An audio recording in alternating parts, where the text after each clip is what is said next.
Hello, true believers. This is bebotsonly starting a live stream. Let's see if it's working.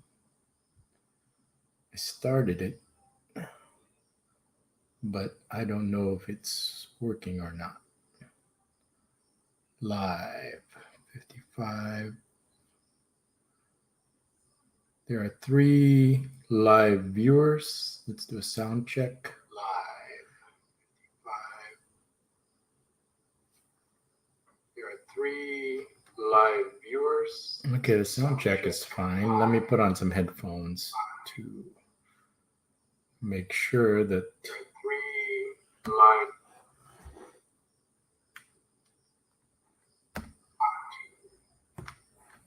Make sure that there are 3 live. So get some echo here.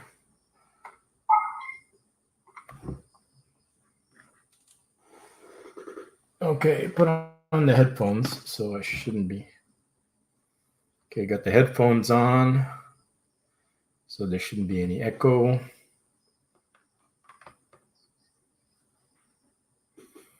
I can. Please excuse me, I'm just stumbling my way through here. It's been a while since I've done a live stream.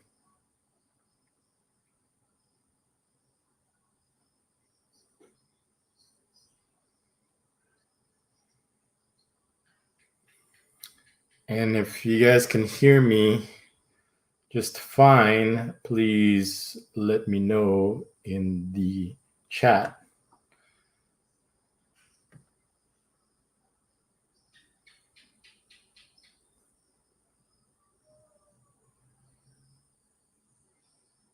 Or give me some kind of thumbs up.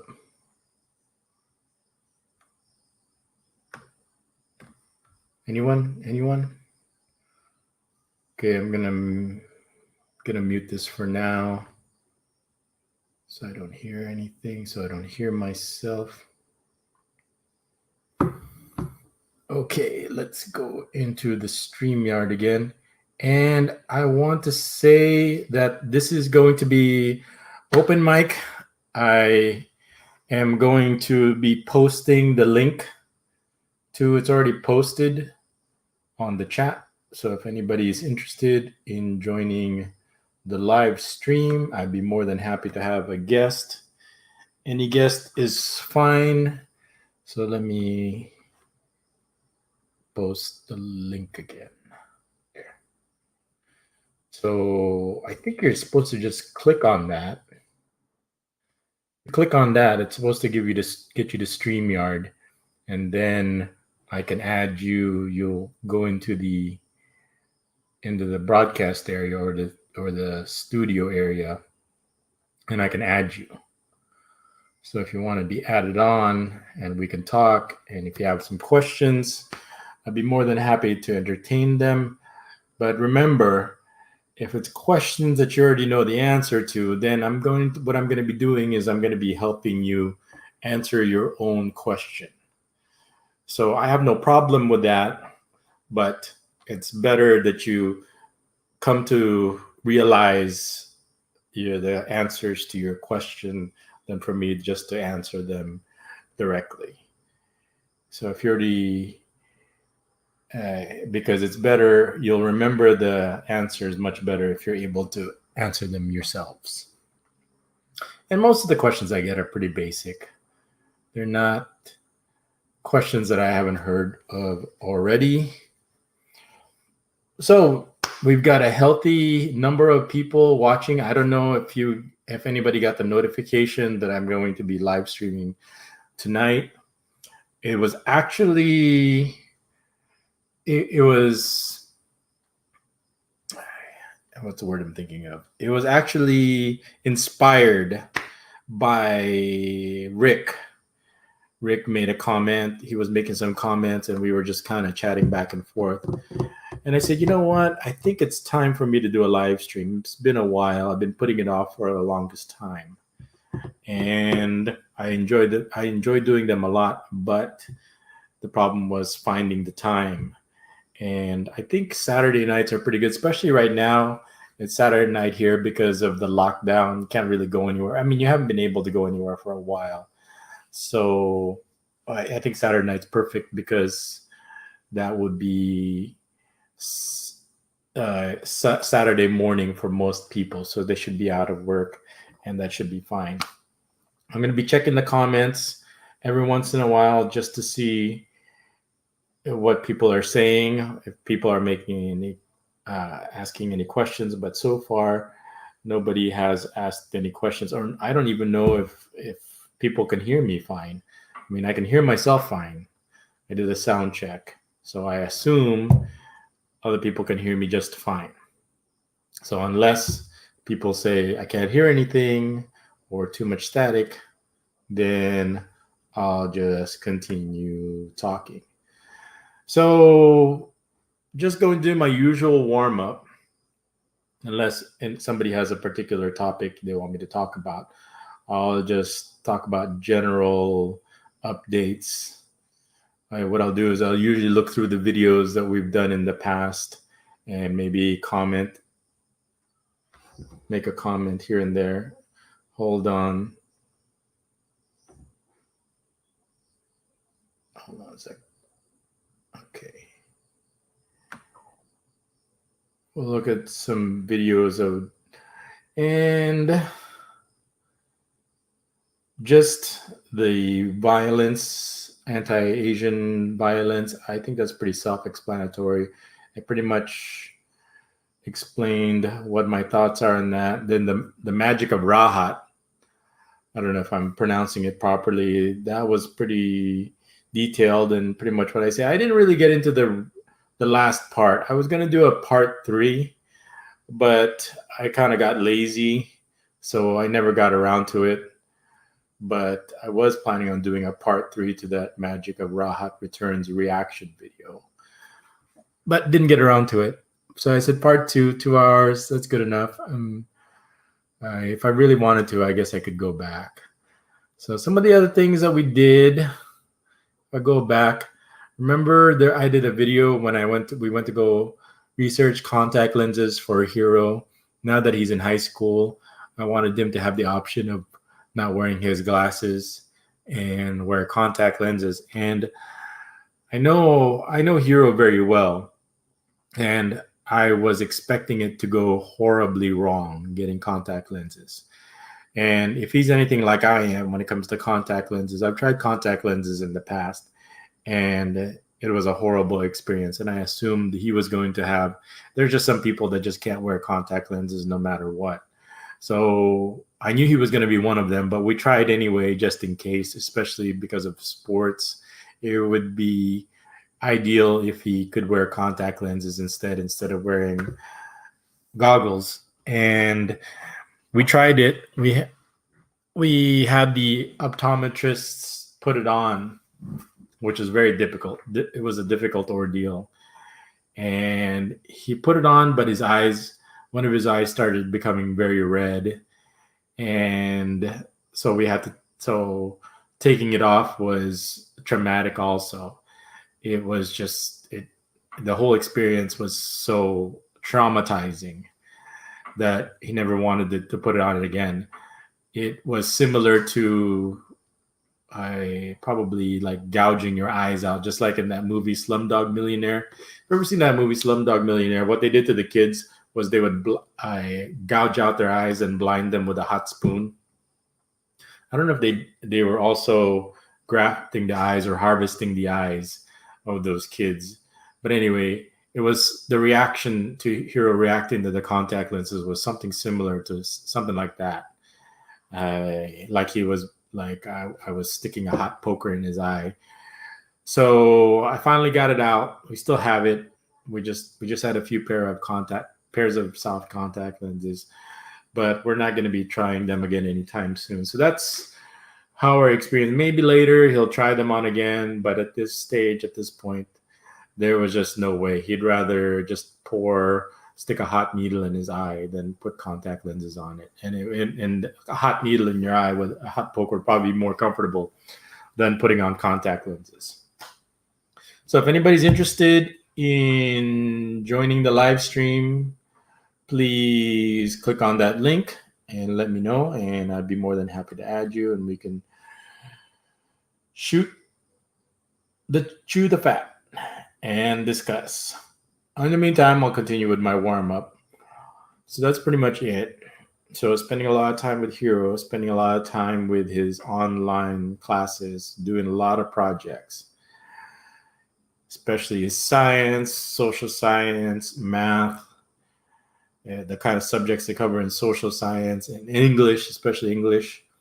Social science, I think they were covering like World War One, and then World War Two, then the Cold War, and then politics. So that's social science. And then English, they deal with subjects like biases. Right now, recently they just dealt with the subjects like propaganda, like different types of propaganda. There's like name calling propaganda, testimonial propaganda, false analogies propaganda, either or propaganda, cause and effect propaganda. So what is it, card stacking propaganda. So we have to know the difference and then be able to name different types of propagandas. And then one of the test questions was that the teacher will show a picture of an ad, and we were supposed to say a caption, putting a caption of this type of propaganda. So it wasn't difficult per se, but it was kind of vague. Some of the propagandas that we saw was it kind of overlapped between other propagandas. So it was kind of, you had to try to get in the teacher's head. Well, which propaganda is it? One is like both. You could use like two different types of propaganda, but one was a better answer. And unless you knew I really don't know what the teacher's personality is, since I don't really pay attention. But if one was a better answer, and we don't know what that is. So in science, what are they covering? They're covering the periodic table. So I have to go through the elements. I think the questions are pretty basic at that point, especially if you're familiar with the periodic elements. So if you're at a question, I had to explain it to him. And if he didn't get it the first time, you have to get it the second time. So I've been very busy doing that. And of course, his football, been very busy with that. Check the comments really quick. Anybody? Anyone? Nope. Nobody making any comments, which is fine. So what I wanted to do was I went ahead. What I originally wanted to do was do the live stream, and I told Brick about it. We kind of had some messages back and forth, and he said he wasn't going to be able to make it because of work or his schedule conflict. And I said, that's fine. You know what we could do is, if you want, we could just talk right now, just one-on-one directly. And I told him, if you're interested. So that's what we did this afternoon. We weren't able to talk that long because he had several family members come in and drop by or visit. And we had to cut our discussion short. And I said, well, I'm easy to get a hold of. So just schedule something with me and I'll talk. I haven't really talked to anybody. He was actually the first one that I've spoken to. I don't know. I don't have the contact information of any of our community members from before I went to prison, because all that information was in my phones and my laptops, which I don't have at this point yet. And getting it is a process. So until then, I have to wait for them to contact me. And after, you're talking about 2.5 years, 2 years going on to its third year, it's probably, I probably have to wait for them to realize that I'm back online again. So if they're looking for me, I'll make it easy for them to find me. But if you're not looking for me, I always said you can't find something that you're not looking for.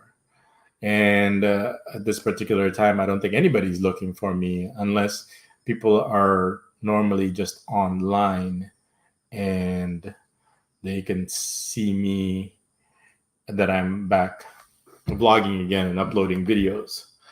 So the usual is I'm I'm not really surprised that it's a slow process because of several factors. One of them is, of course, there's a pandemic going on right now.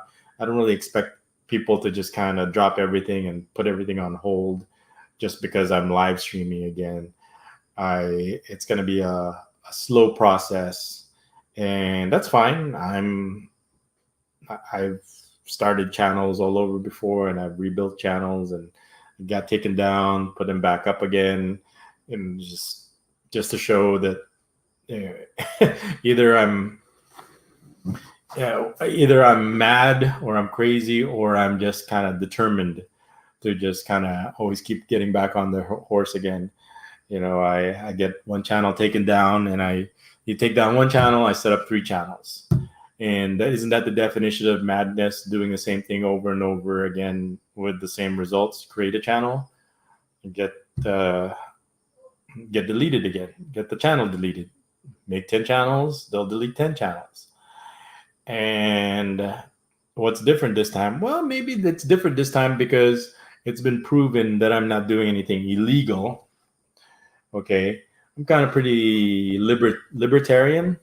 I don't know if I'm using the right term over here. It's been a long time since I've been with other Western cultures, but I think a libertarian means that they're kind of open-minded, that just as long as you're not hurting anybody and you're not doing anything illegal, then you're free to do it. And I think that's probably one of the blessings in disguise that this happened. I can finally say that with a clear conscience that I'm not doing anything illegal as far as the courts over here are concerned, and I have black and white proof of that. So if you're, I always try to think that just if you would like to think that just as long as you're not hurting anybody, you're not doing anything illegal, that people would be fine with that. But I am wrong as usual. I've been wrong before, and when I'm wrong, I know that already. So we had an interesting discussion. Most of it is me kind of talking about my situation and what happened. But I also asked him some questions. I wish he was here right now. I text messaged him. We used an interesting everyone pretty much uses their mobile phones right now. I'm pretty old-fashioned because I still use a laptop. It's just easier for me for typing, but I do understand the draw when it comes to cell phones, how it's just more convenient and mobile versus a laptop. Sometimes I'm having trouble bringing the laptop around when I'm so used to the phone, when I can just go anywhere and take it with me. Go downstairs, go upstairs, and it's harder to do with a laptop. Laptop's kind of big and clunky. So I understand. Hiro and the boss just use their iPads all the time. So it's just easier, more convenient. Laptop, it's kind of harder to move around. So I'm looking at the stream here, and we got 4 people watching. Let me look at StreamYard. It says they're consistent. Yeah, it says here we got 4 viewers. So thank you for the people that are watching our stream or listening to our stream. Thank you very much. And if you're interested in joining the stream, the link is right there. So sorry for the short notice, and probably the videos that I'm uploading is probably not that interesting. I'm seeing that there's really not that many views, but I'm not really that outside of bebotsonly. I'm not really an interesting person, as you can see. I'm pretty much a homebody. I pretty much just hang out with the kids, spend time with them, whatever it is that they need. especially for school and for their extra articular activities, which is probably not that exciting. I understand it. I mean, it's exciting for me because it involves me and my kids, but for other people, that probably I can understand why that would be quite boring. And I wish I could give you more exciting material, but that's pretty much my life at the moment. It's pretty boring. I don't think if people expect me to do anything exciting like the excitement I've had for the last 2.5 years anyway.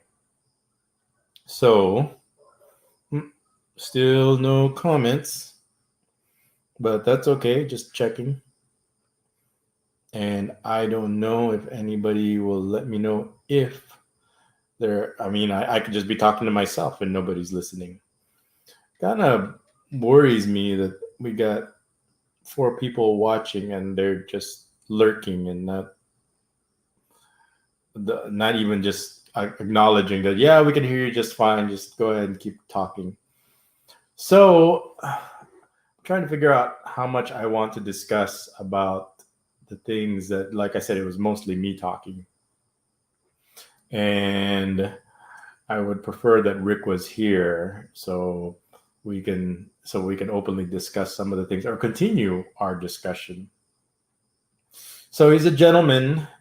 I'm not going to say what area of the world he's in. He's from the Western culture, not from an Eastern culture. And of course, he has a Western culture kind of thinking, and he made comments that were, or I would ask him questions, and of course, they were not exact or correct in some of his answers. And he asked me a few questions, and then I had a bunch of answers, and I I told him that I've had many conversations like this many times over the years. So it's easy when people ask me questions. It's usually a question that I've already heard and I've already answered many times, many different ways. So don't feel bad if I answer it again, and it might sound like I'm in a condescending mode and or a condescending tone, but it's just because I've answered the same questions again, and I don't mind answering them, but it does get repetitive, and it's more of a function of me repeating myself over and over again versus trying to be condescending. I mean, I know that I that that not everybody has heard everything I've said. I mean, some people are new. I mean, I probably have people that are new, that are not familiar with me. I mean, we have the first generation, then we have the second generation, and then we have the now. And one of the things, I'll tell you one of the interesting questions he was asking me, because he was always asking, like even in the comments, he was asking like, what now, how to move forward, or what is the future. And I gave him several answers, but not really anything specific. And I'll tell you why, because there's a lot of unknown right now, especially with the pandemic. At the same time, it's like, how many more years is it going to last? I mean, we have another lockdown again, and we had a pretty interesting discussion about what I said about the pandemic right now. We're talking about less than 1% of the population are dying from the disease, and you're talking about 99 plus percentage of people surviving. So what are we doing over here now? Whatever happened to the good of the many outweighs the good of the few? I mean, do we sacrifice the lives and the livelihood of the 99% for the 1% that are going to die anyway, and they're on their way to dying? I mean, this disease, this virus is just a crapshoot. I mean, either you live or you die. And the good thing is that you have a 99% chance of survival if you're normal. I mean, Trump, with his unhealthy lifestyle and his age, and his high blood pressure and his status, you would think that if he could survive, then most people, like I said, 99% of people are going to survive it. I mean, are we going to throw the 99% of the people under the bus for the 1% that are going to die, or do we just kind of throw the 1% under the bus so the 99% of the people could live on with their lives? And it reminds me of like the term, I mean, the saying where it came from: the good of the few, the good of the many outweighs the good of the few. This was when was it Star Trek? It came from Star Trek, the second movie, which was The Wrath of Khan. What happened in the movie was Spock sacrificed himself. He got into the dilithium crystal generator down there in the engineering room, where he locked himself up in the room so he did this. He saved the whole ship and everybody, so everybody could survive, because he was able to replace the dilithium crystals, something like that. I mean, it's hard to explain. And even Scotty and Bones tried to stop them. Don't go in there. No human can survive. And he said, I'm not human. I'm Spock. So he goes in there, saves everything, but he's gonna, he's a dead man. He died of radiation poisoning, or dilithium crystal poisoning. And he said to Kirk, it's like, don't feel sad for me, because the good of the few, the good of the many outweigh so the same thing. And the same similar theme with the Zack Snyder movie. If you watch Watchmen, I in my opinion, Watchmen is one of the greatest graphic novel adaptations. But the problem was, I read that book when I was a teenager, so I really couldn't remember. But I just remember bits and pieces of it. But I remember the major themes of the movie. And one of the major themes of the book was, there was what really shocked a lot of people at the time during the 80s was that there was like a rape in a comic book. It dealt with such a adult theme. One of the characters raped another character. I mean, this lady, and the lady wasn't really mad at the guy who raped her because what came out of it was her daughter, and she couldn't have a daughter with her husband. And like, the husband, I guess, was firing blanks, but because of that, she was raped. Then she said that she was the daughter was the most beautiful thing that ever happened to her. So how can I get mad at the guy? Yes, he raped me, but how could I get mad at him? And I was surprised how they handled that sensitive subject matter pretty well. But the main story, or the main, they actually captured this like from the graphic novel, was because of the 80s, the Cold War was still ongoing. I mean, Reagan had his kind of policy of just going into this nuclear arms race, where it was the policy back then was this mutual assured destruction. So let's go in this arms race and let's just have the nuclear weapons and be ready to use it.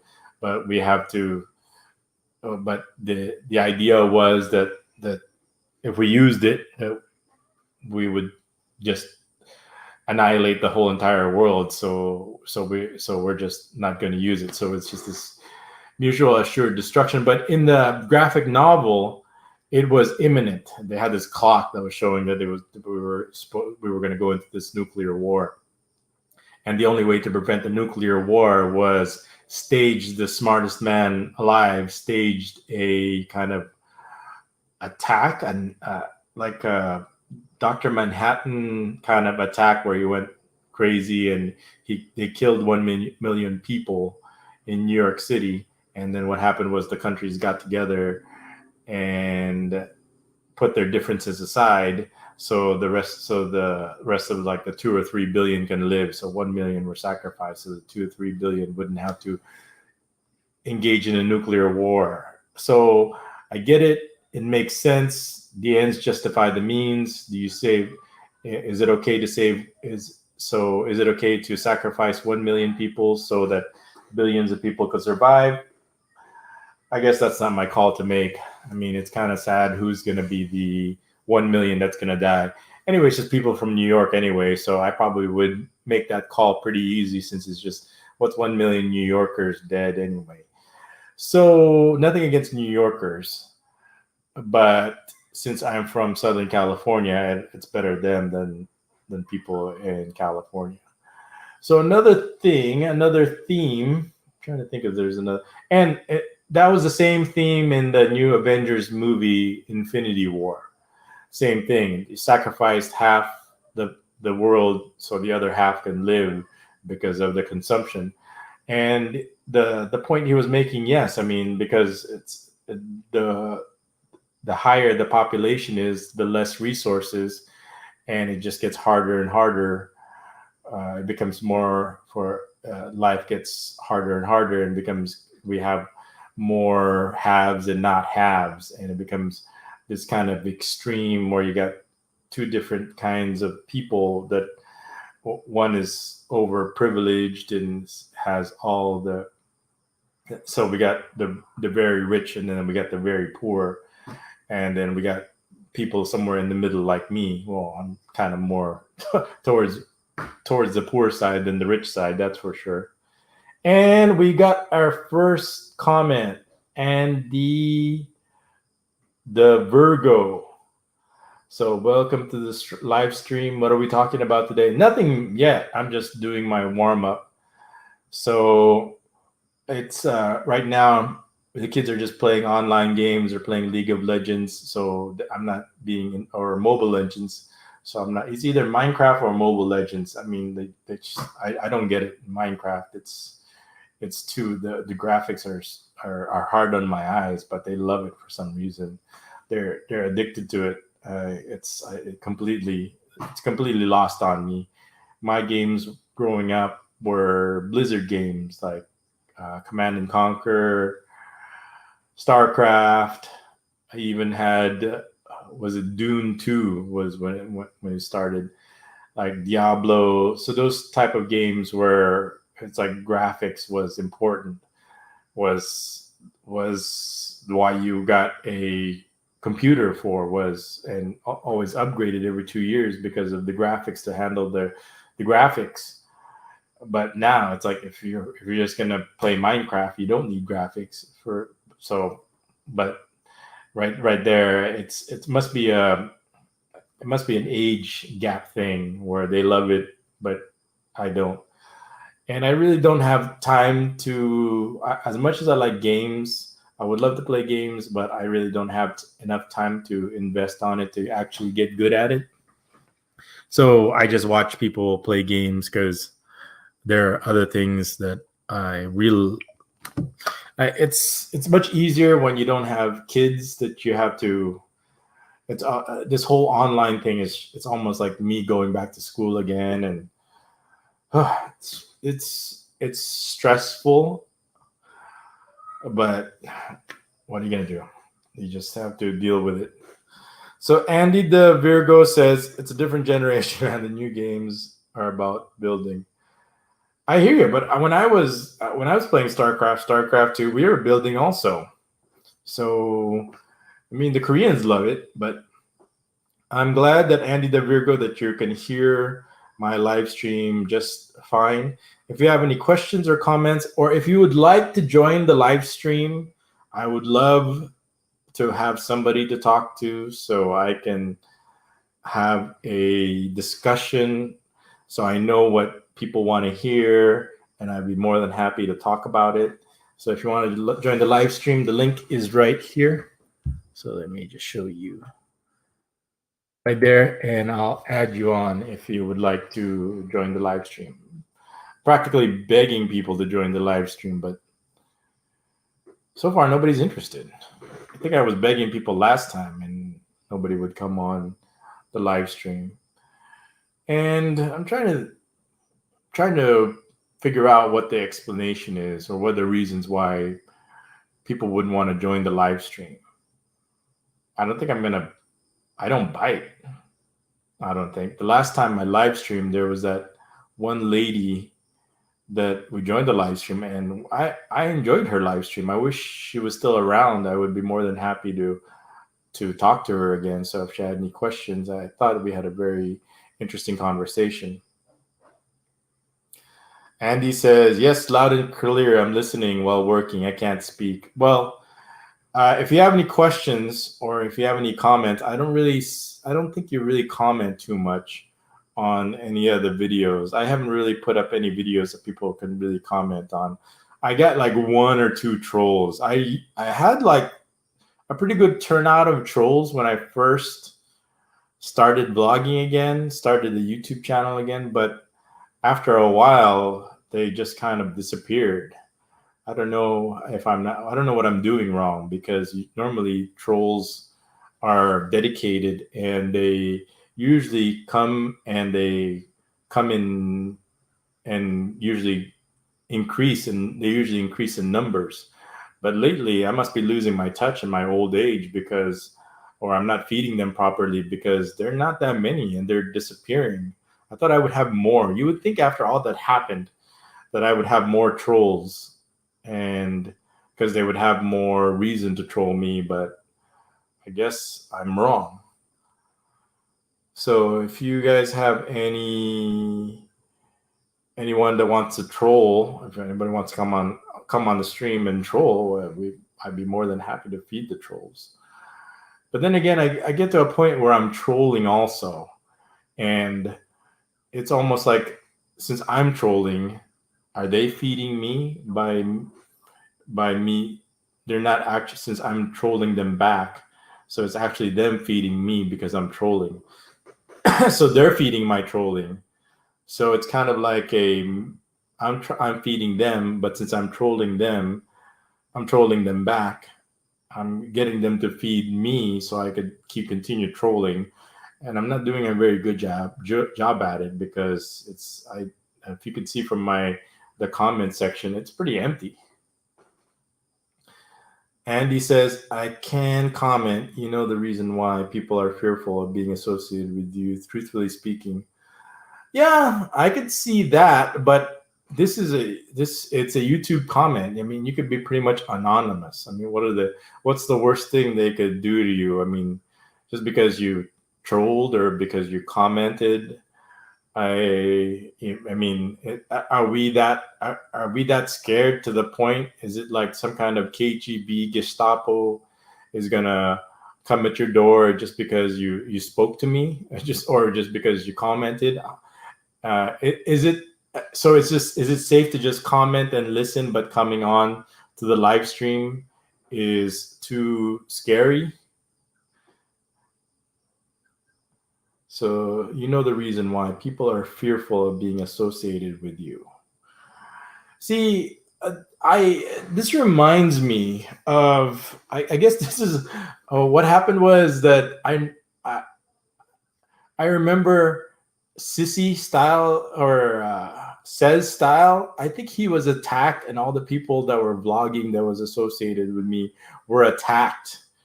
So I think, is that why? It's not because they're afraid of me. They're afraid of being attacked by other people if they were associated with me, which I think is ridiculous. I think that's so childish. That's so elementary. It's like you're gonna be bullied. That you're afraid of being bullied by these trolls if you're associated with me. I it's silly. Well, I guess it's not silly. For me, it's since I'm kind of like in the center of this, I really don't have a choice. I can't really unassociate myself from myself, since so I'm not worried. I don't have that fear of being associated with me. So I do understand your comment, but it's at this point, I think it's unfounded, but I do understand. But I mean, if you could attack me, or you could just be not be associated with me. Just because you talk to me doesn't mean that you're a human trafficker or a child rapist. So being associated with me. So good point. Do you have any suggestions? The only thing I can do is continue vlogging. But then again, is this? I mean, what do we do? Do we just continue this madness of just doing the same thing over and over again with the same results? I don't know. I don't know what the results are going to be. Then what is the alternative? I'm trying to think. Okay, what are my other options? Okay, if I don't want to do the same thing over and over again, then what else is it that what else is it that I can do? Do I use another platform or use another medium for my communication? I don't know. So, but Andy, thank you very much for commenting. I'm glad that I'm able that you can listen to me while you're at work. If you have any subjects that you want to talk about, any previous videos that you want me to talk about, be more than happy to. But like I said, the link is right there. I'm sure if someone would come on, some are listening to see if you would discuss any of your past history. So yes, guilty by association would be fear to be labeled a supporter. Right? But that's ridiculous. Yes, I do understand, especially the last 2.5 years while I was gone, and there's nothing I could do about it. But I'm here now, and I guess the only answer to that, it will just take time, and the only thing I could do is just keep communicating, and especially with this pandemic isn't helping. So probably one of the questions you're asking is what, what then, what now? First of all, we have so much to discuss, and one of the things I really wanted to discuss was, remember the financial incentive? Who gave the police the financial incentive to prosecute me, even though they have no evidence whatsoever? That's like, I mean, what else do you need? I mean, you already you took everything I have. You even raided my house, took everything in my house, even stole the boss's jewelry on top of that. I mean, how much more evidence do you need? What else is missing from your raid? And then, so you can't make that argument that there wasn't any evidence. It's like, well, you already raided my house. You searched my house. What else do you want? Right? And of course, they planned it carefully, so I couldn't even prepare for it or do anything for it. I was already in back of the police car in handcuffs when they were searching my house, and they terrorized the boss and Hiro for like 5 hours. Imagine that. You've got this whole army of police going through your house, and just to be found many months, many years later to be innocent. And we just said, and even the demurrer, I explained, if you don't know what a demurrer said, so what? Okay, you raided my house. Here's all the evidence that you took from my house. So what? And the judge says, this is not evidence. This is not evidence of you have no evidence of human trafficking. Okay, you raided this house. You took all this stuff. You gave all this stuff to me, but none of it, just because you snowball me with all this evidence from his house, none of it applies to human trafficking. So that's what the judge says. So the case has been dismissed because there is no evidence of human trafficking. That's what they filed. And you have to ask the question is, well, yeah, you're scratching your head and you go, well, why did they file human trafficking when obviously they have no evidence? In if you're the prosecution and you're looking at the evidence the police presented, yeah, let's file human trafficking. Well, why are we filing human trafficking? There's no evidence of any human trafficking whatsoever. So what's your point? The point is that everyone, we all have to look at this as for obvious reasons.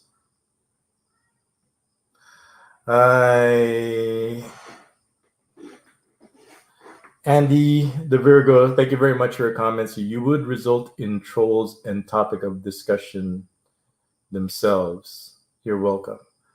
You would result in trolls and topic of discussion themselves. Okay. I'm not sure how to respond to that. I think I'm reading into it wrong. You would result in trolls and topic of discussion themselves. So is that why even the trolls don't want to join the live stream? So they don't want to be the topic in themselves? Okay, I'm just checking the... Nope. Nobody's joining the live stream. Sometimes maybe I didn't hear the sound. So if somebody joins the live stream, I'll let you know. But you have to admit that the live streams are way more interesting when I have somebody to talk to. Even when I had, gosh, what's his name? Aaron. I always enjoyed talking to him. I think he's funny. I actually think he's smart. He's a very smart guy. I know he's got education or background in kind of Secret Service stuff during the Cold War communist era back in the 70s and 80s. So he's pretty experienced, but the problem at a certain point was his material was outdated. I mean, his stuff was from the 70s and 80s, and society or the world has changed. I mean, I've been gone 2.5 years, and like so much has changed. I mean, look at this YouTube now. Before, I would just go to YouTube Live and just invite guests. Now I have to use like StreamYard and like a third party. It's not like you could open YouTube now and like have guests. So I'm using the StreamYard as a third party, but I'm getting to the point where why do I need to use StreamYard if nobody's really going to come on and join the live stream, somebody to talk to? So it's always better for me because I really need that instant feedback, so I have an idea what people want to talk about. If not, then I'll just kind of keep going on and on. So lost my train of thought. So back to what Andy is saying. So same thing. So back to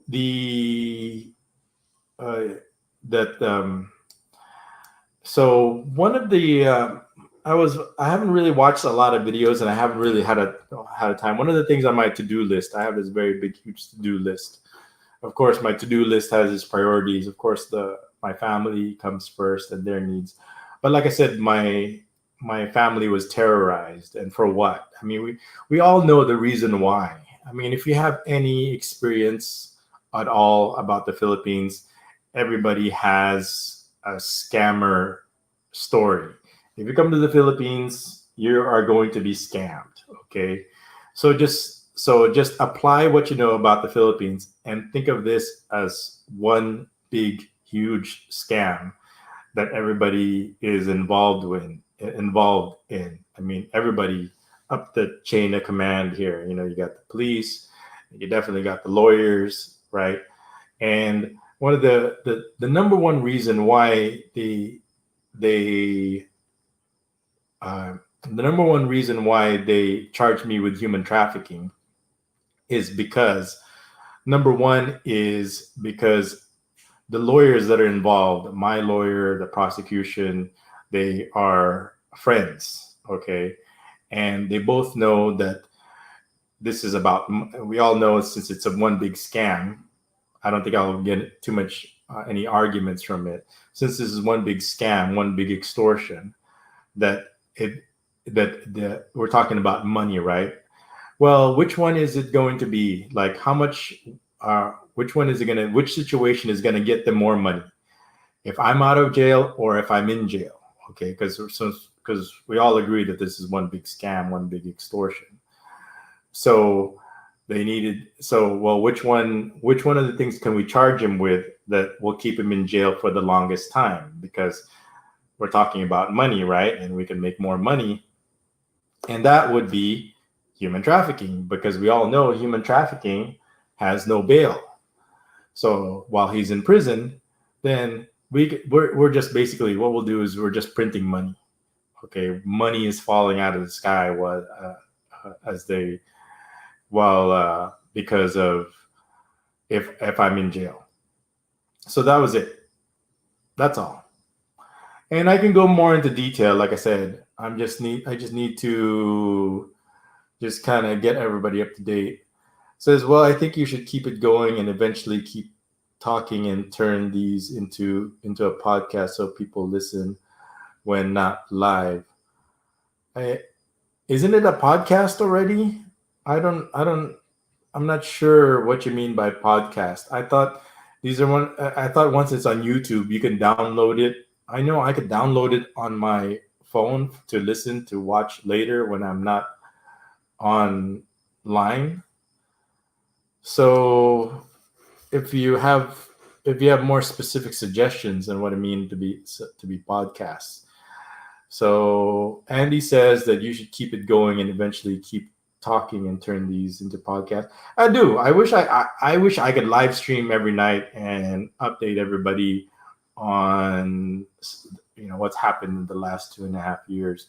And as time goes on, it's not that I'm forgetting. It just becomes harder and harder for me to talk about the past when there's so much going on in the present, even with the pandemic, and and to talk about what are the possibilities about the future. Because as long as I'm out of jail, then the future is, there's pretty much no limit or no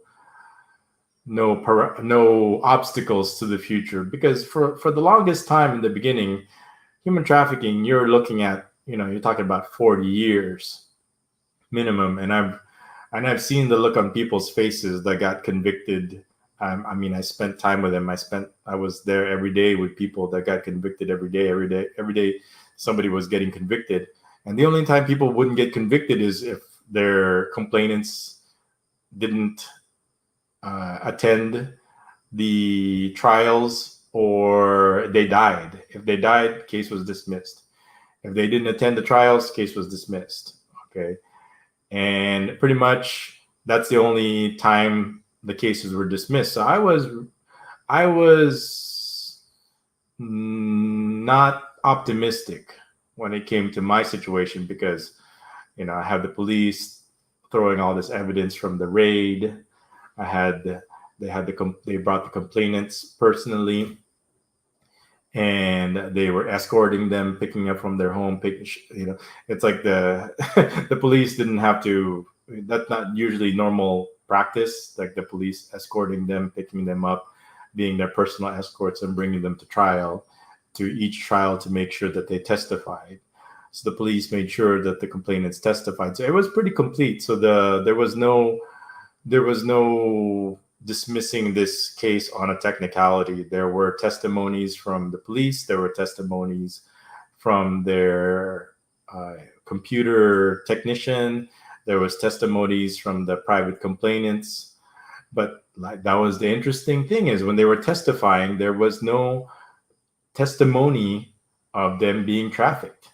Was the weirdest thing. I thought that they were gonna get up on there and make up a bunch of stories and lies, like this whole thing was, but they didn't testify. If you read from the judge's decision, they just testified that their testimony was just their sexual his own sexual pursuit of the girls, right? Of course, they're not going to talk about their pursuit of money, of course, right? It's like don't ask me for money, because asking me for money is the same thing as me asking you for sex, right? So he always says that, oh, he's always asking us for sex. Oh, why am I asking for sex? They never talked about, because that we're asking him for money. They kept that part out. They didn't talk about that part, of course. And I said, that's fine. We won't discuss it. We won't talk about it, but that's still not human trafficking. And I was charged with human trafficking. So it was kind of the weirdest thing is it was when they were going to testify, and lo and behold, I was listening to their testimony, and I was looking at my new lawyer, right? Because I had to, the first one, as you remember, had to be, he quit on me because he did something unethical, and we will get into that. Well, yeah, we could get into that, but he quit on me because he was doing something unethical, and he actually lost. I don't know if he lost his license. He was under investigation for malpractice, or it wasn't because of me. I wasn't interested in that, and it was kind of a blessing in disguise. So we had a new lawyer, and he didn't really do anything other than we just filed a demurrer. So we pretty much there wasn't really, we didn't do much cross-examine, because since there wasn't any elements of human trafficking in their testimony, we didn't want to like start talking and getting them talking about something that if they start talking, what happens if it starts going into elements of human trafficking? Since they didn't say anything, we just kind of like, nope. You have any questions for the client? We just kind of like, no, thanks. I go, are you sure? Yeah, we're okay with it. So no, not much on the cross examination. If you read the transcript, it was pretty much no questions whatsoever. We just kind of like, okay, the defense rests, okay, and then we're just waiting for them to finish. Once they finished, we were like, oh, we're so relieved. Okay, file the demurrer. Let's. First of all, it was motion to inhibit the judge. Of course, the judge denied it. So it's like, we're motioning that you inhibit yourself, and the judge goes, no, I'm not going to inhibit myself. So we're going to proceed, and I'm going to continue with this. And to our surprise, he granted our. So okay, well, we're gonna file a demurrer saying there's no evidence to the human trafficking. And lo and behold, he said, yeah, I completely agree. These police have no evidence when it comes to human trafficking. So I was relieved. And the reason why we wanted to inhibit him, even though there was no evidence, was the suspicion. It's like, okay, there's no evidence, but the suspicion is strong. And he even said it. Okay, we suspect him of human trafficking. Okay, remember, I always made this example. If you're like Black or Mexican, let's say you're Black in South Central and you're standing in the corner, then people are going to be suspicious that you're selling drugs. Or if you're in East LA and you're a Mexican and you're in the corner, people are going to be there. The suspicion is going to be strong that you're going to be selling drugs. Same thing with me. Okay, we have evidence that he uses the internet a lot. We have evidence that he talks to foreigners. We have evidence that he's associated with these girls. Why else would he be standing? Like, why else would a Mexican or a Black person be standing in a corner in East LA, South Central, other than selling drugs? Why else would he be associating himself with foreigners and young girls if he's not trafficking them? Well, lo and behold, like other places, like all places, you still need. I thought he was just going to say, well, the evidence doesn't exist, but the suspicion exists, and I thought I was going to be convicted because I had to deal with bias, right? We also have to deal with bias, and this is where I was surprised that a judge could overcome his bias. Yes, as much as I want to convict him, as much as I did everything I could to help the police bring their testimony, bring their even though we were saying that that all this evidence has nothing to do with human trafficking. We even tried to challenge it. Where is it that he said, well, I'll allow it. And he just allowed it just to say, like, even all this evidence that I allowed, every evidence. I have a stack as big as 10 Bibles of all the evidence of all my activities on the internet is not evidence for human trafficking. You still need to. The judge says that just like we said in our demurrer, just mere presence doesn't mean a person is guilty. You actually have to find, not only, number one, find drugs on him, and number two, they have to be selling drugs. Okay. And lo and behold, he followed the rule of law that for a serious crime like this, you need serious evidence. It can't just be suspicion and in your windows. I actually, I want, as much as I want to convict this person, I actually need evidence. I actually need proof. And he even cited what you need to do a simple human trafficking. And I'll give you an example. Let's go back to the comments. There's no comments. Like I said, there was this one character, this one person. I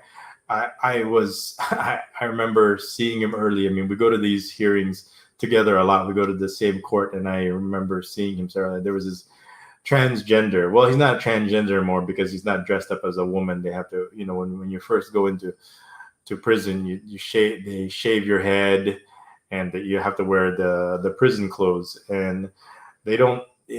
And by the way, this is not like Western prisons. It's like you're required to get your head shaved when you first get there, which you have to pay for. You have to pay for your own haircut.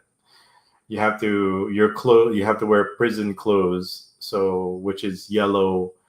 You have to wear a yellow shirt with with the uh, with the label on it, with the screen printing of the jail name that you're a detainee. And the funny thing is, you have to buy that. You have to pay for it, and then you not only that, you have to pay for screen printing. So when it comes to third world prisons, the most common, the one thing you have to understand is you have to pay for your own incarceration. Okay, you have three scoops or 2 scoops of rice every day and a broth, and that's all you get. But everything from haircuts to if you want medicine, you're on your own. I mean, you're allowed. Supposedly, your visitor are allowed to give you X amount of medicine, X amount of food, and X amount of money. And you have to understand that prisons, since they have no money from the government, and if whatever little money they have, it's been it's been corrupted. It's been what's the word I'm looking for? It's been it's been it's been pocketed by everyone. So by the time it gets to you, you get nothing but rice and beef bouillon broths as your food. And in some places it's different. I hear some places, if they came from like a big city like in Manila or Makati, they have a lot of funding for their food, and their food is actually good. But when it came to where I was at, it was like less than $1 per day that people is what the allowance that the government allows for each detainee. And you're not going to see that dollar. There's not much of that dollars left. So so it's pretty much run like a business. Okay.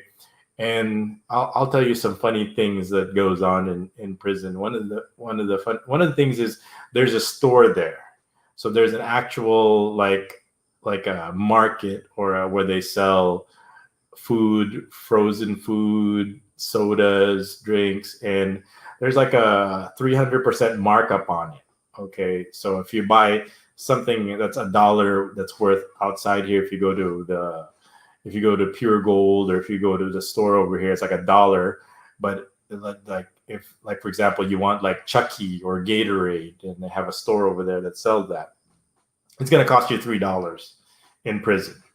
Okay, if you wanna drink Chucky, so things like that. So if they have, like, for example, you need baby powder, or if you need canned food, they sell canned food also, and they also sell instant noodles. So example, if you want instant noodles to supplement your food, because you're gonna die of malnourishment if you just eat the prison food. So you're gonna need to buy from the store, and it's like they have a sari store. So you can buy like canned food, which is mostly sardines, and instant noodles, and they also have like frozen food which you can cook. And so they pretty much run it like a store. So during the pandemic, when there's no visitors allowed to bring you food, then a lot of us I was forced to kind of like buy food from there. When, before, the boss would bring me food, and she would give me enough food like for me to get through the rest of the week. She'll visit me like once to, probably 2 to 3 times a week, and she would give me enough food so I wouldn't have to buy from the store. But during the pandemic, no visitors were allowed, so everybody was kind of forced to buy from their sari store, from the prison sari store. And so it's kind of it would be fine, but like I said, it's the 300% markup. There was just nothing you can do if you want to eat.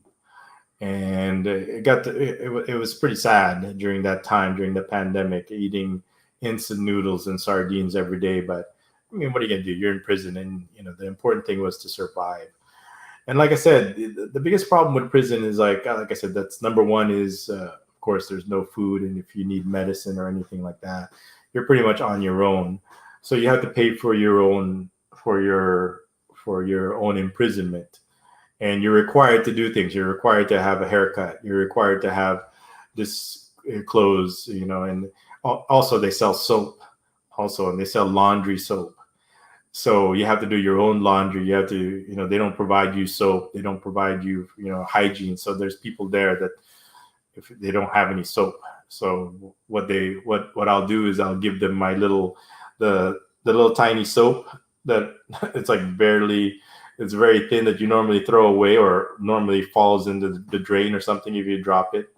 So I'll give them that. But if you don't have any money, then you're kind of screwed if you don't have any soap. So there's some people in prison, if they don't have any soap, they'll just use the water and just take a bath without any soap. I mean, if you don't have any money or if you don't have any visitors supporting you. So I mean, those are just kind of the general things, and then I don't really want to get into some of the details of like how the prison is run by criminals. Okay. So it's a business. I'll tell you another funny thing about prison. Okay. There's so many funny things about prison. I mean, but to you and I, it'd be funny. Like, for example, jewelry is not allowed in prison. And look, we've got another person, and it's Nocturnal Delirium. Welcome to the chat. I just checked the comments. And Nocturnal Delirium says, that's so funny. I'm not really sure what he says that's so funny, but thank you for making a comment. Thank you for confirming that you can hear. But I'm really listening. I'm really waiting for somebody to join the live stream. I can go for a couple of hours, several hours. It's Saturday night, so we let the kids stay up and play video games. So while they're playing video games, nobody's disturbing me for the next few hours to live stream. So they know I'm live streaming, so they can play games. They can go to bed. They can go whatever. So I can pretty much live stream as long as I want, as long as we have something interesting to talk about. But one of the funny things that I'm probably going to say about prison is like, for example, a lot of things are not allowed. One of the things that are not allowed is jewelry. You're not allowed to wear jewelry in prison. You're not allowed to wear earrings. You're not allowed to wear earrings. You're not allowed to wear bracelets. You're not allowed to wear necklaces. You're not allowed to wear any rings on your fingers, any pinky toe rings, no jewelry whatsoever. That's the rule of the jail. No. So if you come in there, this is the racket. It's usually, this is how it goes, is when you first come in is the other prisoners, what they call trustees. They're the ones kind of in charge, because the guards really don't. The prison guards don't really get their hands dirty. So what they'll do is when you first get there is they'll search you, and they'll search your stuff. They're searching for stuff that they can keep for themselves. Okay. I mean, you could see them, like things that are not allowed in there. They're all over. They're all inside. They're pretty common. And what they do is they'll say, "Oh, this is not allowed," and then they'll keep it for themselves. And next thing you know, like if you have jewelry, for example, if you have jewelry and they'll say, "Oh, this is not allowed," they'll confiscate it. Next thing you know, next day they're wearing that jewelry that you have. If you have a watch or if you have a necklace. And so what's funny is there's this in prison, so no jewelry allowed, right? But there's plenty of people in there that have jewelry, that are wearing jewelry. They're wearing necklaces, and over there, I mean. Let me just show the culture. This is what it's called, the yabang show-off culture. Even in prison, people have to show off, and they have to show their status in prison by wearing jewelry. And this is the funny thing, is that I would be saying, "Oh, do you know that person so and so?" And they're like, and this is what they say: "Oh, is he the one wearing all that jewelry?" Yes. It's funny that's what people notice, right? They call it silver. It's mostly, they call it silver.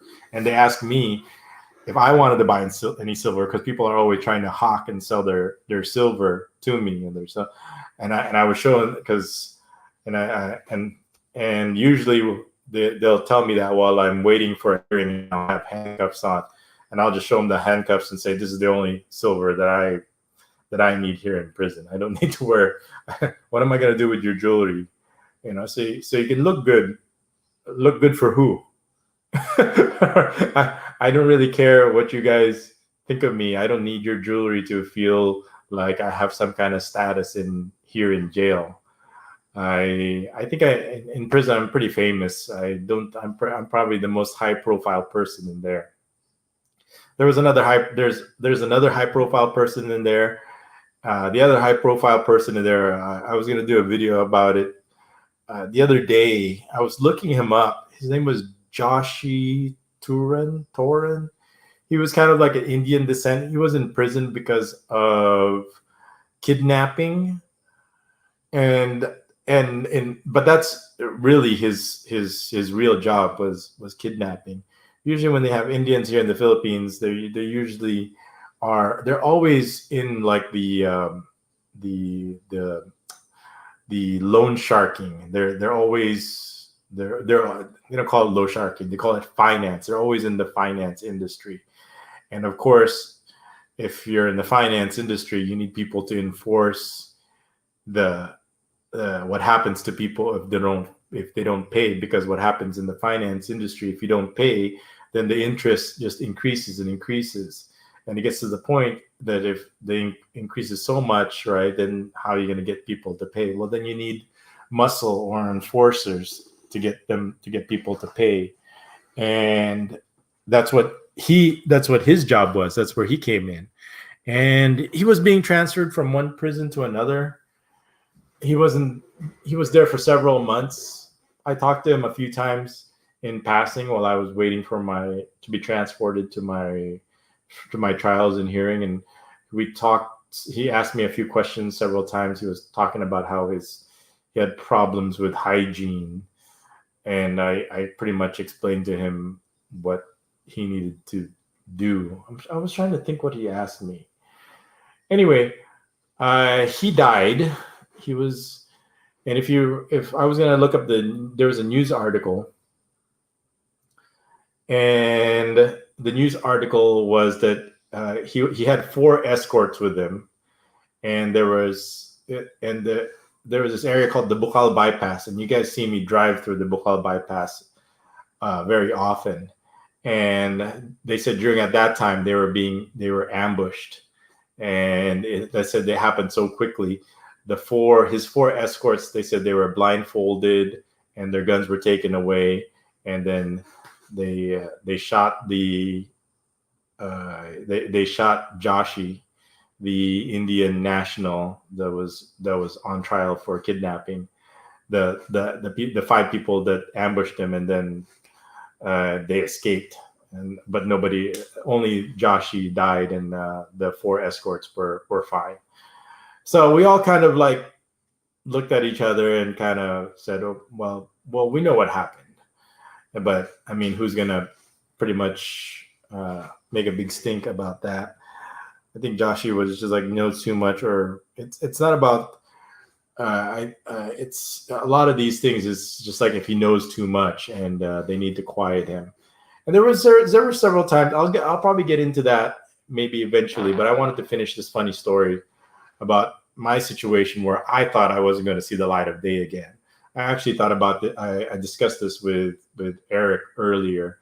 There were several times, because there was one time while I was in detention, and the prison guard told me you're coming out. And usually if I'm coming out in the middle of the night, it was already like almost like 10:30 or like almost 11. People thought that I wasn't coming back, and I had to really think really fast. And I go, "Oh crap! I need to whatever is going to happen next. I need to I needed to create a situation that I was worth more alive than dead." And I will get into the reasons why. I mean, I've kind of alluded to why a lot of people, same thing with Joshi, same thing with the people that if you watch some of my live streams, I'm talking about the police, how they want people dead if they know information that's going to be a problem for the police, which I have a lot of information of. And I've shown you some of it and haven't explained all of it. I mean, I really want to. If somebody would come on to the live stream, I would be more than here's the deal. If somebody comes on the live stream, I will actually reveal where the financial incentive in detail, in nauseam. Okay. Is it dangerous? Absolutely, because this is dangerous information. Okay, we're talking about illegal criminal activity by the police, and I'm going to be sharing it publicly with you guys. Not only that I know, you know also. So it puts you in it's a information that's going to put you in danger because it's information because it's a criminal information that the police did, and of course, that's going to put them in jail. And police, everybody knows that police are more afraid of being in jail than being shot. So back to my story. Let's look at the comments real quick. PL says, your live stream is very interesting. Thank you very much, PL. Gabe Gordon says, last place I want to show my status is in the Philippines prison. Thank you very much, Gabe Gordon, for the comment.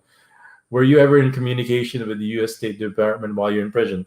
No, I'm not in the communication with the U.S. State Department, but there was the U.S. Embassy that came and visited me every 6 months.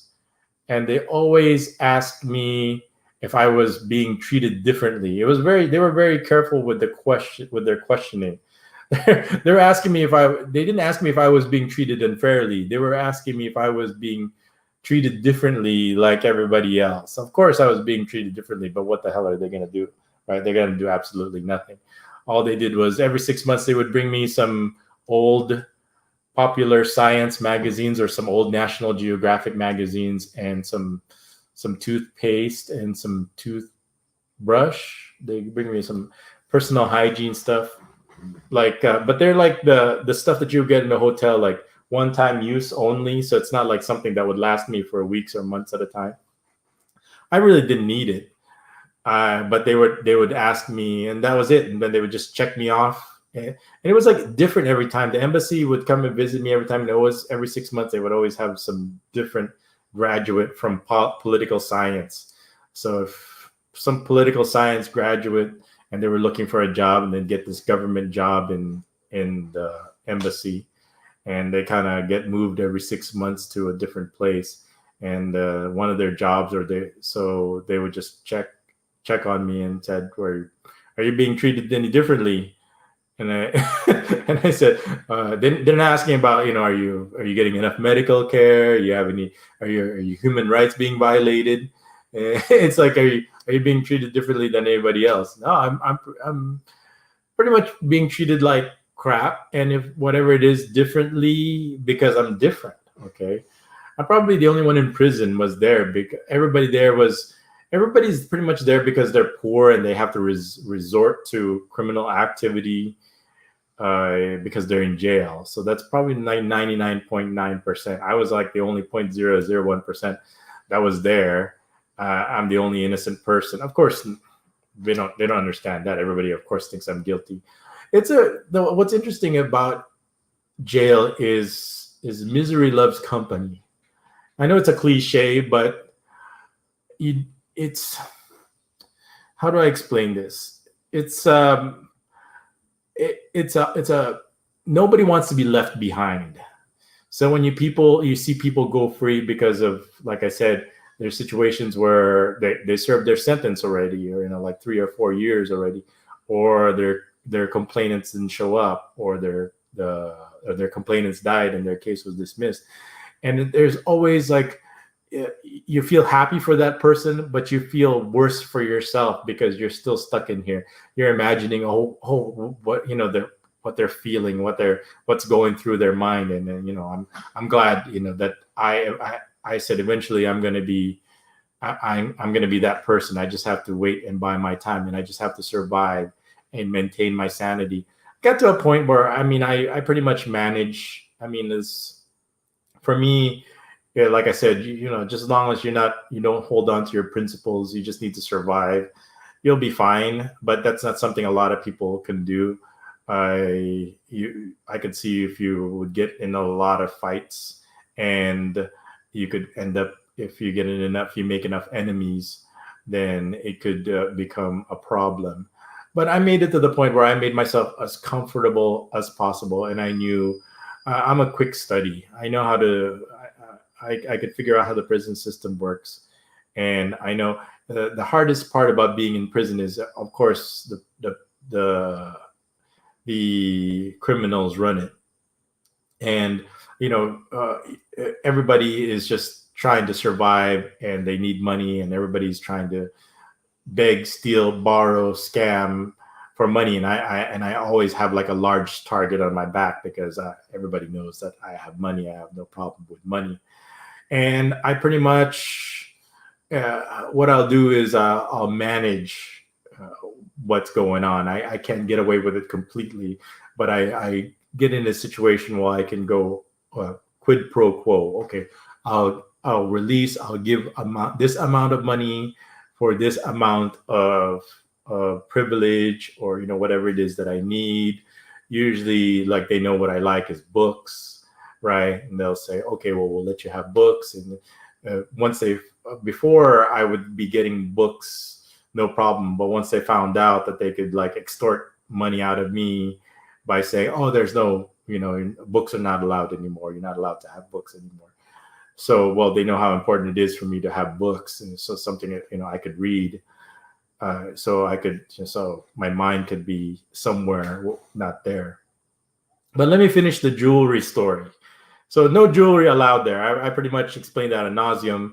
If you bring jewelry over there, if you're wearing a necklace, if you're wearing a cheap watch or whatever it is, you go in there, they'll say, oh, this watch is not allowed. They'll take it next day, that afternoon, they're wearing your watch, okay?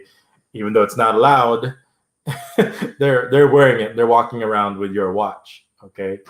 You're not allowed to bring it in, but once it's in and it's theirs, there's pretty much what are you going to do? You're going to say, hey, that's my watch? No, it's not. Watches are not allowed.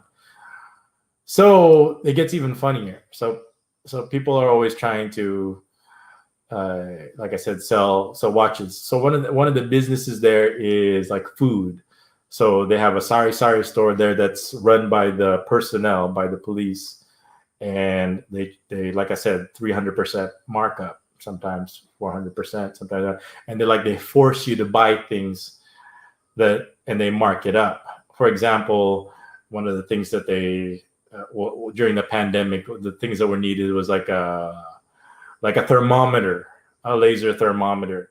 So everybody was forced to buy. Every prison cell usually has about 40 or 50 people.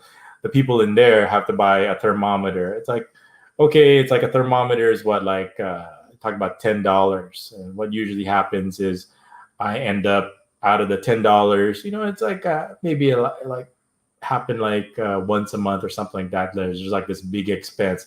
Oh, now we got to get a thermometer. You got to buy a thermometer. The government's not gonna. You're required to buy the thermometer is required, and you're gonna have to pay for it. Like I said, you have to pay for your own imprisonment. And what for? And one day is like everybody's required to wear masks. Okay, during the pandemic, I'll give you an example. Everybody's required and they're only like $1 each, right? But if you're in prison and you don't have any money, nobody's visiting you, where are you gonna get $1 from, right? Even $1 is like, you might as well say $1 million. People don't have the money, so they'll come up to me and they'll approach me and says, hey, okay, we got, out of the 50 dorms, 30 can buy masks, the other 20 can't buy masks. Can you? You're talking about $20 worth of masks that the dorm would have to buy for the people that don't have masks. And I would make an agreement with them, and I would say, okay, here's what I'll do. I'll buy $10 worth of masks. The rest of you are on your own. Okay, and then that's me being generous. So, like I said, like I said, you're required, you're forced to, but the worst part is you have to pay for it. Okay. And then I'll ask for, okay, well, I'll ask for something silly, like I want, what do I want? Usually I'll just barter for what is it that I want? What was the last thing that I requested? The what was it? Like I have like a light, I want to keep my light on for longer hours or something like that. I'll ask for something silly like that because there's a time where they'll say, oh, you can't have your light anymore, and I go, okay, fine, I'll turn off my light. And then I'll say, well, I want to keep my light on so I can continue reading at certain, at night instead of having to turn it off at a certain time, something silly like that. And then but back to the jewelry. So the jewelry. Okay, so there's no jewelry around, but people are walking around with jewelry, so to show their status. That's just culture. Even in prison, they don't forget that they have to wear their status. That they have to wear the most expensive. They have to wear clothes, even though they're poor. They have to, just like, they have to show their status. Okay, not only outside. It's more important to show what their status is on their Facebook. They're not going to pay their debts. They're not going to. It's more important that they show that they're taking selfies at this restaurant, or they're going to some kind of sightseeing spot or some vacation spot before paying their debts. That's always kind of a funny comment that people always say on Facebook over here. Hey, before you start taking selfies at your next outing, why don't you pay your debt to me first? Was the funny thing. And but it's more important for them to show their status. Okay, so get this. I always kind of make this joke about, because I would have discussion about one of the things of, I'll talk to people and I would explain to them, the differences between Filipino culture, and I would kind of point out the things that don't make sense to me, right? And it shouldn't make sense to anybody, but I still completely understand why it makes sense, because it's culture. Culture is not something you can explain. It's just kind of like an accepted matter of fact, okay, that it wouldn't make sense to a foreigner. Like, for example, jewelry is not allowed, okay? I've already said this like for the last 30 minutes or 45 minutes, how jewelry is not allowed. But this is how jewelry gets in. But get this, okay? There is not only a sari store there where they sell, if you want to buy soda, if you want to buy chips, if you want to buy canned sardines, you want to buy instant noodles, you want to buy like local snacks or local treats. They also have, I kid you not, there is a jewelry store there. I repeat, a jewelry store, kind of like a kiosk with a display case. And it has like a bunch of silver necklaces with charms and things like that. And people, like, during visiting hours, their visitors would actually go to this jewelry case store, and the family would be just like looking at it and like picking through. They even have like layaway also. So if you can't put it now, you can't put it down now. You can just put like when your visitor comes, they can put a couple of dollars each time, so until it gets paid in full. And they even have layaway. I don't know if it's interest free or not, but there's a sign that says layaway available.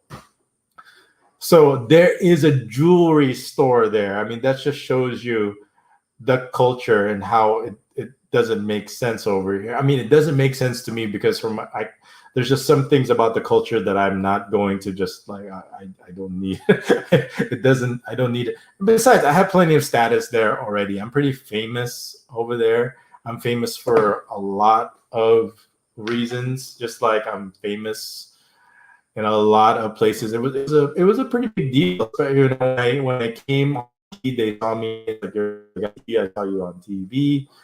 I go, yep, that was me. Have I seen it? No, to be honest, I haven't seen it. I know it's there, but I don't have the time right now to really mount a proper response.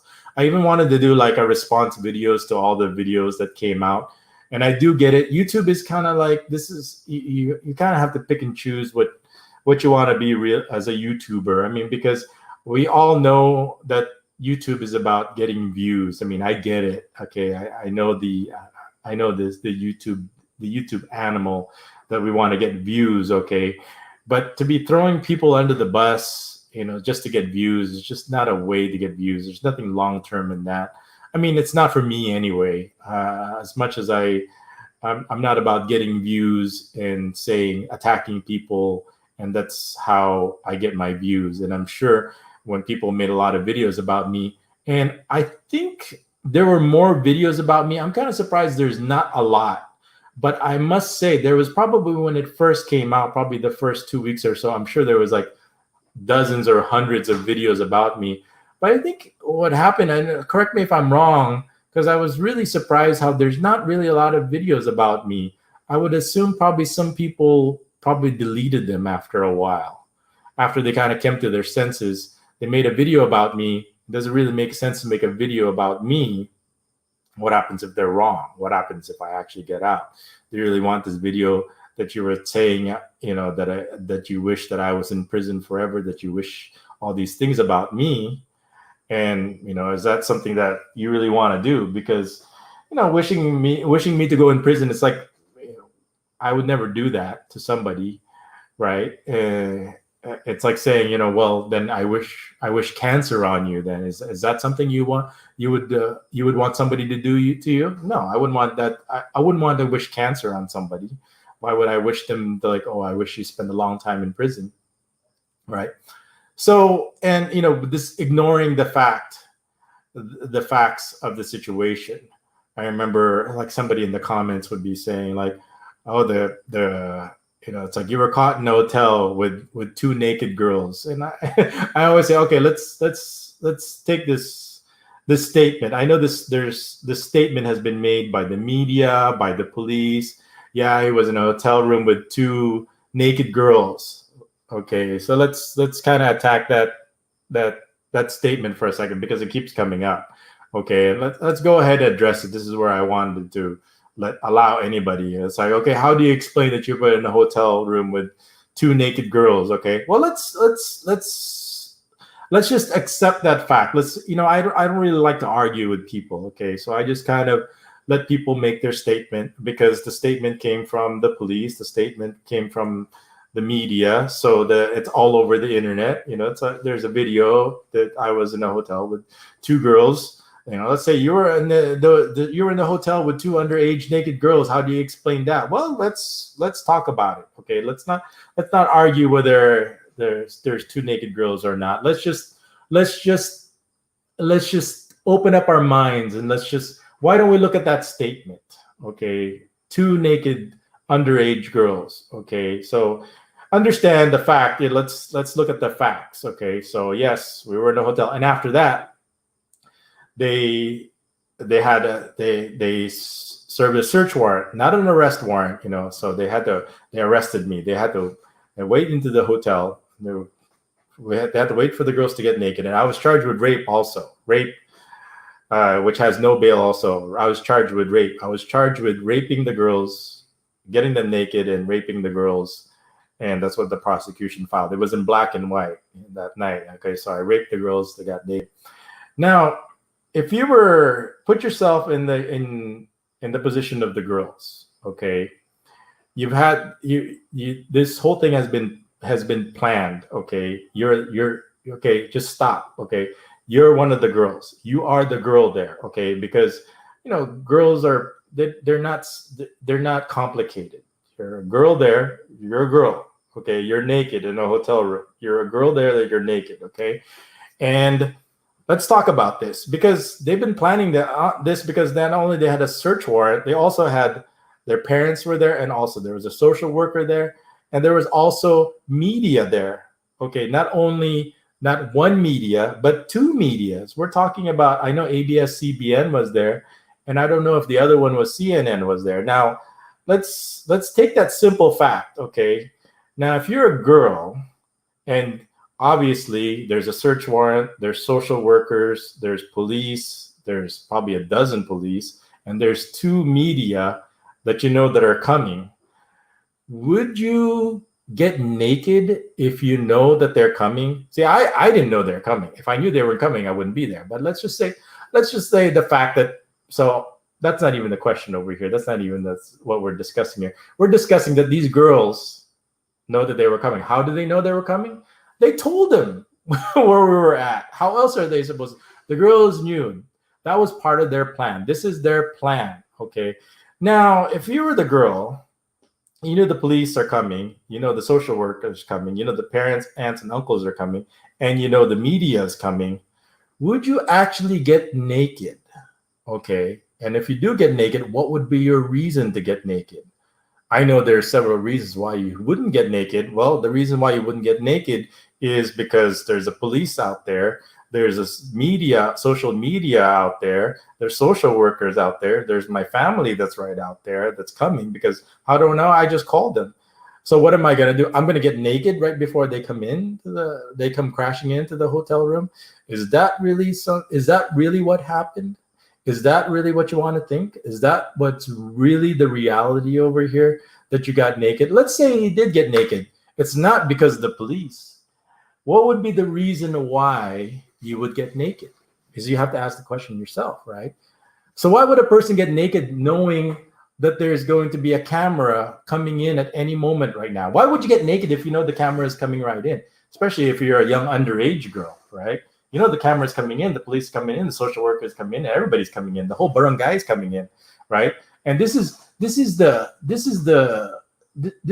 like, I don't even want to show my armpit culture. If you ever look at the girls and they raise their hand and they always cover their armpits, and when they smile, they cover their mouths, right? So if you don't even want to show your armpit, you don't even want to show your face, why would you want to get naked right before they come? Why would you want to get naked before them? Is the question you have to ask. But we don't want to, but that's not what we want to hear. You know, that's what we don't want to hear about the reality. We don't want to hear about the truth. We're all about like crucifying you, Bebots only. We don't care about, you know, we just needed to hear that the girls were naked. The circumstances, we don't need to know what, why, how, or where. We just need to know that you're guilty because the girls are naked. I mean, do you really see? This is where if you just stop and think about it, okay, you know, is that what really happened? The answer is no. So, but back to my jewelry story. It always cracks me up. That just shows you how the motives and how why people do the things that they do, and it was very successful. That jewelry store is very successful. It's owned. I don't really say how it's owned, because it's how it works is one of the prisoners there owns the stock of jewelry that's there, and he kind of buys and sells them, and then he pays rent for having a stall in the visiting area for like the visitors to look through, and like as if you go to a mall or to the Divisoria and start looking through the jewelry and start shopping for jewelry inside of prison. That just goes to show you where people's priority is at. It's just, they're just making themselves at home. I mean, it gets even funnier. Okay, so one of the requests that's very important to me was in prison is sleep. And I couldn't sleep in prison, but sleep is one of those things that if you're tired enough, you'll sleep, but it's not a good sleep. And one of the things that I requested that I didn't want is because where you sleep is you're kind of like in these bunk beds, or these bunk. They're not bunk beds. They're kind of like what you have is this plywood, and you're supposed to in this kind of like a twin size plywood in these bunks. They usually have anywhere between 3 to 4 people sleeping in them, right?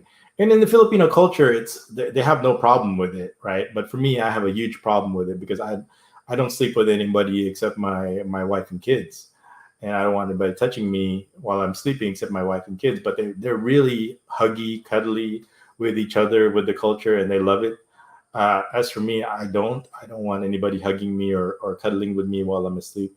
So I would make a deal with the person in charge of that prison cell.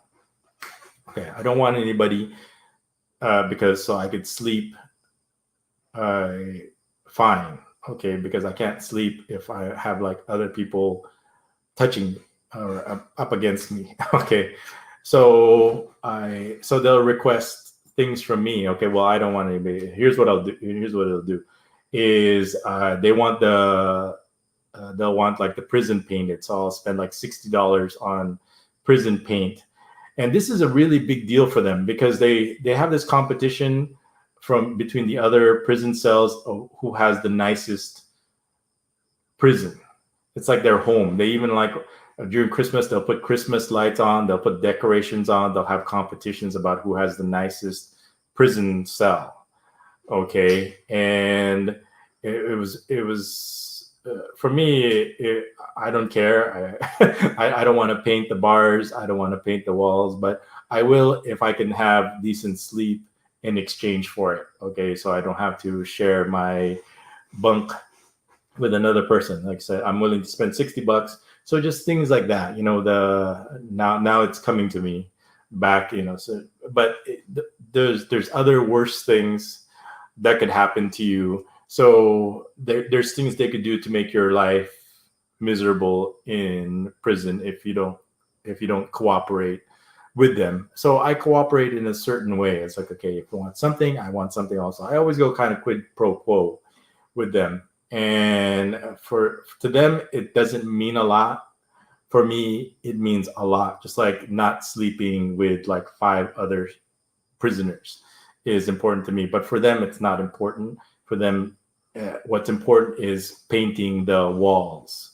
And for me, I could care less what the walls look like. They're just prison walls. But for them, because this is their home for like so many years, it is their home. And for some people, it's an upgrade for some of these poor people because they don't have to. And some of the places where they're coming from, they don't even have electricity or water or indoor plumbing.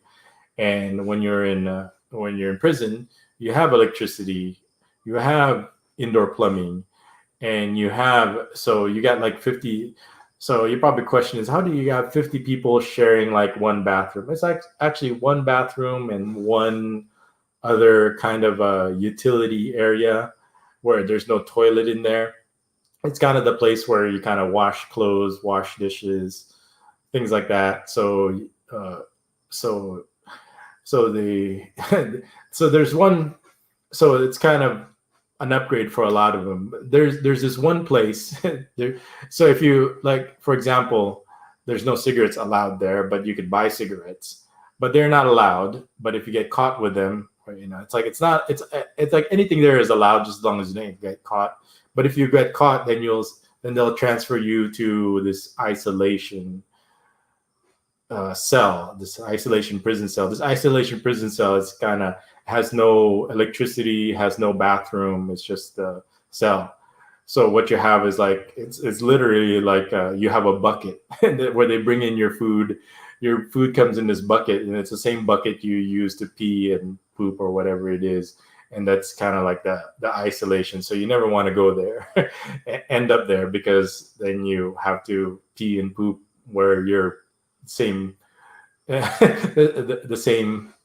So what do you do to survive there? Well, you don't eat the food that your same bucket that you pee in. So what they do is they rely on other food to get out from outside food. You don't eat the food that comes in the bucket where you're pee and poop, and it's just there's ways of getting around it, but that's just kind of. So there's a lot of yes, the conditions are very harsh, I have to admit, when I think about it. I mean, but after a while, day in, day out, you just get used to it. It's just you just get into a routine after a while that something so disgusting.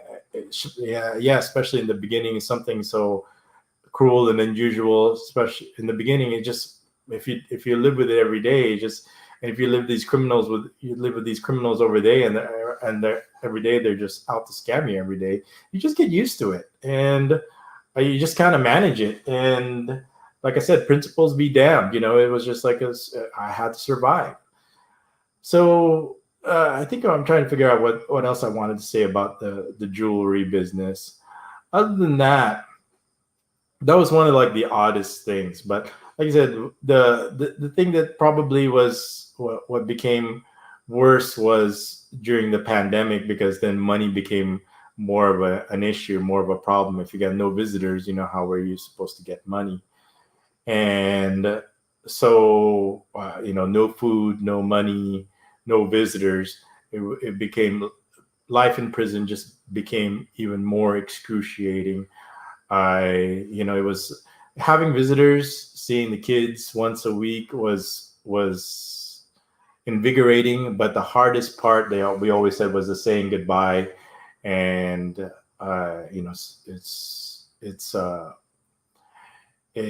but you get used to it. But of course, when you think about it, when you talk about it, I mean, every day is a gift, every day is a blessing afterwards, because I don't have to see my family through bars. I don't have to wait hours and hours in line and be strip searched for drugs or contraband. And I remember my nail cutter. I usually, when I have two nail cutters. One I use for me personally, and one I let people borrow. And there was this one time, our prison cell was getting searched, and they said, so one of the trustees said, "Okay, everybody, bring out all your contraband, and what we'll do is, once the search is over, the trustees, it says, we'll give it back." Right? So everybody said, because you run the risk, because if they catch you with your nail cutter, then they'll confiscate it and you don't have any nail cutters. So the safe thing to do is just like let the trustees put it away somewhere, and then they'll bring it back once the search is over. Nice. And so I said, okay, fine. So I said, okay, well, I gave my two nail cutters, and I didn't get my nail cutters back afterwards. They said, oh, the personnel decided to take your nail cutters. So even your nail cutters, even used, is not safe from what do you call that, repurposing by the prisoners and the personnel. I mean, wherever it is now. So now I'm sitting there, I got no nail cutters now. Okay. And I'm not really a big nail biter, so I really needed nail cutter. So what was sad was I asked the boss to whatchamacallit, to smuggle a nail cutter for me, again, smuggling it. And how we were able to smuggle a nail cutter for me was Hiro hid the nail cutter in his face mask. He had this face mask, this kind of elaborate face mask, which had pockets in it, kind of like so what he did was, there was a small nail cutter in there. What he did was he hid it inside the face mask to smuggle in, so I would have a nail cutter. And I just kind of hid it, because and I would just use it when nobody's awake, because if people saw it, then they would ask to borrow it, and I really don't want people using my personal stuff. I mean, using my nail cutter is almost like asking me if they could borrow my toothbrush. So I have a lot of horror stories about jail. I mean, and there's things that, we have this rule in jail that, like, you don't talk about things that outside of jail. One of the things you do is you don't talk about your problems or issues to your family. Whatever happens in jail, it's kind of like Vegas, whatever happens in Vegas. So whatever problems I have, I usually like to handle it on my own. I don't really like to tell the boss about it, because if it does, it could blow back on me, even though she's trying to help. And what we'll do, it'll just make it worse for me. And the prison has a way of not just since I said that the personnel is not what you should be worried about. The people who are really in charge inside the prison are the prisoners themselves, and they could really make your life a living hell if instructed, or kind of like they're the ones that kind of regulate what goes in there, and they're kind of like in charge. So what the order is, to keep everybody in line, they'll just give one or two. They have like a political system, and then they have like what's called it. I forgot the commander. There's actually two gangs in there, and the commander of each gang is supposed to keep these gangs under control. and they have a lot of power. They just kind of walk around, because the trustees are the other prison criminals are the ones holding the keys. So they just kind of let people in and out, and especially the commanders that are in charge, and they kind of come out and they're like queen bees. And so they got all these. One commander, see a lot of this stuff is kind of, anyway, I won't get into it for now, but it's pretty, I don't want to say hilarious, but the system set up, I mean, it's there. Does it work? I mean, for them, right? But I'm just glad I'm out of it and I survived, and I'm not there for them to milk. What they do is that's what the prisons do. It's like, okay, they got the store with a 300% markup, and it got worse. So there's no food allowed, right? And money is tighter. So they would increase the prices slowly. They would increase the prices on the.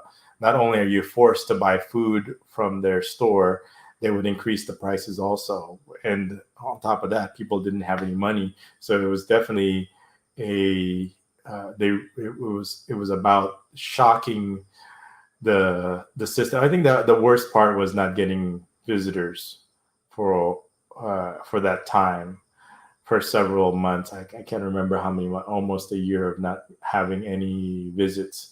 I'm just glad that like I said, what really prolonged it was that because of the pandemic, everything that was like government related, especially the hearings, the trials, which I needed to proceed so I can get out, so I can finish my cases. But if they were being reset or if they were being canceled because of the pandemic, and I have no choice but to wait, because you get like one. You're lucky if you get one hearing per month, and after 24 hearings, 12 of them are canceled. Then you finish your 12 hearings, and we didn't even, like I said, we didn't even put up a defense right there, because then it would have lasted twice as long for it to finish. So back to what I was saying. Okay, why, right? And like I said, it's just like one big scam. Okay, so we're being scammed. Okay, just like everybody has enough, if you come here to the Philippines, you are going to get scammed. Okay, so just think about it. This ordeal is one big scam. But let me go to the comments and let's see what people have said. I was probably talking for an hour and didn't look at the comments. Let's go back and review. It says here, was I in communication with the U.S. Department? No. How much were the uniforms? You have to get the yellow shirts. So you could have if you have. I had the boss bring me yellow shirts, but I think the printing, I had to pay for the printing. It must have cost like $5 or $6 altogether to print out 3 shirts, and the front and the back, something like that, $6 or $8. I know $6 or $8 doesn't sound a lot to you, to your Western ears and eyes, but when you're in prison and you have no money, $6 or $8 is a lot. So, like I said, you just have to pay for your own imprisonment, even for your own prison attire. Gabe Gordon says, a white guy coming to the Philippines that would never commit a crime there. If I were get jammed up there, either by a false allegation or for a girl or dirty cops, what is your recommendation? Well, don't come to the Philippines, I guess, is my best recommendation. If possible, to pay people off and bribes still there. Or Gabe Gordon, if I were you, I would suggest that you would come into my live stream and I will exactly answer your questions. How to bribe this and that, and because I learned a lot. And one of the important things is, usually when you go through a lot of tragedy, a lot of suffering, a lot of mistakes are going to be made, and you're going to make those mistakes. And the important thing is you learn more from your mistakes than from getting it right.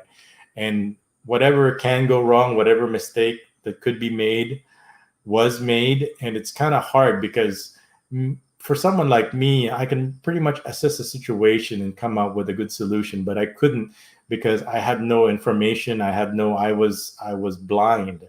I had no information. I had no way of getting information or right assessment because I was in prison. When you're in prison, you're more you're more helpless than a baby. So I suggest Gabe Gordon that you join the live stream and we can have a discussion. Are you just screwed and you have to wait years in prison for your court date? Yes and no is probably the best answer to that, and I can tell you why. And I can tell you that there's no way that the police can do this to me again. You just have to know the how and why. You have to get to the source of the problem. And once you know the source of the problem, if you want to, because the police over here, they're not that complicated. They're pretty simple. And once you figure them out, then they can't do it again. Okay. Once you know how their motive, their method, like I said, it's not that complicated. They're not that intelligent, and the only reason why that they were able to do what they did was because I didn't know. Now that I know, and I was complete, because over here in the Philippines, if you don't know, and if you make a mistake, it's going to cost you time, it's going to cost you money, and it's going to cost you a lot of anxiety if you make a mistake. And yes, I made mistakes, and these are the reasons why I made mistakes. I can go through A, B, C, and D, why, because I had the wrong information. I couldn't get the right information, and I was not in a position where I could. And I can say in detail why it would never happen again, and I will make sure it doesn't happen to you, Gabe Gordon. So Nocturnal Delirium says, who are your favorite authors? That's a good question. I just kind of read whatever was there. I didn't care about. I can't really remember them now. I remember I think the last book I read there was Agent 66. I read a lot of, I forgot their names. A lot of like these kind of like Stephen J. Cannell kind of books. They're kind of generic. It's kind of like they're kind of like crime novels. I read a bunch of those. I read I mean, I wasn't picky as long as it had a good story. I remember I was reading this book, the one that was I couldn't finish it because it was just had so many characters, and it just there's some really bad books out there, and there's some really decent books out there, but I really couldn't name any of them off the top of my head. I just wanted to say right now that I read a lot of books. Xenon Blue says, whatever happened to the foreign guys and girls in your vids? Nothing. I guess is the answer to that. Xeno Blue, that was your question. I don't know. Nothing, and I don't know. Somewhere there. Nocturnal Delirium says, group delusion can be excused if it's dismissed as cultural disrespect. Group delusion can be excused if it's dismissed as cultural disrespect. Okay, I'm not really sure regarding what specifically, but this is the problem when I'm having a conversation that's already has this kind of delayed response. Cause God forbid criticism towards societal flaw. Number 1, you're delusional. 2, you were set up. 3, you should have not been with underage girls if that was the case. Holy cow, you got set up by outstanding community members. Yes, I did. Xeno Blue, who was that? Philippines Mountain Man, if you would like to join the live stream, here's the link. Anybody that's open to anybody? Let's see if anybody's joining the StreamYard live stream. Nope, just nobody here but us here in the StreamYard. So let's see. The biggest problem is you guys don't know their motive. Okay, if you don't know their motive, then you don't know you don't know, you can't understand their method. All you're just seeing is just what they want you to see or what you want to believe. Okay, you have to understand why they did what they did. It's pretty simple, but there's details about it that you don't understand, or that you don't know yet, or you don't understand.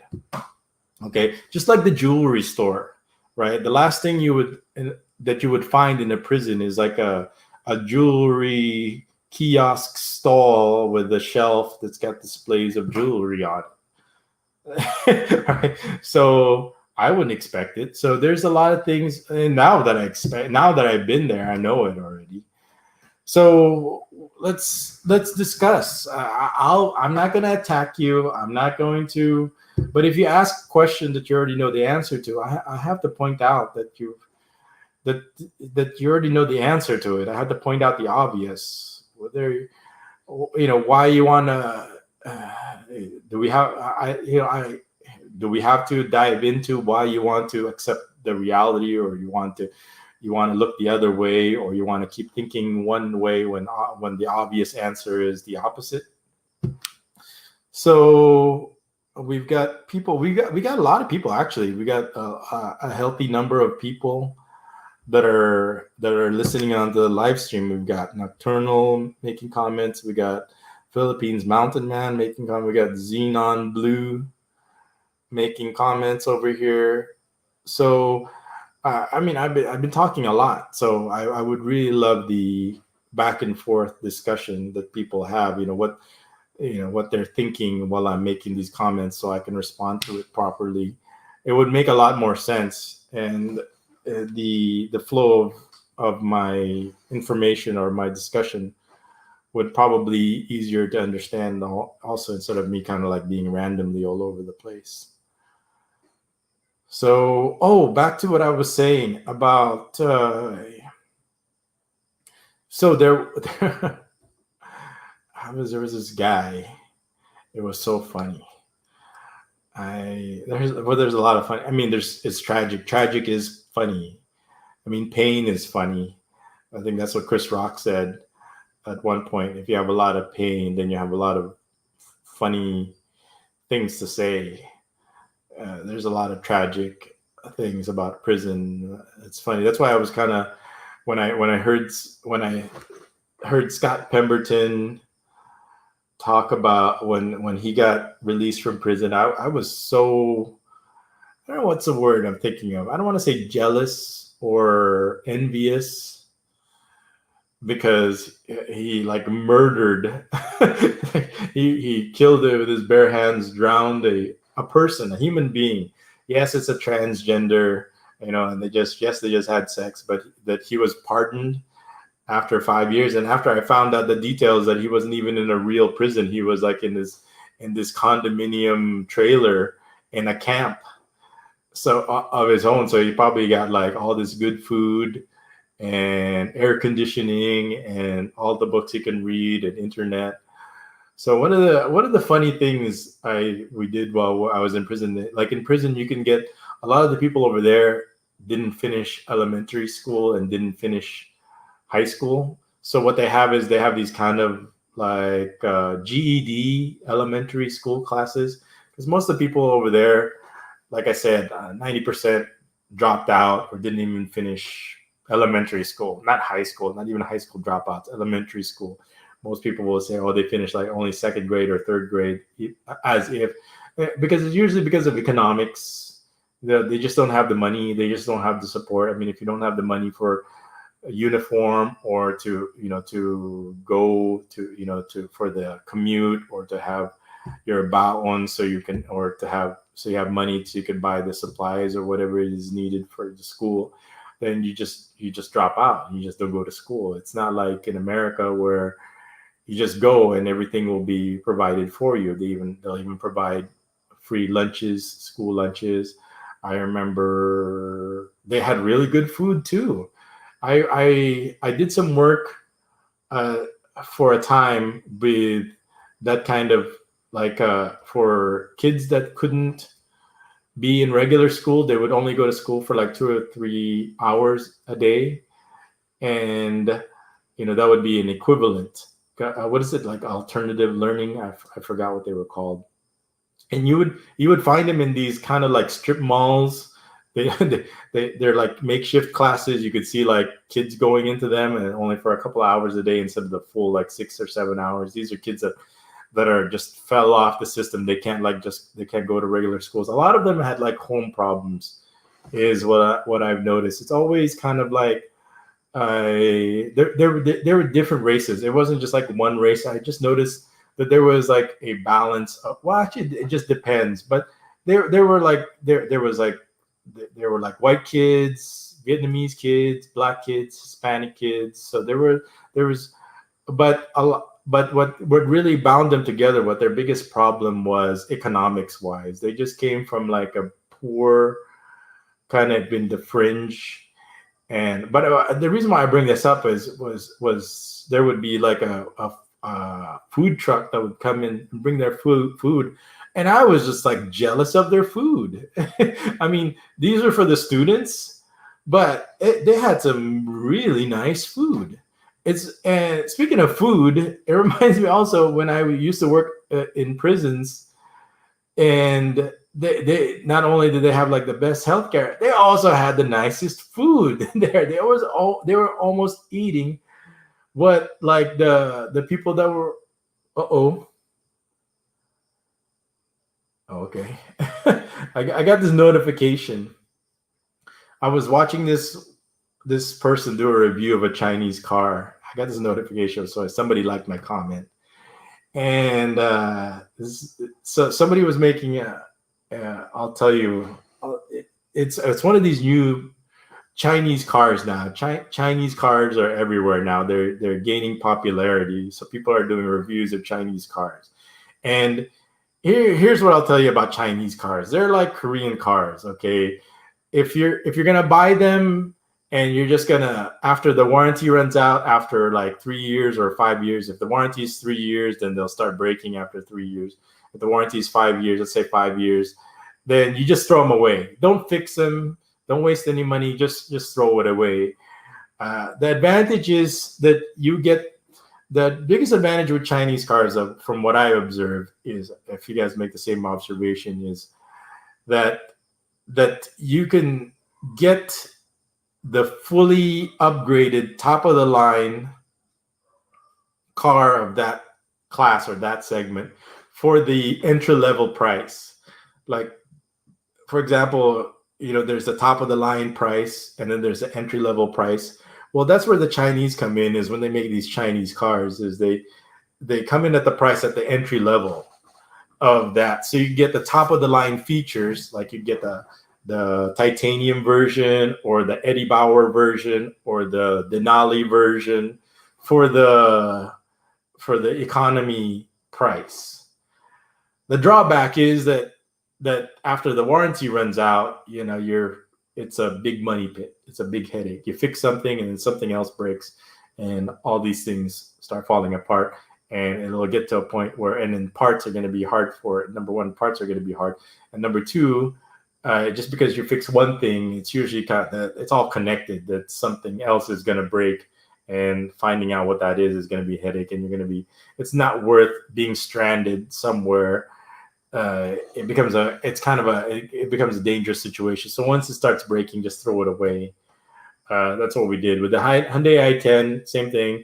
We tried to fix it. It broke again. It stopped again. It started, just will kill you by just like you're just driving and all of a sudden the engine stops and you're just kind of floating in there. The steering wheel doesn't work. You can't turn it. You can't. So only the brake handle works. Right. So all of a sudden the engine dies. And we just sold it for nothing. Okay, I mean, I think it cost like $2,000, and we had like $2,000 in repairs. It was still, the engine was still dying in the middle of driving, so we just sold it for less than $2,000, I think. And the people who bought it were like, are still very happy with the car. They kind of live with the fact that it still dies, but they kind of get used to it. So when it dies, they just wait for a few hours, then come back. They'll go somewhere, then come back, and then the car will start again. It's the weirdest thing, but they don't have to fix it. They don't know what's wrong with it. It will just die.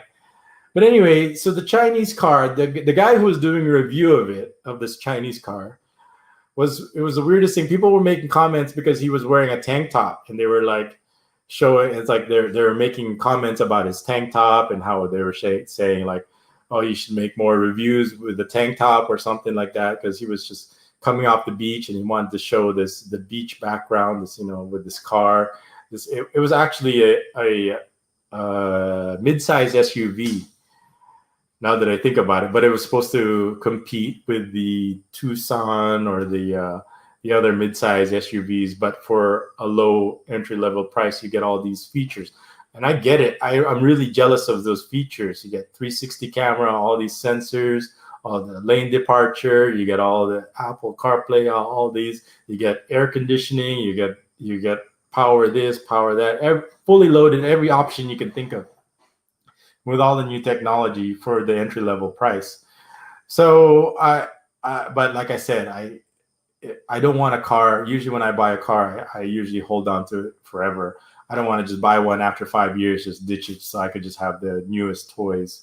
I'm kind of like I'm looking more towards the value. That's why I usually just get Toyotas or Hondas. For some reason, I got that Hyundai because it was like I was going for the price. I knew it was a disposable car. But anyway, so the guy was doing a review in the tank top. But the funniest thing was I wasn't distracted by his tank top. All the comments were about his tank top. What I was distracted with, the tank top didn't distract me. What distracted me was his fanny pack. He was wearing this fanny pack, so I had to write the comment.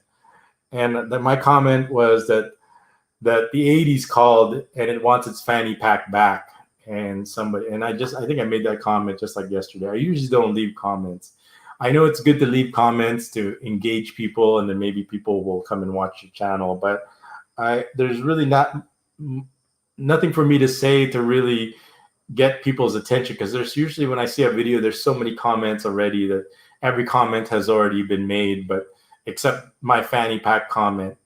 So somebody just liked it right now. So that was my notification. So thank you for whoever it was. YouTube notified me. And by the way, I want to tell the people who sometimes I'll get, I don't know what YouTube does with its algorithm, but sometimes I'll get comments. I don't delete comments actually, but YouTube has this algorithm that they'll ghost comments if they see that it violates their guidelines. Like if you're spamming, or you're putting up links, or if you're like using not only like not only what you're saying, but like what you're saying. They have this algorithm now that can track if you're like trolling or attacking somebody or making personal comments or something like that. So I usually don't. At this point, I'm not really deleting any comments right now. So if your comment is not showing, it's being ghosted, it's not me that's deleting it. It's the YouTube's algorithm is kind of ghosting it on its own, and there's really nothing I can do to control it. So let's go back to the comments here. I forgot even what the funny story was I was talking about. That fanny pack thing just kind of distracted me. The 80s called and it wanted its fanny pack back, and somebody thought that was funny. So let's go to the comments here. So anybody made any comments? Why does foreign guys hook up with Klingons and pirate girls in the Philippines? That is a good question, and I like I said, I answered this ad nauseum, but I can summarize and answer it again, because I think the perfect example would be like Joy.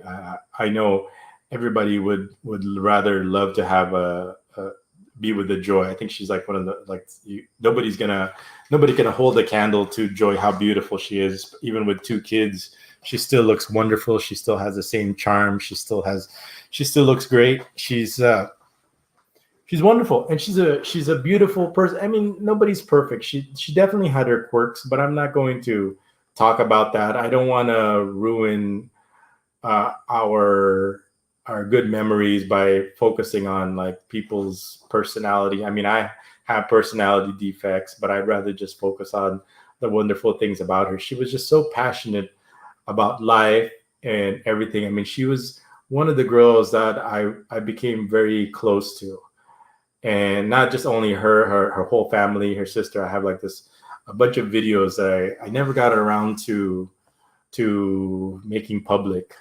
I mean, I always had them, but I always wanted to make a time, but the time just kind of moved forward. I mean, she was just part of uh, uh, Joy, and her family, and especially her sisters, was part of the first generation, and then as the new generation kind of came in, and it just kind of moved forward, and the material from the new generation kind of kept moving me forward, and it was harder for me to go back, and it was just kind of crowding it. I just never got. I just said, I'm sure there's going to be a time where I can go back and dig up those archives. But right now, it's the police have it right now. So if any of you guys are listening, you better not mess with my stuff. But because that's evidence, and you're not supposed to. It's against the law. Not just it's everywhere in the whole world. It's against the law to tamper with somebody's evidence, especially if the case is dismissed. But anyway, I will deal with that. But so back to what we were saying is that I even talked. What was funny was I talked to Rick this afternoon, and he was talking about, because he mentioned one time. I asked him, okay, I have like a 2-part question. It's like, how did you get interested in the topic of the Philippines, and why would you? There's so many people blogging about the Philippines and so much information about the Philippines. So why would you be interested in talking to me? So it was like a 2-part question. So he said he had a girlfriend who's now an ex-girlfriend in the Philippines. So he had an ex-girlfriend in the Philippines, and he was just telling me about how my information was just more reliable, or just more realistic than the information the other people had. And one of the things that we were talking about was that, as you could see, when it comes to this, we have to face the reality over here. When it comes to money, as you could see, because of money, you could actually be the reason because of money, or the thought of money, or the act of money, or the source of money, that you could actually be thrown in the lowest bowels of hell, and maybe even not survive it. Because there's not just anecdotal stories. I have my own personal stories now, but you don't have to look that far. There's plenty of stories of people, because of money, losing their lives here in the Philippines. I remember I did a long live stream, or a long discussion, about how that one retired couple, I mean, I'm retired also, but that one retired couple retired in the Philippines because some blogger told them about how wonderful it is and how cheap it is here in the Philippines, how you can get full-time help. You can get for pennies on the dollar, you can get a full-time maid, you can get a full-time driver, you can get a full-time gardener in exchange for giving them food and shelter. Well, they don't understand that everything has its positive and negatives. Everybody has there's always a catch to everything. And in this situation, it's like they allowed to, this is why I don't have a maid, I don't have a driver, I don't have somebody washing my clothes. I mean, I'll wash my own dishes so I could sleep well at night. It's those same people. I mean, I told you that story from my one last live stream. Is the maid, it's usually the butler did it. Remember, the butler did it? Well, over here, it's the maid or the gardener, or all of them did it. Okay. You were killed by a candlestick. In this situation, a knife or a butcher knife from the kitchen drawer. And the reason why is always because of money.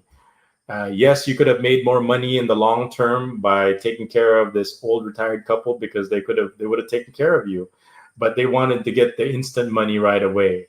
They didn't want to get it just a little bit at a time over the years. They wanted to somehow they found out that okay, by killing this couple, they would be able to steal the cash that they stashed, or there must be something that they're going to steal. And same thing with I told you about this one case where they were convicted guilty because they the lady. She was a retiree, and she was stabbed by the driver, the houseboy, and the maid. They were all in it. It was like a scene out of Julius Caesar where they were like all taking turns stabbing the lady, and she had a baby in her hand, and they stabbed the baby also for money. And they could have had a comfortable life. I'm sure the lady was generous, but here the culture over here is they will forsake, they will give up. I mean, just like with the girls in the hotel room, I could have given them a good life. I could have given them a good future. I could have given them a better future. I could have given them better opportunities. I was gonna give them. I made the announcement that I was able to collect enough money for their braces and their school, their tuition, like I've been doing for the last 2 years. But they would be more than willing and happy to sacrifice a longer future, a better future for a short-term little gain. They're willing to give up future repeat business for scamming you today. And it's of course it's not going to make sense to you and me because we are, as Westerners, we think in the long term. But just like I was explaining, just like when you're looking at animals, if you look at an animal, they either bark at you or wag their tail. Okay, if they see you. But once they don't see you, then they don't bark or wag their tail anymore. It's kind of like out of sight, out of mind. They just think in the short term. Whatever is kind of in front of them is what they are just focused on. And the future is not something what's in front of them. They're just basically concerned with what is now, what can they get now.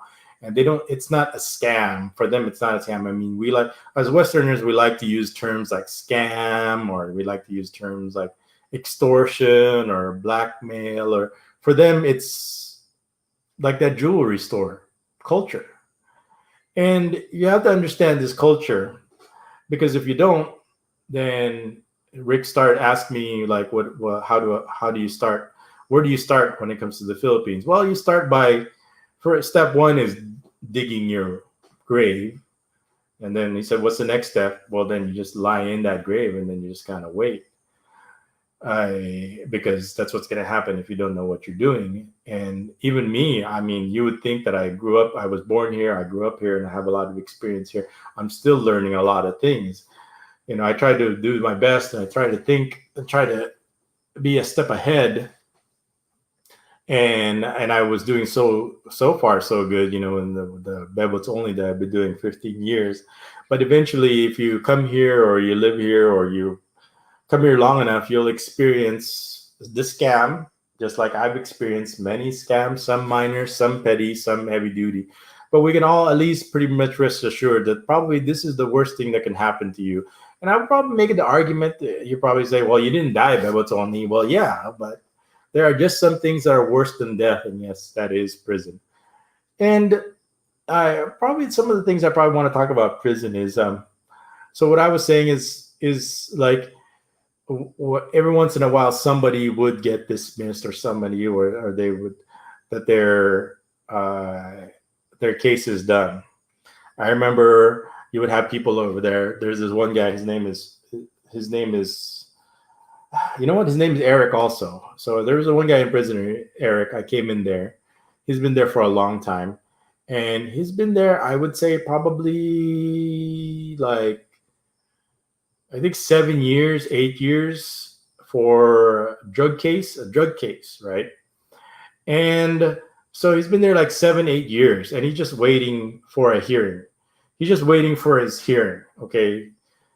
If he would get a hearing, he would just talk to the judge. I mean, he would just talk to his public attorney and say, I would like to plea bargain. Okay. And he would plea bargain his drug offense. So it would, instead of like 20, 30 years, they have these plea bargains now when it comes to drug cases, that it could be reduced as low as like 2 years to 5 years. So he just wanted the plea bargain because once he entered the plea bargain, he could get out. It would be just a matter of days or weeks before he can get out because he would be sentenced 5 years. He's already served 7 or 8 years already. He would get out right away. And I remember the morning or the day that he was just waiting for his paperwork to come in, for the order to come in that he's already served his time, and that was it. So they were just gonna admit guilty, admit because of the generous. It just depends. Not all courts are like that. It just depends on the court. But if you're in a court that is in the plea bargaining, so they just want to get these cases out of the way. Okay, so let's plea bargain.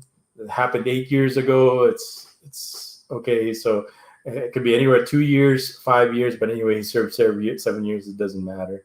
And he was finally going home to see his family. And I remember what it was like. I was happy for them, but like the envy and jealousy that he's going to be with his family. And here I am waiting. And the worst part about waiting is I don't know when or what I'm waiting for, because sometimes because there was a point where I had 3 different cases.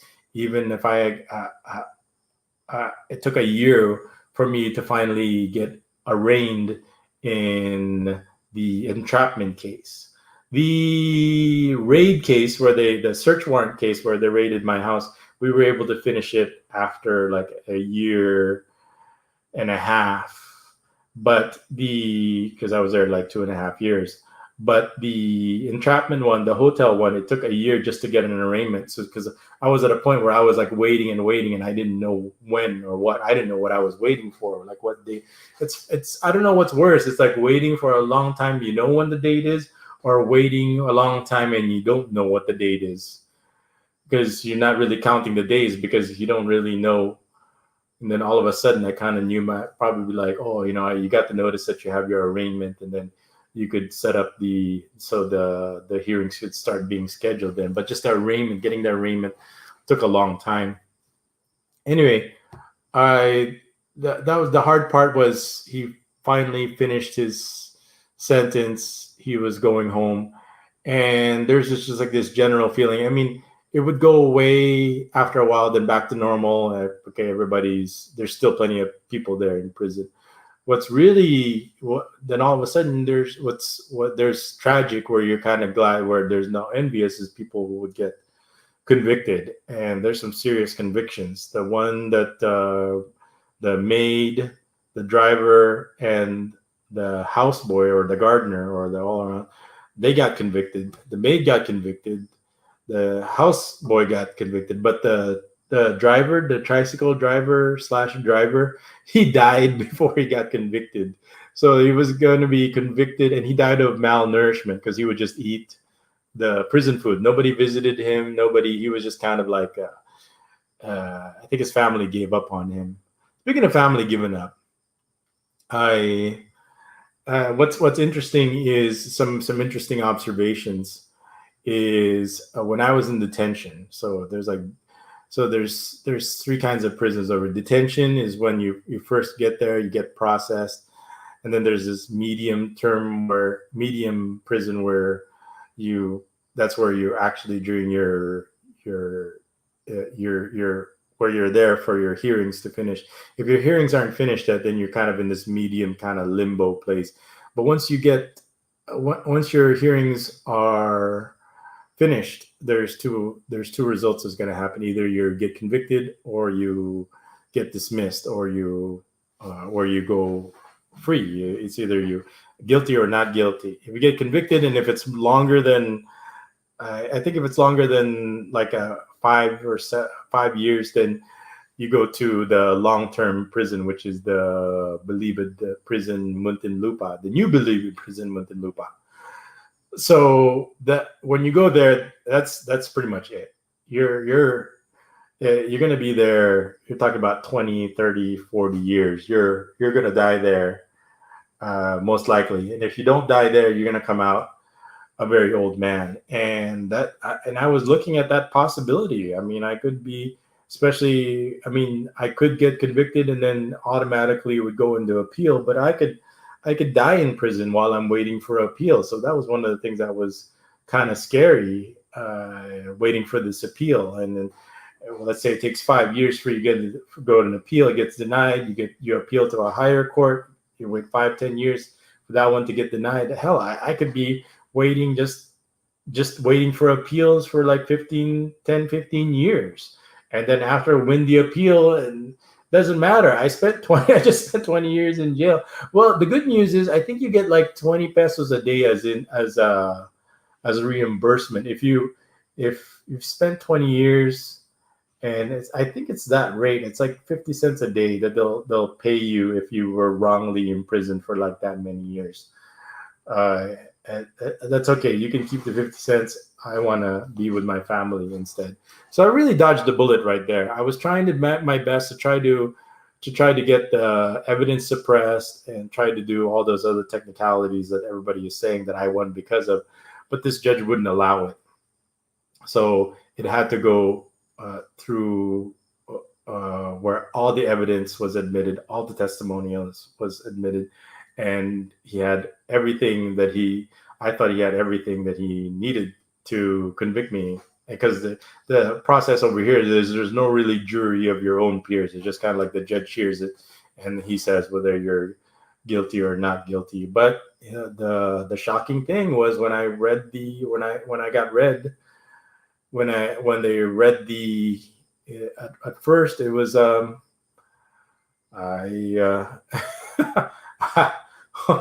I go, really? I go, what?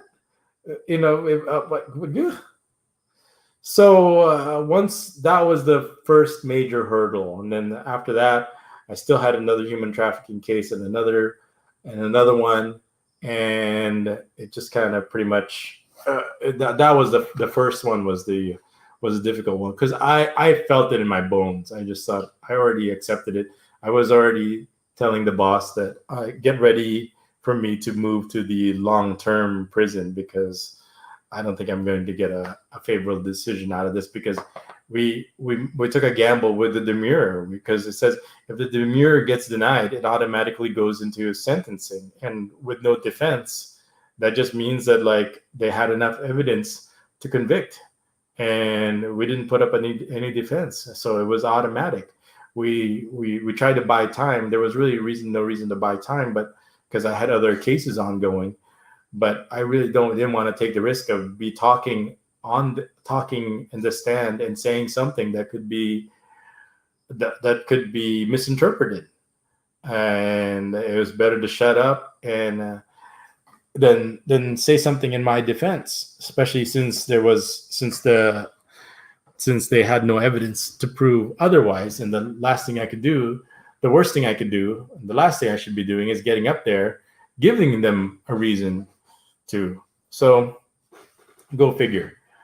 Back to the comments, and we're watching, and check this out. We got 11 to 12 people watching. So thank you very much for everyone. So as usual, I'm going to say, can please someone join the live stream? I'm not going to bite. I would really like to discuss a lot of details about what happened, but I would like to do it with someone that I can talk to. So if somebody would be brave enough to join the live stream, it's right there. The link is still right there, but I'll post it again, and it would be entertaining, and I think everybody would enjoy if I had a person to talk to. So the last question was something about the State Department. I don't know anything about the State Department. When I'm in prison, I hear all kinds of rumors. State Department, FBI, whatever it is, but all I saw was the embassy bringing me 5 decades old National Geographic and hotel toothpaste and like lotions and conditioners, and stuff that you'll buy, even that you can get from the hotel rooms, that you could the giveaways or the those things. So thank you very much for all the people that came to listen. I know that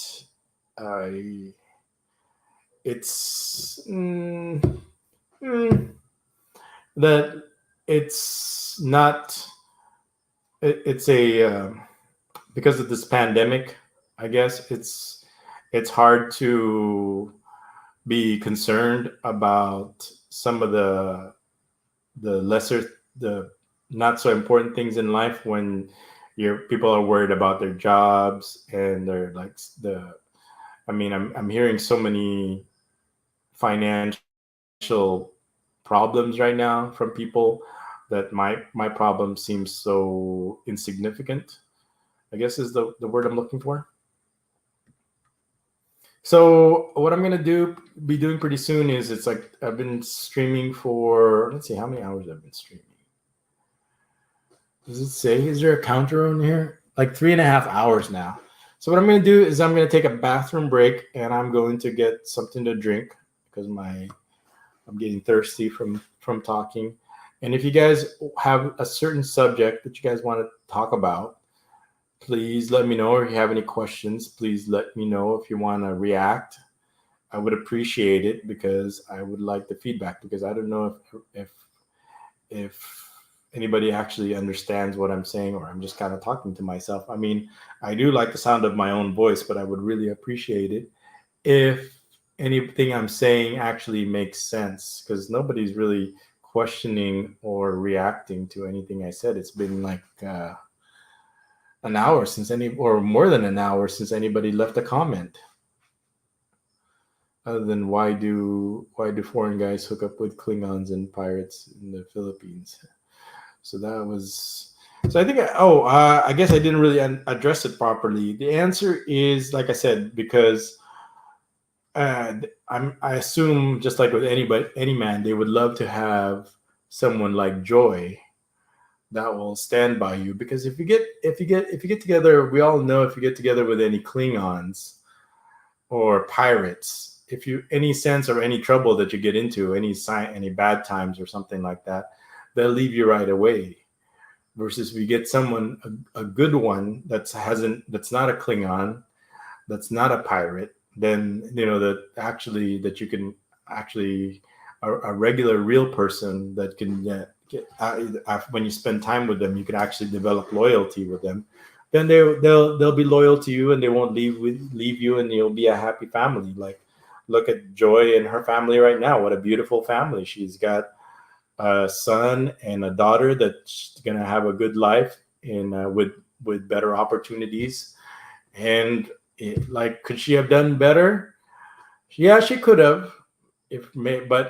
But we don't know that. We can't be gambling on what if when Christian was there and was coming for her and married her and she gave him a good family and they have a good life in America, as far as I know, as far as I see. And what I wanted to say was that I had this discussion with Rick this afternoon, and the biggest problem when it comes to like the Philippines is the people don't want to be left behind, and what they'll do is we have this kind of, the culture is, we have this, we like to use terms like crab in the barrel syndrome, which is not really a syndrome over here, because you don't need to pull people down over here. Like if you observe crabs in a barrel, how they're pulling each other down, they don't need to do that here in the Philippines. They want to stay down with the rest of the crabs, okay? Because what the reality is, they don't know any better, okay? Now, you know better, I know better, we know better, but the people here in the Philippines don't know any better, okay? This is the only life that they know, okay? So they don't want, yes, you do present a better life for them. We're talking about foreigners. We're talking about foreigners want to give them a better life, right? But the sad reality is that, I hate to explain this to you, and I hate to burst everybody's bubble, okay? They don't want the good life that you're going to be offering them, okay? They're not interested in it. They don't want it. I'm not saying they hate it, but I'm just saying they don't know any better. They like being in the barrel with the rest of the crabs, okay? So there is no such thing as other crabs pulling each other down. It is those crabs like being poor. They're happy being poor. They're happy being with their friends. And then you're probably saying, okay, why do all these prostitutes want to be with a foreigner then? Well, they're prostitutes. They're not regular people anymore. They're not being a prostitute for themselves. They're being a prostitute because they have a hungry child now. Most prostitutes are single moms, and that's why they go into prostitution, because that's the only way they could feed their baby. It's still in their culture that it's like, hey, I have a baby, this is my love, this is my child, I have to feed this child, this baby, and they only know how I can feed it is when a foreigner gives me money. And the only way the foreigner is going to give me money, and that's what foreigners are good for, is if I prostitute myself. Okay, so this is where the foreigner comes in, and they try to make a relationship, and they try to make a wife out of a prostitute, which we all know you can't do, right?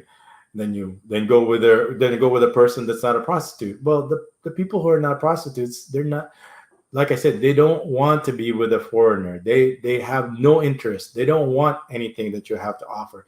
The only time that they're interested in you is when they're desperate, or they have a hungry child. But if they never get pregnant and they don't become a single mom, they don't want anything with foreigners whatsoever. See? And this is where people, of course, get upset. Their feelings get hurt, man. There's nothing more fragile than a Western ego is when you tell them that, like, oh, they're not interested in your money until they become prostitutes. Okay.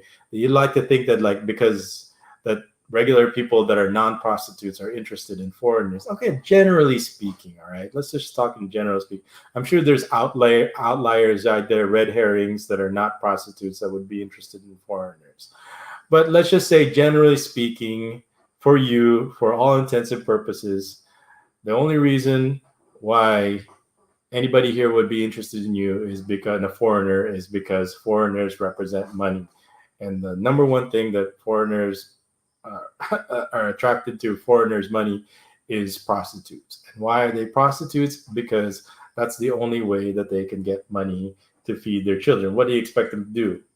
Go get a college degree so they could work at Jollibee, or so they could work at SM? Remember, they can't work at Jollibee. They can't work at SM because they dropped out because they're a single mom. What else do you expect them to do? All right. And usually these are the very pretty girls. Okay, there's a lot of ugly girls also. If you think about, beauty is still a rare commodity. It's still as rare as a diamond. For every very beautiful girl over here, for one beautiful girl, there's probably like 1,000 ugly girls. Okay. So if you talk about 10,000 ugly girls, there's going to be 10 beautiful girls. Okay. And guess what's going to happen to those 10 beautiful girls? Okay. Those 10 beautiful girls are usually the ones that are going to get pregnant first, because that's what all the ugly guys want. Okay. They don't that's who they want to get pregnant first. Okay. And guess what they're going to do? It becomes a curse being that pretty, because they're going to get pregnant first. And what are they going to do if they got these looks but no money? They're going to go into prostitution. Is there a lot of prostitution in the Philippines? Absolutely. Okay. Is prostitution illegal in the Philippines? Absolutely. Does prostitution go on? Yes, absolutely. How it is, I'm not really getting into the politics of it right now. Okay. These people are these prostitution places, of course, have a lot of protection. They pay a lot of taxes so they don't get raided, or so they can reopen again. Okay. And they're very well connected and very well protected. That's not me. I don't have connections. I don't have protection. I don't have looks. I don't have personality. I don't have money. Right. That's why I had to spend a lot of time in jail. But I was still able to survive. Okay. So that's the important thing. Can you be a person with no connections, no looks, no personality, no money, and can still survive and get justice? Yes. Right. Especially if you're innocent. Okay. If you didn't do anything wrong, right? As you could see, you have to be worried. Okay, you could still, even though you're innocent and you didn't do anything wrong, you didn't do anything illegal, you could still spend several years in jail. Okay, and that's probably what I don't want to get sidetracked over here. We got another person commenting over here. It's Lucky Doocy, or Dussy. I don't know if I'm saying that properly, and I don't think you're gonna. I don't get really much response anyway.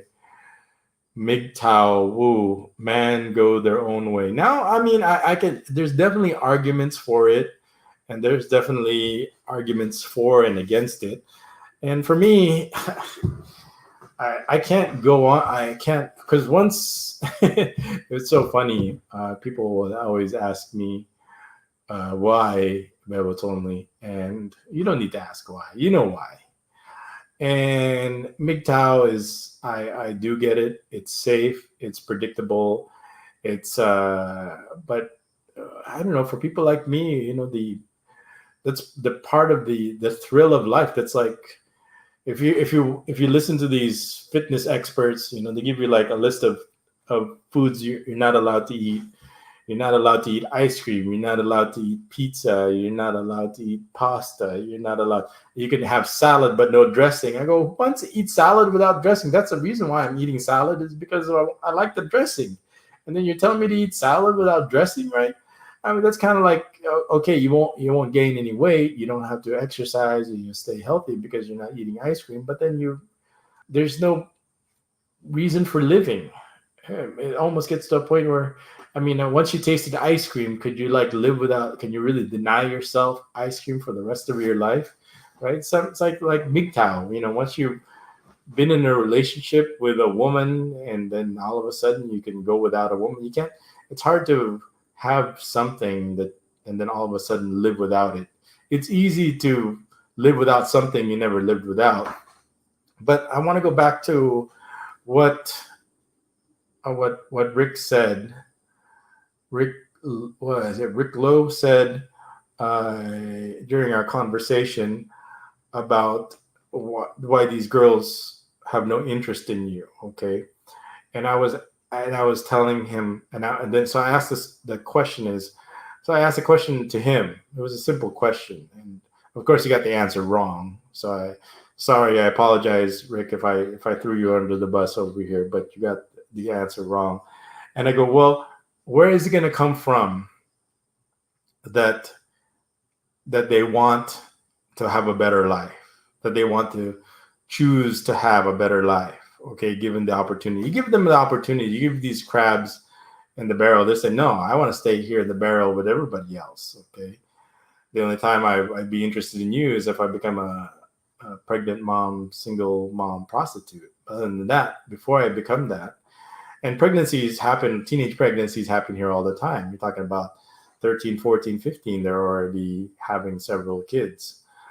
So how are they going to support that? Well, they'll start prostituting themselves at an earlier age. I was watching the news earlier today. They did another, if you look in the news, the National Bureau of Investigation, the NBI over here, another law enforcement thing, they were able to, they saved like 9 prostitutes.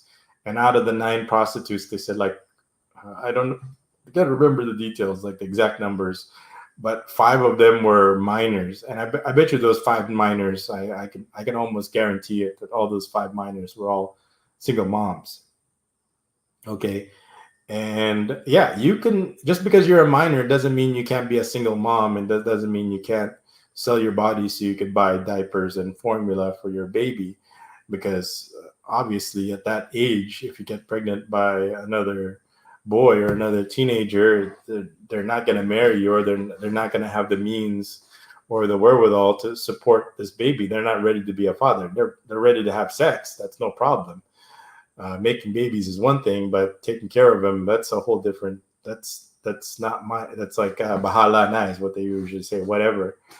And well, whatever is. So what's funny is they said that the pimp or the manager or the ones that pimped them out was one of the girls, and that girl was a minor. Okay, so the girl that arranged it or that managed it, that pimped out all the other girls, was another prostitute herself. And not only was she a prostitute also, but she was also a minor.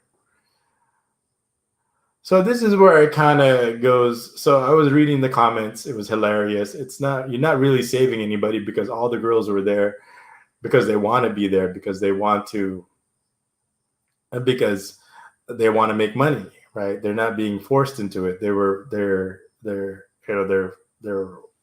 friend is not forcing them to do it. They're doing it of their own free will. This is not one of those situations where they're heavily in debt, okay? Because they're in the Philippines. Over here, if you have debt, it's not your problem, it's their problem. Debt here in the Philippines means absolutely nothing. And debt is why debt here is not a problem if you're in the Philippines is because you don't have to pay it. Because if you don't pay any of your debts over here, nothing's going to happen to you. Okay. For the most part. Now, if you owe money to Indians or Muslims and you don't pay your debt, or loan sharks that, like example at the chicken fights, right? And that's a whole different story.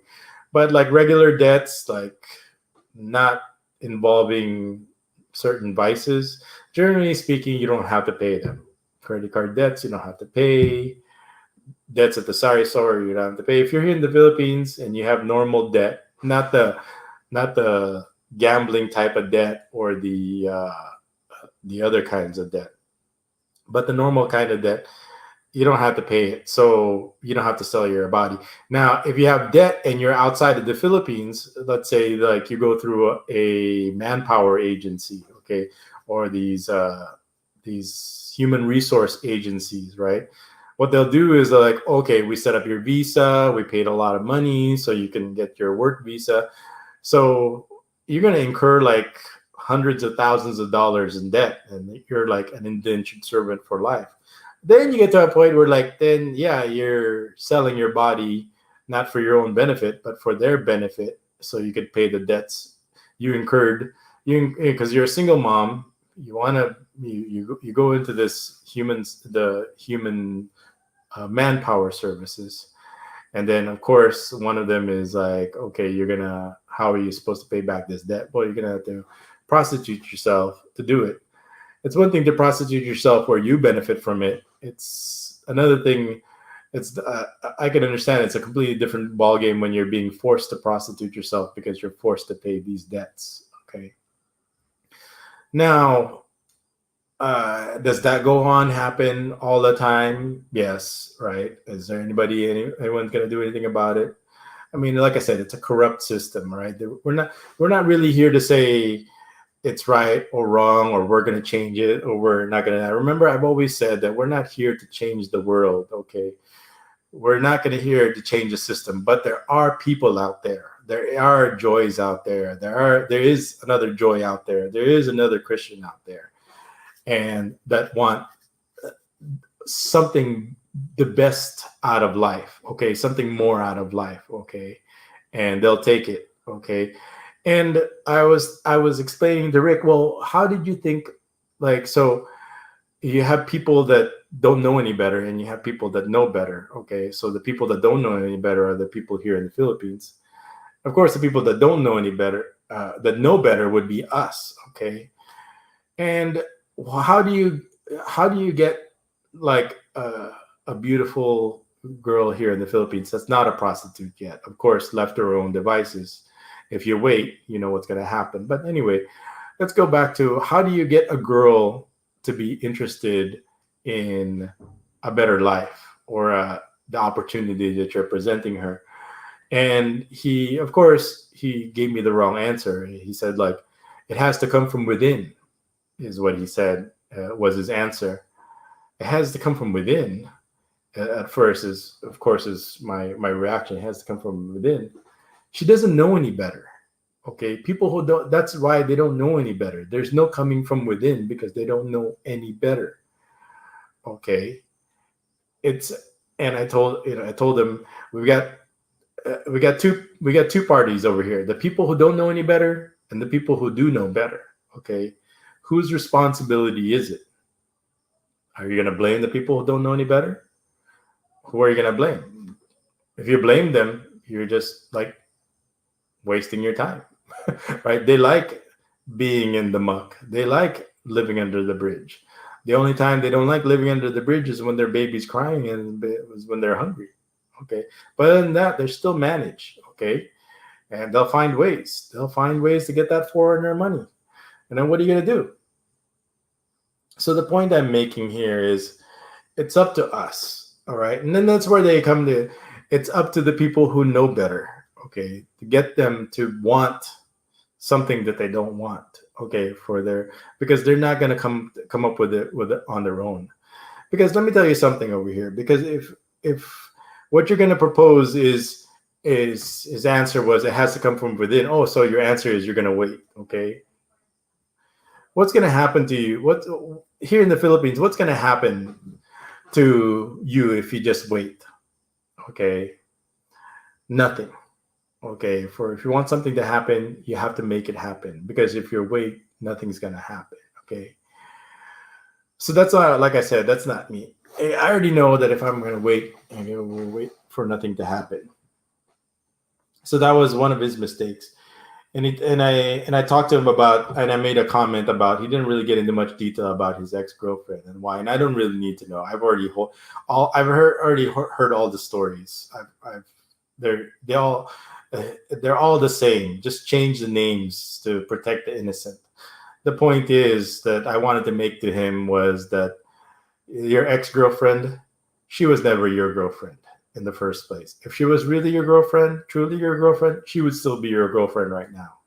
But the fact that she was your ex-girlfriend, it meant that she was never your girlfriend in the first place. And I don't even want to know what the details are, what the arrangements are. Obviously, he's in another country, she's here. I already know the dynamics of the out of sight, out of mind. I always said that like they're happier when you're not here. They're happy. It's like they're happy when you're here, but they're way happier when you're not here. Okay, and how is that, right? Because when you're not here, they don't have to do anything, but when you're here, they have to do something. So that's kind of, how do you address that? How do you fix that? Obviously, there's things you could do, but there, like I said, there's a problem. Well, how do we deal with this balance only? Because I can't live there. I have a job over here. I have a library over here. I can just pick up like you and just live over there like other people do. I have a normal life. I have a career over here. I can't just leave it. And I said, that's right. That's true. Then that's where prostitutes come in. Just know the limits. Just know the reality that you got your you're gonna go online. You're just gonna have the online this online relationship is not real. It's just kind of whatever it is online. But don't think one way or another that you're gonna be using terms like girlfriend or ex-girlfriend or saying a girl is an ex-girlfriend or anything like that. Just live in this kind of denial bubble and you'll be just fine. But for some reason you're coming to me, you're talking to me, which means you don't want the blue pill anymore, you want the red pill. I mean, there's this is of course I'm making the reference to the Matrix. Okay, so I'm kind of like a Morpheus, and I give you two options, right? One is gonna be bliss, because ignorance is bliss, just like Cypher said. Yeah, this steak is not real, but oh, ignorance is bliss and it tastes so good. Or you want to take the red pill and you want to live in the real and and live like a real person, and if whatever and face the advantages and disadvantages of whatever comes with the reality. You both have their advantages and this. You just have to pick. You can't have both ways. You can't have it both ways. So of course, the people that pick the blue pill, just like Cypher, is going to sabotage everybody that has chosen Morpheus and me, that live their lives fighting for the red pill, and I'm still fighting. And that's probably one of the things I wanted to say about the light in the live stream is the fact that I'm still in the gut. I mean, I could have. The first gut reaction would probably is hey, we can't be here in the Philippines because it's not safe. I mean, it's just too dangerous. It's just too dangerous for a family because anything can happen just to be safe. We can go anywhere.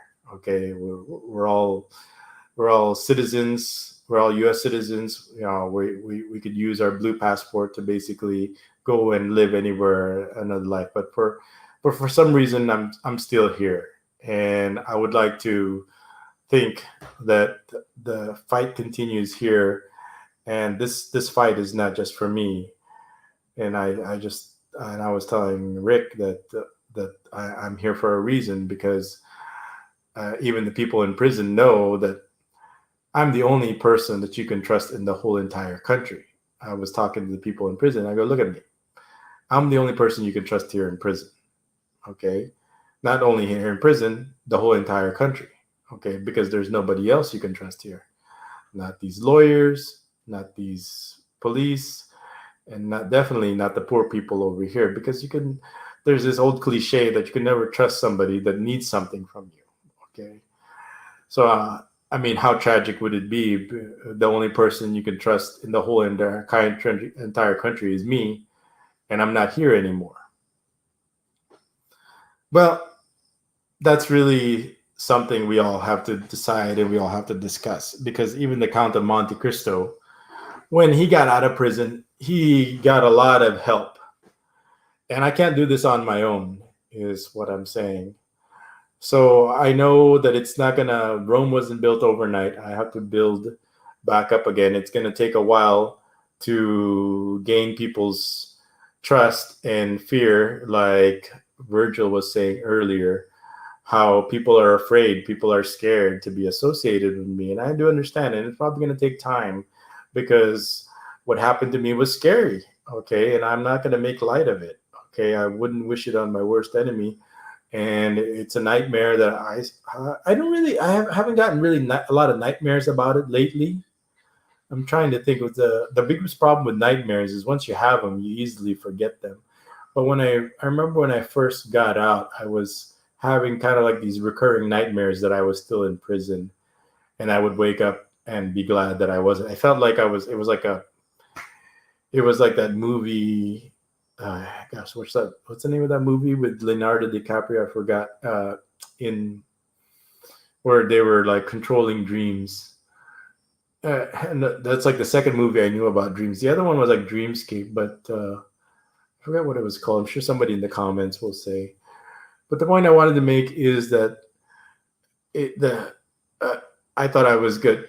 Sometimes I'm dreaming that I'm free, that I'm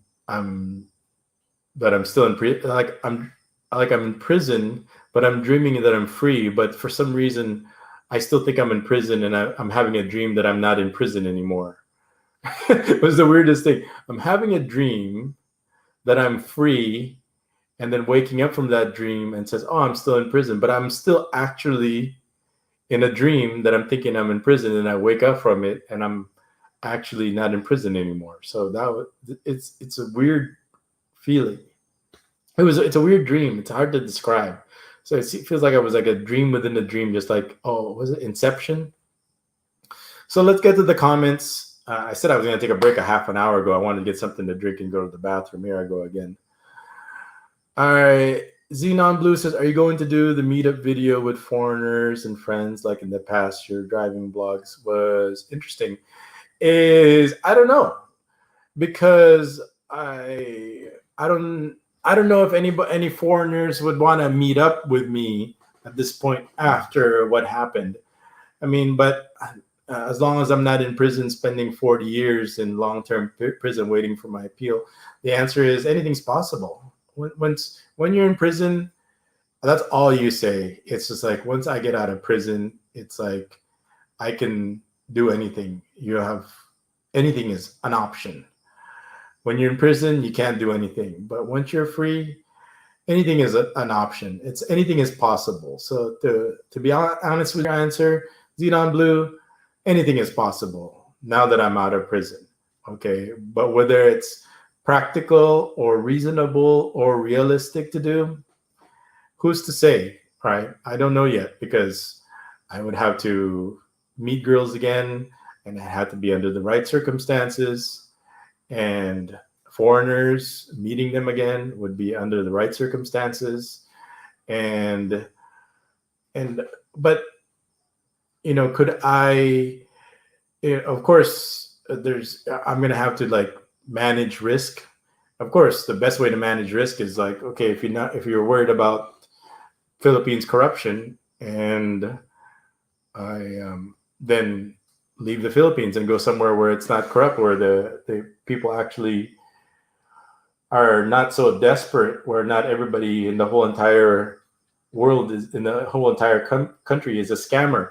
You see, and I hate using that word scammer, because over here in the Philippines, it's not the word scammer they use it like we want to use it like it's a bad thing, like it's nature. It's like the air we breathe over here. It's like expected. Scamming is just like culture. Don't say it's scam. I mean, for you and I, it's scam. But for over here, scamming is culture. I mean, if it wasn't culture, then why does everybody do it? And it happens to everyone, including you. I mean, how many 100% of foreigners have to have a scamming story before they actually accept it, that it's just part of the natural nature environment? That once it becomes like a part of nature and environment, it's no longer a scam. It's just culture now. It's just part of culture. And we have to accept that there are reasonable scams. I mean, if somebody is just scamming you for clothes or for beer or for shoes, that's manageable, okay? But when it comes to like putting you in prison so they can do this criminal activity, then it becomes then you have to put protocols and parameters to make sure that, I mean, now that I know their methods and their motives, right? I could have been out in less than 3 days. Okay, now that I know what they were after from the very beginning. Okay, I could have been out as quickly in 3 days if I knew exactly what was their method and motive. Okay, and that's pretty much what you guys need to know, what their method and motive is. Once you figure out what their method and motive is, then you can pretty much steer them in the direction that you want also. Okay, this is what you want, this is what I want. We can go both get what we want, and we're both going to be very happy, okay? The problem was I didn't know what these method and motives were, so I needed to learn them so I could share them with you, so make sure it doesn't happen to you, because if it happens to me, it can happen to you also. Because if you're innocent, and just like me, it can happen to you. If you have money or have access to money just like me, or perceive to have money just like me, just like you, then it could happen to you also. What that method is, and then that's what I'm here to share with you so it doesn't happen to you. But what I'm doing is I'm waiting for somebody to come in the live stream so I could tell them. But if nobody is brave enough to join the live stream, then how do you guys even deserve to have access to my knowledge and experience? Because the life you save may be your own, because you're not even willing to talk to me on a live stream. Let's go to the comments over here. Xenon Blue says, are you going?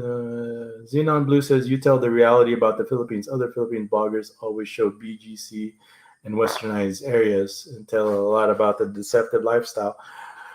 Okay, like I said, what I told Rick was that the money, okay, like I said, it's extremes. It could take you to the extreme bowels of hell, or it could take you to the upper echelons of heaven. Okay, the money could do that for you. It's like, yes, the money could be used against you where you suffer and experience the worst things about life, including death or prison for a long time. Or that money could be used into something so beautiful, something you've never experienced before, something that you've always dreamed about, that it could come true. Okay, now I'm not saying, I said before, that money doesn't buy love. Okay, but it can buy happiness. Even the people that say, I remember when people, what is it? The stupidest thing I heard when it comes to money buying happiness. And it says, after you make $100,000 a year or something like that, it's not going to make you any happier. Well, I'm not even, okay, wait. Okay. Sorry. $100,000. So you're not, but if you make, so if you'll, so the person who makes that makes $10,000 a year is going to be happier than the person who makes $5,000 a year. So the person who makes $20,000 a year is going to be happier than the person that it's like up to that point, it's like the stupidest statement and the stupidest argument about like money can't buy happiness. And then after a degree, after 100,000, you make, like they said, the study, after $100,000, you're not happier anymore. Well, don't worry about that. Okay, we're never getting to that point where we're saturated with so much money that we're not going to be happy. Okay, but I do understand. But this is where it does buy is happiness. Okay, and it's very easy for somebody to fall in love with somebody that's happy than someone who's not happy. Okay, so if you want somebody to fall in love with you and to have developed feelings for you, it's easier to do it if you're making them happy. Okay, and that's what we do. But you can't make them happy if you're not here. Okay, if you're not here, then and if they're happy, that means somebody else is making them happy, and that's their boyfriend, and your girlfriend is now their girlfriend. It's like, no, it's not. It's like, that's my girlfriend. Not for long, or she never was. But the point I'm making is that if you could use your money to become happy here and create opportunities for you, and to, because people over here are just victims of or products of their environment. Well, what you could do is shape that environment so they become the victim, not the victim, but the recipient. That you choose, you change that environment. There are people out there that will make the environment to their own so they can get it is exactly what it is they want. Okay, and we all know what that is we all want our own joys. Okay, so it's pretty simple. It's simple fact. I've done it before. I could do it again. The question now is whether I want to do it again, or it's probably, or do I have the means to do it again. We all know that, I started bebotsonly back, what's it, like 13, 14 years ago. It was a lot easier when I was younger. I'm no spring chick anymore. 13, 14 years later, it was really easier, of course, when I was younger. But I told Rick it was never a problem. Age was never an issue when it comes to love. Okay, I did confess to him that I've known a lot of girls, and I've become very close to a lot of them, and the temptation has been great, and it's been difficult. I told him, I confessed to him that there were situations where I had conversations with not just one girl, not just with two girls, but let's just I just it happened more often than I would like to count.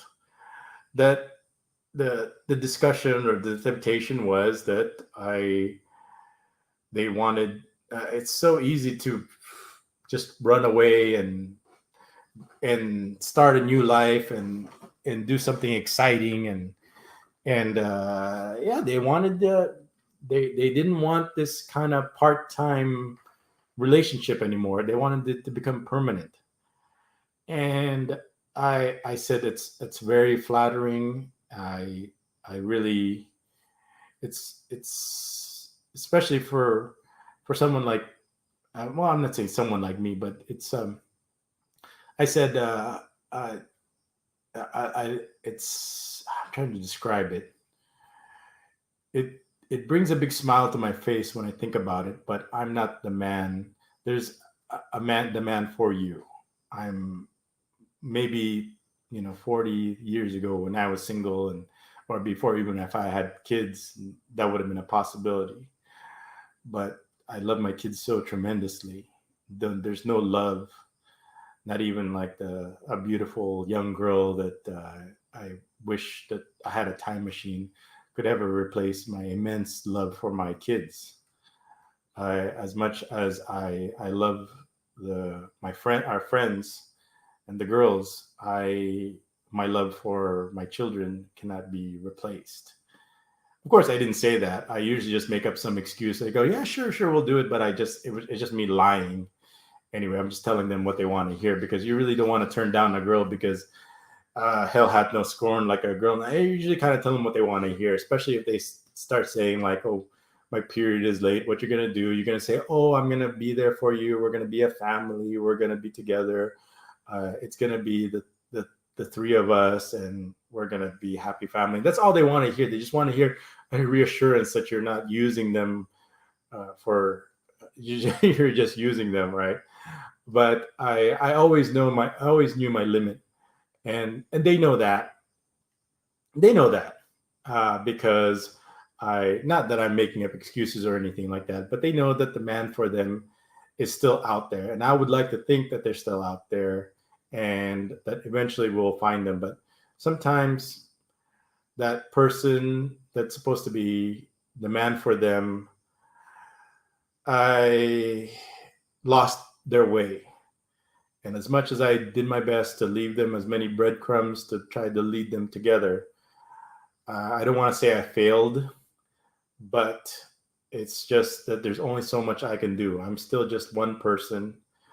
And as one person, I still have limits that I can't perform miracles. Somebody made the point that I'm the force multiplier because there's no way. I always use Christian Joy as example that if Christian would have never found joy on his own. He's never even been to the Philippines or had a passport. The odds of him winning the lottery are greater than finding joy on his own. And I like to think that that skill that I have, that ability that I have is useful to a lot of people out there still. And if I'm wrong, then at least I tried, and I could sleep at night knowing that I went through hell and back, and nobody can fault me for not trying to, like I said, I'm not changing the world, but making a difference with our friends. Let's go back to the comments. Here, still no comments. Does anybody want to react to anything I'm saying so far? When is the next Shanna lunch video? Shanna. Wow. She was so full of life.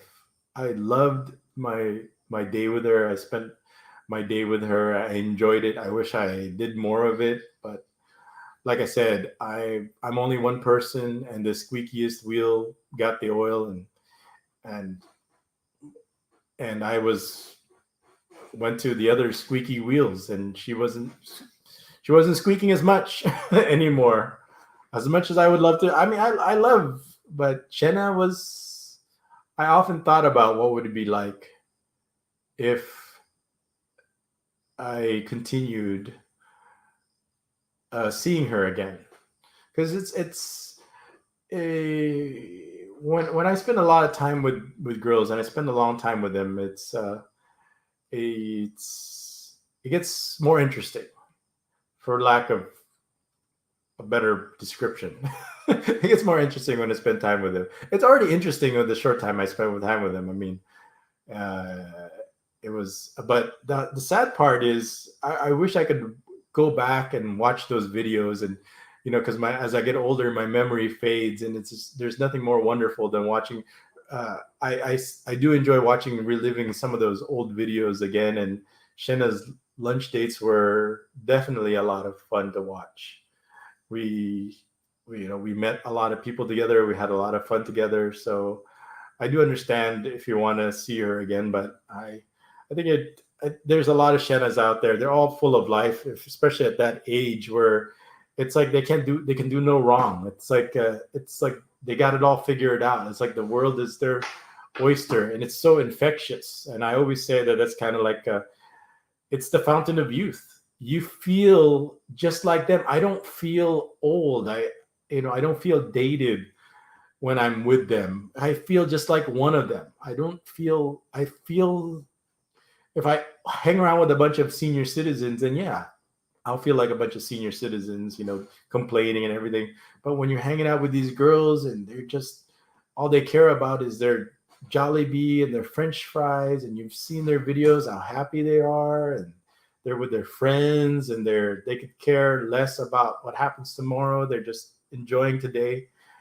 And I can never be that happy, but I'm enjoying seeing them being that happy and being a part of it.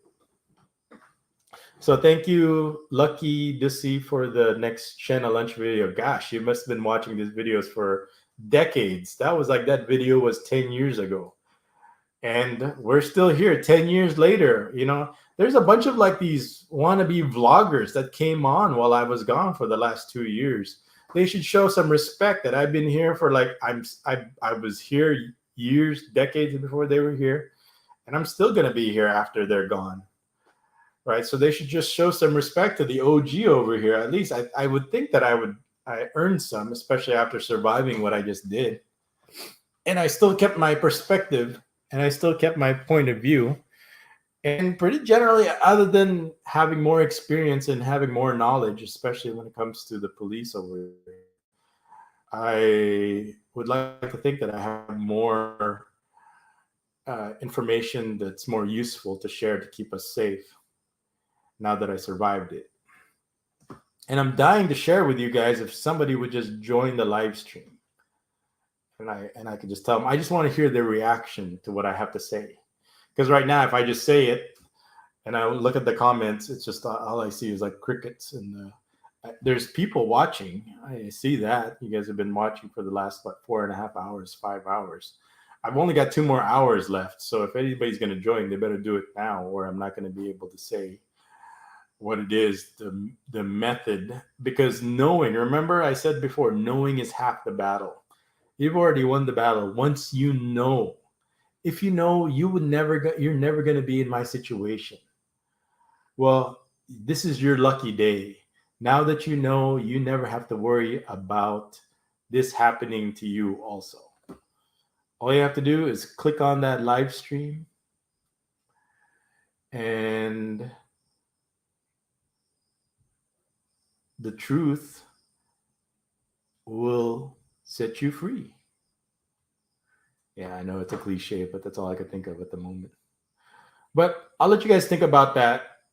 And I'm going to go to the bathroom and get something to drink because I'm getting thirsty from talking for like the last, how long I've been talking now? Gosh, for like over 4 hours now. Let's go. Any questions? Somebody's got to have a question out there. I mean, I said a lot of things. Somebody's got to have a comment out there. So you guys think about it while I grab some juice. I'm going to grab some juice and some water. That's like another thing that these health experts tell you. Don't drink don't drink juice. I mean, like, don't drink juice. I mean, that's what gives it the flavor. What am I doing over here?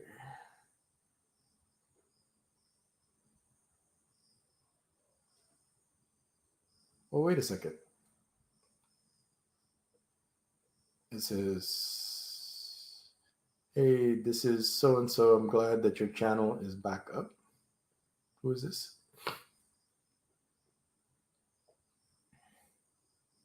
Hello?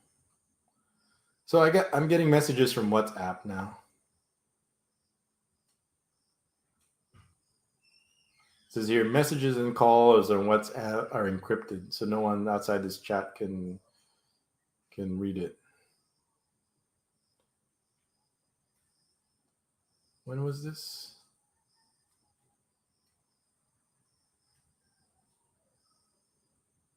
I'm just gonna message him.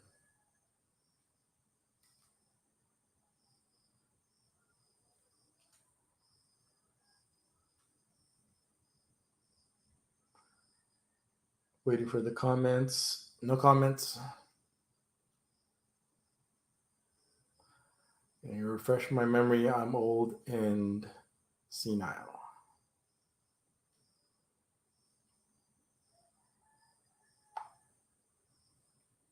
When did this message come in?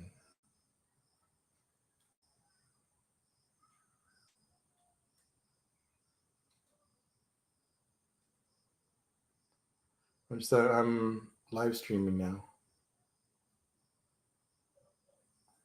streaming want to join? So I got this message from WhatsApp. I just installed it today. They even have bad grammar. I'm live streaming. Wants to join now? I'm not even correcting my bad grammar. So the people who I got a comment from one of the trolls. One troll is saying, "Hey, you got bad grammar." Yeah, I got bad grammar. Figured that since I have a lot of degrees behind my name, I can get away with having bad grammar. Uh, I'm not saying just because I have several degrees does that make me a smart person. There's a lot of dumb people that have degrees. I'm just saying that I'll forgive myself with some bad grammar here and there just to save time because I hate it's hard to type on my cell phone.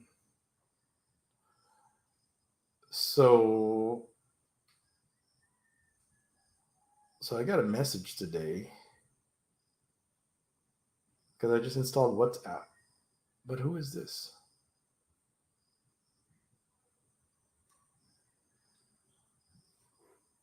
So I'm getting from it. So if anybody is using WhatsApp and want to message me, you can message me on WhatsApp.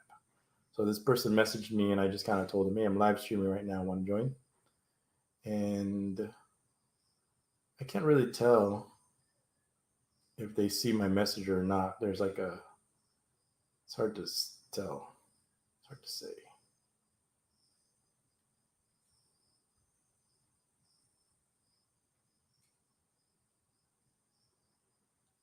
Who is this?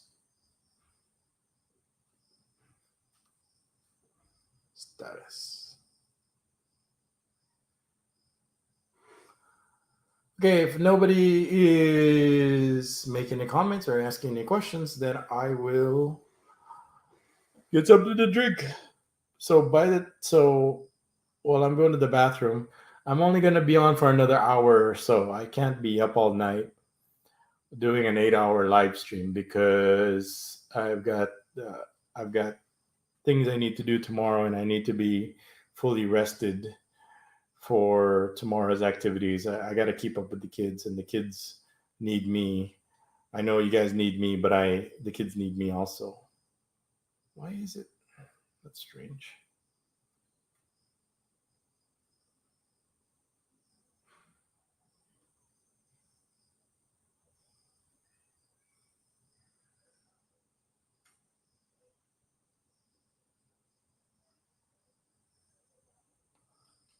Wow. So I got a bunch of people. So if you install WhatsApp, then you get everybody on your contacts being sent, hey there, I'm using WhatsApp. Hey, I'm using WhatsApp. Hello, everybody. Okay.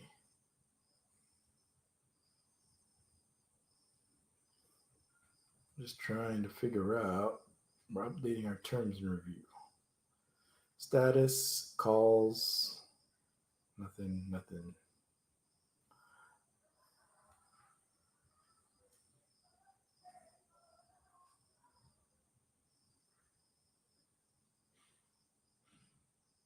Okay. Got it. Still nobody making any comments. Okay, I'll be right back. So you guys don't go anywhere. Everybody take an intermission, go out and smoke. You shouldn't be smoke. It's bad for your health. It causes cancer and all kinds of other diseases and complications. People who smoke are more likely to die from COVID-19 than people who don't smoke. And I'm going to go take a bathroom break. So I'll be right back. So don't go anywhere. If you have any questions or comments, if you'd like to join the live stream, it's right there. So feel free to join and I will include you and we'll talk for another hour or so. Like I said, I can't talk that long. Maybe I'll go back to the discussion Rick and I had earlier and finish off with that. So if you'd like to know more, make a comment. I'll be right back.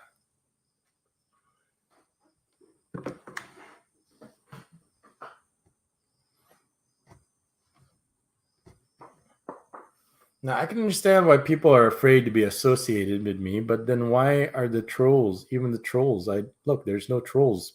Speaking of trolls, where is Hemi and John? That's a They should have been here before by now. They should have been. They should. I know they're. It's daytime over there in America, so they should be awake right now, and they should have popped in by now, unless they died from from COVID or something. I mean, of course, I don't want them to. I don't want to wish that upon them or knock on wood. But one of them should have been here by now. I'm not familiar. The weird thing is I'm not really familiar with these. You guys are. I mean, I've seen Nocturnal Delirium before. I don't remember him. I'm just saying people from the before I went into prison. See, all of you are pretty much new.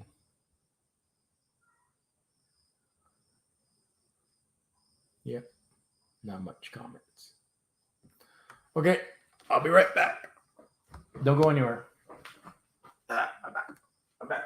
I'm back. Killing me. Sitting for a long time hurts my back.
Okay, and I'm back.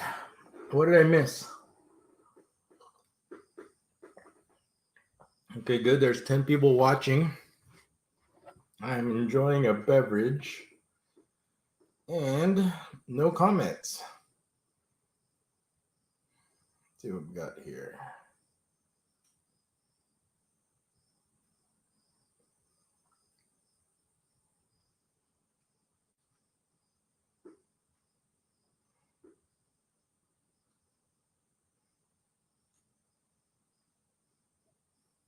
Oh, Quincy is here. What did I miss? Nothing much. I have been waiting for this is Quincy. He's part of the old generation. He's been around for a long time. He's been around as long as I have. When can you come back to the Cavite? I don't know. I think my best guess would be 2 years from now because this pandemic, the government and everyone is going to squeeze everything this for all it's worth because this is basically how the government is using it to have like total control, or this is where people are willing to give up freedom for safety, and they think by giving the government all this power that they're going to feel safer. And once the government when it comes to power, the government doesn't want to give it up. It's like who was it, what's that Lord of the Rings character that they don't give up power, they don't share power, they don't give it up. So you're going to have to wait probably until the next election before you can come to Cavite again. Is probably my best guess based on the situation is what I'm saying. So you have to wait for the next election, which is 2022. And somebody gave me a message. Probably is the boss telling me to go to sleep. Let's see what she wants. So that's my answer. I hate to. It's better to give you a long answer.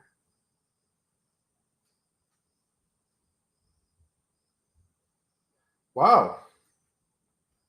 Is that from you?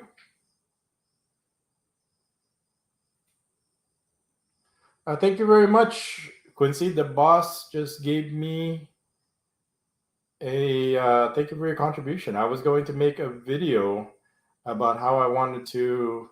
I was going to make a video because it's spring break is coming up, and Hiro has this. I actually made a video, or I'm going to make a video.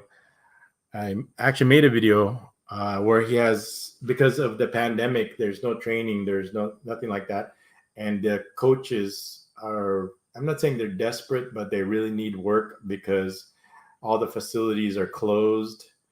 So thank you very much, Quincy. I assume that's you. Second generation baby.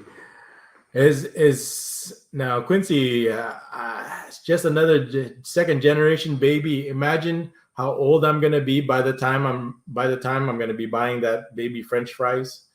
I'm gonna be buying diapers and formula for that baby.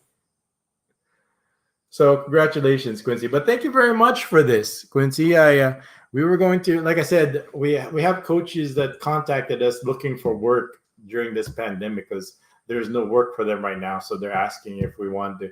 Well, I mean, this coach has been this. I actually made this video. This coach was actually one that I wanted to raise money for because he was the one that after when I went into prison, he was the one that the boss took him to get coached, so to continue his training.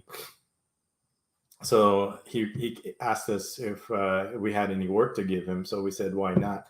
But it's, of course, it's expensive because it's going to be private training. Usually it's a group where you could share the cost with the other players.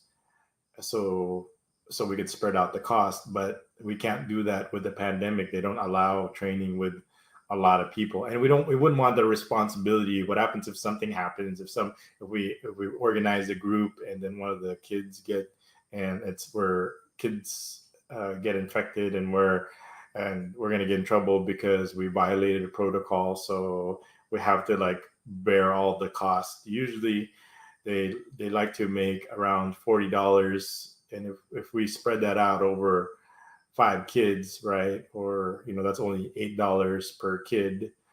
If it's usually that much, but since it's only one, we kind of have to uh, shoulder all the cost of the $40. So thank you very much, Quincy, for your the boss just messaged me that she got it in her Gcash. So thank you very much. I'm going to tell her I thank you very much for thanks to Quincy and my live streaming. So I just got it. So I mean, every little, don't think that you have to give me a lot, because every penny counts, every drop counts, especially when you don't have a job and everything is just kind of outflowing. And there's I don't have super chat, I don't have Bitcoin, I don't have really any job or skills that's bringing me a lot of money. So everything is it's appreciated, and a lot makes a big huge difference. So thank you very much. So I'm going to tell her I'm thanking you right now. So thank you, Quincy. So just sending her right now. So thank you very much, Quincy. That was very generous for you. I mean, you already did a lot for the last one, and I know because you're doing this, I'm sure other people are going to start contributing. It just takes one to make contributions, and I'll get another one. So hopefully one of these days I'll have super chat. But as you can see, it's a long road to getting 1,000 views. I think I almost got like 2,000 view hours to get my 4,000 hours to get monetized, but I think it's going to take another probably 2 years before. I think you'll arrive here to Cavite before, and when you come, I'll be more than happy to. We can meet up, and we can hang out if you want. I love going to Cavite. It's one of my favorite places. So thanks to Quincy. So sending it right now. See how she responds.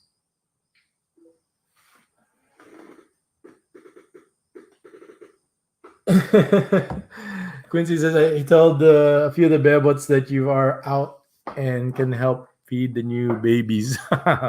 Hilarious. Yeah.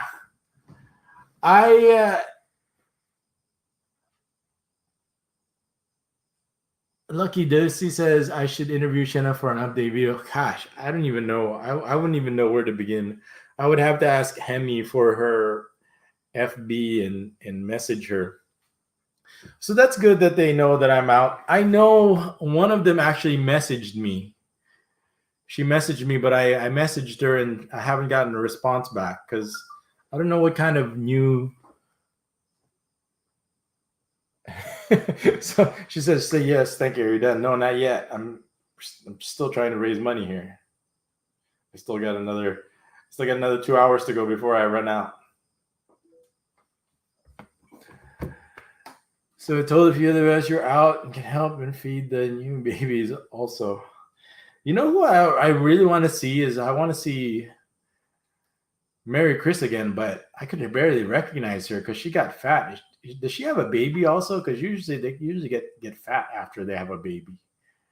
I know you were talking to her sisters. Well, yeah, but Mary Chris is. Gosh, she's got to be pretty old by now. She's got to be what, 20 years old right now. So yeah, Lucky, I would love to do an update video with Shenna, but I don't have the means or the motive or the method right now to do it. Really? She's coming back? I haven't. You know what? I would love to talk to her, but so far, like I said, one of the people commented, people are afraid to be associated with me, and I don't blame them. I would be afraid to be associated with me after what I went through. So good for her, but it's kind of not an ideal time to be. Oh, so she is here. So how do you get this information? Where do you get all this information? That's pretty good. I mean, she has contact with the other people that we used to know that it was part of our network back then. So I wish she would get in touch with me. I'm sure it's slowly spreading or getting around that I'm back in action again. I've been trying to tell people that they had a funeral, somebody died for COVID or something, or one of these extrajudicial killings. So good to have somebody to talk to, Quincy. I've been talking for like 4.5 hours with like barely any comments. So that's sorry that they had a funeral. I hope it's not somebody 33 dies. Who? I don't know what that means. Is that code? That something? Okay, good. Retracted. I was wondering when somebody was gonna come on. Wow, Quincy, you're more up to date than me. My next discussion for my last hour was going to be I was going to be getting a Filipina to fall in love with you.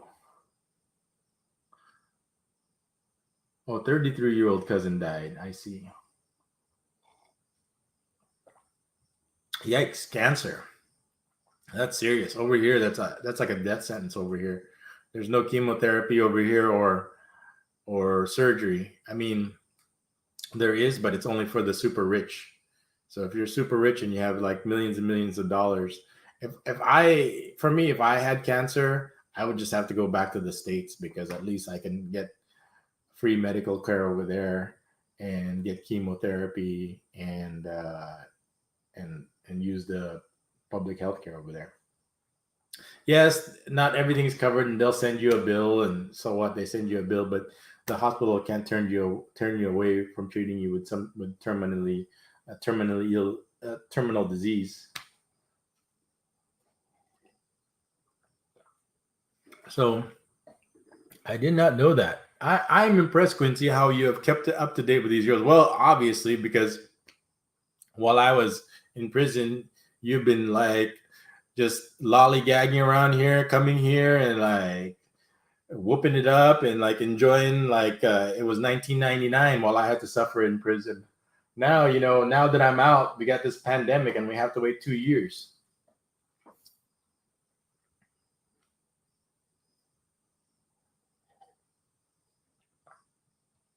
Quincy, I actually talked to somebody, Rick, earlier. He wanted to talk to me. I just installed WhatsApp.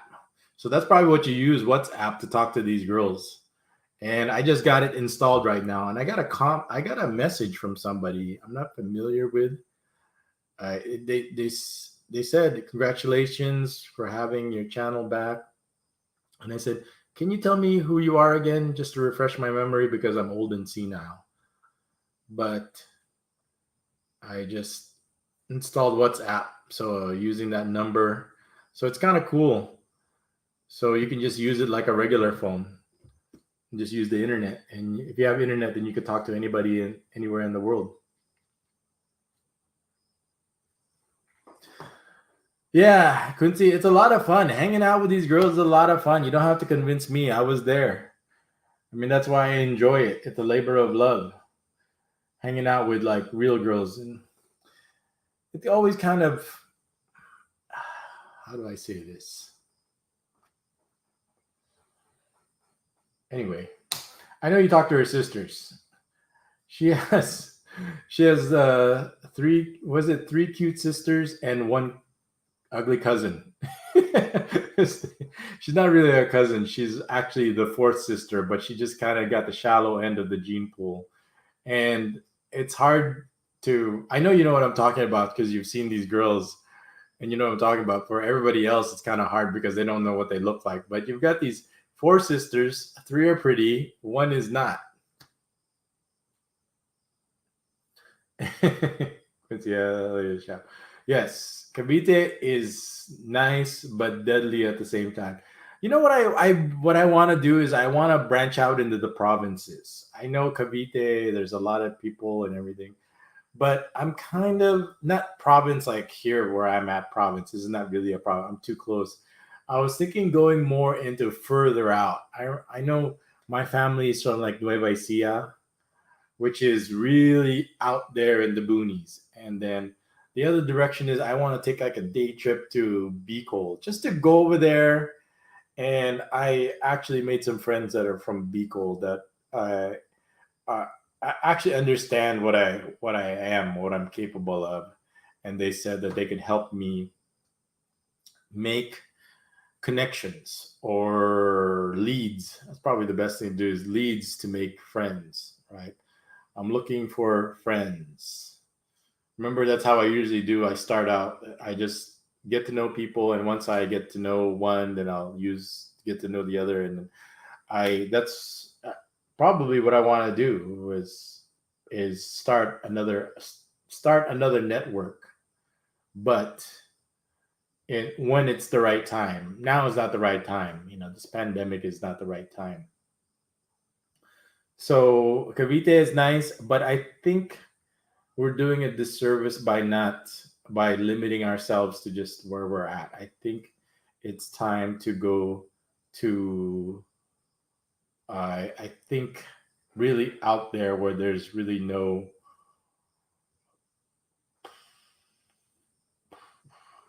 it's boonies area, but still drivable. I don't want to really take a boat, but there's plenty of places that I could drive to the that might take like a day to drive to because I still want to have a transportation. I don't really like taking public transportation. And besides, it's safer anyway when you're making friends. But that's something that's going to be discussed in the future. Right now, I was going to talk about love. How to get a Filipina to fall in love with you. Probably the first thing is probably the courting process, but it definitely helps if you know somebody who knows somebody. And just like there's guilty by association, there's also benefits by association. I'd like to think that there's a lot of benefits when you're associated with bebots only when it comes to interacting with the bebots or interacting with the girls over here, especially the ones that I've interacted with. I'd like to think that most of their experiences with me are positive.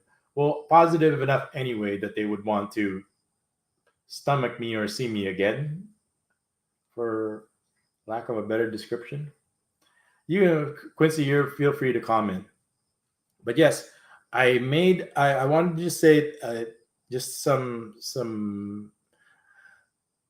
memos I needed to mention. My next video is going to be fundraising for Coach Sam's a pandemic lockdown fund that he's like I said, he's a proud man. He's not asking for charity, he's asking for work.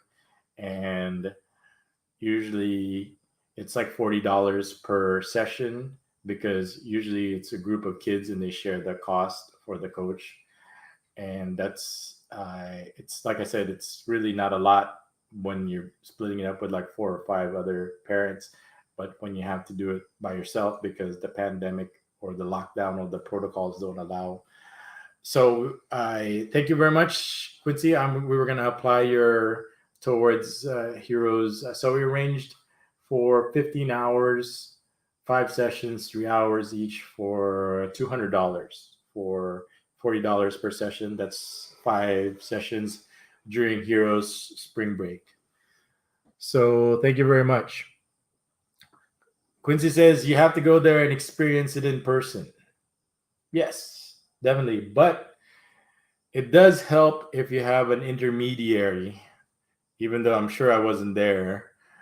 It was, what was I going to say here? That I, I would have rather be with you when you came to visit than instead of being in prison. But I'm glad that you were able to talk to the girls and contact them and was able to interact with them. and become friends with them, even though I wasn't there to make the introductions or facilitate. So I'm glad that you still came and met them anyway, even though that was pretty brave of you. Most people probably would have stayed away, but they weren't. You know that they weren't there, not the problems. And Quincy has probably a lot of up to date information on my complainants also, where they're at. I know one is graduating from high school, and they don't know what they're. I assume they don't know what they're going to do. The dad, their dad left them for another for his girlfriend. I know that because I knew that while I was in prison. Like their dad used to be in the same prison I was. It was like a few years before I was. Imagine what that would be like if I was in prison the same time the dad of my complainants were in prison at the same time. So I had other family members there, but that was awkward. But I mean, you get used to it. You're just there. The point I wanted to make was even I knew the dad left them. So the dad was able to win his appeal, his drug appeal, after waiting like 7, 8 years for his appeal. And then when he got out, instead of going back to his original family, he went to his second family, which is something similar happened to me when my dad. You know, he had a second family, and when he came to a choice whether he wanted for him to come to America and be with us, he chose to stay here in the Philippines and be with his second family. So that's what my complainant's dad did. He's a drug dealer several times. He's been arrested for drugs. I mean, the whole family is in drugs.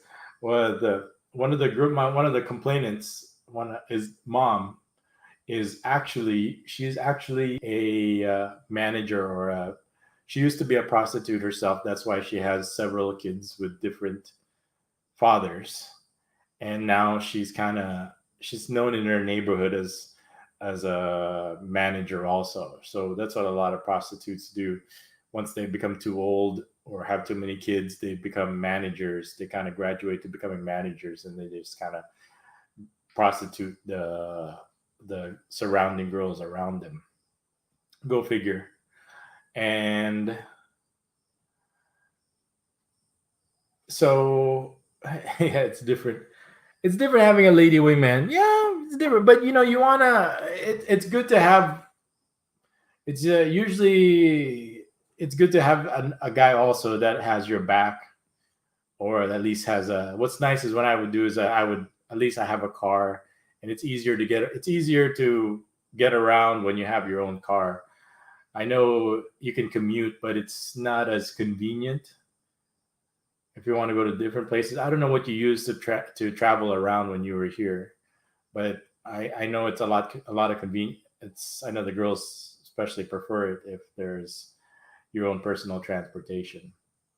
But that's still brave of you to still come on your own even after what's going on. Not that you had any reason to, but as you can see, people are just talking to me as people are afraid of it, let alone coming here to the Philippines and meeting the girls uh, by them on your own. But here is Quincy. He's living testimony that he met the girls that I talked to, and I don't really know what they're really saying about me. I'm sure nothing good. Probably is probably what they're saying. But what was I going to say? That's the information that I got from prison anyway. So they were saying that my complainant's dad was there was another woman visiting him, like his first wife wasn't even hardly visited him at all, but his second or wife number two or his girlfriend was visiting him a lot. So when he finally got out of prison, so they're still there. I mean, you could probably confirm one way or another. We had a car service for 12 days. Gosh, that must be expensive. I know those things aren't cheap. I mean, over here it's expensive, but for someone on vacation like you, it's probably relatively affordable. But they add up. after a while. So the next time you come, uh, go ahead and hire the van, and I'll just tag along, and so that I don't have to drive. So my complainants are not, after high school. There's really nothing for them to do except probably get pregnant and become prostitutes.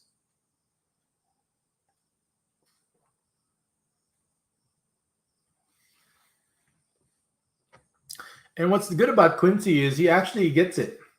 I remember he made a comment to me or made a message to me, and he was asking me what I was gonna do because there's so many futures at stake. I think he said something like that. I go, future? What future are you talking about? The future of the girls. I mean, yeah, but I understand what you mean about their future, but I'm I don't know. I'm kind of like, once bitten, twice shy. Uh, like I said,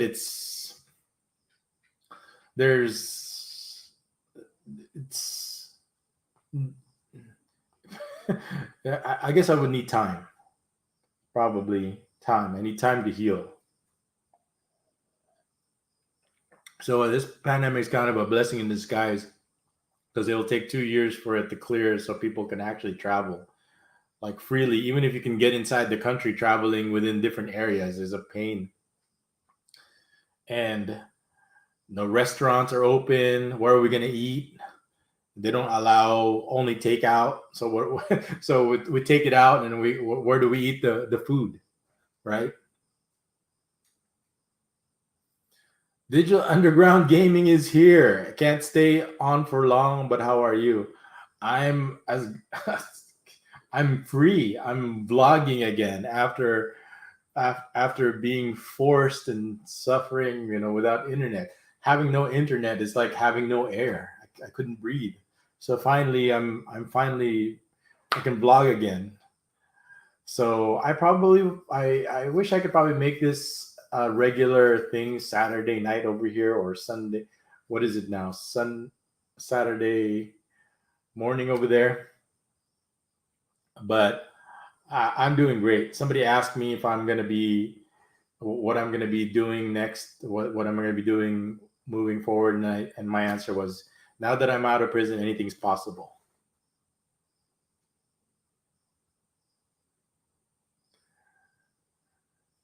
Quincy says the single moms want to meet up with you again, hiding their baby as usual.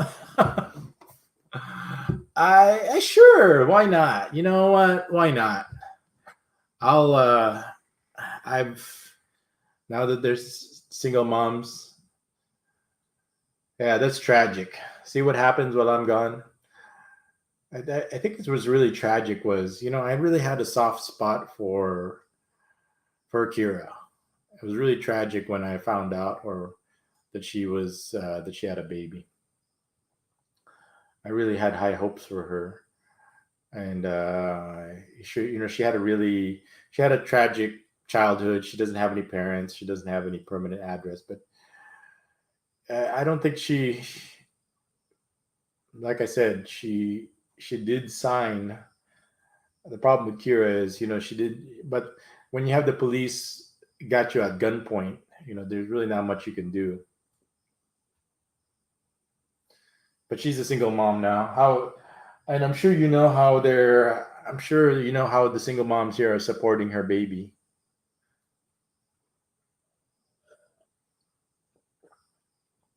hiding their baby as usual. Yeah, they all hide their babies for some reason. I mean, I know the reason why.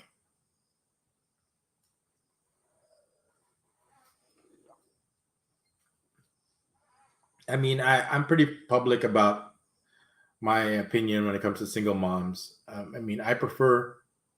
It's like you had your chance, you blew it. There's plenty of other more deserving girls that I would rather give the opportunities to, whatever those opportunities are. I mean, it's not like I have a lot of opportunities now, but the little opportunities I had, I would rather give it to the girls that didn't throw away their lives by becoming a single mom.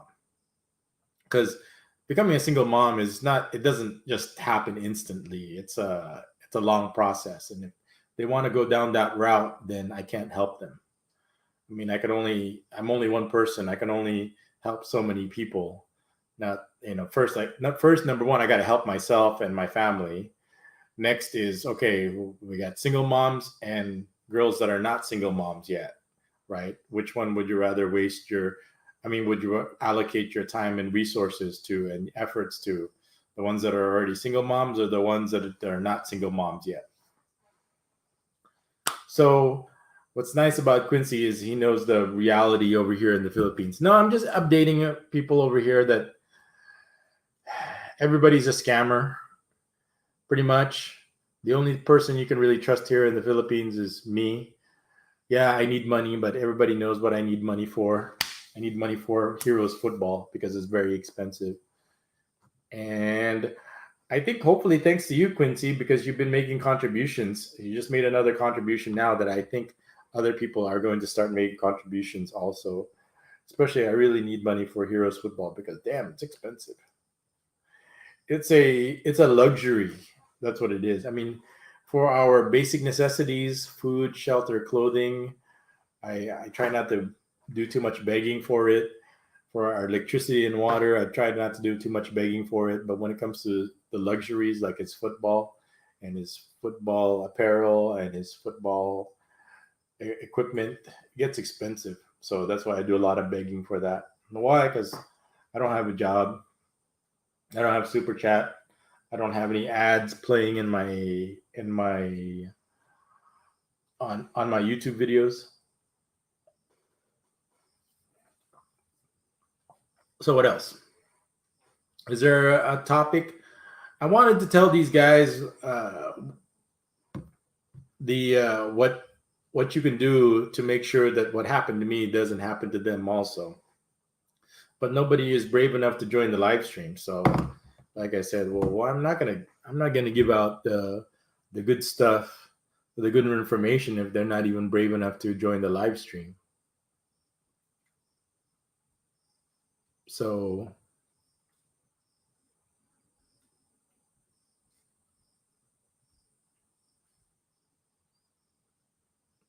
and no comments. Okay, started streaming. So how much more time have I got? Five. I've been streaming for 5 hours, so I think I got like 2 hours left. Is there a time limit to this live streaming, or can I live stream as long as I can? I think I'm gonna just live stream until I get another contribution for Heroes Football Fund.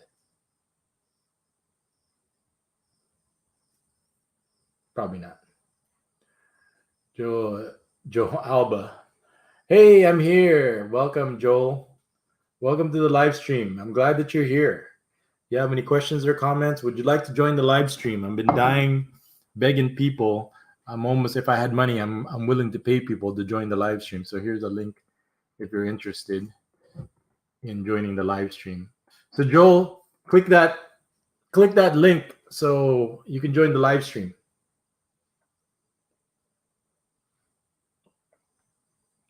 No? Okay. Well, at least we tried. Is there a certain I have done 12 hours. Well, I don't know if I'm going to do 12 hours. What are you doing for 12 hours? I don't know if I could talk for 12 hours. I think I was very happy with the 8 hours, but I could try.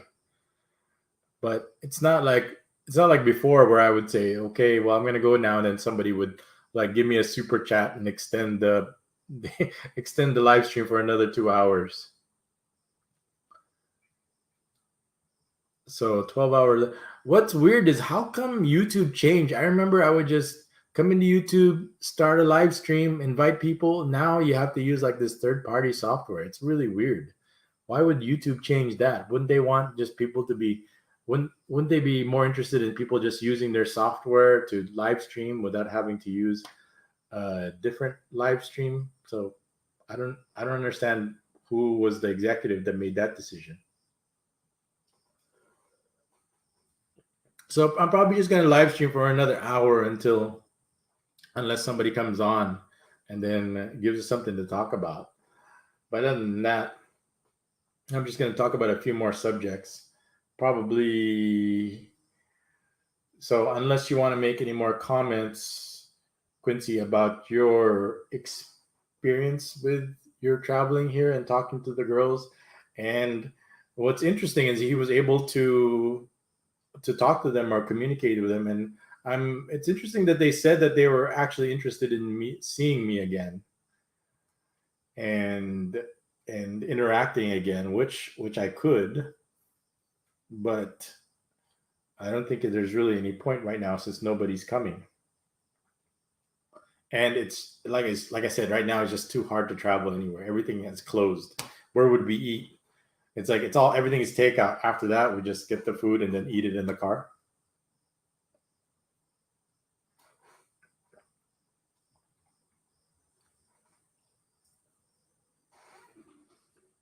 So Joel Alba is here,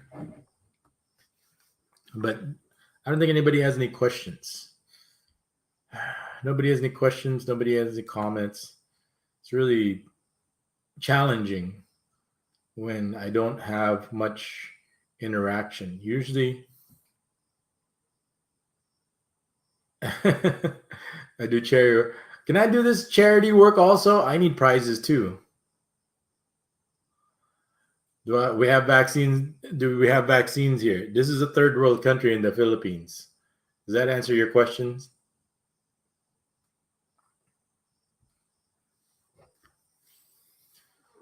Vaccines here. No, there are no vaccines here.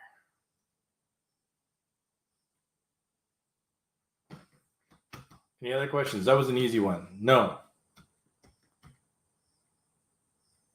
What else? And then somebody's gonna say, "Oh, that's not what they say in the news. That's not what they say online." I said, "You go on believing whatever they say on the news, and you go on believing whatever they say online." Okay, but doesn't mean it's true.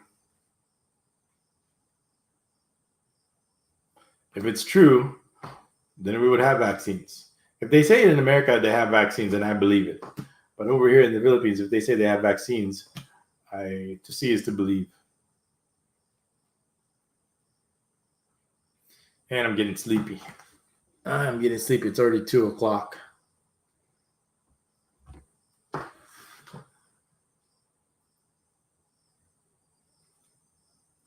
Jeez, that's a lot. How do I get in on that 8-hour live stream then? How do you do that?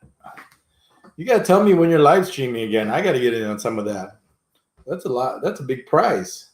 That would pay for, gosh, that would pay for a lot of football training actually. So that's a big prize. Let me see here.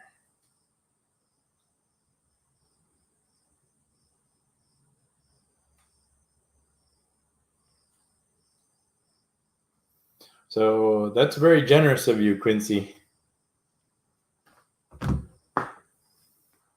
I didn't think so. Yeah, I didn't think so either. Okay, so I don't think there's going to be that many questions here. So Quincy, you're going to have to give me a link to your live stream so I could join your live stream also.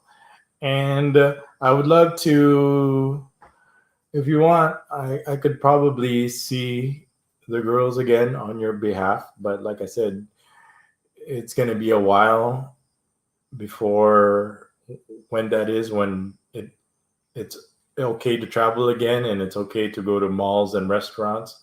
Who knows when that's going to be? It seems to be like a high count right now. Why that is, I don't know. I don't think it's a function of the count is probably always that high, but why they're reporting it now, why they're picking this timing, probably has more to do with politics than the actual pandemic itself.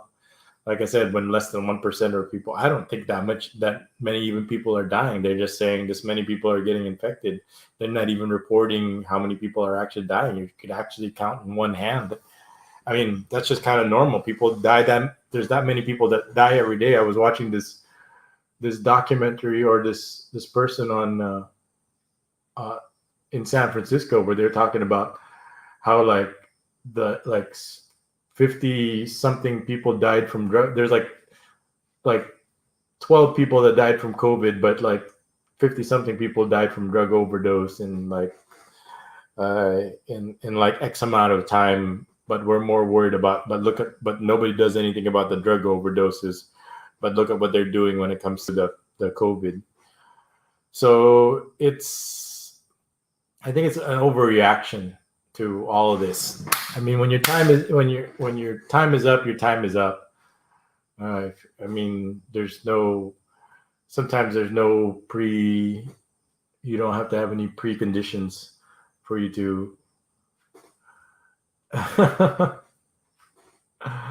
I see where you're going with this, Quincy. Okay, no problem. Yeah, I'll give the man his privacy. No judgment here. First of all, I'm the last person to judge, I guess. More testing now. Testing for what? Oh yeah, probably more testing now. Why are they doing more testing now? I don't know. Like I said, I think the infection rate has always been the same, but why are they testing more now? Probably has to do more politics or money, because there's a lot of money to be made in this pandemic. I think it's more. This is the Philippines, so everything is always money motivated. So that's probably the reason. Joel Alba says he's getting his second dose of Moderna vaccine coming in. Well, good luck with that.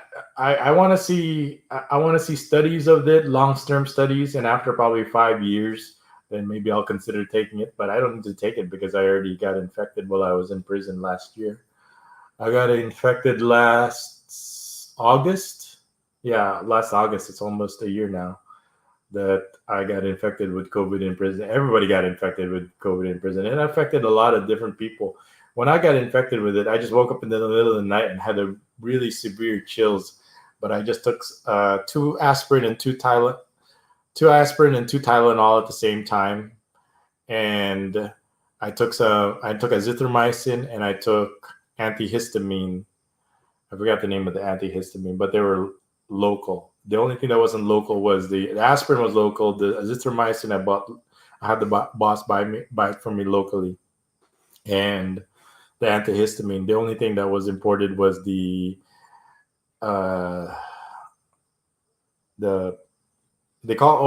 it paracetamol, but acetaminophen or Tylenol is from America is usually what I like to take. The ones over here seem to have no effect on me for some reason. So I took those 4 things: aspirin, Tylenol, antihistamine, and azithromycin. And for 3 days, for 3 days, and it was gone. The only thing that took a week to return was the taste. Like I said, I could taste sweet and salty and sour, but I couldn't tell what flavor it was. Like if I'm eating meat, I couldn't tell if it was fish or pork, which is fine because all I was doing during the pandemic, all we could eat was pretty much as canned sardines that I could buy from the store that they jacked the price from like 300% to like 400% because of the pandemic. So good luck, Joe Alba, with the vaccine.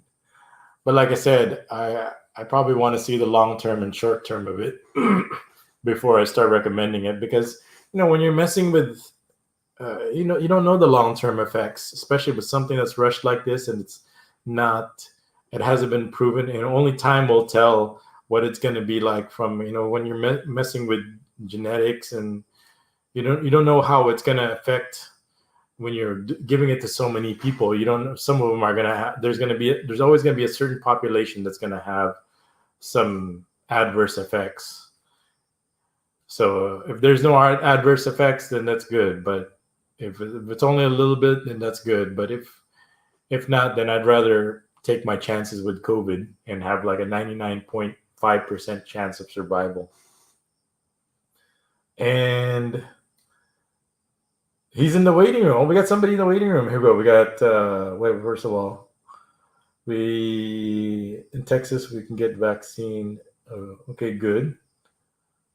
I didn't know you were in Texas. I thought you were somewhere else. Oh, you have a flight in December. Well, good.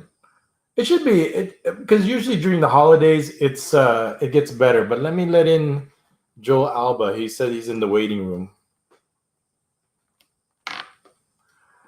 Yeah, somebody died in jail, but it wasn't due to COVID. It was due to malnourishment. All they did was just eat the food that the prison provided, which is just rice and broth, which has no nutritional value. You need at least a certain percentage of protein every day to live. And if you don't have protein at all, you're just gonna die from malnourishment. And I think that person wanted to die because he knew that he was probably gonna be convicted and he knew he was guilty. I mean, we have a dead baby and a person that died and that almost died, but they lived and they testified. So him and his associate, the people that were with him and that were also charged in the case, got convicted for like 40 years for murder. Okay, who do we got? Joel is in the room. So we're going to invite Joel. Let me put on my headphones, Joel. Add to stream. I'm in the show. Joel, can you hear me? I can hear you. Can you hear me? I can hear you. Can other people hear Joel? I was born in Texas. I miss Texas. My problem is all my exes live in Texas. And Texas is a place I really love to be. Okay, Joel, can you give us some information about you? I'm not sure if I'm very familiar with you, but you're a very brave soul. Thank you very much for joining our live stream. Can you tell us a little bit about yourself? How long have you been watching the live streams? What's your favorite color? Do you like French fries? Go. Been watching since probably 3 years ago. Currently live in Texas. Born in the Philippines. Experienced with what you mentioned about being scammed. And so I'd like to go back to the Philippines when they open up the country again. But for right now, I'll just go ahead and get my second vaccine here in Texas and just wait for the country to open up, and other countries too, because I'm interested in going to Mexico and South Korea and Thailand. And I used to travel a lot, but since this COVID vaccine happened, been kind of staying put. Yeah, I'm retired. I worked for the government for 23 years. Lived in California, Northern California, for about 11 years. And I've been living in Texas for about 42 years, I think. Yeah. Wait. Let me do the math here. You've been living in Texas for how long again? About 42 years, yeah. And before that, you were living in California for how many years? About 8 or 9 years. Yeah, I think. So my age is 53. Okay, good.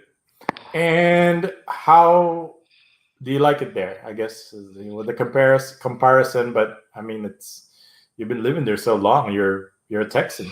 Yeah, pretty much. I did my elementary school, 6th grade, and all my school from there on out. University of Houston, Clear Lake, and got 2 masters here at the University of Houston. Like I said, I worked for the government for 23 years, and I'm retired, so I'm just waiting for the world to open up a little bit so I can get out. Okay, now you work for the government. Now,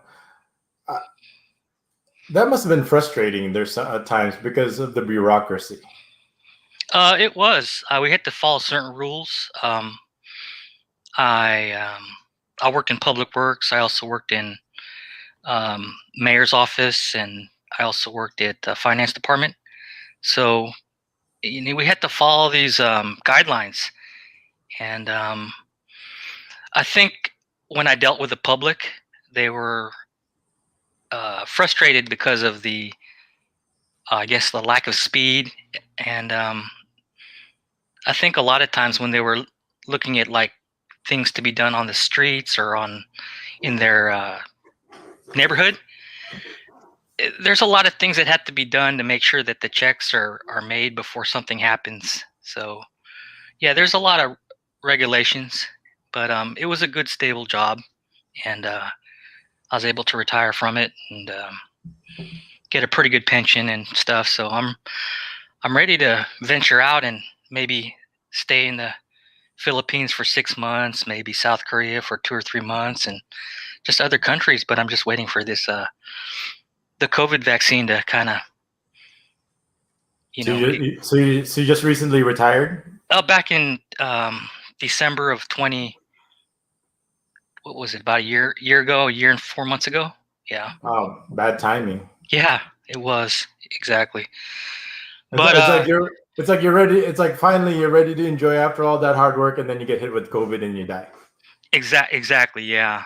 So that's why I went ahead, and I know that you mentioned before, like you're kind of waiting, but I couldn't. Well, I no, couldn't.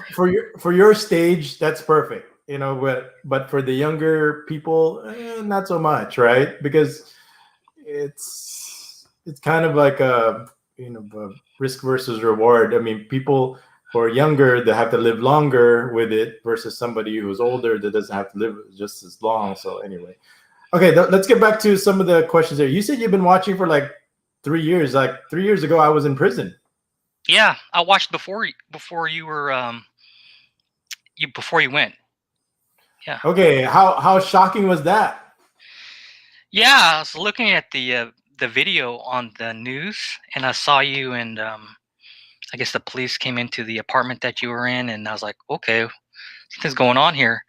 Uh-huh. And then I started seeing like some commenters saying some stuff, Mm-hmm. and then I was like, okay, there's always two sides to this story, so I guess we won't hear your side until Until I get out. yeah, you get out, right? Well, And you actually thought I was gonna get out? well, eventually. I could eventually it could be 40 years from now, and that's not getting out. No, but I mean,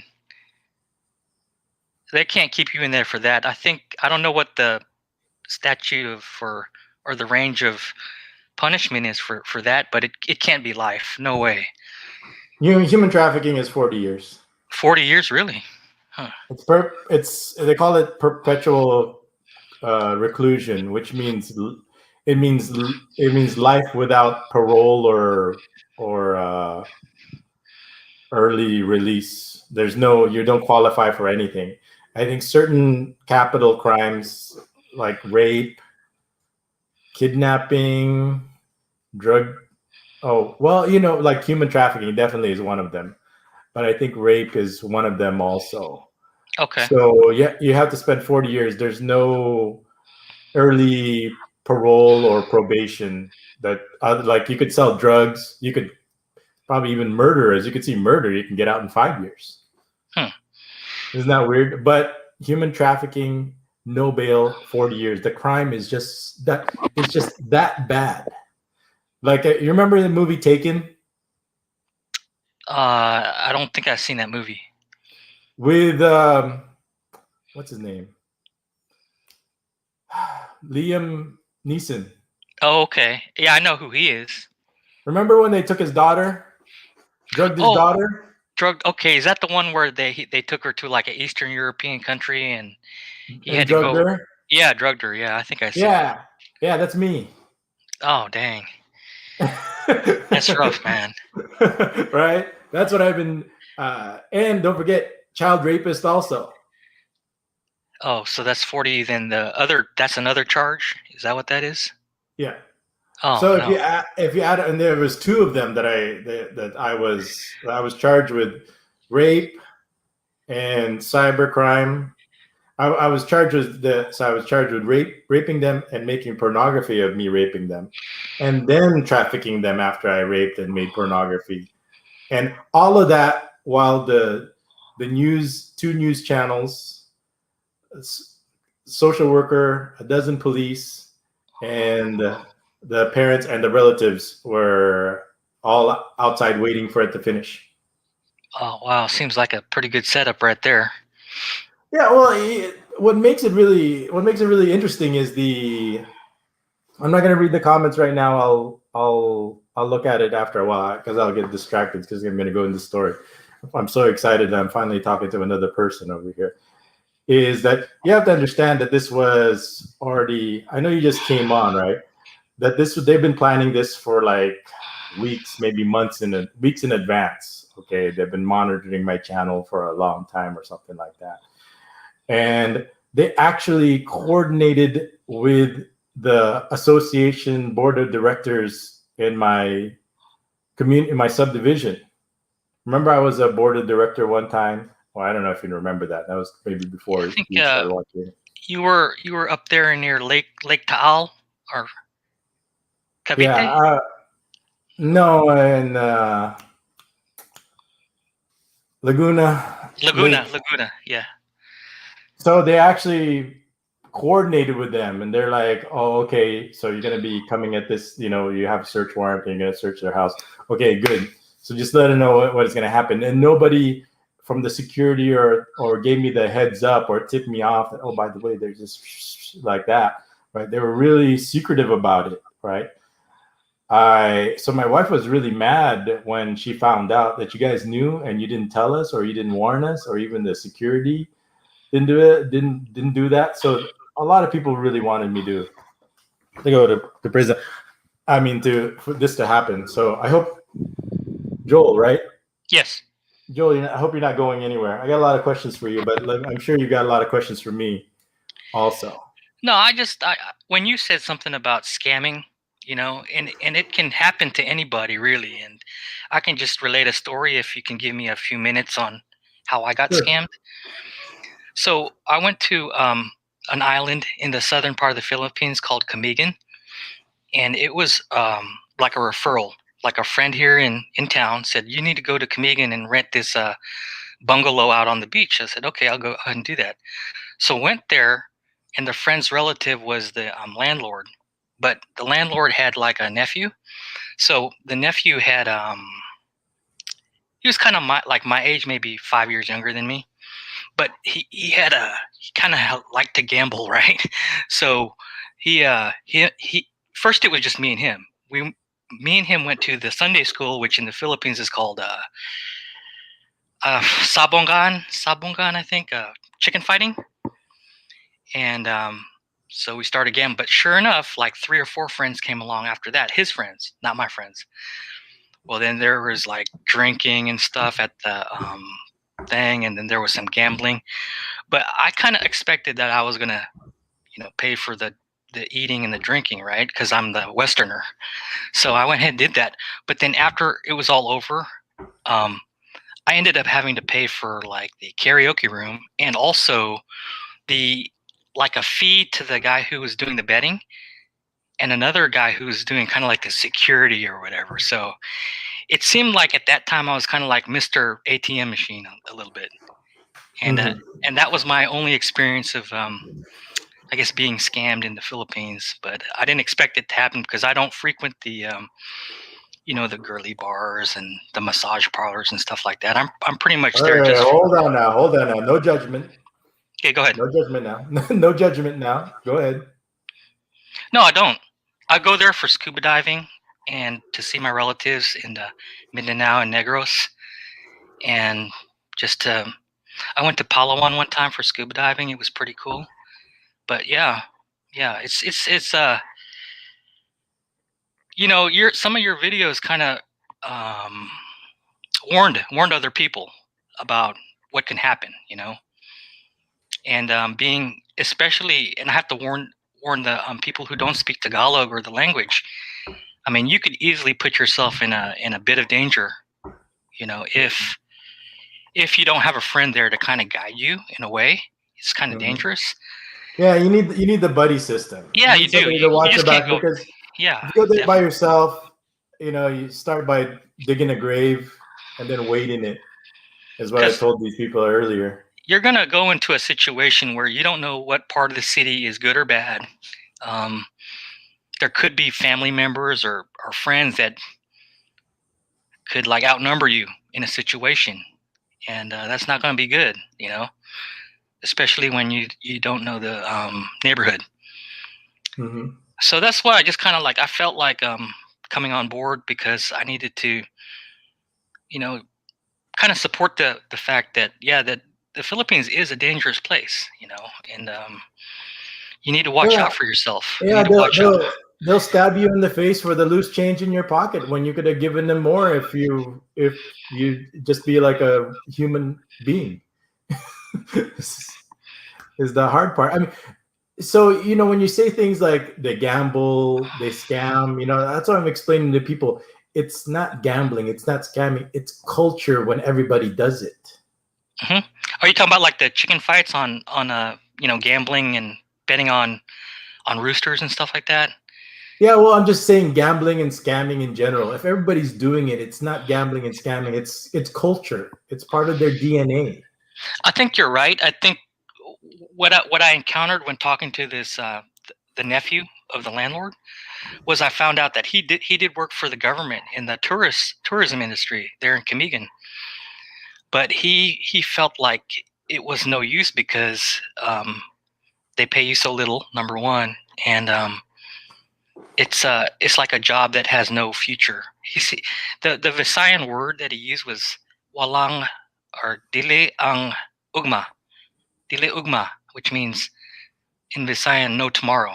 There's no tomorrow, and there's so many young professional college educated Filipinos that it's hard for them to find a job. So even those people that can afford a college degree, they may end up having to go the route of scamming, which is kind of sad, or work at a fast food place, Which is still not enough. You're only making enough, not even enough just to go and work. Right. You're not the best bet, and if I was living there, if I was raised there, the best bet I'd advise is, if you can, go to Canada, go to the US, try to, at least, because to live there, it's very difficult, for sure. Yeah, but if you go there, look, everybody's so happy. I think that's like to put on a front, maybe, to be happy, to forget the pain or the circumstances that they're currently in, and some of them kind of drink alcohol or smoke or do other things, Other vices. to get the cheapest vice, of course, is drinking, because I think Red Horse is pretty cheap. I tried that. It's sick in my stomach, but I'd say drinking is a big problem, alcoholism. So Okay, yeah. good. Anything else you want to add to your story? No. Like I was telling that earlier before you came on. My first thing was like, everything in here is a scam. Okay, you're going to be scammed. So what happened to me is just one big scam. Playing devil's advocate. Put yourself in the position. You talk about this person working for the government. I mean, the police are the same thing, right? They're working for the government, and they've got no money, right? And how else are they supposed to get money? It's like, so automatically, this is what they have to do because like what you said about vices, and the police, they don't just have one family. They don't just have two. They usually have like around 4, 5, 6 dozen, right? Yeah, I don't know any policemen over there, so yeah. Well, I'm just saying. There's the phrase over here is police matulis. Oh, okay, all right. So they usually have, and they have the the yabang culture, the mayabang culture. Oh, these guys are the worst. But anyway, so let's get back to my what story, the specifics of what happened. So make sure this scam doesn't happen to you, right? Because you're going to be traveling here also, and so it comes down to like money, right? Hello, can you hear Oh me, Joe? yeah, I'm listening. I'm not responding because I'm listening to Okay. your story. So everything comes down to like money over here, right? So that Okay. every method, every motive is okay. It's like, okay, how can we get money out of this person, right? Right. So Right. Okay. obviously, I have money, I have access to money. So everybody, it should get a little bit more interesting here now because I'm gonna tell you what you're gonna need to do to make sure that this doesn't happen to you. Because if it happened to me, it could happen to anybody. I mean, as you can see, there it's gonna happen. So if you live here long enough, like me, and you're gonna be interacting with people like me, then the odds are it's going to happen to you. Just like your scam. It's a small level scam, but still a scam. Oh yeah, So definitely. so here we go. They so okay, we got money here. I mean, this guy's got money. All right, so we got the what happened was the whatchamacallit. So they cooked up a scheme here with the complainants. I have the girls, let's just call them the girls, and the police, right? So to entrap me, Hmm. okay. Hmm. And so I've known these girls for a long time. I've helped them with school. You're familiar with the situation, how their parents, the dad is in jail, so they got a single mom, can't support them or anything like that. So help them out, no big deal, done. And this one day they were calling me, and I wanted to just ignore it, and but they wanted to go out to eat, and they wanted to go to a hotel afterwards. Whoa. Okay. Right? Yeah. And I said, yeah, sure, right. This is what this is called is hungry talk, or gutom salita, right? They're just hungry, so they'll say Yeah. anything. So you know how people over here, when it comes to, they'll say anything just to eat, or obviously for money. Mhm. So I said, sure, I can we do it another time? Like, no, we have to do it now because we have a project due on Monday. It was like a Friday night. And I said, what is it that you need? We could do it tomorrow. No, we got another activity to do tomorrow. It has to be done tonight. And so I said, fine. We went out to, so I picked them up at our usual pickup place. Okay. So it gets exciting now here. We're gonna actually hear from the person who was actually there.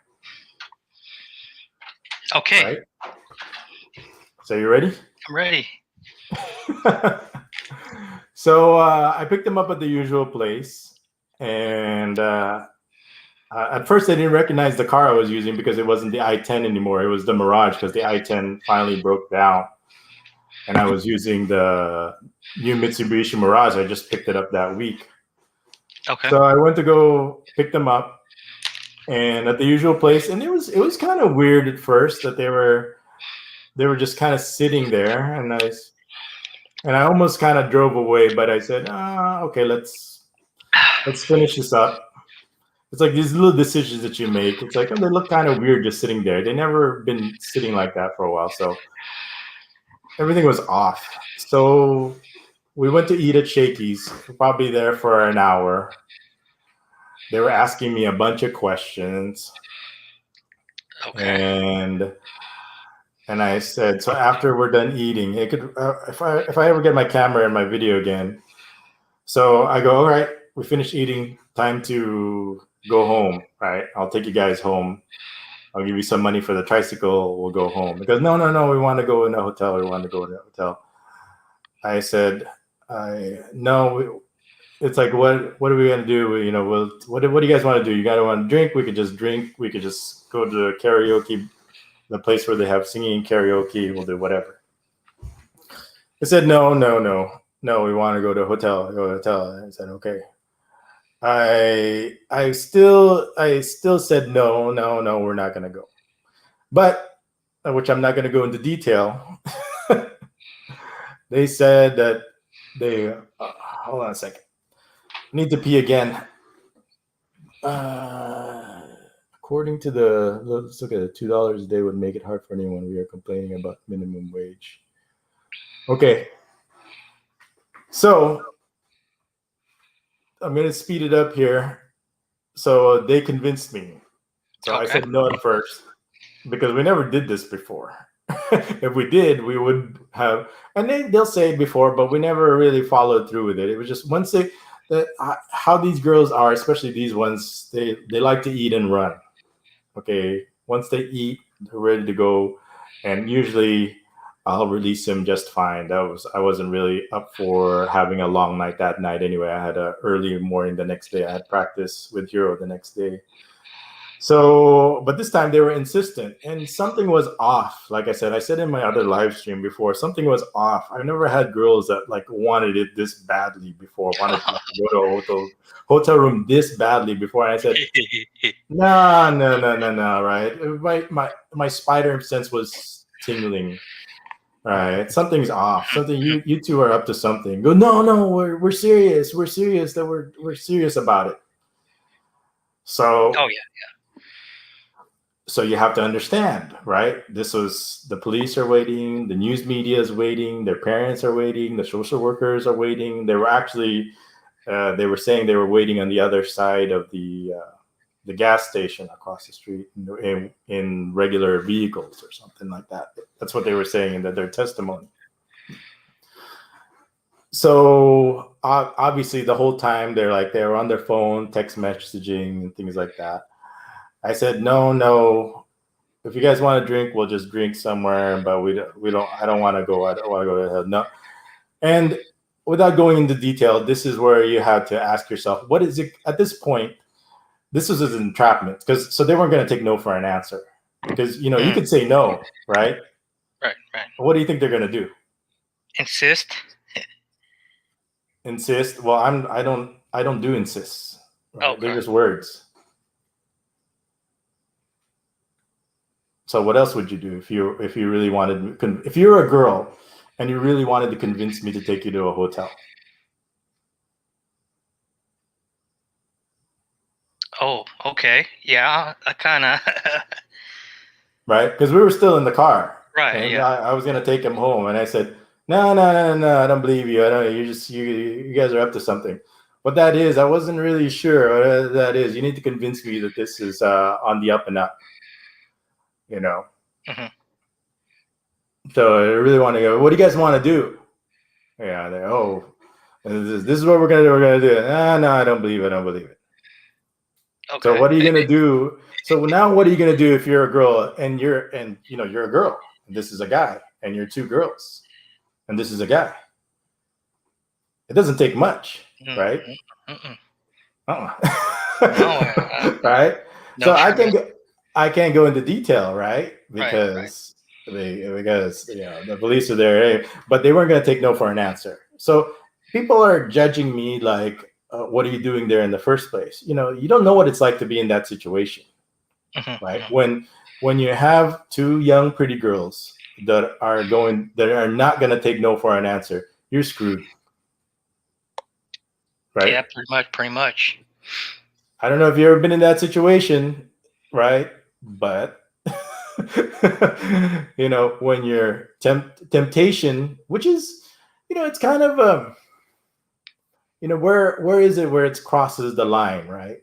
Where has the line been crossed? All right. Now, how far are they willing to go?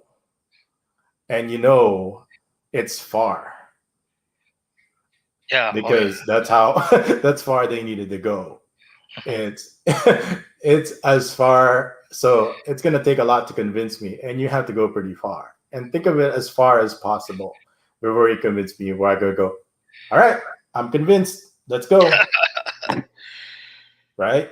Definitely. I've been around. I've experienced a lot. This is not my first rodeo, right? So just use your imagination, and what would it take you to go into the unknown? Like, what would you have to show me to risk that much? How much would you have to show me so I could risk, to risk it all like that? Yeah, that's without getting into too much detail, it's Yeah, probably you better not, yeah, right? Because this is yeah, it's public, just this is recorded, right? But not too I'm just much. saying, I'm just bringing you to that point. I'm explaining to you like the mind thought or the situation, because there's plenty they can do, right? Mhm. And whether that, where is it that, how where is it that I'm like, why their actions are beyond my control? Why are Right, they doing right, yeah, that? yeah, Right? There's a right, reason why they're doing that, right? definitely. The reason was that not because you'll see in the paperwork, right? Because they're saying I'm guilty of taking advantage of these girls. Okay, I brought those girls in that hotel room to take advantage of them, to take advantage of their situation. What situation are we really talking about? Because between the news media and the police there, right? Were they in that kind of danger? Because normally, right, if you're with the police, right? Okay, once I show up, right? Okay. If you're the police, right? You're the police. Put yourself in the police's shoes. I All show up right. already to pick them up, right? Wouldn't you arrest me there right away? Like, yeah, unless it was a trap. No, I'm just asking you. Would you arrest me there right away? I went to go pick him up. Wouldn't you arrest you me right away? that would probably be cause right there to arrest you. Yeah, it would seem Yeah. like. Why didn't they arrest me? You know what the police, my lawyer cross-examined the police, right? I go, why didn't you arrest him? He showed up already. Why didn't you arrest him? Right? You know what the answer is? Oh, we didn't know it was him yet. Oh God. They say, wait a second. You have a search warrant that you served right after his arrest. Oh, we didn't know it was the same person. Hmm. That's what they said. That's what the police said. That's Okay, so that was the reasoning why they didn't arrest me yet. Okay, because we didn't know it was yet. They didn't know who was me. My attorney said, well, okay, regardless, let's say you didn't know him. Why didn't you arrest him anyway, whether you knew him or not? You know what the police said? You want to know what the police said? I'll show it to you in black and white. You know what they said? Oh no, I don't know what the police said. You know what the police said? You know what? This is what the police said. Well, he hasn't raped him yet.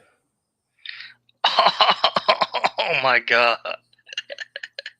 I'm not making this up. Oh my goodness.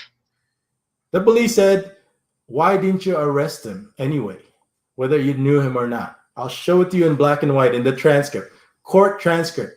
He has not raped them yet. Dang. That's a good evidence for the defense right there. I mean that makes your case. That seems like it makes your case. I was sitting there. I was like, they were waiting for me to rape them, and then they're gonna arrest me. So they were already there. They were just waiting. So number one reason why they didn't arrest me was because they didn't know me. They didn't know it was me yet, even though they already confirmed that I was. They have a search warrant in my house. And then the second reason why it's like, why didn't you go ahead and arrest him, even though you didn't know it was him? They were meeting for to go into a hotel. The girls already said, okay, let's go meet and to go to a hotel. So that should be enough for you to arrest him, right? Mm-hmm. But she said, so why didn't you arrest him? Well, because he hasn't raped him. He hasn't raped the girls yet. Golly. This has to go from higher than the police. Then it seems like it was a coordinated effort. So now the girls, the pressure is on them, right? So okay, you got to make this happen here. You got to go. This guy doesn't want to go, so we got to make him go. So what are we gonna? We got the police, we got the media, we got all these news channels going, right? So we got, so, all right. So, okay, let's just say whatever it is that they did, okay, you convinced me. All right, let's just use our imagination. You convinced me. All right, I went from no way, no how. This is all so wrong. Okay, I'm convinced. Just use your imagination. Let's go with the like you're in some kind of movie, right? Okay. Minus the police, and there's what the you have to okay, so we go there, right? So okay, we're here, right? And they said, we got to make this look good here because right, we got to make this look good, right? Because the police are coming and everything like that. We gotta, because they're gonna charge me with rape. I'm supposed to rape them. They gotta make it look like that there was rape. So the evidence has to be there when so when the police barge in, oh, okay, we can arrest him now because he raped them. Okay, now go to their meeting. Okay, they had a meeting in the morning or wherever the meeting is, the morning, the day before. Okay, you're like one of the parents, and just imagine you're a parent and your daughter's there, and the police said, okay, you got these young underage daughters. Okay, so for this to work, they have to go to a hotel room. Oh, wow. Dang, that's rough. That's a rough call right there for the parents. Right, you're in the meeting, right? Yeah. Right. So they're going to be in the car with a rapist and a human trafficker. Okay, and they're going to be in a hotel room and a human trafficker. Okay, yeah, because we can't arrest him unless he's in the hotel. What are we going to arrest him for? Eating shakies? Right? He needs to commit a crime. Yeah, definitely. Right? So what are you going to say if you're a parent? I mean, I don't know. I'd say probably not. Don't do it. Well, where's the money in that? Oh, okay. Yeah, that's right. How does a scam happen when you say you're not going to do it? They got the money. Yeah, you're right. They got the money. Yeah. So they got paid too. Well, let's back up. All right. So you're a parent, right? And if you're a normal parent, right, you would say, hell no, I'm not gonna I'm not gonna allow my kids to be in a hotel room with this guy. He's a rapist. Definitely. Okay. So let's arrest him. Let's catch him before the hotel. Well, what's the crime? Right. So we got to make it. So now we're in the hotel room, right? So that was already the plan. That was already agreed. I don't know where else. I don't know where else I'm supposed to rape them. Where else was I supposed to rape them?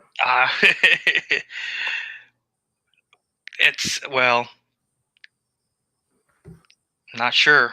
Just I guess the plan was in the room. It seems like. Yeah. Seems like what they had all along, according to that meeting. Well, that's their plan, and that's what they wanted. All right. I mean, how are you supposed to do this in whatchamacallit, in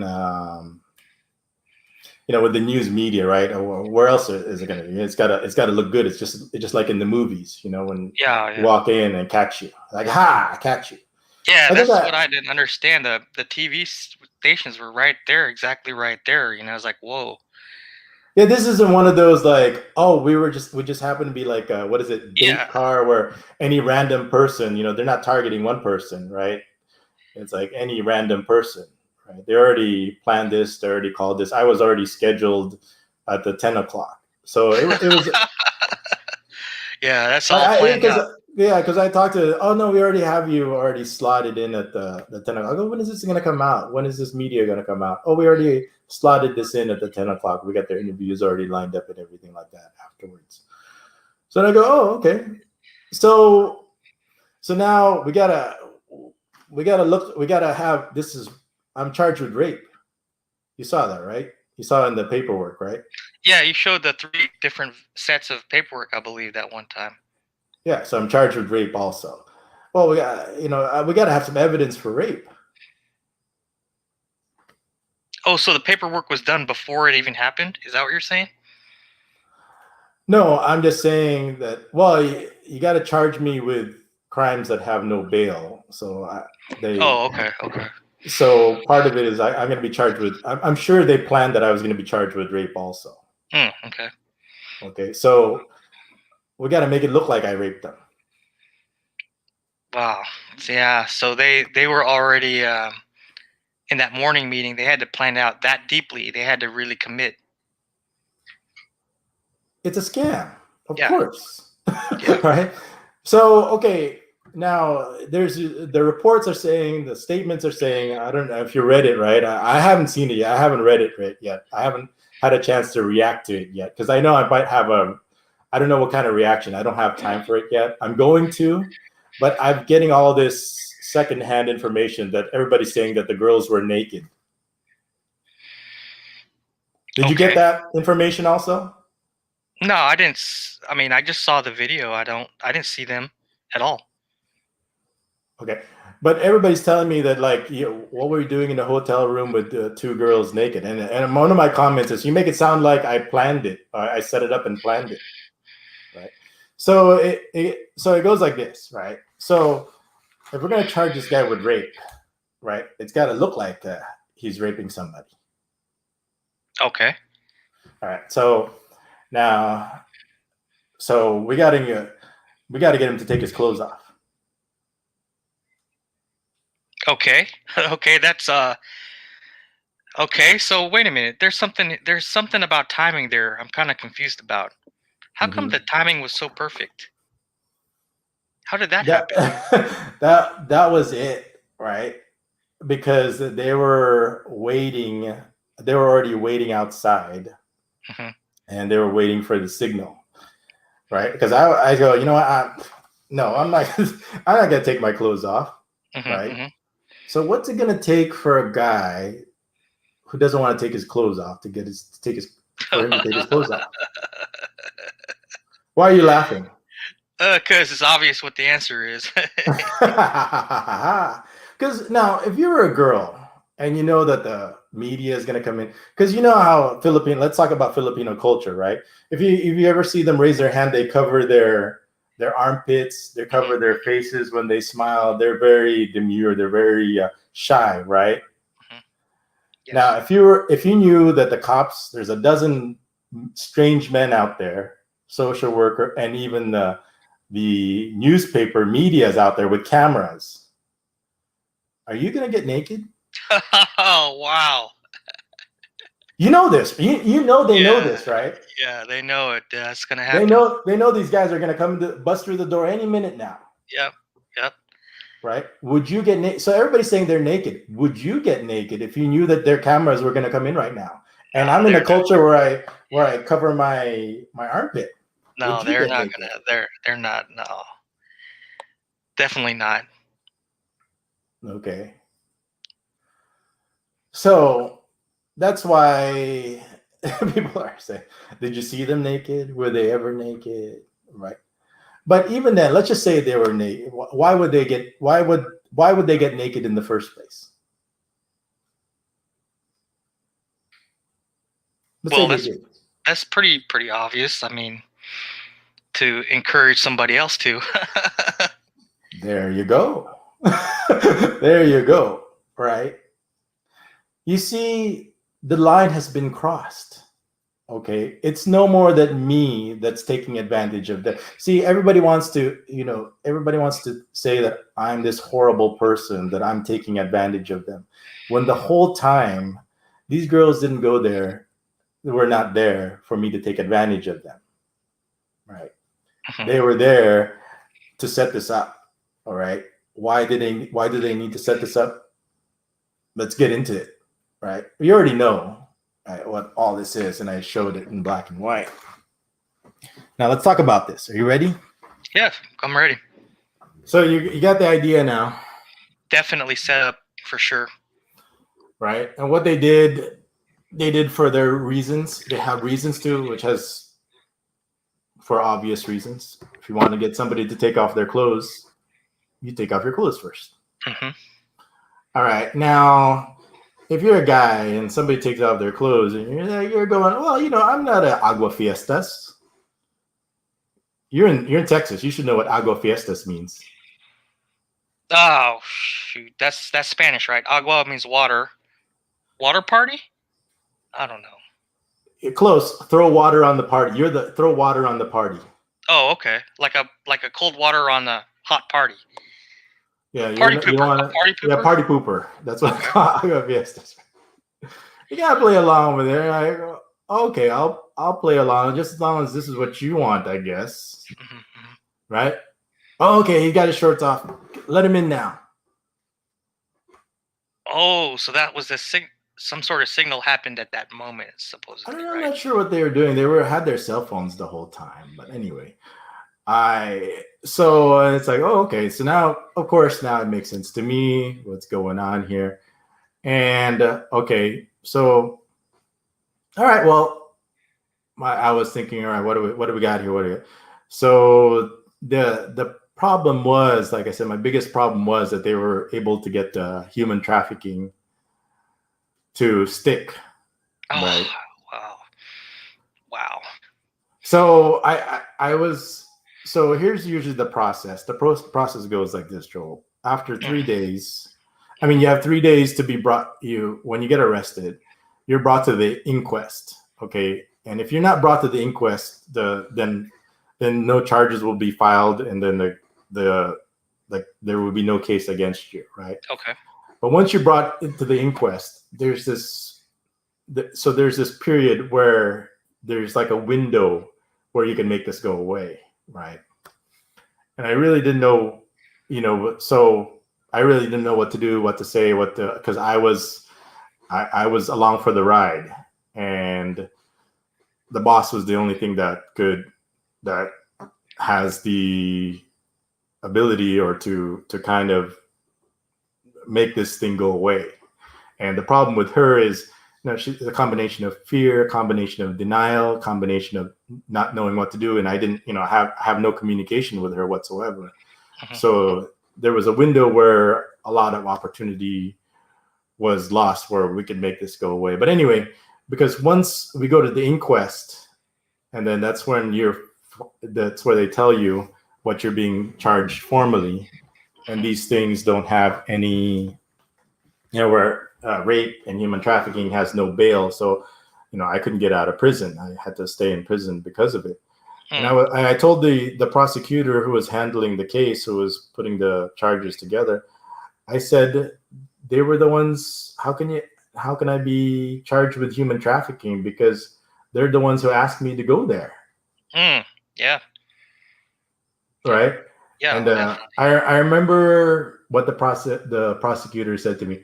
I don't care if he dragged you by your hair or by and lit you on fire or tied you up and drugged you and put you in handcuffs and pulled you in there. You should have never been there and never been in there in the first place. Seems like there's a little bit of bias towards. Well, of course. Yeah. Because when you're dealing with child rape and child trafficking and the media and the parents and the police and the girls are crying, right? This guy go, oh, I'm Captain Save the Day here. I'm gonna put you in prison for raping these girls. You raped these girls. Okay. I'm a rapist as far as he's concerned. Yeah. And the whole world too. You see? The scam. And then after that, so back up. So after that, they took me to my house to raid my house and everything. You saw in the news media, right? I don't think I saw that video. I just saw the part where they were at the hotel. Yeah. They raided. They have the search warrant. They raided my house for like 5 hours. Terror, and they could do whatever they want.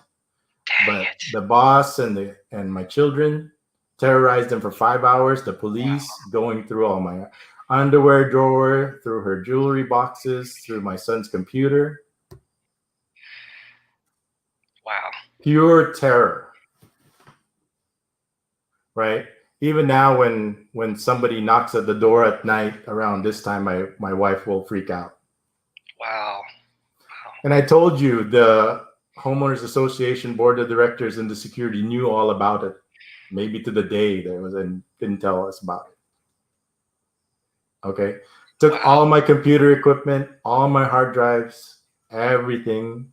Camera equipment, my stuff. I had a bunch of paperwork. I had a bunch of receipts.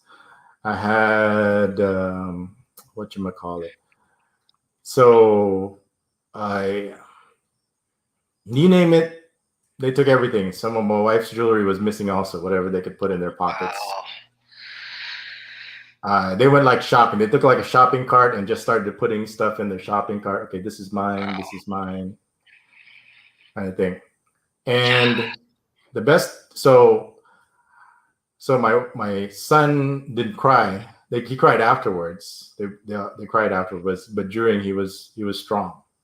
And you just hang in there, Hiro. This will be all over soon. But the police terrorized. And he's saying, yeah, he's like, he's saying, yeah, he raped these girls. They were naked inside the hotel room, telling my wife. And it was, even in the beginning, it was really touch and go. Even the first lawyer we hired, he came highly recommended. He was even, and I already said that the problem with the lawyers is, they're working together with the police. I mean, if it weren't for the police, they wouldn't have any work, right? Oh yeah, definitely. So they're kind of, you wash my ass, I'll wash your ass kind of situation. Yeah. And he could have fought the human trafficking, but you have to understand, lawyers are not in it not in it to help you. They're in it to make money. Right. So you have to understand the situation. Which situation where will he make more money? If you're in jail or if you're out of jail? Yeah, definitely. That's where the corruption is, for sure. Corruption. Yeah. So not just him though. Every lawyer wants that. I mean, this is where the trick comes in. Is the skill comes in. Is you have to make it more. You have to convince them somehow that it's more to their best interest, that they'll make more money to get you out of jail than to keep you in jail. But that's not how scammers think. And they're all scammers, right? I mean, this is a lawyer. Right? Yeah, this is a lawyer. Not only is he a lawyer, he's a Filipino lawyer. Okay. So they're not thinking about, no, the scam works is the longer you stay in jail, the more money I make. Not the more money I make if you get out of jail. What kind of thinking is that? That's American thinking, right? They won't, even if you told them, they won't believe that. Right. So he ended up quitting. By the way, he ended up quitting after he got paid. He ended up quitting, so I had to pay double pay. I mean, I don't want to get into right now how much this thing cost me, but it cost a lot. Just like anything in the Philippines, you make a mistake and you get scammed, it's going to cost you time, money, anxiety. It was a stressful time. Of course, it's 2.5 years ago, but not at that time. We all moved on. But by then, it was touch and go. The worst was facing after I went on the media. The worst was for me. I was kind of like I was kind of in a bubble. I was in prison, so I didn't see anything. But I was famous all over the world. This was CNN, right? Oh, I didn't see the CNN one, but okay. Yeah, no, I was famous all over the world. It was CNN, ABS, CBN. Oh, wow. So they caught this American human trafficker, child rapist, So they go into so the whole world knows about it. So imagine when the boss and Hiro had to go to school that Monday, and I asked him, "Did you ever thought about not going to school?" He goes, "No, I wanted to face it." Wow. He said it took about a month for it to wear off. The bullying. I had like he said he had like trash thrown at him. People were like pushing him, like walking along, and then like running into him, kind of thing. But I told him to walk away from it. You have to walk away from it from now. But he did good. You understand? Oh yeah, yeah, definitely. He had to walk away. So let's go back to why. Okay, why the police did this. Okay. So there was opportunity. We're talking about money, right? Definitely. We're talking about money. The police just wanted to get paid off, right? So I was just waiting for the police. Now let me tell you, this is cybercrime police. I'm going to set this up, and you're probably going to put two and two together. You sound like you kind of have a flavor for what's happening. Okay, little bit. This is cybercrime police. Okay, cybercrime involves everything, electronics, anything that with gadgets or using the internet or using any tech for any crime. This is where you go to, right? So anything technology that's involves technology, this is the people you go to. If there's any criminal, if any criminal uses technology to commit crime, they're the ones that you go to, right? You follow? I'm following you. You're following me so far. Good. That encompasses a lot of different things. That cybercrime actually. Yeah, but one of them, the biggest ones, is like tech, anything that involves technology, gadgets, computers, laptops, camera, or whatever. You use your phone, so cybercrime, that's their general. You say encompasses a lot of things, so they're the ones in charge of it. So I was kind of like, okay, everybody was thinking the same thing. Okay, we gotta do the payoff to make this go away. We got to pay off the police. Everybody says just pay the police and to make it go away, right? They just want money, right? Yeah, that would be the easiest thing to do, actually. But my lawyer says we can't. Why not? Because you've been on the media. Oh, okay. So they can't be paid off. No, you got to go through. Oh shit. And I go, okay, because they can't pay them off. But here's the deal, right? So the police, so how are they gonna since they just want money, then how are they gonna get money then if they don't get paid off? They're just looking for money, right? They're just doing this for money, right? Definitely. Because you're a police, right? You're only making $4 a day, and you got 20 kids from 20 different women, right? How are you supposed to feed them? You tell me, how are you supposed to feed them? Right? What are you gonna do? You gotta scam. Yeah, you gotta scam. This is the Philippines. You gotta scam. You gotta scam this guy with money. All right, this guy's got money. We gotta scam this guy. All right, we gotta get paid. Well, we can't get paid here because he's been media. That's okay. We get paid. We're still gonna get paid. Well, how are we gonna get paid anyway? Right? You saw the number, right, that I showed you. I don't remember it, but yeah, I think you showed a number. Showed a big number. Big number, yeah. Big number. All right. So let's go back. So they raided me. They raided my house. They got all my stuff, my computers, everything in there. Took Hiro's computer.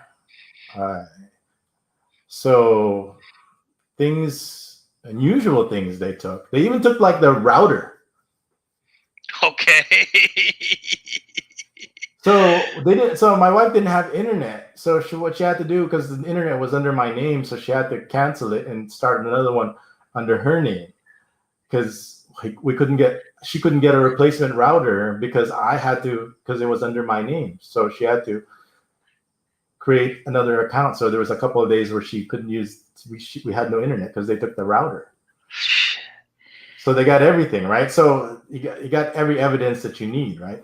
Pretty much, but router doesn't have anything to do with it. But okay. All right, but they took the router.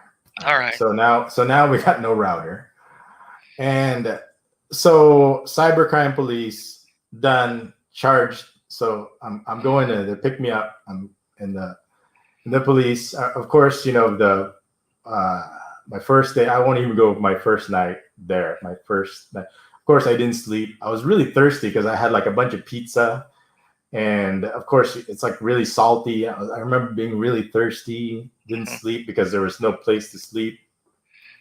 I was just kind of sitting there, and I was like wondering, I hope my wife knows, the boss knows where I am. It's like, so somehow she found out, and I saw her the next day, and I was, she gave me some money so I can buy a place to lay down and rest, because you have to, when you're in prison, you have to pay for your own imprisonment, right?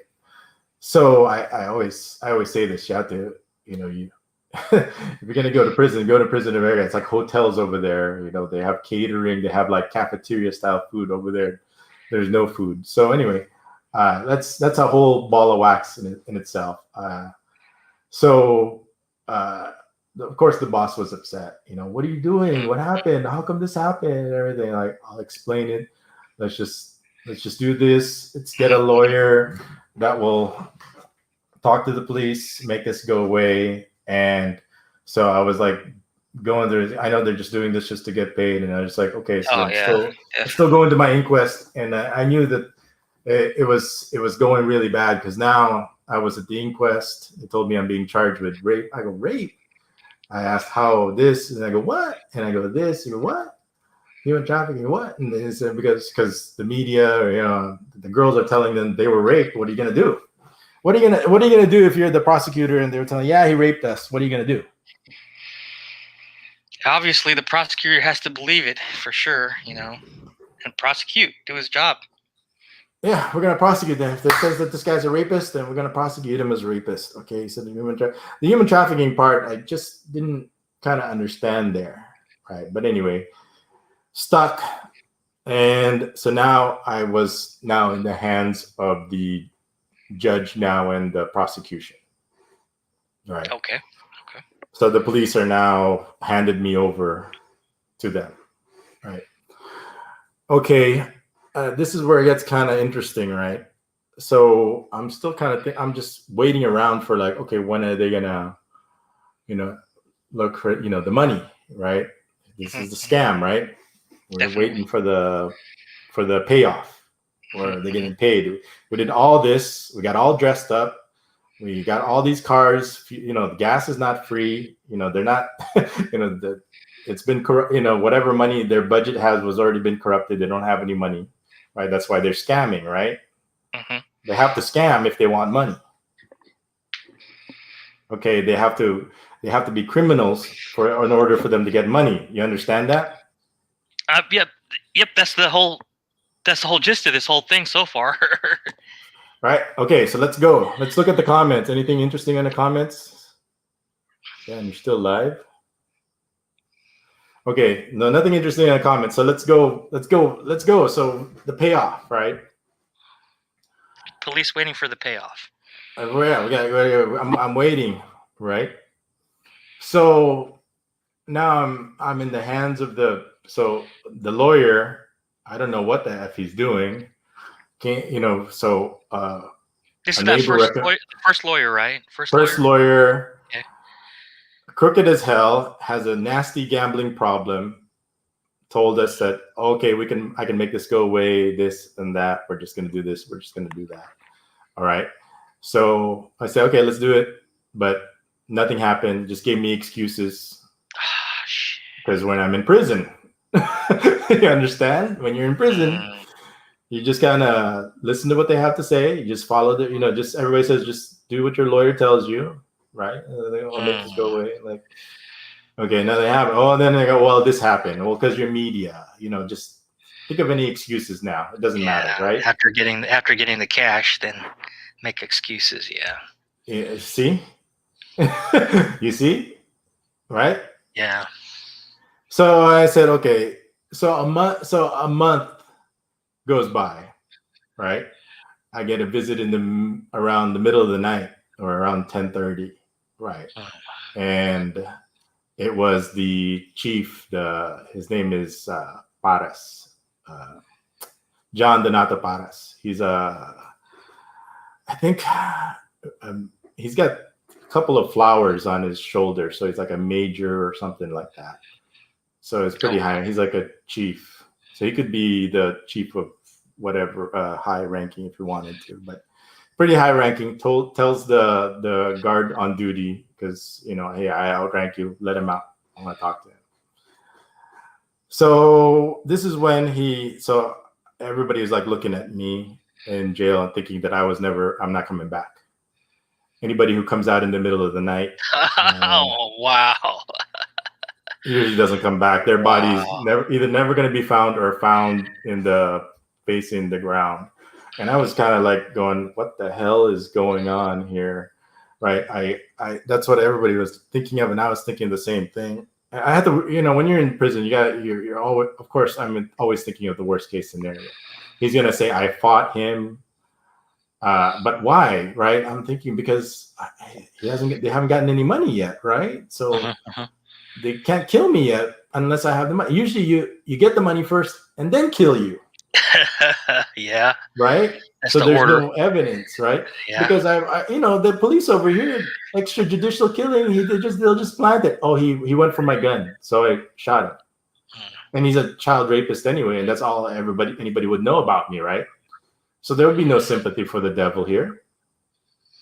Right? I thought he was just kind of cleaning up. I thought this was it. He was just he's not gonna let me have my day in court. I thought he was just gonna clean up what they did. But there was still no money. Right? Oh, you didn't. The lawyer didn't. Yeah, the crooked lawyer didn't forward anything yet. Well, I didn't say that. I just said, okay, he said, did this, follow this, right? But yeah. The police are no longer involved in here. It's not in their hands anymore. They have nothing to do with this now. Right? Even if you give them all of Bill Gates' money, it's not their decision anymore. Oh, whether the case goes away or not, right? So I don't know what the hell this guy was doing here, because it's no longer his decision. It was supposed to be the people who could. We were just trying. We're not making the case go away. We're just saying, hey, remove the stuff that's preventing me from getting bail. That's all.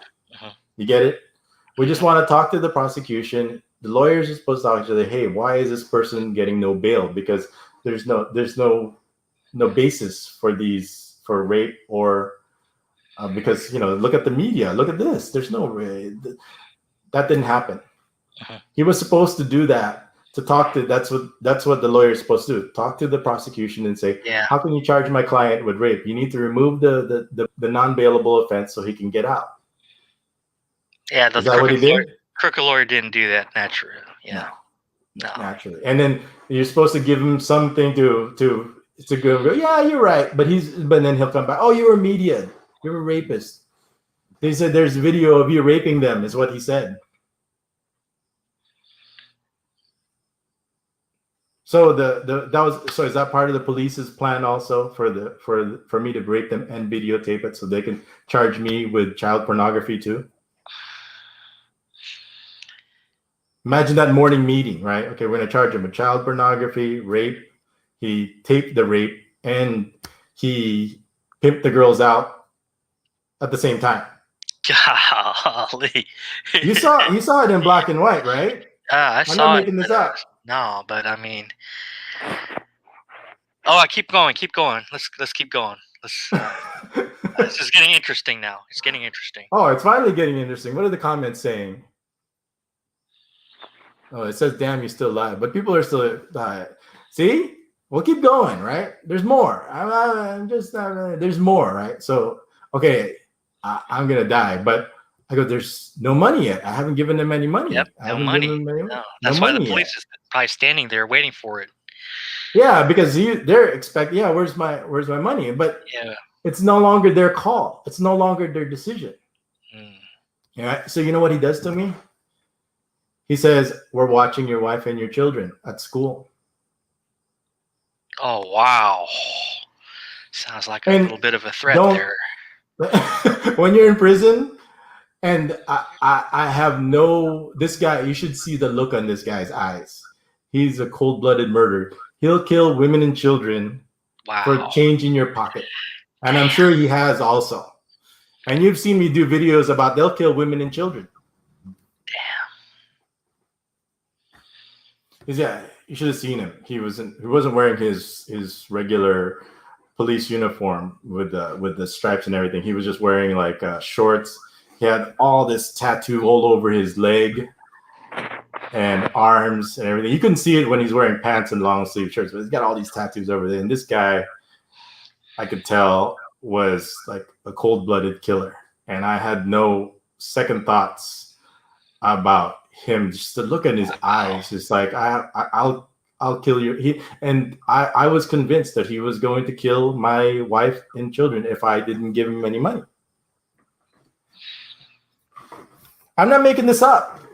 No, I'm listening. I'm still part of the story. You know, keep going.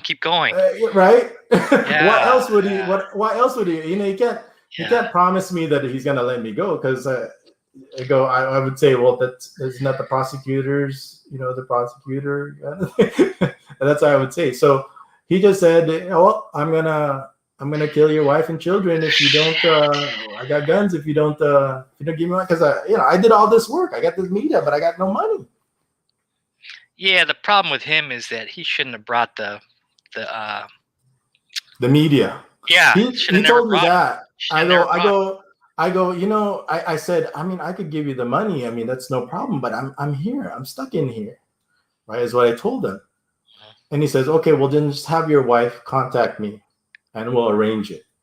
Right. Okay. And I said, and of course, what am I going to say? What are you going to say if you're in that situation? You gotta say yes, because he's got the. Yeah. He's gonna kill me if I didn't. He's gonna kill my wife and children and me to clean it up if I don't do it. Right. Definitely. You're probably interested what ends up happening to this John Donato Paris. You know, the colonel, whatever. He's got 2 flowers on his shoulders. You're gonna be interested on his what happens to him. What happened to him? What he's you're gonna find it very interesting what happened to him. I'll tell you what happened to him. Okay, what eventually ended up happening to him. I'm sure you want to know, right? Well, right now the story's not looking good for you. Okay, so okay, obviously something has to happen to him for the story to get better. Oh no, it's gonna get worse. It's still gonna get worse. It's still gonna get worse. Oh no, really? It's still gonna get worse. It's gonna get worse. Oh damn! Just when you think it doesn't get worse, it's still gonna get worse. It's gonna get worse. All right. Well, I'm listening. Right. So he threatens my wife and children in school. Tells me all the details. Like, okay, he's this, he's that. We know what he's doing. We know his schedule. You know, it starts giving me all these details about my family. Damn. I'm not making this up. I wish I was. Right. Oh no, keep going. Yeah, he's got some people probably who work for him to get some information. Yeah, I can see that happening. Yeah, they can do it. That's their job. Yeah. So he threatens, blackmails me. You know, says, okay, have your wife. I can't do anything. I'm in prison. I can't get you the money. And he goes, okay, well then have your wife contact me. We'll work something out. So of course I go, yeah, absolutely, no problem. Well, we'll get you the money so you don't kill my wife and children. Okay, yeah. Right? But I know everybody knows if once he gets the money, then all bets are off. Mm-hmm. Right? Some person in the scooter could just shoot them and then gone, and then that's it. We gotta clean up, the loose ends here. Yeah. Okay, because that's what they do. That's what they do with like the police assets. Usually a week later, if they use the police asset, a week later they're dead. Okay. Oh, okay. The informant, or is that what you're talking about? Okay. Yeah. Yeah. Informants, police assets. They catch them, then they turn around and use them as assets to catch other drug addicts or drug dealers. And a week later, they're dead. Yeah, that's what's. Yeah. Okay. That would be me, right? I go as soon as I get the money, it's like, okay, I'm dead. I'm so dead. I'm so dead. So I had to talk to my wife and I had to tell her what happened. And I go, she tells the lawyer about it, and then the lawyer was livid. And I said, "What's he?" He talks to the chief. And it's like, they have this relationship, right? It's like, what are you doing with my money? That's our money. You're messing with my money, right? And my money is your money, Oh man. right? We know why this guy's coming in here, Yeah, right? yeah. But that's our money already, right? How do you expect me to, if he's doing that? Right? If he does something to my client, if he's dead, how am I going to get paid? Yeah. Oh. Takes him out in the middle of the night. What are you? That's my money. I'm not a person. I'm just money now.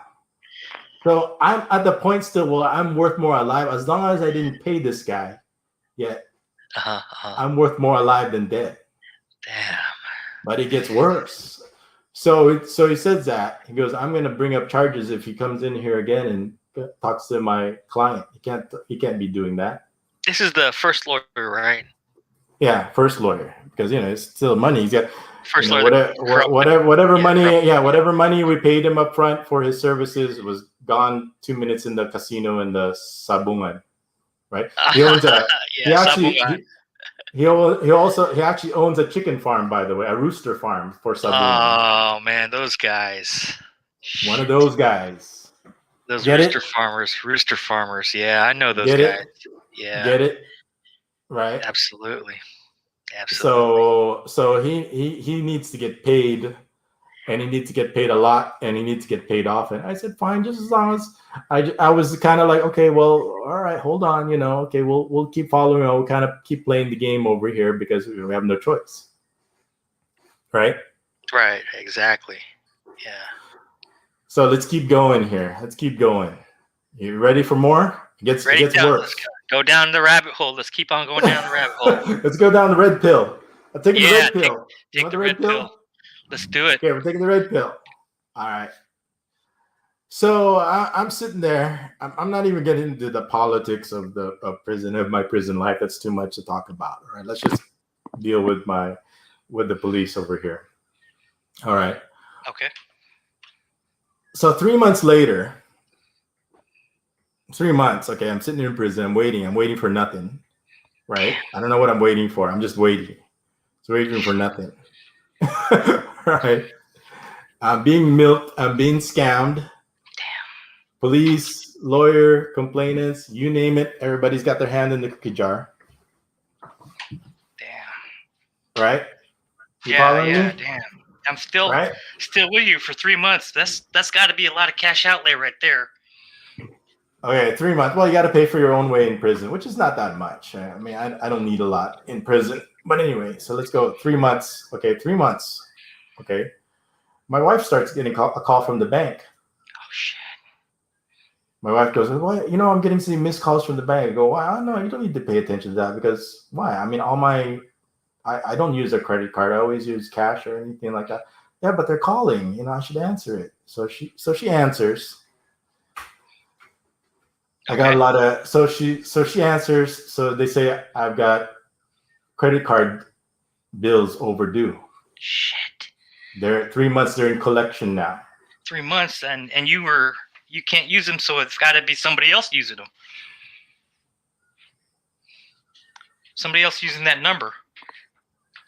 Well, let me tell you, when I got arrested, I had my phones with me, my wallet with me. Right. You probably had your credit card with you, which they grabbed probably. My ID. Are you putting it together? Yep. Now? Everything. They got everything. Credit card.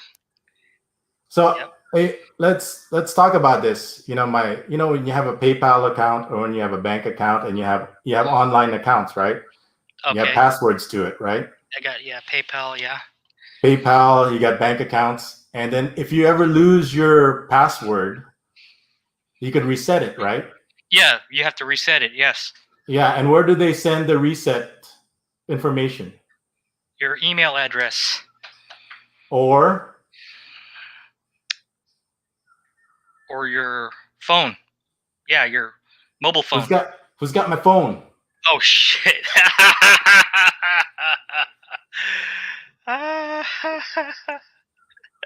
You laugh. They got your phone, man. You laugh. Shit. You laugh. Yeah. So they change all the passwords to my, like you said, email, because your email, what happens if you lose the password to your email? They send you the reset to your what? Your phone. There you go. Now, this is cybercrime police.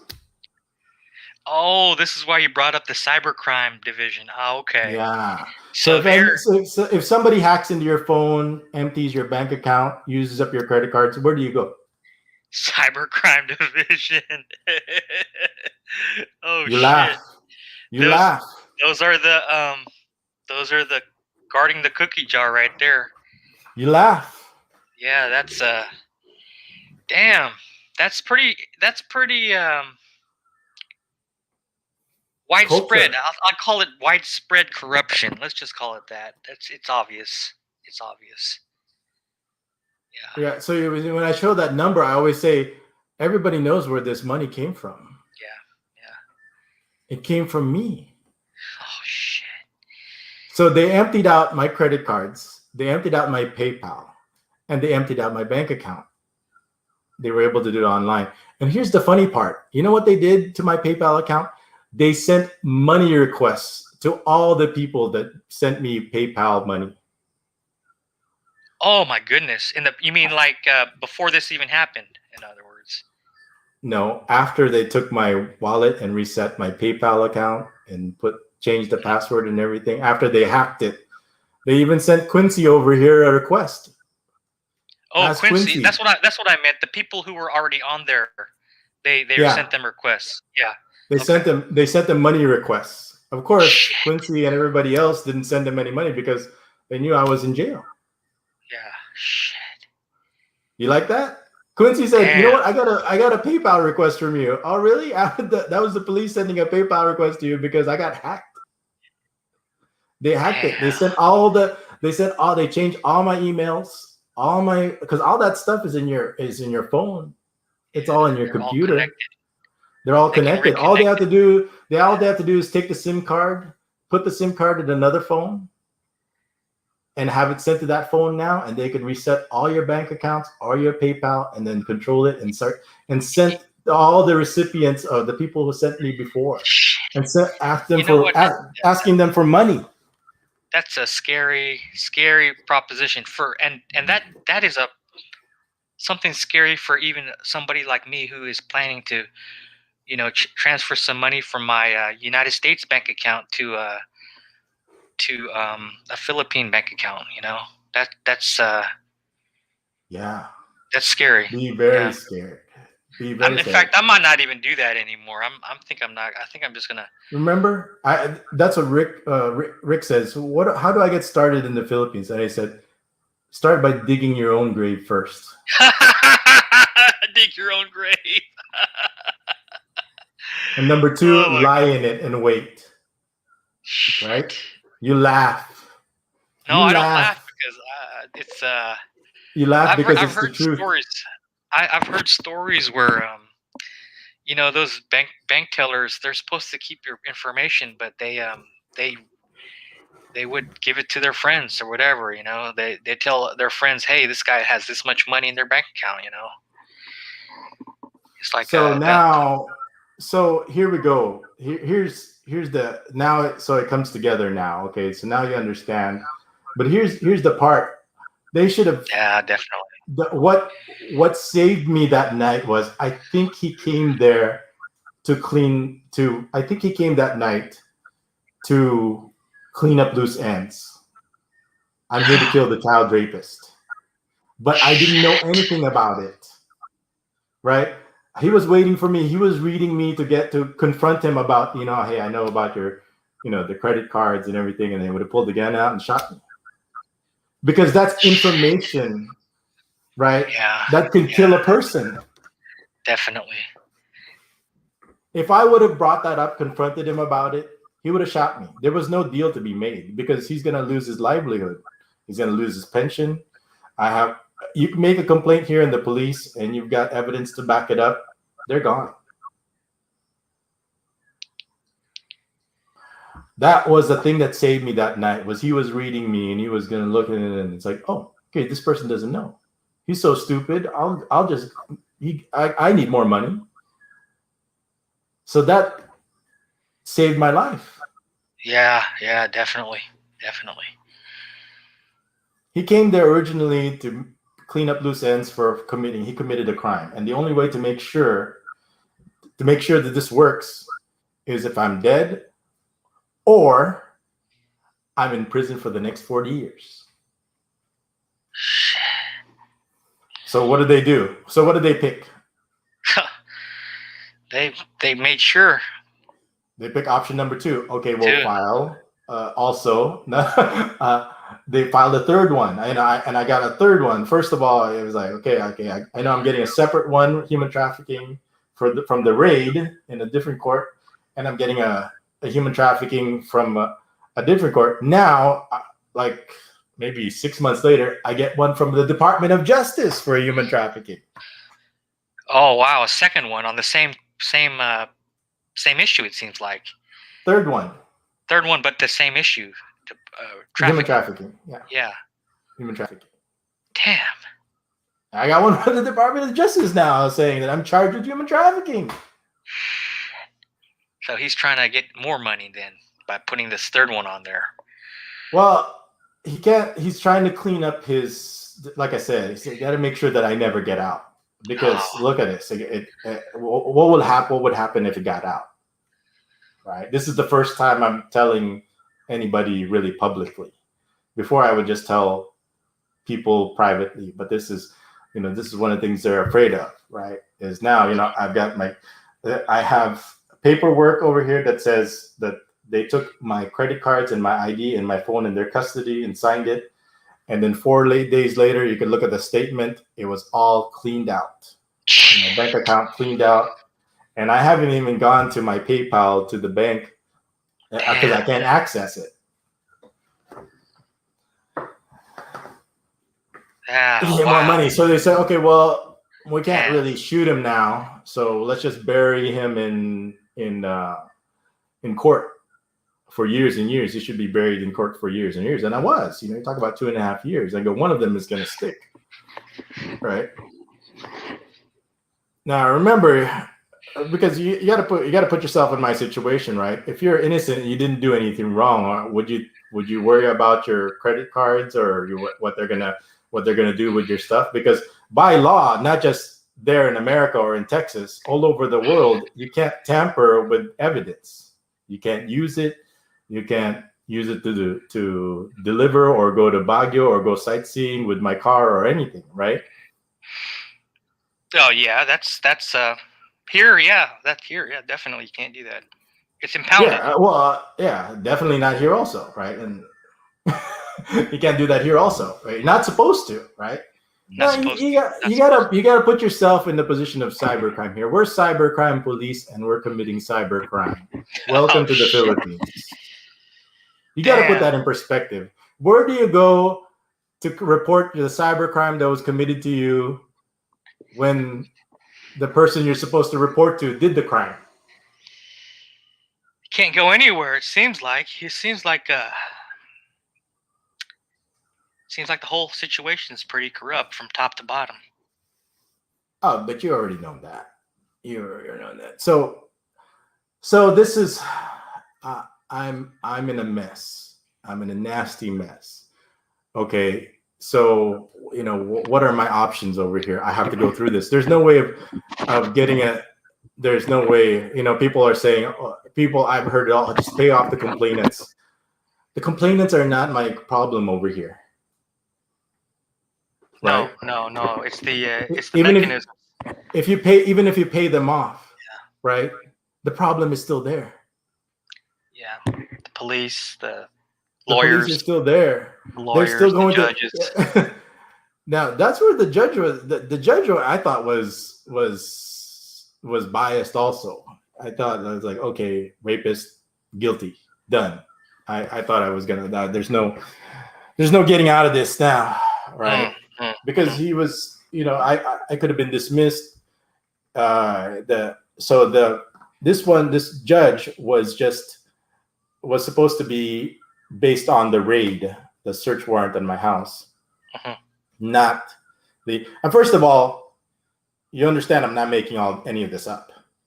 No, right? no, definitely not. Yeah, Don't. truth is stranger than fiction. I mean, people in the comments are riveted, right? Because you want to know more. How the hell did I get out of this? This is a no-win scenario. Seems like a no-win at this point in time. Because everybody wanted me to be in jail. I mean, even the priests, even everybody who watches, like, yes, everybody. If you watch all the vlogs, yes, they finally got him. Everybody's like celebrating and jumping up in joy. They finally caught the child rapist, child trafficker. They're all waving their hands. There was like fiestas and angels were singing. Little did they know, they weren't interested in the truth. See, this is where it goes in, right? This is where it becomes a problem now, right? No, gosh, why would people wish so much tragedy to someone they don't even know, to someone they don't even have experience with, somewhere out there, right? I haven't even attacked anybody except maybe Sissy style, of course, but that's Sissy. Oh, You kind of deserve it. Yeah. Yeah, but let's not get into that right now. Okay. Right. All right. I never attack. I don't believe in attacking people just for views. Okay. But you get all these people coming out and say, but I can't be dealing with that right now. I got my family's life that I can't protect right now because I'm in prison, right? Because any day I'm afraid that somebody's gonna come in and said, "Oh, your wife and child are found dead." Oh shit! Damn. That's a pretty sad story right there if that happens. So something had to happen. Something had to happen. Something had to happen to the colonel. Exactly, because it was either either or. There was no in between. You see? You know what I mean? So the colonel was the linchpin for your, I guess, your freedom. No. Life and death. Life and death, right? Okay. Right. It was either his life or my life, because if I lived, he was going to have a fate worse than death, because police, they're more scared of going to jail than dying. Definitely. Yeah, because they're going to meet some old friends in there. It's not that, right? It's like jail is like slow dying, slow suffering. Who wants to die slowly suffering? How do you go from, and also to go from police to you putting people in jail, and that's where, when I was in prison, that's when I learned, like, 100% of all police are addicts, drug addicts. Whoa. If you test them all, they all come up 101% addicts. Damn. We have to know this reality, because we have to. If you're going to be moving around here, they're part of this ecosystem also. If you live long enough here, if you come here long enough, you're dealing with drug addicts. Yeah. Thanks for the info. I wasn't aware of that. Oh, you already know that. Well, now I know firsthand knowledge and experience. The guy was a drug addict. Yeah. Do I need to convince you of that? Definitely not. Not when you mentioned all his tattoos and the look in his eye. What do you think what the cops do with all the drugs that they take on these buy busts? Oh, wow. Yeah, definitely. You think they turn them all in? No, definitely not.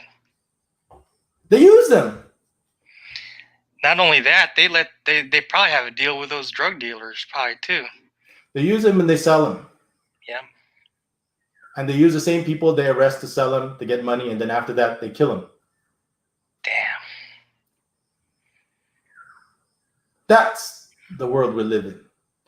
I had to get firsthand knowledge of that. I had to get firsthand experience of that. I'm not a drug dealer,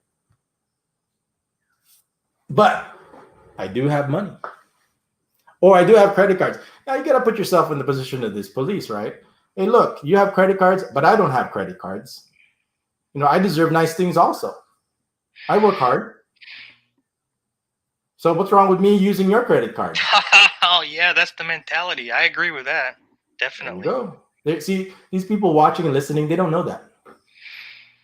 No, and that's where that's why I brought that story. Yeah. They rather believe that I'm a rapist. The situation is and I had an example too. It's like no tomorrow. Walang dili ang ugma. There's no tomorrow, no hope. So you want me to keep going? Keep going. I want to hear the finish. Finish the story.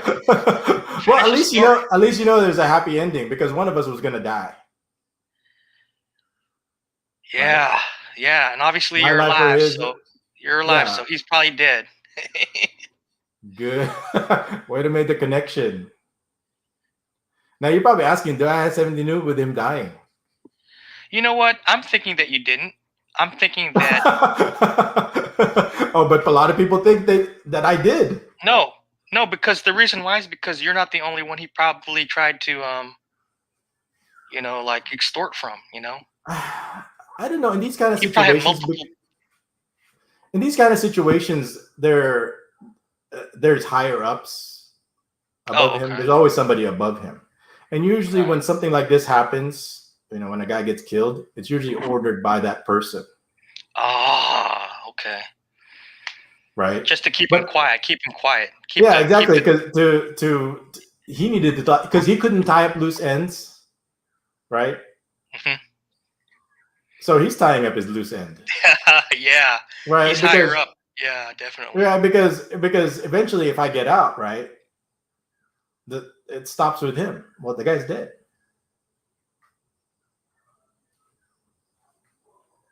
Hello? So his boss ordered the hit, basically. I don't know, right? I just know the guy is gone. Yeah. You see how deadly this was? It was either him or me. I was this close to dying because somebody died. And I was the main suspect. I was their biggest case. So everybody was pointing the light at me. They thought that I had something to do with his death. Oh, dang. So this is another part of the story. You didn't tell this part. I didn't get to it yet. Are you getting ahead of yourself here? Yeah, kind of. But you could probably put two and two together. You're a smart guy, Joel. All right. Right. So yeah. I didn't mean to spoil your story though. One time, I think it was like a year and a half, a year later.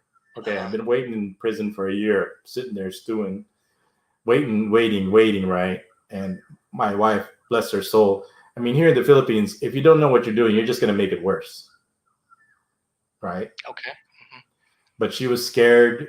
She didn't know. She didn't have any experience. And so I didn't really blame her much for what happened. Okay. I mean, I didn't know either. We're all going. I mean, so now that I know, you see now that I know they can't do this to me again. You see what I mean? Definitely. Right now, they're very simple, right? And then So let's keep going with the story. So a year later, right? Some guy shows up in prison, visits me. Oh shit! Okay. Right, and takes a picture of me. Right? Whoa.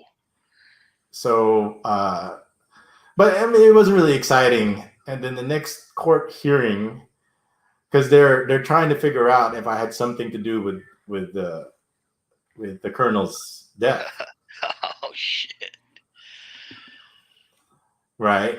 Okay, and so this is a new case now, supposedly, right?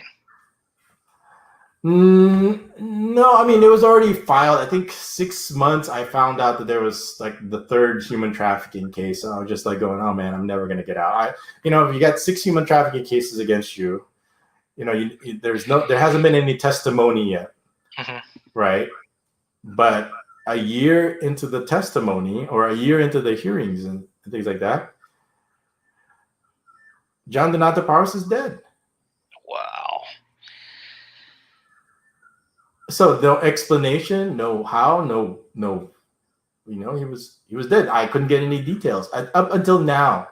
No details about how he died, where he died, who, what, when, where. But everybody thought since I was the biggest case at this time, I was like the big fish.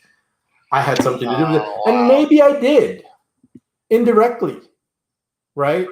He came that night to blackmail me for money, because obviously the money that he got from my bank accounts, my PayPal, that's why he requested more money. And he saw that, like, okay, you know what? This guy is, if he's dead, then I can't get more money. You know, I need more money. I got more mouths to feed. I got all these gambling debts. You know, I got all these things, right? So he's doing these things, and maybe he couldn't come up with the money. Ah. Okay. Yeah. Definitely. That's another angle, also. But we don't know. But you think if I gave him the money, he would still be alive right now? I know I'd still be in prison, but would he still be alive with it? We don't know. But we do know he's dead. Isn't that a weird twist of events? It sure is. And not knowing his other relationships with other people, you know, and of course, the higher ups aren't going to reveal any information to try to keep everything quiet. And so it was all kind of secretive, no investigation, no nothing. It was just all very quiet. So something tells me it might have been internal. You know, he was kind of he's going too far, he's going too rogue, we need to clean up loose ends. And he's dead. Yeah. I don't know the circumstances. I don't know any details up until now. I wouldn't even know where to begin. I just know that it was the next day they said that, you know, he's not going to be coming to court anymore. But before, oh man, when I would go to court, not only him, but like a parade of higher ranked, like it looked like one of those military parades where they kind of salute. Oh my God. So every time everybody knew that it was my court date, because there's like a busload of them would be coming in. Wow. All these high-ranking women, men, just to kind of look at the monkey, the rapist that they got. Oh man, we're gonna get so much medals for this. We're gonna get so much. We're gonna get like the president. We're gonna be on the news again and everything. Like, look, we caught this international child trafficking. Have you ever seen the movie Taken? Yeah, you mentioned that. I think I saw it, but not the whole movie. That's me. They're saying that's what they're picturing. Like, so yeah, he had all these where he's like sending videos of these girls that he's raping, and then the guys would come over, and then they rape the girls, and he'd videotape them, and then send it to other guys. That's what they were telling the FBI, the State Department. Who cares, right? So everybody's going, glad, yeah. After you're done with him, send him back to the U.S. and we'll grill him over there also. Yeah, rah. Are you liking this? Are they this after the colonel, he did that parade of people start did that end? You know, coming to your case? I'm trying to think of when they stopped coming. I think they stopped coming during the testimony of the complaint. So the police testified first. Okay, we got all this from his computer. Look at all this. And he's even got porn in his computer. Okay. Right. Yeah, so that means he's a trafficker. Okay. All right. So, yeah, cyber crimes, did they plant that in there, do you think? Or I don't know. No, they were talking about Chai's pictures. They had Chai's Oh. pictures there. I have some topless pictures of her. Okay. But that wasn't public. It was just in my computer. Oh, okay. But they weren't like really topless. They were kind of like more artsy, kind of, you know. You'll see more skin from National Geographic. But since she was really hot, okay. Because like, look at this, and he's sending these pictures to these guys and everything like that. So that's what they're saying. But anyway, so first thing we eventually got a new. So they stopped showing up when my lawyer said, why are all these high-ranking officers here? Is there a reason why they're here? Well, they can be here. They're not part of the testimony, so they can be here. The judge says, "Okay, well then let's just, for the record, can we get their names and just put it on?" Okay. Just put it on record that this Colonel so and so, Captain so and so, Major Admiral so and so is here. For what reason, I don't know. right? Mm-hmm. So, gosh, so somewhere around there. So I go. So the girls started sitting. I go, okay, my goose is cooked because pretty much anything they say and they'll cry. They just believe it. Okay. So the girls started talking, and I'm trying to remember. And they just kind of told the story. So how did you know him, and where did you? In the beginning, he was really nice, but then he was like playing footsies with us and everything, and then that's when he was started asking us for sex, right? And then what happened? We said no. Okay, that's it. Yeah. And then the cross examination. Okay, so did he offer you to anybody else for sex? No. Did you have sex with anybody? No. Okay. Okay, we're done. Defense rests. Yeah, since That's it.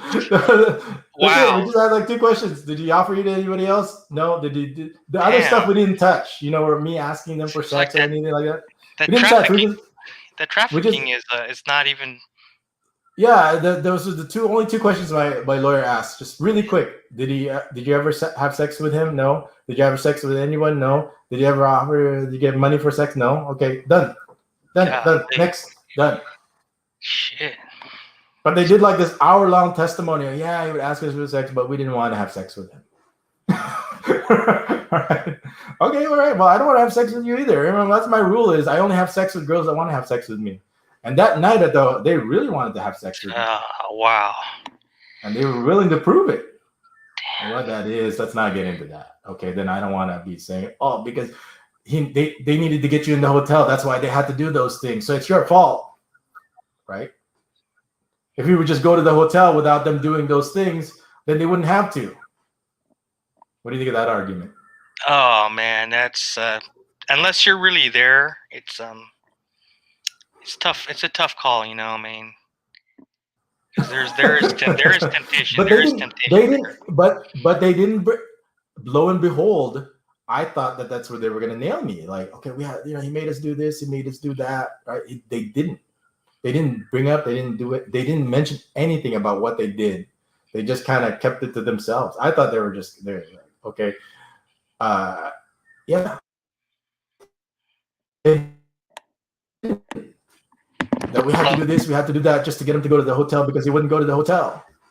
They didn't go into that. Wow. Wow. I'm here.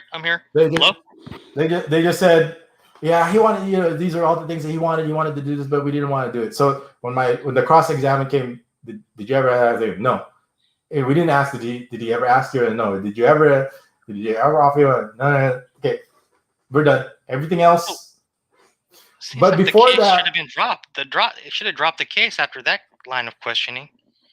Well, no, I mean it's ongoing. The next witness, same thing. Oh, same thing. Okay, all right. So I was there. So at first, the everything from the raid we had to say, look, there's no evidence there. There's nothing there about human trafficking, right? We thought the case could be dropped because all the evidence from my house was, number one, based on nothing. The warrant was illegal because it wasn't based on anything. Number two is because it has nothing to do with human trafficking. All my vlogs, they're just saying these vlogs, these videos he made, these pictures is there so he could sell the girls. But until that happens, even the judge says, okay, he could do that, but until a transaction happens, it didn't have, no crime has been committed. That's right. I could say I'm gonna rob a bank, but unless I rob a bank, we're just talking about it. Yeah, just talking about it. Yep. You just talked about it. If you can plan it, okay, I'm going to sell you drugs, but unless you got but if you got salt instead of drugs, I didn't sell you any drugs. Yeah, you could say, okay, well, you want to, want a technicality, but no. So when it came to the cross-examine, they just had to say, okay, yeah, well, no, because the next question was, do you have any proof of this? And they would probably say, no, we don't have any proof of it. Okay, then. So they just had to say, so next thing. So that's where I was kind of giving a little sigh of relief okay, there's no human trafficking, but the suspicion, no matter how the suspicion was strong, why else? What other purposes are there for when you got young girls, right, and foreigners, right? They just kind of like, that's the stereotypical prejudicial, right, situation. Just like I always kind of, why else you're in Texas, right? Why else would be a Mexican in a whatever South Central in your neighborhood be standing in a corner for? You're suspicious of him being a drug dealer, right? Because he's Mexican, he's on a corner. Obviously, you're suspicious he's a drug dealer, but not enough to convict him. You actually have to catch him selling drugs and have to have drugs on him. Other than that, you can't just arrest him or put him in prison for 40 years with no possibility of bail for the next 160 years because he's Mexican and he's on a corner. Yeah, that's true. Can't do. You have to have evidence for sure. Right, but the police are thinking that even when we did the demurrer and they responded to it, they're like, he recruited, and what was it? There was like 3 elements. You got to recruit, you got to, and they were able to prove the recruiting part, but they weren't able to prove the prostitution part. I have to recruit them for prostitution. But they're already saying that's automatic. Recruiting and prostitution is automatic, just like standing in a corner is automatic. They don't really understand the fact that okay, there's something else. See, because this is the mind, the culture, right? They can't think beyond what's in front of them, right? Could it be possibly that we're here to help these girls to prevent them from becoming single mom prostitutes, educate them so they have better options? Are you nuts? You're like on an alien planet if you ever mention something like that, right? Can you imagine if I go on the stand and say something stupid like that? I would be convicted by my own testimony. Right? Yeah. Right. Yeah. Because this guy's lying, so he must be guilty. Because they wouldn't believe anything I said. You see? But it was a gamble we took. We had to take. I can't take the stand. What am I going to say up there? We don't have any witnesses, right? So I can't take the stand. What we're going to do? We're just going to have to do a demurrer. And like I said, we objected to everything, but this judge allowed it. This judge says, allow everything. I need all the evidence in there. The police are all like laughing and like shaking their hands or giving each other high five. Like all the decisions were in favor of the police. Because that must mean that his goose is cooked because he believes our story. I mean, why else would he be doing with these girls? Lo and behold, we got the decision. He said suspicion is not evidence, and I that's where innuendos, suspicions, they're not. This is a different world. This is a different culture. Like when cybercrime is committing cybercrime, right? When the police are doing the raping, the murdering, the drug abuse, the drug selling. Okay. Yeah. Right? So, I mean, look at, who are you going to trust? Me or the police? Me or these girls? Me or these lawyers? But the judge told him, hey, if you're going to get this guy with trafficking, this is what you got to do, right? He even made an example. He gave a simple case study, right? This is what you have to do to get drug trafficking to human trafficking to work. You got to go up to him and say, hey, you got girls you can sell for sex, okay? And then I go, here are the girls, and once the money is exchanged, then you can arrest me because the transaction has been made. But instead, the police said, okay, here's the girls, and bring him to the hotel. So who's the actual manager here? Who's the customer? And who's the prostitute? Yeah, exactly.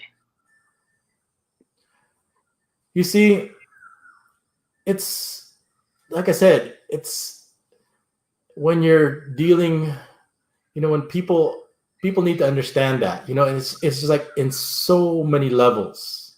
If you're going to be here, these are the risks. And there, you have to assess, each risk, with each situation. Now, in my defense, I've been seasoning these girls for like 2 years. So I thought I was going to have some kind of rapport with them. I just didn't meet them online, like, what do you call that? To catch a predator, right? And they're convincing me to go. I've had dinners with these girls many, many, many times. And they've brought their girl friends with me many, many times. And they talked about, okay, let's go to, it's like, take us to eat. I go, no, I don't have any money right now. I don't have any sponsors this week. I don't have any money from sponsors. And then, of course, they're thinking, oh, no, that's our money. You're just stealing it and you're not giving it to us. Right? Okay. That's what they're thinking, right? Yeah. So they think that, so even Michael B., when he's over here, he had to explain to the girls, it's like, Bebots only doesn't, and they don't call me Bebots only, but that he doesn't work for me. I don't pay him. He's not our driver. He's not. But the girls, of course, they have this because of the mentality. Oh, the rich foreigner, and look, he's scamming them because we're scammers also. So they assume if I'm a scammer, they just assume everybody's a scammer too. So they assume that I'm a scammer too. Why else would I have a car? How else would the police have credit cards unless they scam also, unless they steal it also? So what is my evidence? I've got credit card statements. I was in jail, and I've got they actually have a signed inventory of my phone, my credit cards, Wow. my ID, and everything. They have a photocopy of it. And guess what? We're the police. What are you going to do about it? Yeah, Because we'll kill you if you do. It's See, no, that's a good warning. That's a good warning for people. That's a good. There's warning. nothing stopping the police from doing the right thing. You understand? There's the right thing and the wrong thing. Now, you and I see things. We could see things clearly as right and wrong. For them, when the police, you're talking. Okay, let's do a disclaimer. Not all police are like this. Just all the police that I'm dealing with. I'm sure there's some good ones out there. Okay, can we do that disclaimer? You understand where this disclaimer is coming from? Definitely, yeah. Yeah, I mean, not all police are like that. I've never dealt with a police yet, but I can understand where you're coming from. Yes, that's true. So, we got some messages that have been retracted. What did Jonah Lynn and Brian S. say?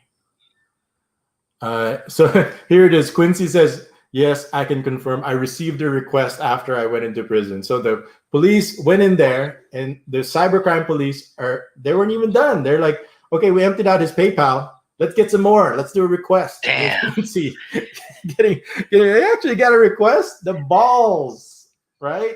See, it's not like a chance encounter. It's not like an opportunistic where like, oh, I was just like it was like planned from their job, from their experience. Oh, okay, here's how we're gonna commit a crime here, a cyber crime.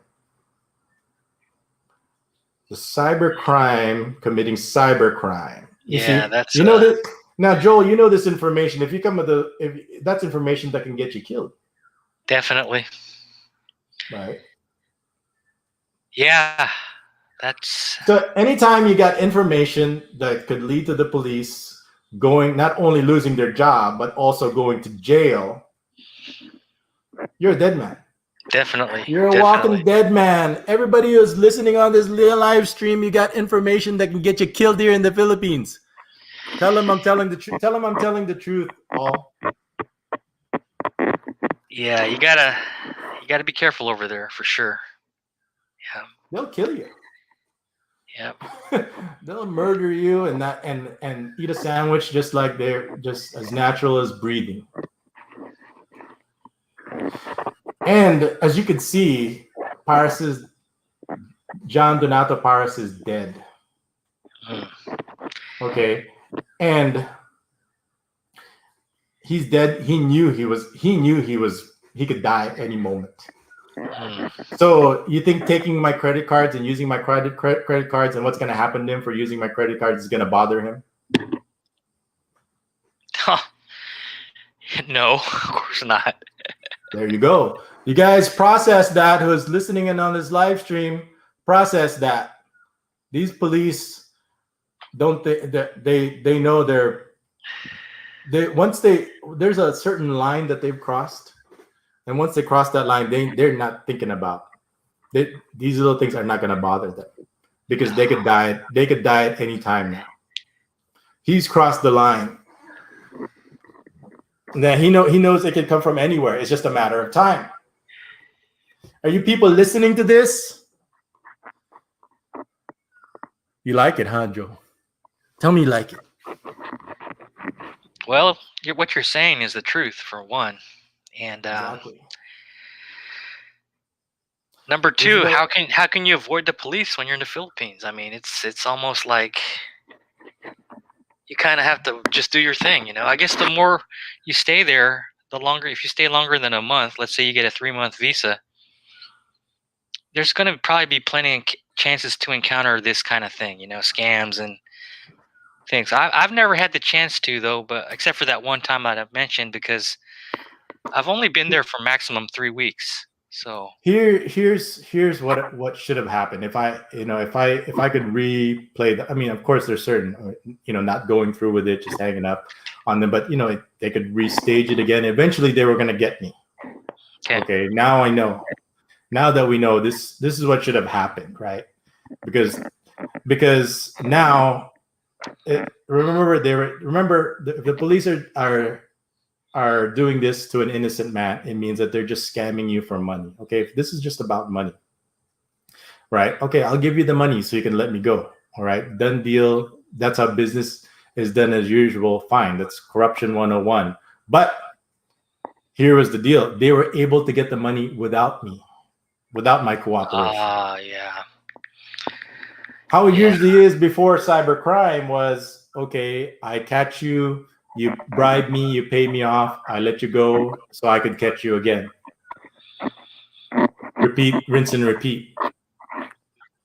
Right? That's what they do with these drug dealers. They let them go and then they catch them again, get more drugs, get high, release them, catch them again with more drugs, get high, release them. Cat and mouse. This is where the truth. You have to understand. People are scared of the truth because it's scary. So if you're here, you have to know the reality, and it's so easy to do. I remember the police reporter. I could tell that they were kind of like standoffish, and he goes, "I'm still shocked how easy it was to do. You could just take anybody and just all of a sudden they're an international child rapist trafficker, just like in the movie Taken. You don't need any proof. You don't need any evidence. You just need to scam for money." So here's how it should have went down. Okay. What complicated it was just the media. Okay, so they don't. It can't go away because then they'll look bad. They'll lose face. Then all of a sudden, what happened to him, right? But anyway, it doesn't matter because just wait a month or 2 weeks, nobody's gonna care. And you know what's really interesting is it gets even more interesting. It's just kind of a side note. NGO, what was it? And non-government something got involved. Something Jack, something. They're like supposed to be. Hello? Joel, you there? Joel, what happened? Can still people hear me? What happened to Joel? It ended. What happened to Joel? Somebody tell me what happened to Joel. Can you hear Joel? Anyone?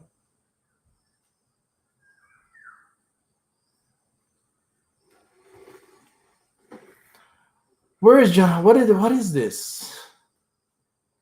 Okay, what happened to Joel? Anyone? Hello, esoteric lurker. Welcome to the live stream. Got your.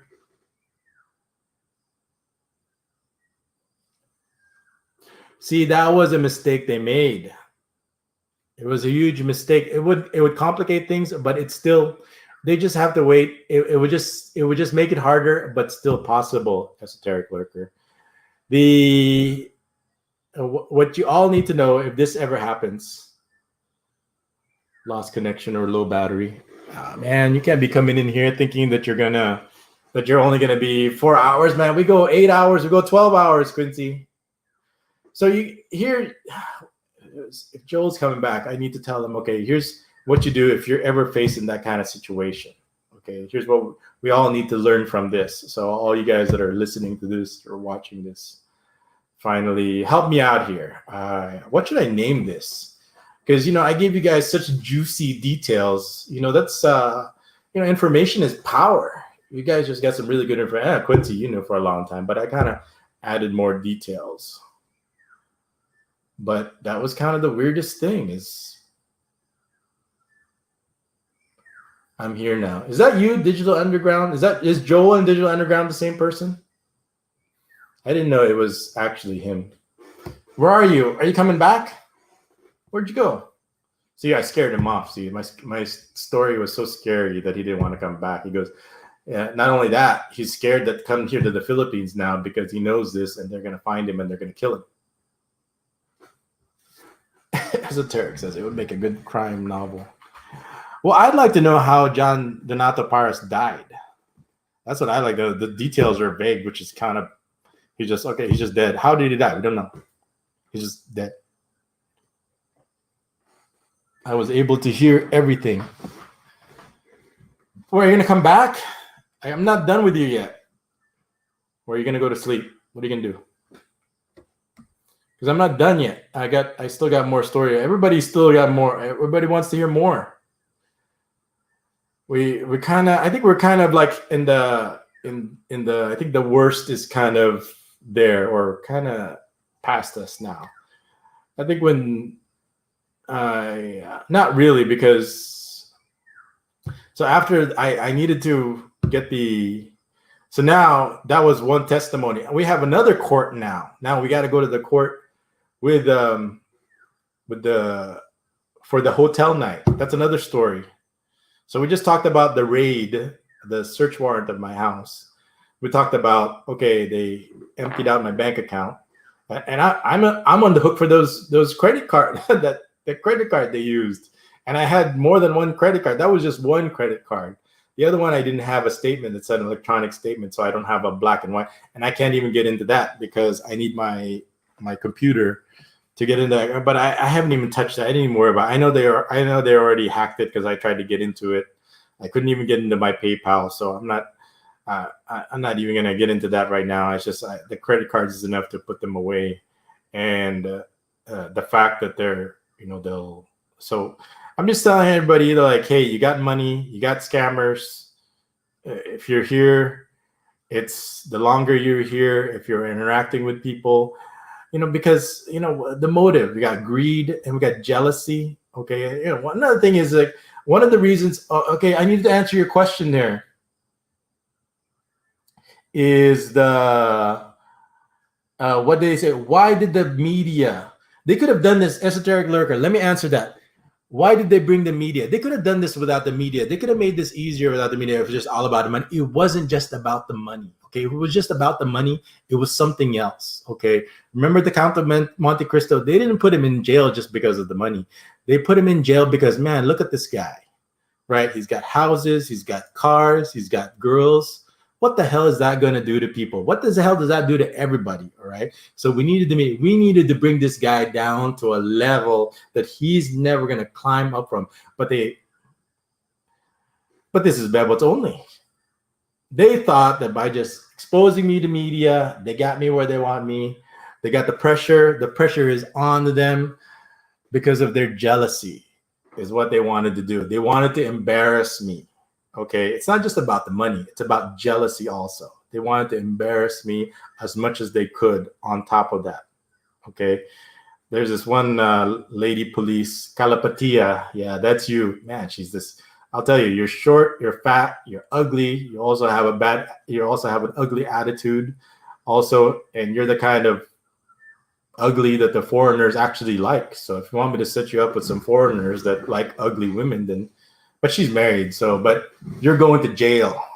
Okay, I already said it. I pretty much can't take this back now. Okay, before I was kind of talking about it, thinking about it, because I'm thinking about my family. Okay, and all you guys, you need to start thinking about yourselves and your family also. You have information that can get you killed over here. People die here on a daily basis over nothing.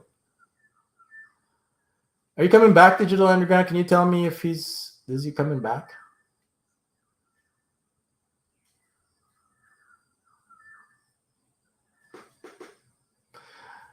Joe is scared of the Philippine National. I mean, you should see that. I mean, didn't you guys see that the Philippine National Police and the DEA, the Drug Enforcement Agency, had a shootout? They were fighting over drugs.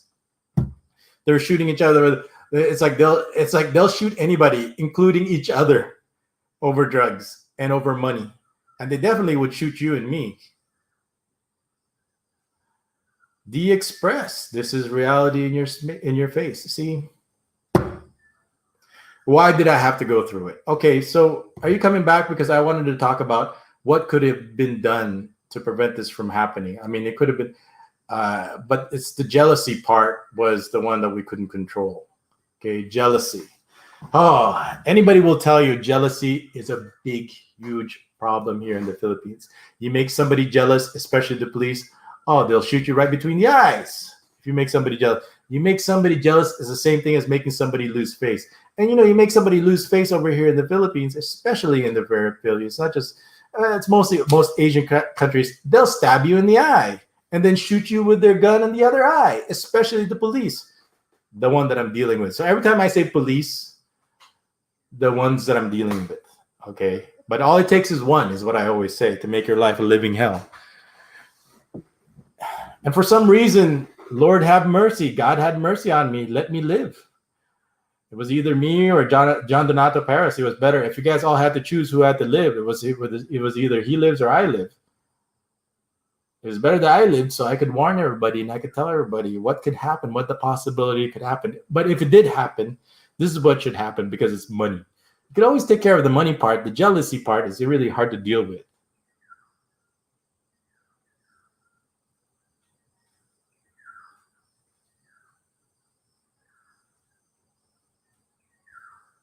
Where's Joel? I thought Digital Underground was the same as Joel. Okay, where's Joel? He doesn't know Joel. Okay. Because he said, I'm here now. I lost. What did he say? I'm here now. I thought it was Joel saying he came back.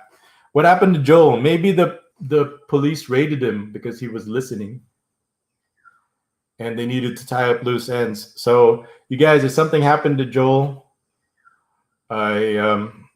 so if anything happened to me, so for example, if anything happens to me and my family, this is me talking to you guys from the grave. Hopefully, if anything happens to me, I hope something or someone out there will take care of my family. It was really hard. I didn't know if I was ever going to come out again. Who's going to take care of my family? He's going to take care of Hiro. I mean, he barely knew how to tie his shoelaces. I mean, he depended on me for everything. And this was the real victims over here is Hiro. Is imagining, his father. I mean, his most proud of person in the world, the most important person in his world, all of a sudden taken away, and then everybody, he had to face that. I mean, imagine what that's like for a young. He was only 11 years old at the time when he was still just a little baby when this happened. And then, of course, my wife. It was really hard. What made it hard was my first lawyer was trying to convince my wife as hard as possible that I was guilty. It's like they even have video of him raping the girls, so he's guilty. So of course she was going, what? Our own lawyer is saying that. So he was really trying hard to convince my wife to just, you know what, just let him rot in jail. But my wife didn't give up on me because, of course, she stood by her man and she wouldn't believe any of those things. She knew better. But our first lawyer, did his best to convince her that I was guilty. But culture. Okay, it's normal for lawyers to do that. Not just this lawyer, all lawyers to do that because he knew he could get more money if he could convince her that I was guilty. Okay, remember, everything is a scam here. Everybody is a scam here, especially lawyers. Not just this lawyer, all lawyers. Okay. Of course, somebody's going to say to me, "Oh, that's libel, that's slander." I didn't bring up any other lawyers' names or anything like that. Just my first lawyer. Of course, if he decides, I can tell him what happened. They actually filed the case against him, and I think what happened was since my cases were dismissed, he was able to get off. But if I got convicted, he was going to lose his license also, because the police filed a case against him. Why did the police file a case against him? This is before Paris died, I think. I think before Paris died. They filed against because all the money, because they didn't get any money. They assumed that, like, oh my gosh, this lawyer is getting so much money, and we saw nothing. Oh, he's gonna pay. So the police filed a case against my first lawyer. That's why he quit. That's why I wanted to. Where's Joel? I was grocery shopping, but I was listening to everything.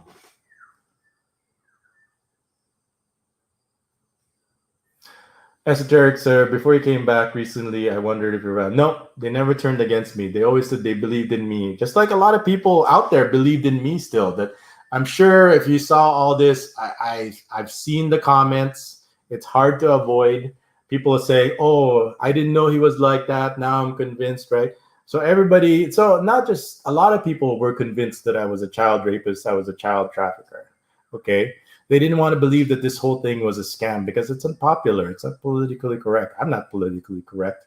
But people want to be politically correct. They want to be liked by everybody. I'm not here to be liked by anybody. I'm here because I'm on a mission. You can kill me, but the idea still exists. But no, they never turned against me. Because, see, that's what happens if you get a right, loyal Filipina. But if you get the wrong one, and which a lot of you guys do, and you guys want to experience it, you guys got to learn on your own. You know, you don't want to go down if you don't want to be like a Joy and Christian. Yeah, do it. We got to do it. It's like if you make a wife out of a prostitute and you fall in some hard times like this, they're not going to stand by. They're going to leave you as soon as possible. But for the right Filipina, she'll stand by you and be loyal to you no matter what. Even if your own lawyer is convincing you that I'm a rapist, I'm a child rapist. Can you imagine that? And I'm not making that up. My wife told me that.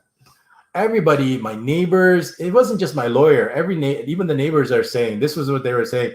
You know, I was reading all these things about him on the internet. How can you be with somebody like that? Is what they would tell her. So read all these things about me on the internet. They were like just feeding each other. Like I was all this. And they were reading it all on the internet. They were watching it all on the internet. And then they had to turn around and say it to my wife. How can you be with somebody like that? How can you stand by with somebody like that? How can you defend somebody like that? Right? Because she knows the truth. Everybody process that. That's the reality here in the Philippines. Now, if you stay here 1 week, 2 weeks, the possibility might not have, but I will give you some information. There was a guy who got charged with human trafficking. A foreigner got charged with it, picked up at the airport because he sent some money to a girl for a live show. When I mean live show, she got undressed, showed off her goodies in exchange for money. The guy came to the airport, picked him up right away, charged him with human trafficking. He's in jail now because of it. And I know this firsthand knowledge of this. So it's not safe. If you ever sent money and in exchange for for somebody getting undressed or somebody's pictures, they could nail you at the airport. And then you're going to go meet that person. They'll nail you and wait for you at the airport, because I know somebody who was there when I was in one of my hearings. They're like, what's your story? What's his situation? And I was like, he's like, oh, okay. So that's what they did. Yeah, he was. I was talking to he was here to meet the girl because he gave her money for her to get undressed in the pictures. I don't know if it was a real girl, if it was just a setup, or if it was a fake or not, but they picked him up and he got charged with human trafficking. No bail also. But let's go back.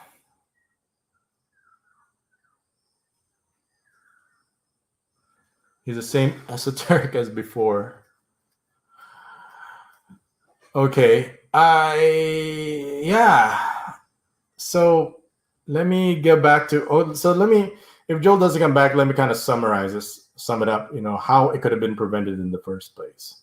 So if the cops, so the first thing you got to do is you got to notify your banks, notify your credit cards. You got to notify uh, to put a freeze on all your accounts, bank accounts, anything that's electronic, because this is the cybercrime police. They can pretty much hack and do anything. So the first thing you got to shut them out of money, because so that way that like, oh, we need him to get money. So they're not, because if I shut them out and if they didn't get any money, they wouldn't have never brought me to that inquest, because they know if they brought me to that inquest, there's no way that they can extort any money out of me. But they brought me to the inquest because they were able to get the money anyway without my cooperation.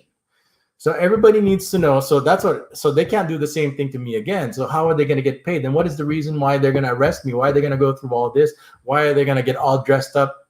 And they know it's guaranteed that they're not going to get any pay unless I get out first, unless I bribe them. Okay, catch and release. So they did this so they could steal money. Now that they stole the money, they don't need me anymore. But for some reason, I didn't know about it, and that saved my life. And they was like, okay, well, I still need more money, so let's keep going. Lo and behold, 2 miracles happened. Paris died. Of course, they came and looked at me first. And how could this person be the person? So then it went quietly, and nothing came about anymore after that, other than the police his replacement showed up, and I showed him, and I saw him at the next hearing, and that's who he was. He was the replacement. I don't know how he died. They didn't. He just went up to the judge. Oh, I'm the replacement. So and so is not going to be with us anymore. So I knew what that means. Okay, no, and they didn't say anything out of it. He's not going to be showing up anymore. Okay, so so don't worry about it. If you got media, it's still the media. After 2 weeks or after. They're gonna, there's not gonna be no follow up. So what if they look like they got paid off, right? Who's gonna file a case against them? Nobody, right? They're gonna lose face, but what's more? But we got the money. What's more important? It's the jealousy part. Okay, that's your other problem. You gotta deal with police corruption. So as you can see, cybercrime, committing cybercrime. So there's, like I said, and you have to wear. And these police, once they cross the line, you can see this group of police obviously did that. They're not scared of your credit card now, because they could die at any moment. And for example,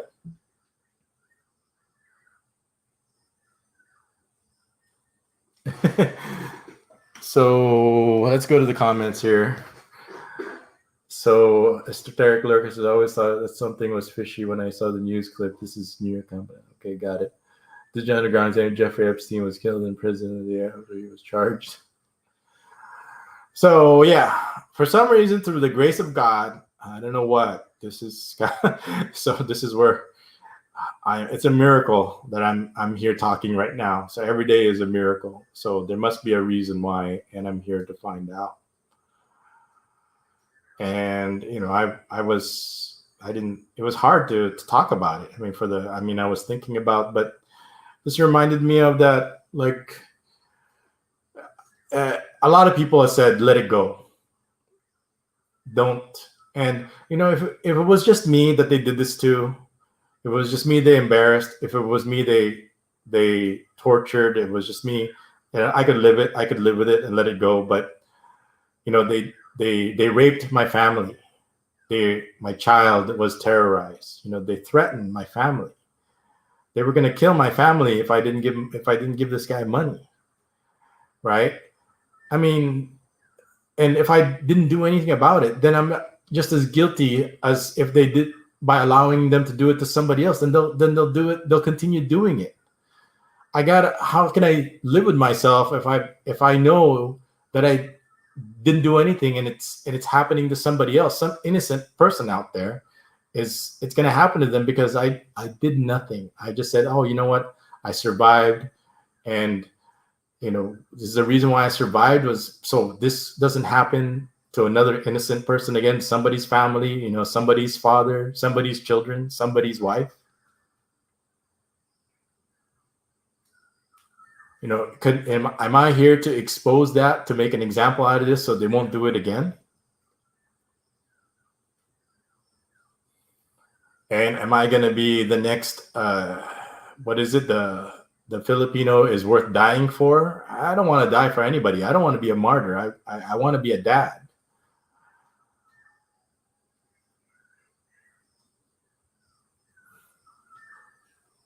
So that's what I struggled with. Everybody is going to say that. Remember that girl that got raped?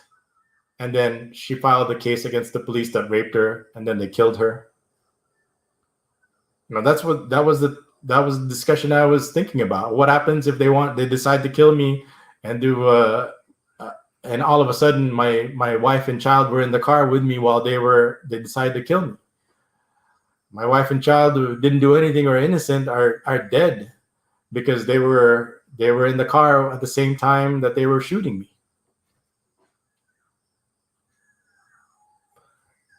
Maybe you'll save the handful of people watching this.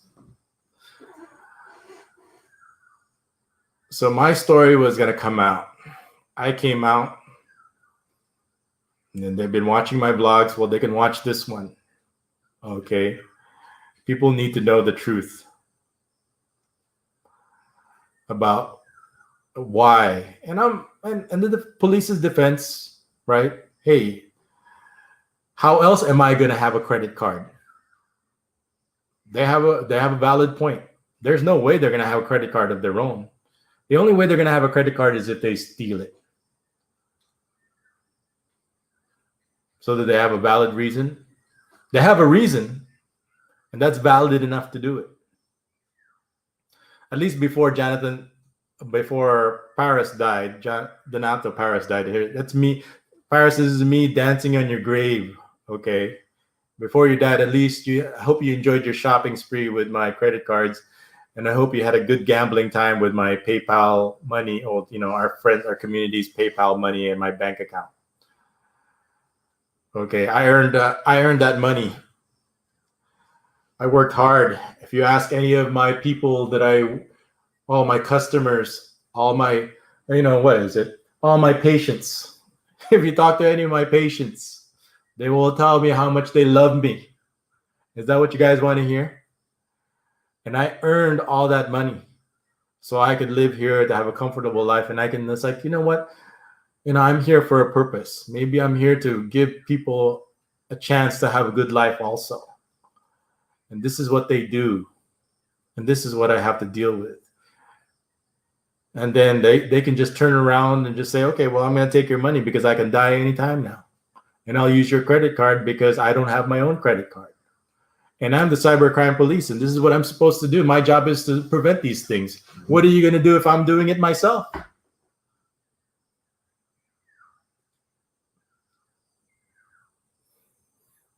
Are you guys enjoying this? Did you guys at least get the payoff here?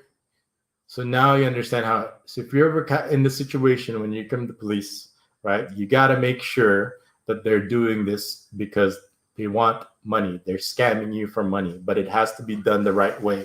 There's a right way to do this, and there's a wrong way to do this. Okay. If it does happen, if you're here long enough, you got to do it the right way. All right. I was in denial. I thought that my lawyer had it under control because that's what he was telling me. I got it under control, no problem. Every time he told me everything was okay, I'm going to do this. And up until then, I was getting scammed.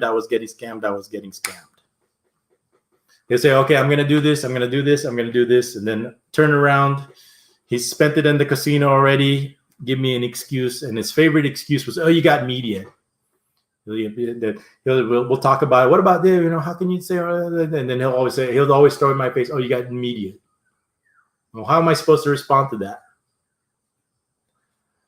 Yeah, they still have my car. I don't know what condition it's in now. It's been 3 years, so it's probably got gajillion miles on it. They've probably been using it as a drug mule or something like that. So ninja cops is the term that's used for the drug addict cops. They call them ninja cops. I didn't make up that term. It's pretty common knowledge.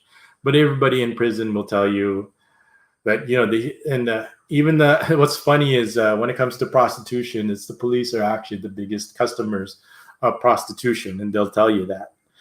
It's one of their ways to stay out of jail is they have to prostitute themselves to the police.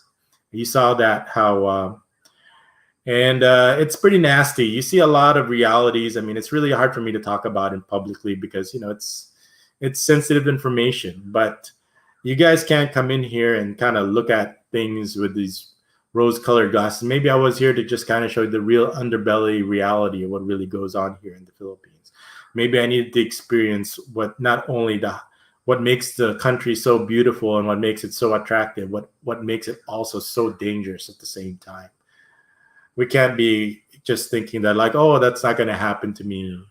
Maybe I lived because to make sure that it doesn't happen to you if you plan on living here or staying here for a long time. This is not just my fight. This is your fight also.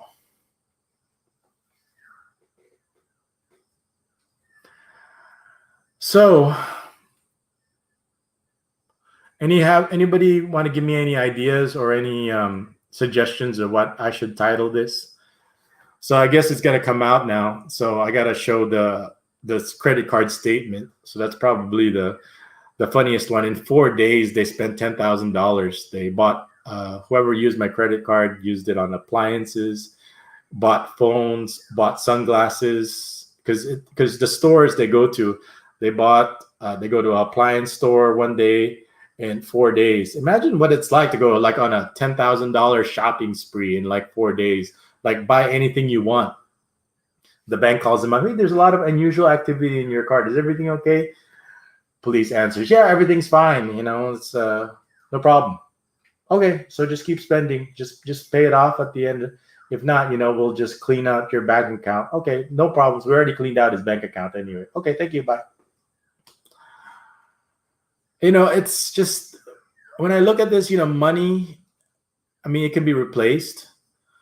I think what's really tragic is the time I lost, especially with the kids. It was, Hiro, he did his first header while I was in prison. You saw all those goals that I missed. I missed his graduation. The boss was telling everybody about he had his first wet dream, and I wasn't there to be there for him. I missed out a lot. And the money can be replaced, but the time that's lost and the embarrassment, I guess, in the embarrassment, I could always, gain people's trust back, and I was, I never gave up. I was a fighter. I survived. I thought about my family and my friends, and I go, I need to survive this. I need to get through this because there's so many people waiting for me. Not just my family, the people, I mean, there's like 12, 13 people watching right now that never gave up on me, that believed in me. I have to survive for them. I have to make sure I don't die. And I have to, I can't be in denial. I have to face, I mean, there's parts where I had no choice in being in denial because I had no choice. I had to follow, people were telling me, you have to follow what your lawyer tells you, even if it's wrong. I guess you have no choice. If you don't do it, you're going to be in jail if you do it. So it was kind of like a gamble. And I took the gamble and I lost them. But now that you guys know that it's a gamble, that it's a gamble where the house always wins, that you're always going to lose. So, like I said, this is not just my fight. It's your fight also. I mean, anybody could be a victim of scams and corruption and jealousy, and it was so funny when the police showed up and they had the relatives over there and they had all these, and this is how it started, was because of like, he's like getting new cars and he's going to be buying a house with all that money, and they're probably thinking that like, oh, that money is ours. The relatives of the girls are probably saying, oh, look at that. They're pretty, they're young, they got everything. What do we got? What are we getting? We're getting nothing. We're just getting the scraps, and so it creates this jealousy. So if you ever come here to the Philippines and you start getting in a situation where you're with this girl and this girl is getting everything, there's gonna be a cloud of jealousy over there, and she's gonna have to choose between the jealous people or you, and she's gonna give into the peer pressure, and you're gonna be the one who's gonna be in my situation. Also, the possibility is very strong, and I was wrong, and I paid dearly, and not just that I paid, my family paid dearly. And I'm here to make sure that it doesn't happen to you. Esoteric Lurker says, I usually skip the soccer videos. By the way, I'm raising money for Hiro Soccer. If this saved your life, if this is going to save you hundreds of thousands of dollars, it's like I said, not just the money, but the torture and the embarrassment. I mean, you know what? I got embarrassed, but so what? Like I said, get over it, right? I'm not that important. You know what? That's just the risks. And I've never been afraid of, I'm so used to getting embarrassed, right? Okay, but people when people see me now, it's kind of like they're more embarrassed than when they see me, because I walk around with this aura. It's like, what you gonna do? A cloud of jealousy. You will experience also, once jealousy comes into play, you're in trouble. And it's automatic, because it comes with your money, and they got to scam you out of your money. You got money, they don't have money. And then all of a sudden you combine that with jealousy. It's a recipe for disaster. And we all have to be, and then, so understand, at least let's all take a sigh of relief, or we're all waiting to exhale, that at least this is the worst thing that could happen. And even if you did everything wrong, there's still ways to survive it. If I can survive it, you can too. It's possible. You could also die if you don't. The problem is, make sure that it's more important to survive than it is to stick to your principles, okay? Because it's better to give up your principles and survive and be alive and live to tell your tale, than to be right and stuck to your principles and dead.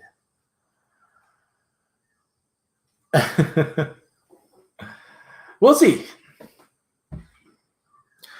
And besides, lesson learned, get a female camera girl chaperone.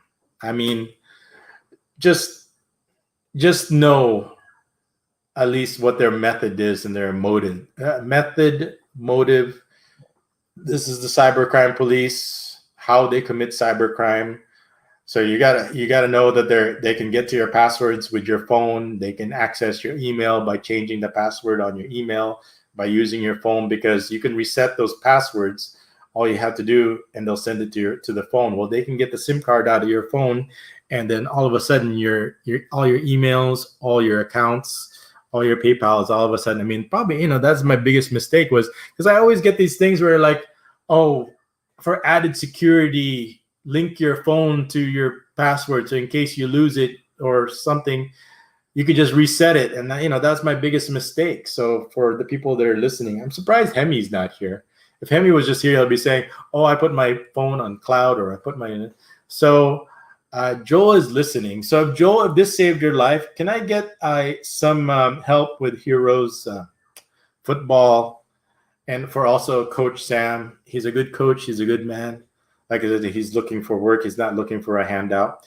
And we can't do group because of the lockdown over here. So we can just do one. So if you guys can help me out on Hiro's $200 spring break, Easter break football lesson to help out Coach Sam, I would really appreciate it. So if this helped you a lot, what I told you, how if you could avoid from happening to you, especially now that you know, then please be generous and contribute to Hiro's football fund. So I also made a video. They did training yesterday and today, asking for Coach Sam's football fund. Like I said, Coach Sam's history is he's from Ghana, West Africa. He became a professional football player. He was playing professional football here, but like I said, most football players, as they got older, kind of graduate towards coaching, and he's a good coach. He was Hiro's coach while I was in prison, and I just kind of showed that video montage that the boss took, just to kind of show what he, the real hero in this. What happened here is his hero. He was brave. He fought on instead of just rolling up, calling up in the ball and dying. He said that he was going to fight on. He had my fighting spirit, that he was going to score goals on his dad's behalf. Everybody was, like I said, throwing paper at him and bullying him at school. Imagine how it was just like in the movies, but this is reality. And that's the funniest thing about the Philippines, is like things that would happen that you would never imagine would happen, but it would actually happen because of culture. Plain simple culture. It's not scamming if everybody's doing it. Everybody needs money. Everybody's saving face. Everybody gets jealous. What was the second half? What was it like? And then we had to go to round 2, the second hearing. After that, for now, we're talking about the hotel incident. So it was kind of interesting. So if you were getting naked, what would be the reason why? If you did get naked, what would be the reason why you would get naked, even if you knew that there's police cameras out just right outside the door or anywhere that were coming and the police were coming? Would you get naked in front of a bunch of police? And if you did, what would be the reason why you would get naked, knowing that they were actually there, that the police was actually there? So that's just something for people to think about. So, because I get kind of, not that I get tired of it, but it needed an explanation. Why the girls are naked, why I'm in my underwear, right? Because I can't really deny it. I mean, I was just going to say it wasn't me, but let's just kind of let's be honest, right? What would it take? That's what it would take. Let's just be in that situation, okay? There's once it becomes vague, then like the judge says, when a situation where the interpretation is both innocent or guilty, then the law says that the defendant always gets the benefit of the doubt. So there you go. If you want the guilty, you have to be absolutely, the law says beyond a reasonable doubt. And once there's doubt, why did the girls get raped? Why did the girls get naked? Why did they make cyber porn? And once there's doubt that comes into play, then the benefit of the doubt. The underground, have you forgiven the girls? It's not about forgiveness, okay? Because if they came up to me right now and they said, I'm sorry, and they kind of came up to me, I'm such a big pushover. Everybody knows I'm like the biggest pushover. That's like my sin. That's like my weakness. So the answer to that, you already know, Digital Underground Gaming. I'm a big pushover. It's not about forgiveness. First of all, it's about forgiving myself. I'm not going to be hard on myself. I'm a man, just like you, Digital Underground. Okay. Once I've had ice cream, I like ice cream. Does that make me a criminal? Does that make me a rapist? No, I'm not a rapist. I'm not a criminal. But we all know who the real criminals are here. But that's just the sad thing is, so many people are not interested in the truth. They don't want the truth. As you can see, there's only like 11 people that want the truth. It's like all these things about me were said, but people don't want the truth. They would rather just go on believing that I'm a rapist, even though it's a lie. Can you see what it's like? There's nothing that's going to happen to your life if you would rather choose to believe in a lie. Because what is it about you that you choose to believe in a lie versus the truth? Believing in a lie that makes just that so that you'll be happy is not real happiness. Real happiness is when you embrace the truth and you accept it and you enjoy it for what it has to offer. Real happiness, and being able to talk to you guys right now and share my story. I mean, that's the real joy. That's real. The fact that I could finally, I've been chomping at the bits day in, day out, every minute of the day to finally tell my story. And then here it is 4 months later after I got out of prison. It's going to get me killed, but at least I'll got it off my chest. And let's hope it doesn't get the rest of all of you killed. But even if I die, is my email still active? I use bebotsonly vendetta at gmail.com right now. They hacked into, I couldn't access anymore my bebotsonly at yahoo.com, which I used my old PayPal account. I should get rid of that. But I set up a new PayPal account to my bebotsonly vendetta at Gmail. And I was actually able to link it.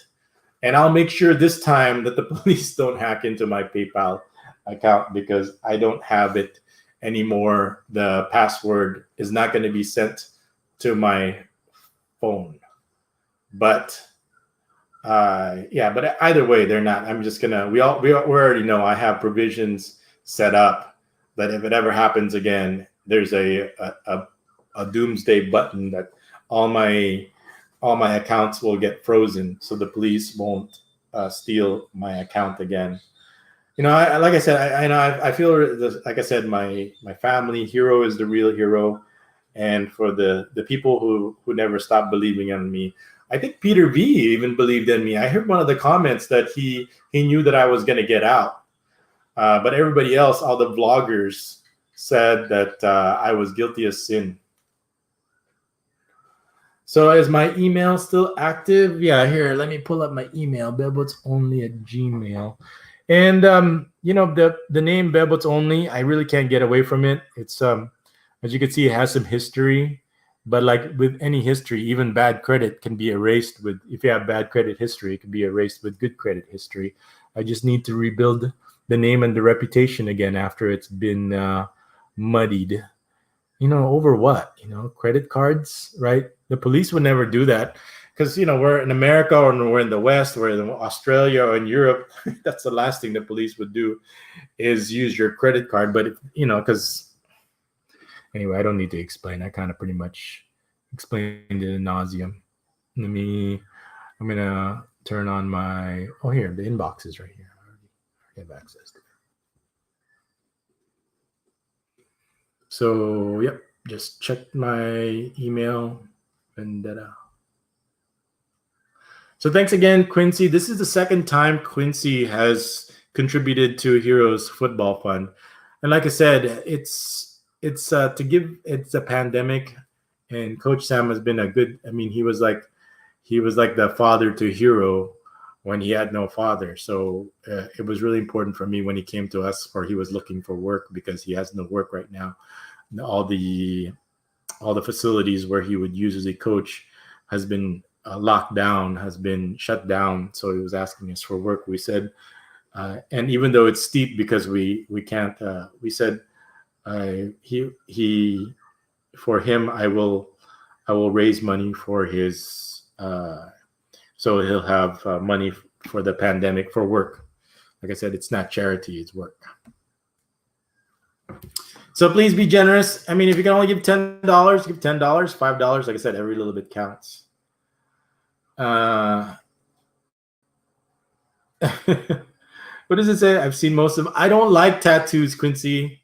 It's just, it plays with my mind because I know that tattoos means prostitution to me. And when I see it, I know I know that there are some girls that have tattoos that are not prostitutes, but all prostitutes have tattoos. And knowing this, I'll have that conversation in my head, and I can't do it. I can't get excited about a girl that has tattoos. I'm sorry, but I will be there for you, and I'm going to be there for you, not for the girls with tattoos, Quincy, if you ask me to, okay?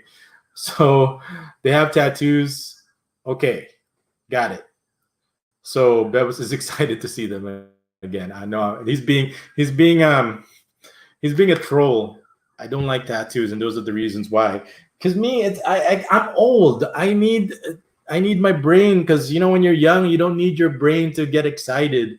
But me, when you get to your old, you get this old man problem, and it's not I have dysfunction. It's just that it's just natural, and then you just need more excitement. And if my mind is is having this conversation, then I don't. And you know what? It's an issue. Not just me. It's like all men have issues, and it's just as long as we're honest with it and we address it. I don't think it should be something to be ashamed or embarrassed about. I should be the last person to be embarrassed. I mean, come on. So I have no problem talking about male issues. Yeah, very funny. But thank you very much, Quincy. I appreciate you. I'll take your jokes from you because you gave you help us with Coach. You helped us with Coach Sam and help pay for his so he'll have some income during this pandemic, because this lockdown is for 2 weeks, and usually if there's more people getting infected, and they usually will extend it, and it gets pretty desperate if you don't have any work. And good thing is we're not that desperate yet, but it hurt a lot. But the important thing is, like, money could be, I mean, who knows what could happen. But what's really weird was that NGO, non-government, something Jack, I wish I knew what the organization was. They stuck their nose in. The one representative who visited me in jail was calling me a rapist and all these things. There was this fat, ugly white woman. Gosh, it just reminded me what was so ugly and everything about America is these ugly white women. There's nothing uglier than a fat white woman that's got an ugly attitude. I mean, she was already ugly. She had this ugly attitude. It just makes me shiver thinking about. But the comment about the girls is, they're victims here also, but they also have tattoos now. I think Quincy can confirm they've got tattoos also. So the first thing they do is get tattoos. So once they have tattoos, it's all bets are off now. So my complainants have tattoos and they have kids now, and it's not my kid, and I didn't give them that tattoo, and I didn't prostitute them. So anyway, Esoteric says I can't really. Oh my God, I lost a couple of months ago. Yeah, so I understand if COVID, it's kind of unfair and selfish for me. It's like, why am I thinking of Heroes football when people have no money? But I mean, it's just understandable. So for people who can help. If not, I still appreciate it. I mean, the fact that Esoteric Lurker, you're here, you're here to listen to the truth, and thank you for the opportunity for giving me so I can clear my name. This because I'm Hero's dad, and Hero's dad is the world to him. And it was shattered. I think one of the heartbreaking things that Hiro said to me was, like, he said this, and I still remember it word for word, was when he said he was beginning to believe what everybody was saying about me because I was in jail so long. If I wasn't in jail, I mean, it was his way of saying he was heartbroken and that he wanted his dad back, and he wasn't getting his dad back, and he was so hurt. And he was beginning to believe that I was a rapist, that I raped those girls, because why would I be in jail so long? I would have been out by now if he did. And I know he was coming from a very hurt place when he said that. I mean, to say that about your father, he was very hurt, but he was strong. And I talked to him, and my love for my kids prevailed over even the evilness of animals. Will prevail. The love for my children. That's why people love your children, because they're the greatest love of all. You love them, and they will love you no matter what. But he did come from because he really missed his dad dearly. Are they the ones who visited you to take a picture? Digital Underground say, I don't like. Esoteric. Which one are you, Esoteric Lurker? I know you're one of our people that I'm sure you got sent a PayPal request from the cybercrime police for more money after they emptied out the PayPal account. And I'm sorry for the people that sent money, especially David S. He gave me money for the girls to get braces, but no, they never got braces because the money was stolen by the police. They hacked into my PayPal, and the money that the several thousands of dollars that you gave me for their braces, the police stole. So I apologize, David S., for that. Are they the ones who visited you to take a picture? Which one? Can you be more specific on who took a picture? So it was the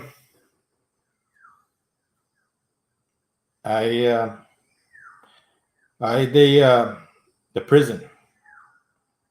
So first of all, I needed to tell everybody. I need to express to everybody what, before I talked about what prison is like. It was something that I kind of blocked out for a while. Because I wanted to move forward, but I knew I was going to visit it eventually. I mean, I kept a journal. What's funny was I kept a journal in my first 30 days there. It was something just to keep my mind occupied, keeping a journal. And that bastard Paris took my journal and read it when he came, because I for some reason I came out, and he saw that I was. When he came, he saw that I was writing something, and he told me to give it to him, and I had no choice. So he took my journal, and I was just writing stuff of what daily life was going on there, and he read it, and he was just enjoying the misery that I was going through, and he, as he was going through each day, and it's like, okay, this has happened with each day, like the first 30 days. And he goes, you can get in trouble. He's like, for writing all this. And he was just like enjoying it. Just like, I got your money. I'm going to kill your children and everything. And lo and behold, he's dead. If you don't believe me, look it up. But why would I be lying about him being dead? So anyway, I thank goodness for small miracles, because if he was alive, I wouldn't be here right now.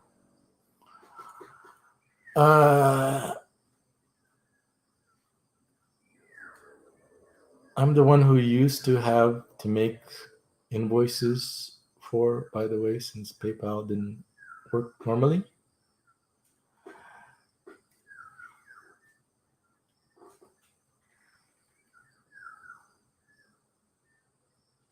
I sent you how much was the request? How much was the police requesting you after I got arrested? And you knew it was, they hacked into my, and they went on. I mean, what's going through your mind? We're like, okay, you know what? We sent an innocent man to jail. He's never going to get out because we filed so many cases against him. It's going to be years and years.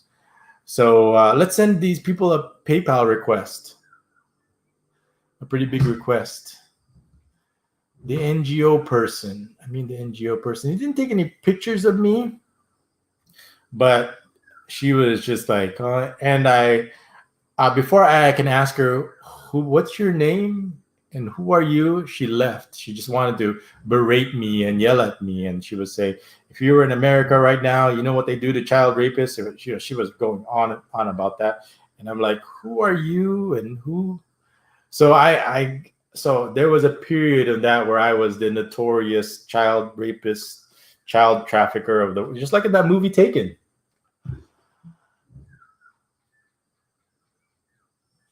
I'm the one who used to have to make invoices for. Did I? I can't remember. It's such a long time ago. So, but it's good to have you back, Esther. It's good to be back. So that was everything that's ugly about the American NGO. Something Jack something Foundation. So they got involved. Their involvement, I don't know much. I don't know where they are now. But if you could hear this, and I'm giving you a big FU and giving you the finger. And if I knew where you guys were now, I wish I would, if I had the means and wherewithal, I would get you kicked out of this country. If I could. Giving everybody the finger. So all those vloggers, you might want to go around and start telling them about we appreciate all those things that you said about bebotsonly, but you are so wrong. Me Too was big then.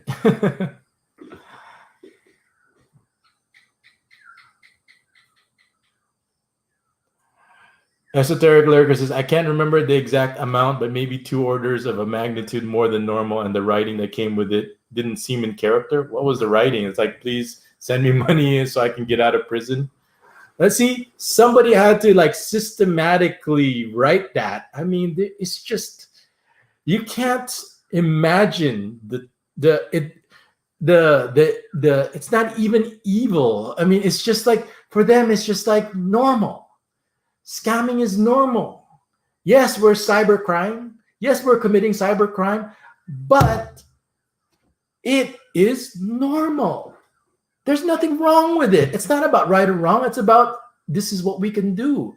And we're doing it because we can. It's not about whether it's illegal or not, or we can go to jail for this or not. That the person who owns this is child rape is jail anyway. We told the whole world that's what he is. Me Too was big then. See, these people are cowards. They can't stand up for what they believe in.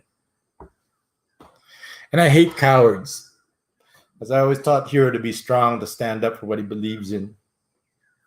But that really was the low point when I was in prison. Everybody else could turn against me, but when Hiro was weak, and he told me he was weak, and I told him, be strong, son. There will be a day when this will be over, and we will have our turn, and we will have our day, and we will get back all the things that was taken from us. Okay. But I can't do it. The Count of Monte Cristo needs help. I need help so I don't end up dead. So the Count of Monte Cristo he became rich because he found this treasure, but I don't need treasure. I just need my friends again. My friends to come back and believe again, because we all need something to believe in. We all need something to trust. Trust is important. There is no relationship without trust. And I'm the only person in the whole entire country in the Philippines, not the police, not the lawyers, not the girls with tattoos, not their mothers, not their relatives, the jealous, the greed, the scams. Only me is standing between me and hell. Only me is standing between you and hell.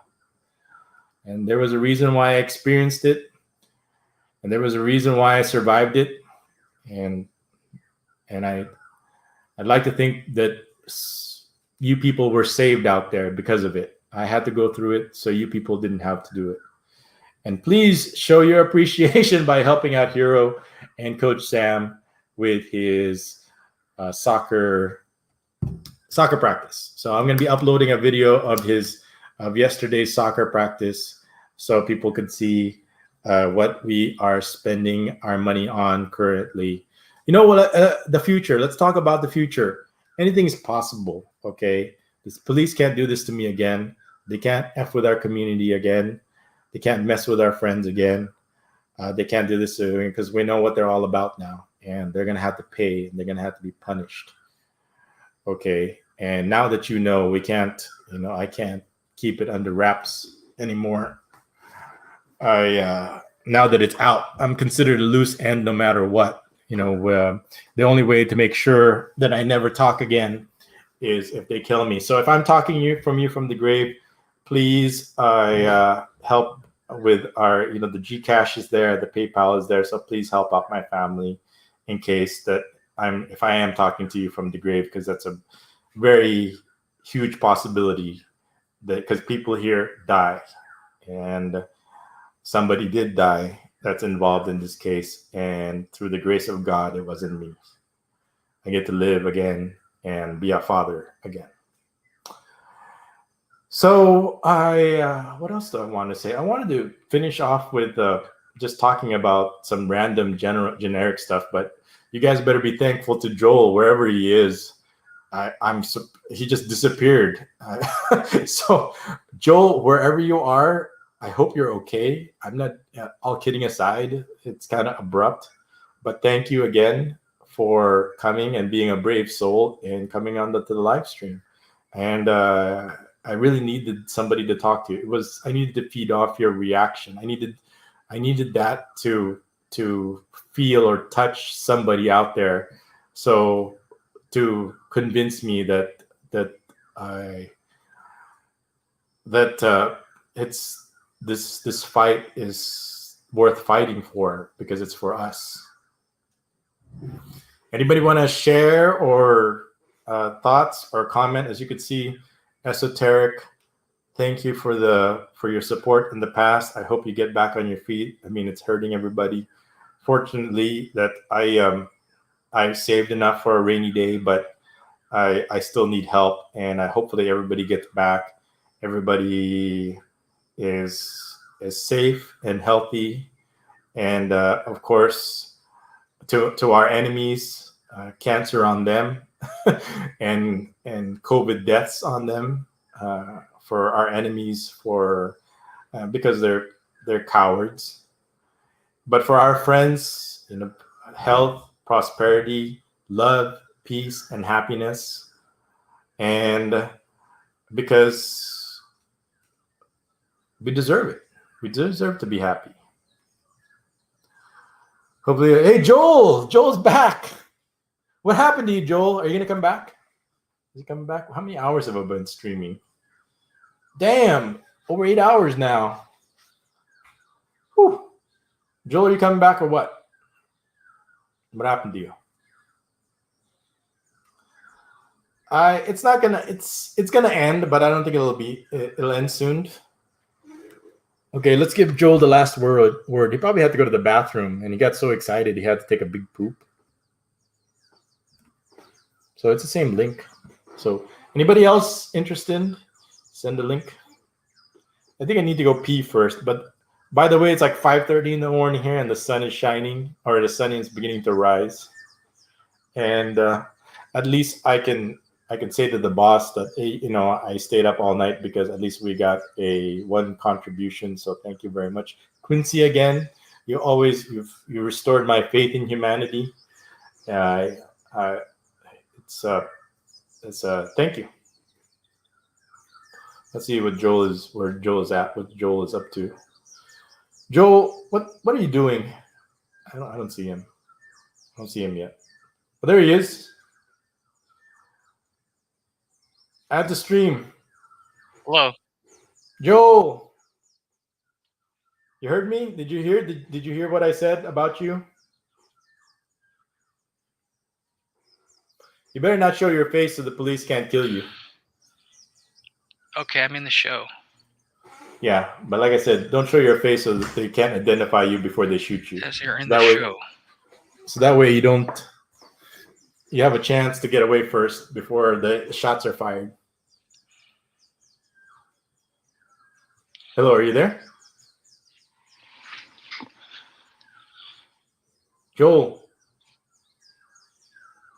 Can you hear me? Can you guys hear Joel? Hello. Joel, can you hear me? You okay? Can you guys hear Joel? I'm under mute. Okay. I muted myself. Why?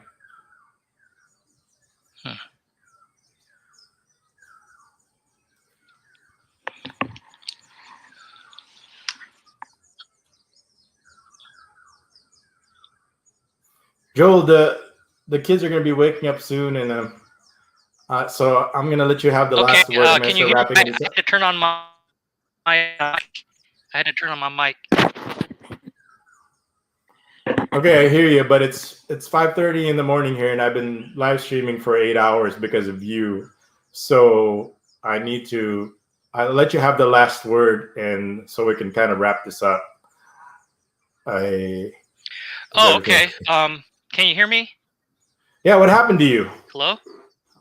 Yeah, I can hear you. What happened? I got cut off because I think the router, I don't know, something, and then I had to go do something outside, and then I just came back, so yeah. Well, so you didn't hear us making fun of you then, huh? No, I guess I'm not. That's why you don't leave, because we'll talk about you if you leave. We always talk about the person who's not here. That's okay. Go ahead. Okay, go Oh, ahead. last word. No, last word is I experienced a small, like you said, a small scam. I didn't experience a big one, but it's always good to be aware of these things when you're there. And don't assume that because you are living in America that your values are going to carry over, and try to apply American values to the culture there, because that's not going to happen. It's not going to work. You're going to ultimately fail. And so just be aware of it. And that's the last word. Okay, I have some questions for you. I have some personal questions for you. You said you were born here, No, right? I was born there. I was born Yeah, there. you're born here. What? How old Yes. were you when you came over there to America? 2 years old. Okay, that must have been in the 70s. 69 was when we family came over. Okay, now that must have been rough because you came in the 70s and I came in the 80s. There weren't that many Filipinos around. Not in Northern California. Southern California, there are probably a whole lot more. But Okay, yeah, some other personal questions. You have you ever been married? Have any kids? never been married, no children. Okay, and because you're busy working and you're in Texas, I assume. No, I just never decided to get married. That's yeah. Well, it's pretty useless, Yeah. right? I mean, I agree with you, right? I mean, I mean, of course, I can't say I regret it because I love my children so much, right? Just Hmm. like in the if you I always make movie references.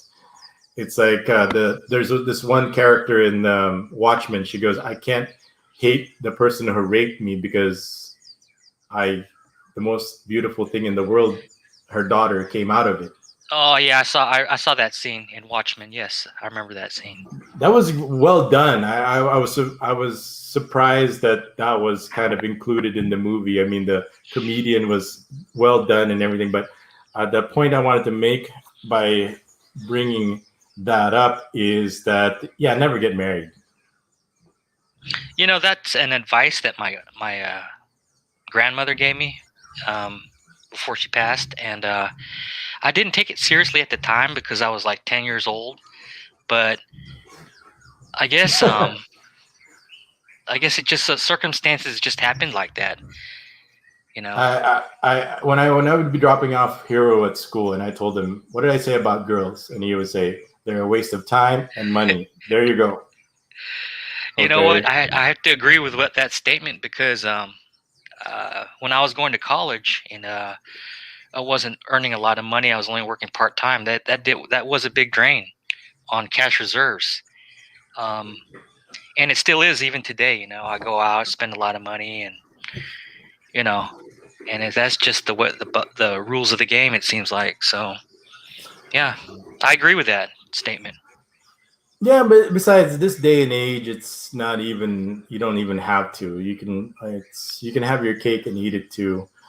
We always say that when it comes to expenses, the prostitutes are the cheapest, the girlfriends are the next most expensive, and the wife is the most expensive. So I mean, ask Paul McCartney, and she didn't even have a leg. The girl that took all his money. We're talking about 20-30 million dollars, and the girl the she didn't even have a leg. Oh wow. Remember that? No, Remember that girl? I know she got a, what's her name? I forgot her name, but yeah, she was a blonde lady. Yeah, I remember. Yeah, they got divorced. Took like 30, 40, a lot of money for just like they didn't weren't even married that long, and she didn't have a leg. Mm. I I can't believe that. That's I mean, you would incredible. think that like where would she go? I mean, you think maybe he got because she couldn't run away or something like that, but she did anyway with 30 million. But anyway, we got Digital Underground saying this and everything. So, I mean, so people are asking me what's going to be the future. So Esoteric Lurker. Did you read what Esoteric Lurker said? He was on one of my recipients. He said he got 2 requests, not just one, but 2 requests for a large amount of money through Wow. PayPal. Yeah, I heard that before. When I was still there. Oh, but the police were requesting money through my Yeah. PayPal, pretending to be me. So they're so they're pretending to me, and he said the wording was off too. Like it's like people can like recognize the way I talk or my wording, and he said it was off. So I knew that nobody was gonna. At least I hope nobody sent any money to the police pretending to be me. What do you call that? Being imposterizing me. I mean, you see cyber police sitting there. Okay, so what kind of cyber crime we're gonna commit today? Yeah, and that's what happens when you know, maybe you just started the job there at Cybercrimes Division, and somebody higher up said this is the way we do things, and you just kind of follow along, And I that's mean, if that's what they're doing with my PayPal account, imagine what they're doing like with the drugs. oh yeah, like you mentioned, the police being in on the you know, in cahoots with the drug dealers and the lawyers. That's you know, Yeah, that's very believable. yeah, and I did my best to stay out of it. It's because I'm a civilian, but they just dragged me in and dragged the rest of us in, and so. But it's better knowing than not knowing. I don't understand why some people were asking questions about like the State Department this, State Department that. What's the State Department have to do? Because I'm a U.S. citizen, probably why they're asking. No, it's I've visited there a couple, like 4 or 5 times already, so I know. Of course, you've been there longer, and there's always going to be scammers, and you just got to be aware of them for the most part, and just use common sense, and you know. Esoteric Lurker says actually the first thought that came into his mind was that my wife sent it, but the police makes more sense. But I guess the question is what's stopped him from sending money after that request? Because obviously it wasn't me, and why would my wife pretend to be? It's probably, but yep, the police did it. So that's the cruel irony that I was my problem was I was in denial. I didn't want to believe that they could do something so heinous, so blatant, and I was wrong because I wanted to believe that, but I was wrong. I was a victim of denial. I guess the big question is, I mean, you're giving like lessons learned type of thing. From what I understand, from when I just came in recently. Mm-hmm. How can people who haven't lived there, just maybe visiting there the first time, how can they avoid a situation like that? I mean, that aren't aware. What would you recommend that they do? Like what I did with my Asian hate crimes, pretend that everybody is a scammer until otherwise proven. Yeah, I think that's the right advice. Exactly. This person I'm talking to, this person is a scammer until, like I said, I'm the only person that's not a scammer in the whole entire country, Yep. right? Mm-hmm. So that's that thing. Bebotsonly is the only. Everybody else, all these other vloggers, scammers, right? The Me Too. What do you think about these other vloggers anyway? Me? Yeah, you. Nobody I else here. just some of them are just a joke. I think I listened to a few of them from different islands, and I just think that part of what I hear is that they're trying to still use their own way of, like, their own values, whether it be from Europe or from America or from Canada, whatever, and taking those values and then trying to apply it to, the Philippine culture. And I think that's what's frustrating for them. You know, it's frustrating for them, and I hear it in the voice of the people some of the people that I listen to, because they're not accepting of the drastic differences that are in existence in both cultures. So Okay, yeah, that's good point. But let's add some spice to it. Okay, let's sure. make it spicy, Joel. I mean, the world is already getting worse, right? Mhm. And let's add this pandemic on top of it. How much more desperate are people going to be? How much more scamish are they going to be now, right? Yeah, I agree with that. So, and it's not getting any better. It's going to get worse. So the risk is going to be higher. Is what we need to keep in mind, especially with the pandemic. I mean, it's already getting worse. It's just getting more desperate. It's just resources are limited, and you're and they're going to be ready to throw, especially you, under the bus. I mean, especially you. You worked hard. You have a nice nest egg. You have a nice retirement. You have a lot of things that people want, and they will say or do anything to take what you have. Yep. You're living comfortable. Oh no, that's not gonna fly here.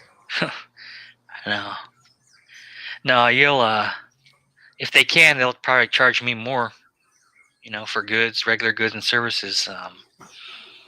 But No, but like I said, if they know you're, like I said, you're retired, you get this nice pension, they'll kill you for your pension, and then wait for the checks to arrive, and then kind of it's like kill the goose that laid the golden egg to see if we can buy more, if we can get more golden eggs out of you. yeah, and I noticed that when I'm with my relatives in the southern and central part of the Philippines, they really try to protect me when I'm out in the public. They just make sure that 2 or 3 people are watching me, in case something happens. Because, I don't know. It just seems like if you're like a Filipino that comes from like overseas, I think that you're a little bit more of a target than, for example, like a Caucasian person. I see. That's just what it seems like to me. First of all, let me comment on Quincy's comment here. My request, he actually said it was from the boss, but it said this is Bebot's wife. If it said this is Bebot's boss, he would have sent the money. That's pretty good, because I don't refer to her as much as my wife. Is like especially like the boss. Well, why is she the boss? Because she's my. It's either that or I call her like my manager. It's like I remember somebody when Coach Sam was talking to me. It's like, who are you talking to? My manager. Who else? Oh man. So right now, before, good thing that you guys better all thank Quincy that he sent a contribution, because she let me live stream. Because if Quincy didn't send a contribution, I'd be like getting text messages. You better get your butt up here right now and stop that live streaming, because that guy, and then she starts throwing it in my face, right? Like, okay, what's that live streaming nonsense, blah blah blah. I go, but we just got a donation. Yeah, keep going, take all night. You see, that's cool. I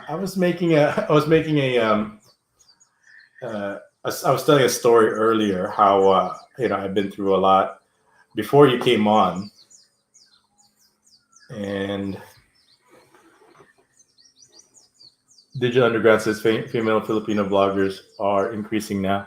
Yeah, it's scary how like everybody's vlogging now. In like the last 2.5 years when I was gone, everybody and their dog is vlogging, which kind of is good and bad. I mean, I just seem to like just disappear into obscurity now, which is bad, but also at the same time, like my history is just kind of history.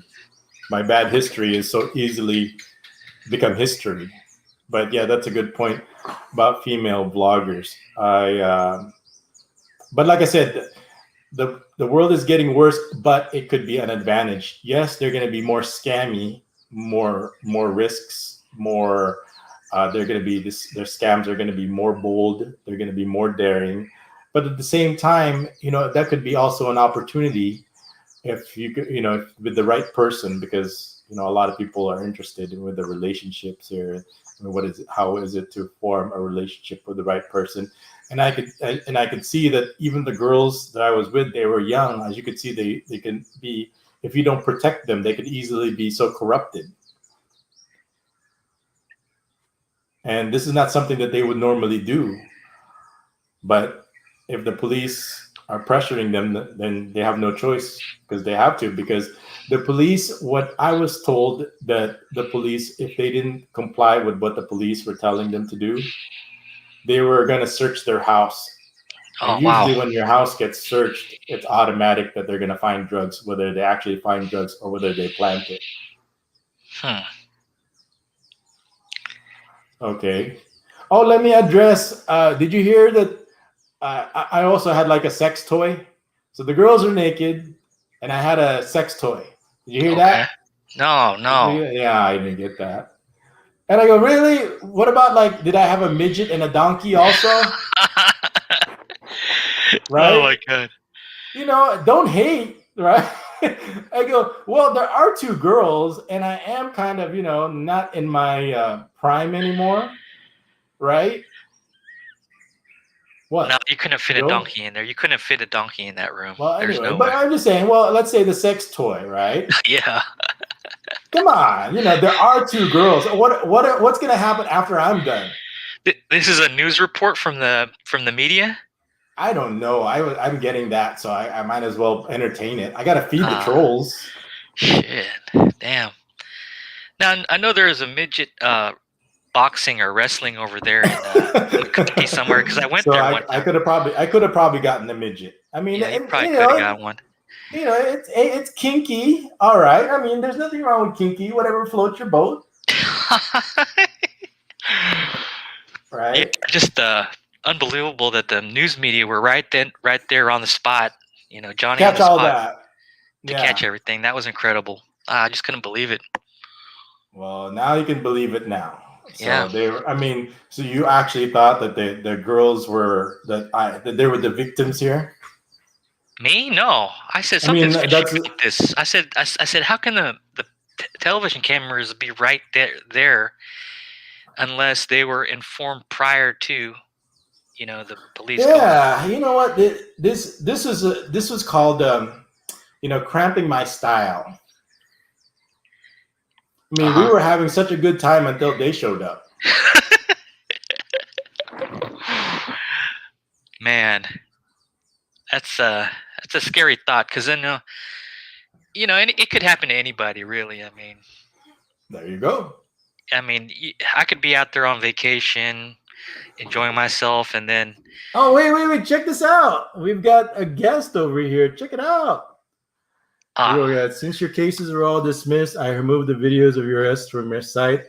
What I would love to see are 2 follow-up vids from you. One of the vagaries of your court experience, a video on your experience over the years of prison system.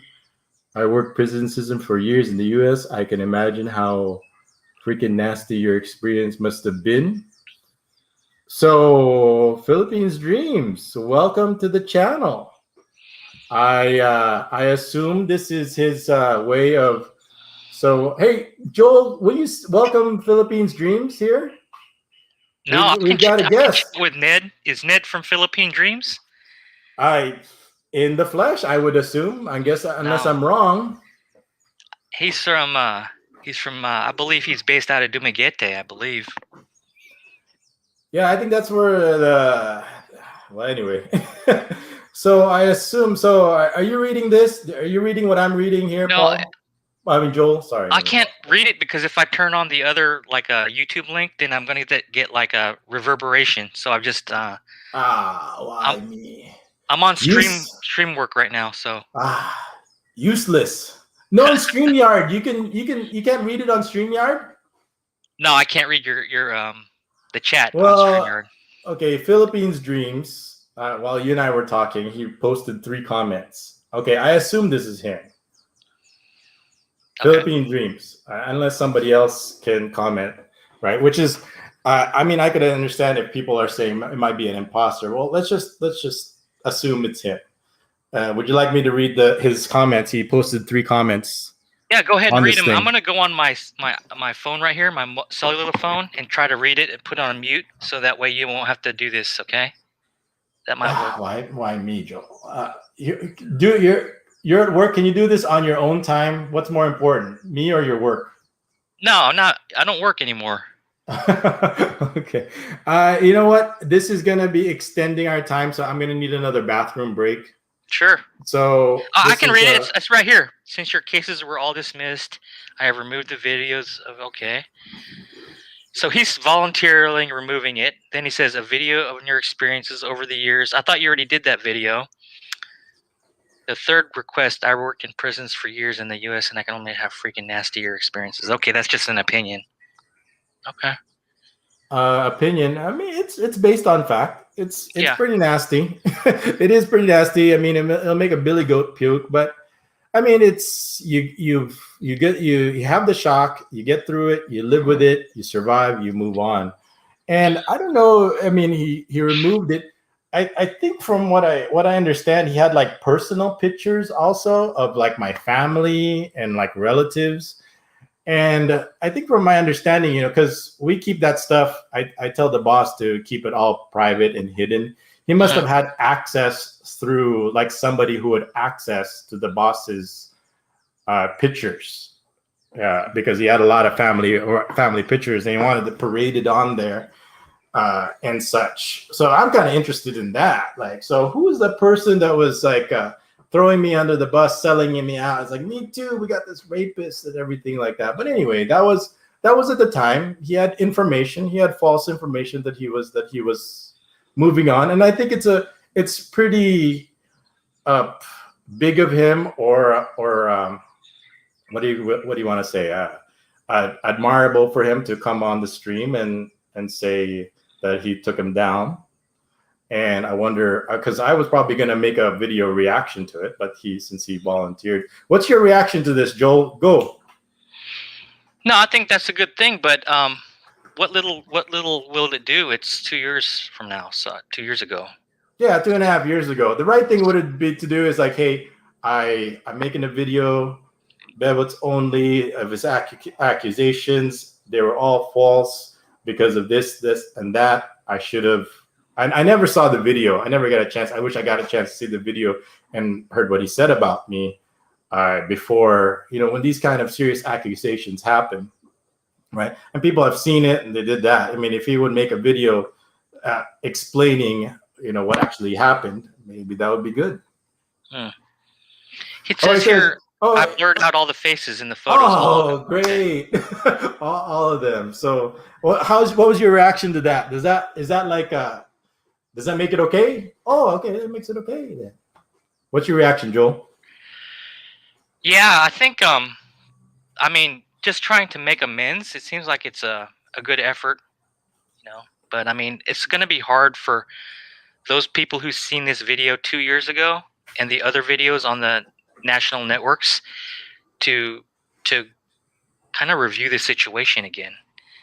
I mean, they're not going to go back to YouTube, and some of them aren't going to try to find out, hey, what happened to bebotsonly, Well, at least he's made the effort to come here and find out. So that's admirable of him. I mean, he could have went on, continued on like everybody else. Because I tried talking to some people who made comments before, and I said, hey, I heard you made comments. I'm giving you a chance to like, it's like, hey, I made a mistake. I screwed up. Me too. I mean, there's nothing wrong with saying, hey, I made a mistake. I'm human. I'll own it. This is it. Let's not do it again. So the fact that it's admirable So I could send you a link to the vids if you want. I mean, it's like I said, you have to be careful with what you say now, right? Online, especially when it comes to these kind of serious accusations, right? Definitely.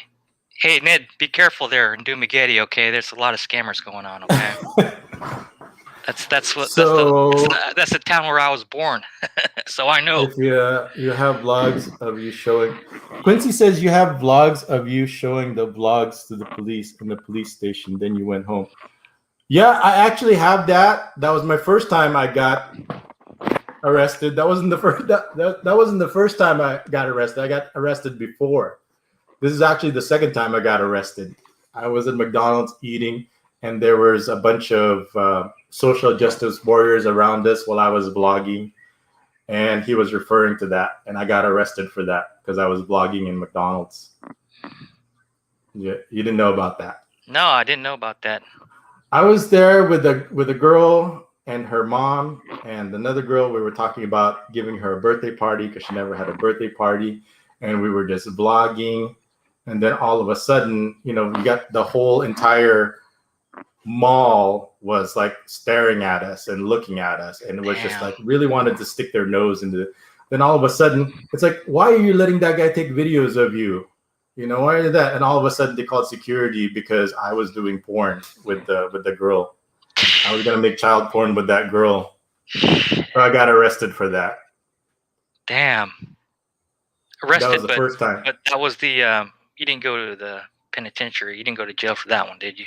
No, it was so they were asking, did you ever do any porn with this guy? Because everybody's saying you did porn. No, we didn't do any porn. Why is everybody saying we did porn? Because that's what people want to do. You got a camera? Yeah, a camera. I've got a girl, so you must be doing porn. Just like if you're a Mexican and you're on the corner in East LA, you must be selling drugs. Automatic. So you must be doing porn. So let's put you in jail. So they couldn't find the porn. Well, why? Because I wasn't doing porn. So that was the difficult part. But that's what we want. It's like we want action. We want excitement.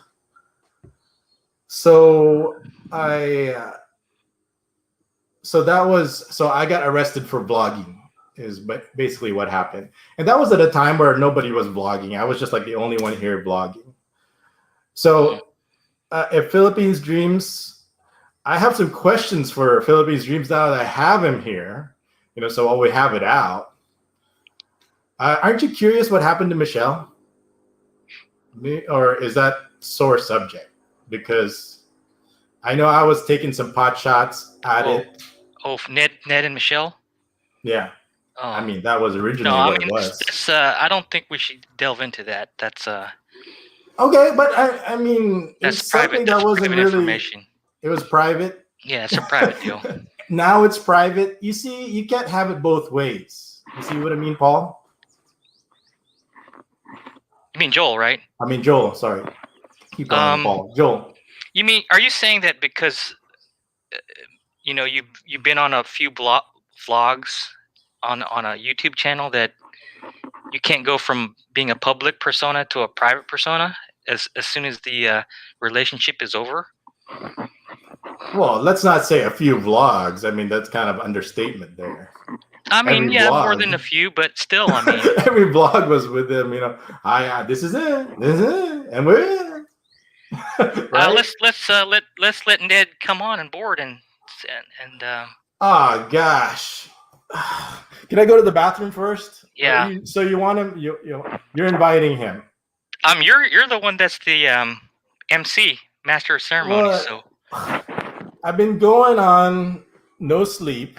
Oh shit! And bringing this on is going to give me another 8 hours of no sleep. I mean, I'll do it if that's what. Let's let the people decide here. Let me go to the bathroom first. It's been like 8 hours since I went to the bathroom. All right. And I'm happy that you're back. I'm happy to have you here. I have no problem asking the questions that people are asking that people aren't afraid to ask. You know what I mean? I'm happy to have him here.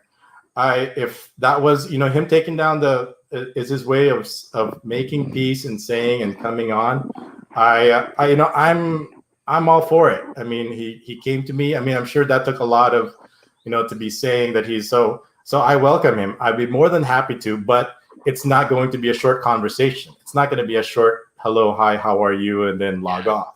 Definitely. You know what I mean? Do we want to open that up right now, or where I'm at the end of my already? I don't think you're getting the fresh meat. Does that make sense, Joe? Yeah. Do you want to set up another time? It's up to our friend over here. So we'll go from there. I'd be interested how long he's been listening. I mean, how long he's been lurking. Because can you imagine, like, if he's like there from the very beginning and he's interested and he wants to know, and then all of a sudden you came on, or did he come on like maybe like just like only 15 minutes ago, or was he listening the whole 8 hours? Yeah, who knows? There's no way to tell on your on this. No, I just see that like, okay, there's like 10 people. Was he one of the original 4 that were waiting? I know. Well, it's hard for me because I'm interested in me, but I would understand he's interested also because he lives here in the Philippines also, and he would want to know because he's I'm sure he's a target also. Oh, definitely. It's just a matter of time, right? It's just a matter of time. I mean, he's getting popular. If he makes people jealous, I mean, it's lights out. So it's just a matter of time for him, and he's here to find information that possibly could save his life too. I agree. So it's important information, and he can. I will. Yeah. I ran into your stream 10 minutes ago.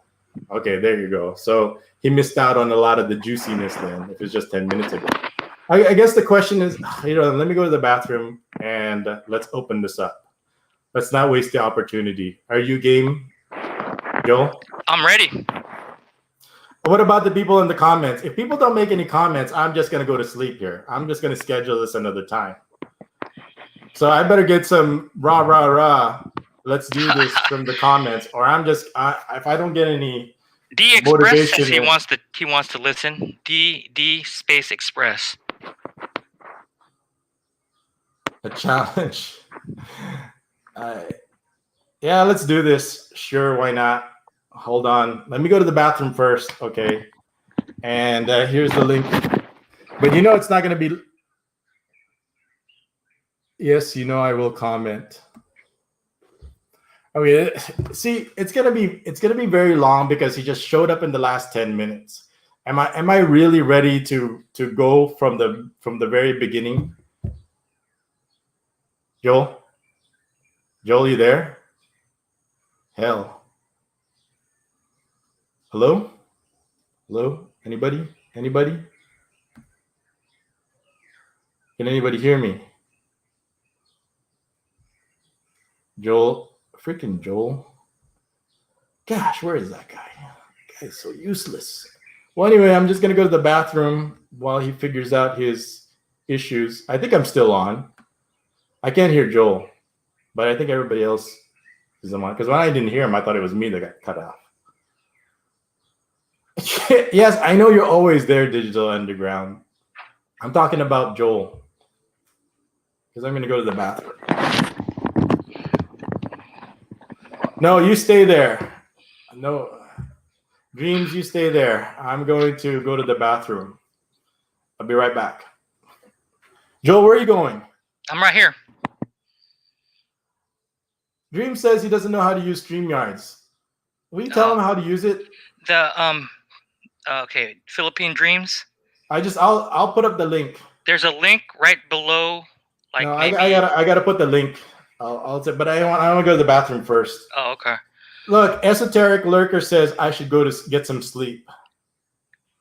And let's see. I'm interested to know if the point of view has changed. Ooh, so Quincy's asking for it. So let's go. I mean, what point of view? He just showed up the last 10 minutes. So let's find out. Let's hear him out. So I'm gonna send him a link. Let me go to the bathroom first. Joel, can you entertain the people while I go to the bathroom? I'll or is that too much to ask? I can do that. So basically, in summary, Wait, don't say anything while I'm gone, okay? oh, okay. All right. You know what? Don't say anything while I'm gone. All You right. might say something that I didn't know, and I might have to make it just harder for me. You know what I'm talking about? Yeah, I won't say anything. Okay, let me get back. I'll be right back. Don't go anywhere.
Okay, we're going to the link. No, you don't need a streamer. Hello?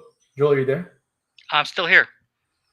Look, we got Steeler50 saying live stream, please. Rah, rah, rah. You know, you guys owe me big time. I better get some serious football money here for doing this.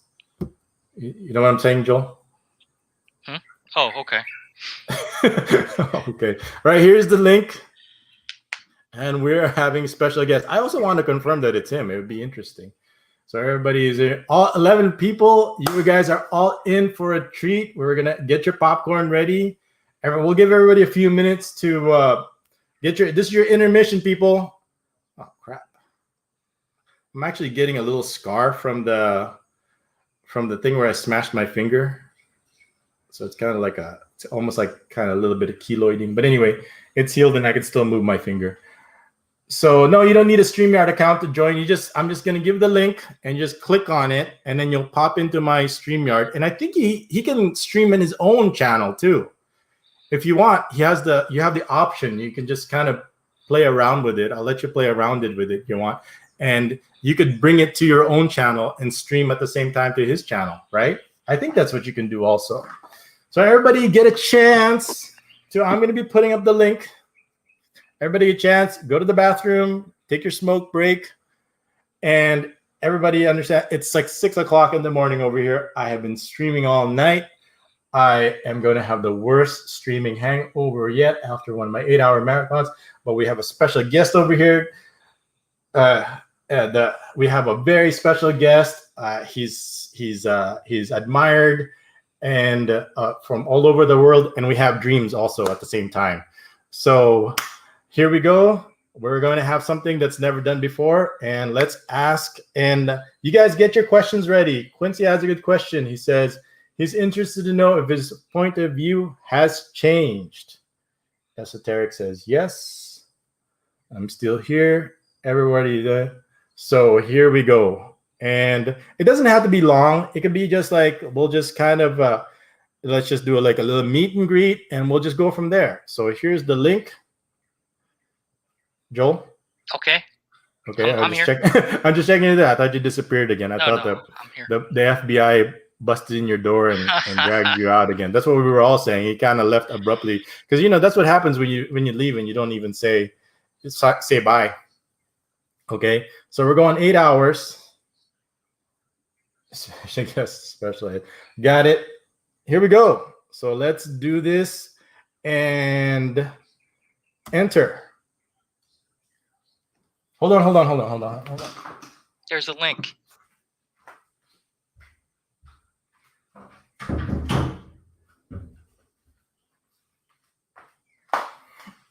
So if you guys have any special questions, now is the time to ask. This is a very good opportunity. So all you 11 people are in for a nice treat. We're getting another special guest. Hold on, 10 minutes. Oh gosh. 10 minutes. Okay, how long have I? Good thing there's no limit to the StreamYard. Yeah, we're going 9 hours already. Let's invite on our special guest. So, what's your question, Joel? What questions you gonna ask? No, I don't have any questions for Ned. I mean, What? I've been You in know everything? Dumaguete already. You I've already been know everything? I've been in that city before. I've been there like 4 or 5 times. No, but what about him? Like, you have any special Oh, I questions have for no. him? I don't want to delve into his unless he volunteers. His information. Well, he's not gonna volunteer it unless you ask him, and he could just turn it down and say, "Just it's not too personal." Yeah. Okay, just move on, then that's it. Yeah, I wonder. Okay, I have one question for him when he gets on. Okay, what is it? Just basically, I mean, how did he find it to come into the Philippines when they have COVID? I mean, He's been living here for like before COVID. he was okay. So, in other words, he stayed here throughout the whole COVID period. I think he's been living here continuously for over several years. Because I thought that he would go to Florida like once a year. Oh, that's a dumb question. Move on. What's the next question?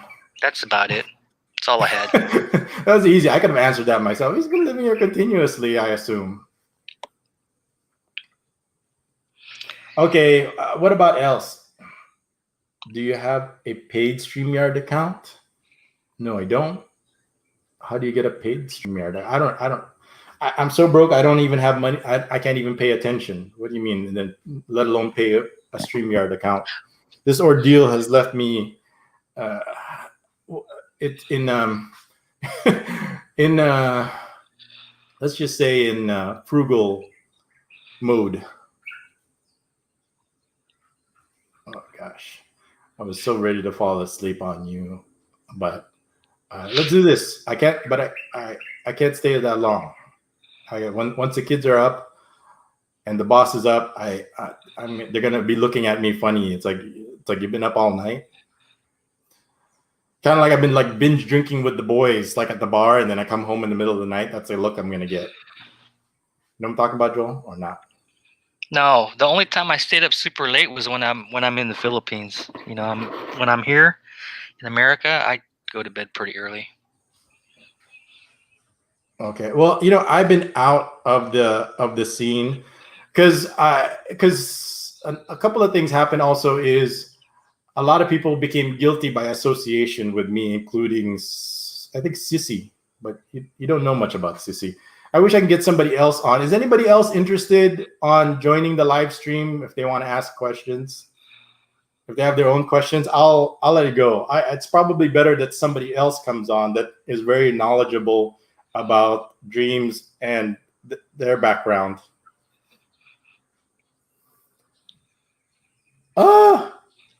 Quincy says I only get 20 hours I'm using up all my 20 hours in like one night.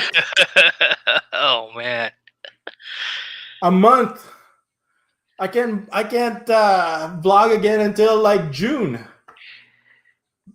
Joel, it's all your fault, Joel. You. Do I have anybody else to blame except you, Joel?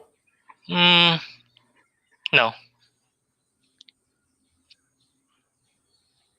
Okay, so we've got somebody's on. It says Philippine Screams. Is that you? Or somebody else? I just want to confirm that it says Philippine Screams. So it doesn't say Philippines Dreams. So I just want to, because that link anybody can click on.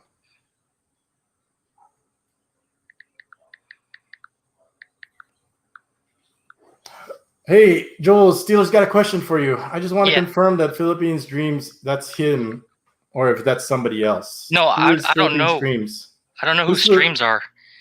It says Screams, not Dreams. Oh, Screams. I don't know who Philippine Screams I don't know if that's him. I don't know if that's him. Who is this Philippine Screams? Can you please identify yourself? I mean, I'll add you to the stream, but can you tell us who you are first? Because I don't want to add him and then it's not Dreams and it's somebody else. I mean, I'll add him, but let's just confirm who he is. What do you think? Yes. I can confirm by voice. I can recognize his voice. Yeah, but before I add him to the stream, can we Yeah. confirm that it's him? I cannot because I can't simply because I don't recognize that name. I'm worried that it's not him and then just somebody just clicked on the link and then just put Philippine Screams. I don't want somebody trolling him, pretending to be him, or trolling the discussion. I want this to be a normal discussion. Right. No shouting matches. Right. I agree. Well, no, I want it to be constructive. I mean, he came here as a guest, and I will like to treat him as a guest. And I don't want to bring somebody on that's going to say negative things. You know, I'll make questions that are legitimate, and I'm sure he'll have questions, and I'll try to answer him, even if I've already answered them before. I mean, he had a request that talking about jails, and I have said it in my other live streams, and it's it's kind of hard to say, well, I discussed that, but I've been more than happy to discuss it again since you didn't see it. And the fact that he just came on 10 minutes, probably my question is, you know what? Let me ask a question that only somebody living in Dumaguete would know. Well, this Screams guy is I don't know. Can you? That's why I'm gonna ask the question. Okay.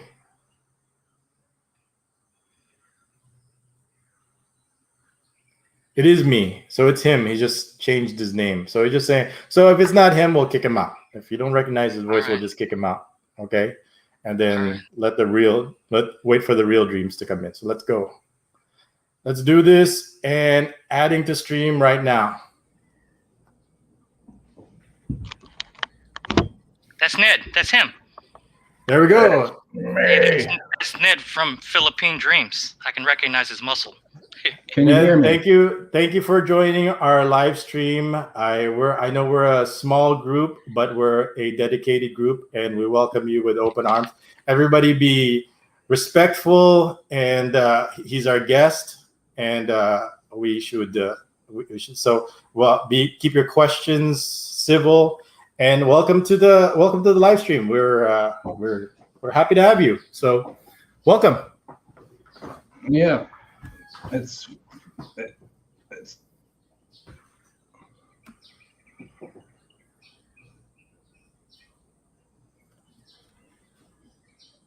Can you guys hear him?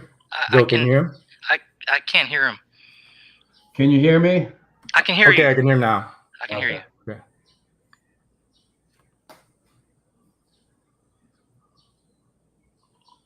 Now I can't hear him. Joe, so you guys have been streaming for 8 hours? I think 9 hours now. What is my time? 9 hours and 11 minutes and 57 seconds. You can't hear me? I heard that. I can hear the "Can you hear me?" but I didn't hear anything before that. Okay. Well, the points that I wanted to make really quickly was, for me, YouTube is a really good way to share personal experiences. I'm getting all kinds of echo and stuff. Am I supposed to do anything? I'm getting like different. No, I can hear you. Yeah, I can hear you also. But you might want to do is, because what I do is use headphones, so to make sure that I don't get any echo. Yeah, now I'm hearing my voice. It means your microphone or one of your speakers is picking up. There's a delay. So you need to like turn off your speakers, put on my your speakers headphones. Are off. I'm plugged in with my headset on a microphone, but I'm still getting. I can hear him just fine with no echo. How about you, Joel? I'm fine without echo. But what I had to do on this is take it off YouTube and just stay with StreamYard. And to follow with the chat, I went ahead and turned on my iPhone. And then followed on my cellular phone, mobile phone, to see what was going on in the chat. Okay. All right. So I am going to close out YouTube and just go to StreamYard. Yes, that's what I did. Okay. All right, guys. Yes, the points I wanted to make was the great thing about YouTube is we are able to share our experiences. And Mark, you went through a rather unique experience over the last 2.5 years, 3 years, whatever it was. And I don't know, I haven't gone through all your videos and stuff, but I don't know if there's been any dedicated videos to your experiences with the court systems. I saw part of one, but it was kind of long and disjointed. And also just the experience of doing time here. Because like I said, I worked in prisons for over 20 years. I've visited prisons here. I've visited people in prisons. And it's rough, man. And that must have taken a toll on you. So those were the 2 points that I was making, that maybe for future content, you could do some, short, concise, like 15-minute videos or something on that. I also want to apologize for using pictures of your family in the video that I put up. That was wrong. Even though I blurred out the faces, that was wrong. I made a number of mistakes. The other mistake I made was bringing Seth from Says Style into the mix. Can you guys hear me? Yes. Yes. Yes. Because the problem, as you just talked about, people making accusations, people insinuating things like that can put people's lives at risk. They could get locked up, they could get in trouble, they could get deported, they could get blacklisted, but they could also get killed. So that was another of the mistakes that I made. And I had to apologize to Sez for that, for doing that, for bringing him into that. Now, as for you, at the time, I didn't like you. I didn't like your content. I thought it was sketchy. I thought it was pretty skeevy. And I'm not really like a moral entrepreneur or anything. I was also under the impression that introduction agencies in the Philippines were illegal. And I also listened to some streams that you did with Aaron from Video Freedom. And it was just kind of stomach churning for me. I have no problem with you, and I'm glad that you got out. I'm glad that you worked with the system to go through the legal process to get everything dismissed. But I do apologize for putting the photos up of the family. I'm never going to do that again. And I would expect that if something happens to me, if I get arrested for something, that people will be doing, videos on that, and hopefully keep pictures of my family out of it. But yeah, so that's the point I wanted to make. I'm not looking for drama. Dili ko mangita gawai.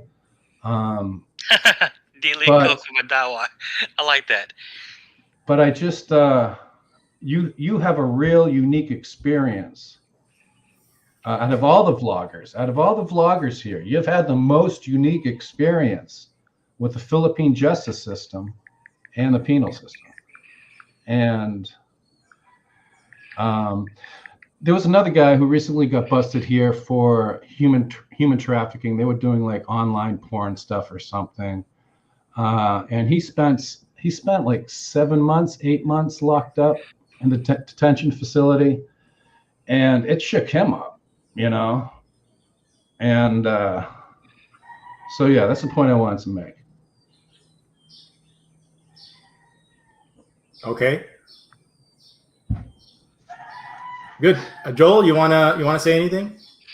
No, I mean, I think what you have just said, Ned, is something that maybe other people wouldn't even have thought about. They would have just kept on going. But I think that's admirable that you decided to come on and say that. I think that's 1 in 1,000 or maybe even more. So hats off to you, Ned. Oh, great. And also we have to recognize that, even though we have small channels and everything, we are influencers. What we say carries weight. And if you look at the Philippine expat vlogging scene right now, you got so many people accusing other vloggers of being pedophiles, of whoring out their girlfriends. They're reporting them to BI, they're reporting them to BIR, they're reporting them to freaking NBI. It's freaking crazy. There is so much bullshit cunt drama with the Philippine expat vlogging scene right now. I try not to get involved in it. Every now and then I'll drop a reference to Peter Vandiver and say something shitty about him, but that's about it. But it's bad. And you know what? When I did the video on your arrest, and I mentioned Says, I said, I told you, Says, I told you. People were messaging me, and I was like all defensive, and I'm like, fuck him, fuck you, blah blah blah. And it took me a while. It took me like a couple of days, and then I'm like, holy shit, what happens if someone decides to freaking beat up Says for being associated with something like that, or kills him or whatever? And I was like, shoot. So yeah, we got to be careful. Well, first of all, in your defense, if somebody's gonna beat up Says, what you said about him would probably be the last thing on the list. There's probably other reasons that they would do that. But anyway, sorry, Says, if you're out there. First of all, well, I'm sorry, I didn't mean to interrupt. Go ahead. No, I was done. I'm good. Okay, first of all, thank you again so much for coming on the show. I'm sure it took a lot of like I agree with Joel said, most people would have moved on. I even kind of discussed with some people. It's like, hey, I heard you made some comments about me. Now what? Just kind of like, do you still think that way? And no.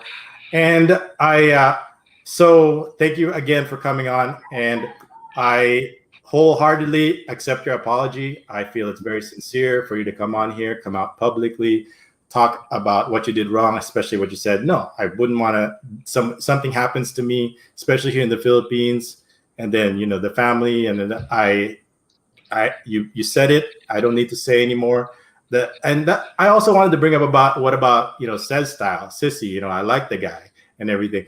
And I always made my channel about I always had people come on, even if you have opposing points of views and things like that. I always engage conversation. So you're welcome to have your point of view. We're all gonna be. I don't have to like your content. You don't have, but this is what makes YouTube, like you said, so good, is we have different experiences. And you're right about my experience, sharing them. And I talked, you talk about your experience, and you shared your experience. And like I said, I usually never talk about other vloggers. I have enough stuff to talk about. I have enough of my own drama, and people bring in their own drama to me. I don't really need other people's drama. I have so much on my own already. So first and foremost, I can't thank you enough for coming, making a public apology. I know it's a lot, especially for a man of your stature to be coming in here and doing that. So I accept it. I'm happy that you're on here. I think most of the people agree with me also. If you guys have any questions for Ned, please do so. But he's our guest. He's our friend. I'm glad we had this discussion.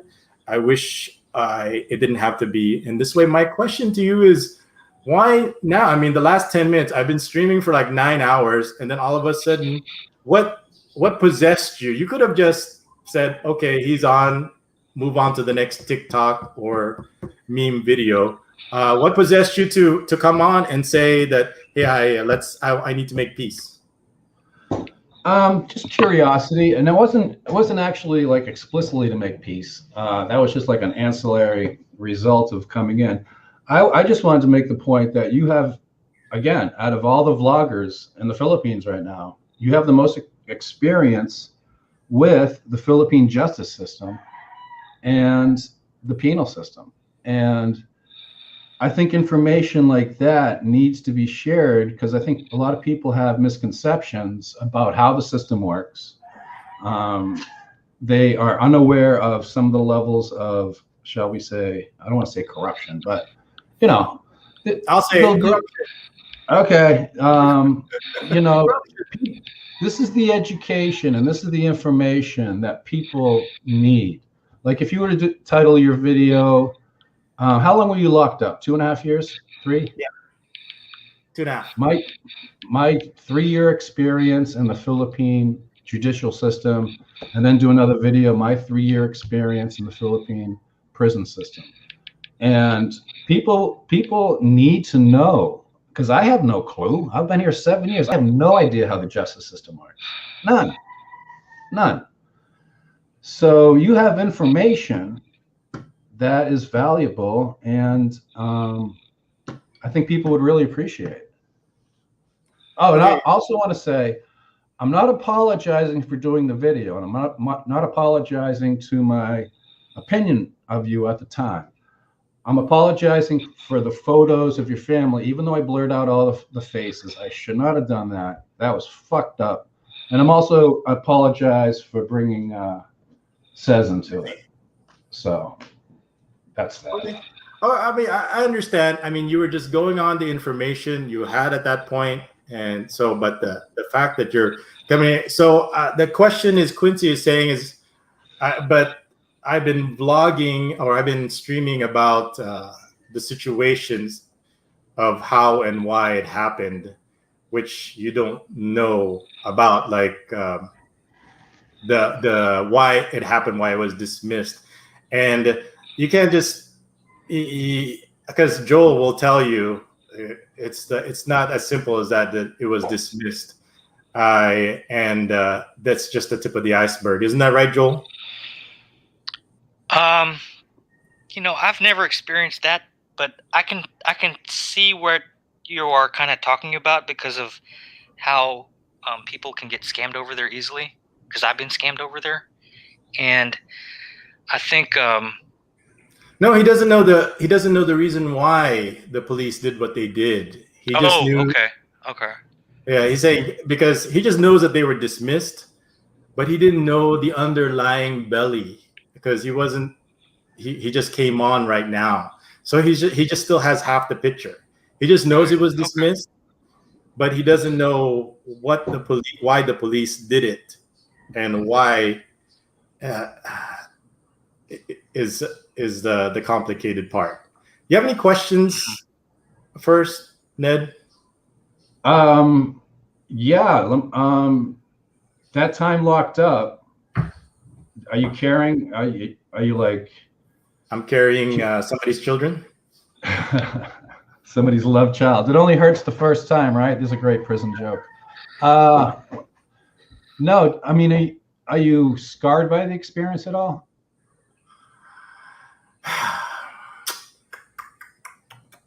Yes and no.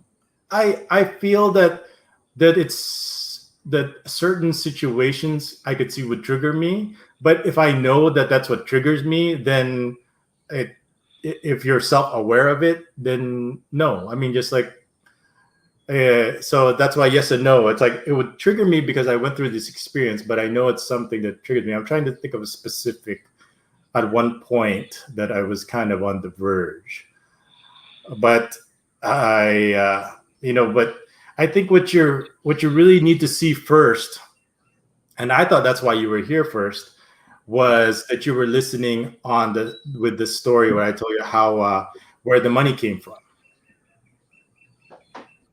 No, I didn't hear that part. Yeah.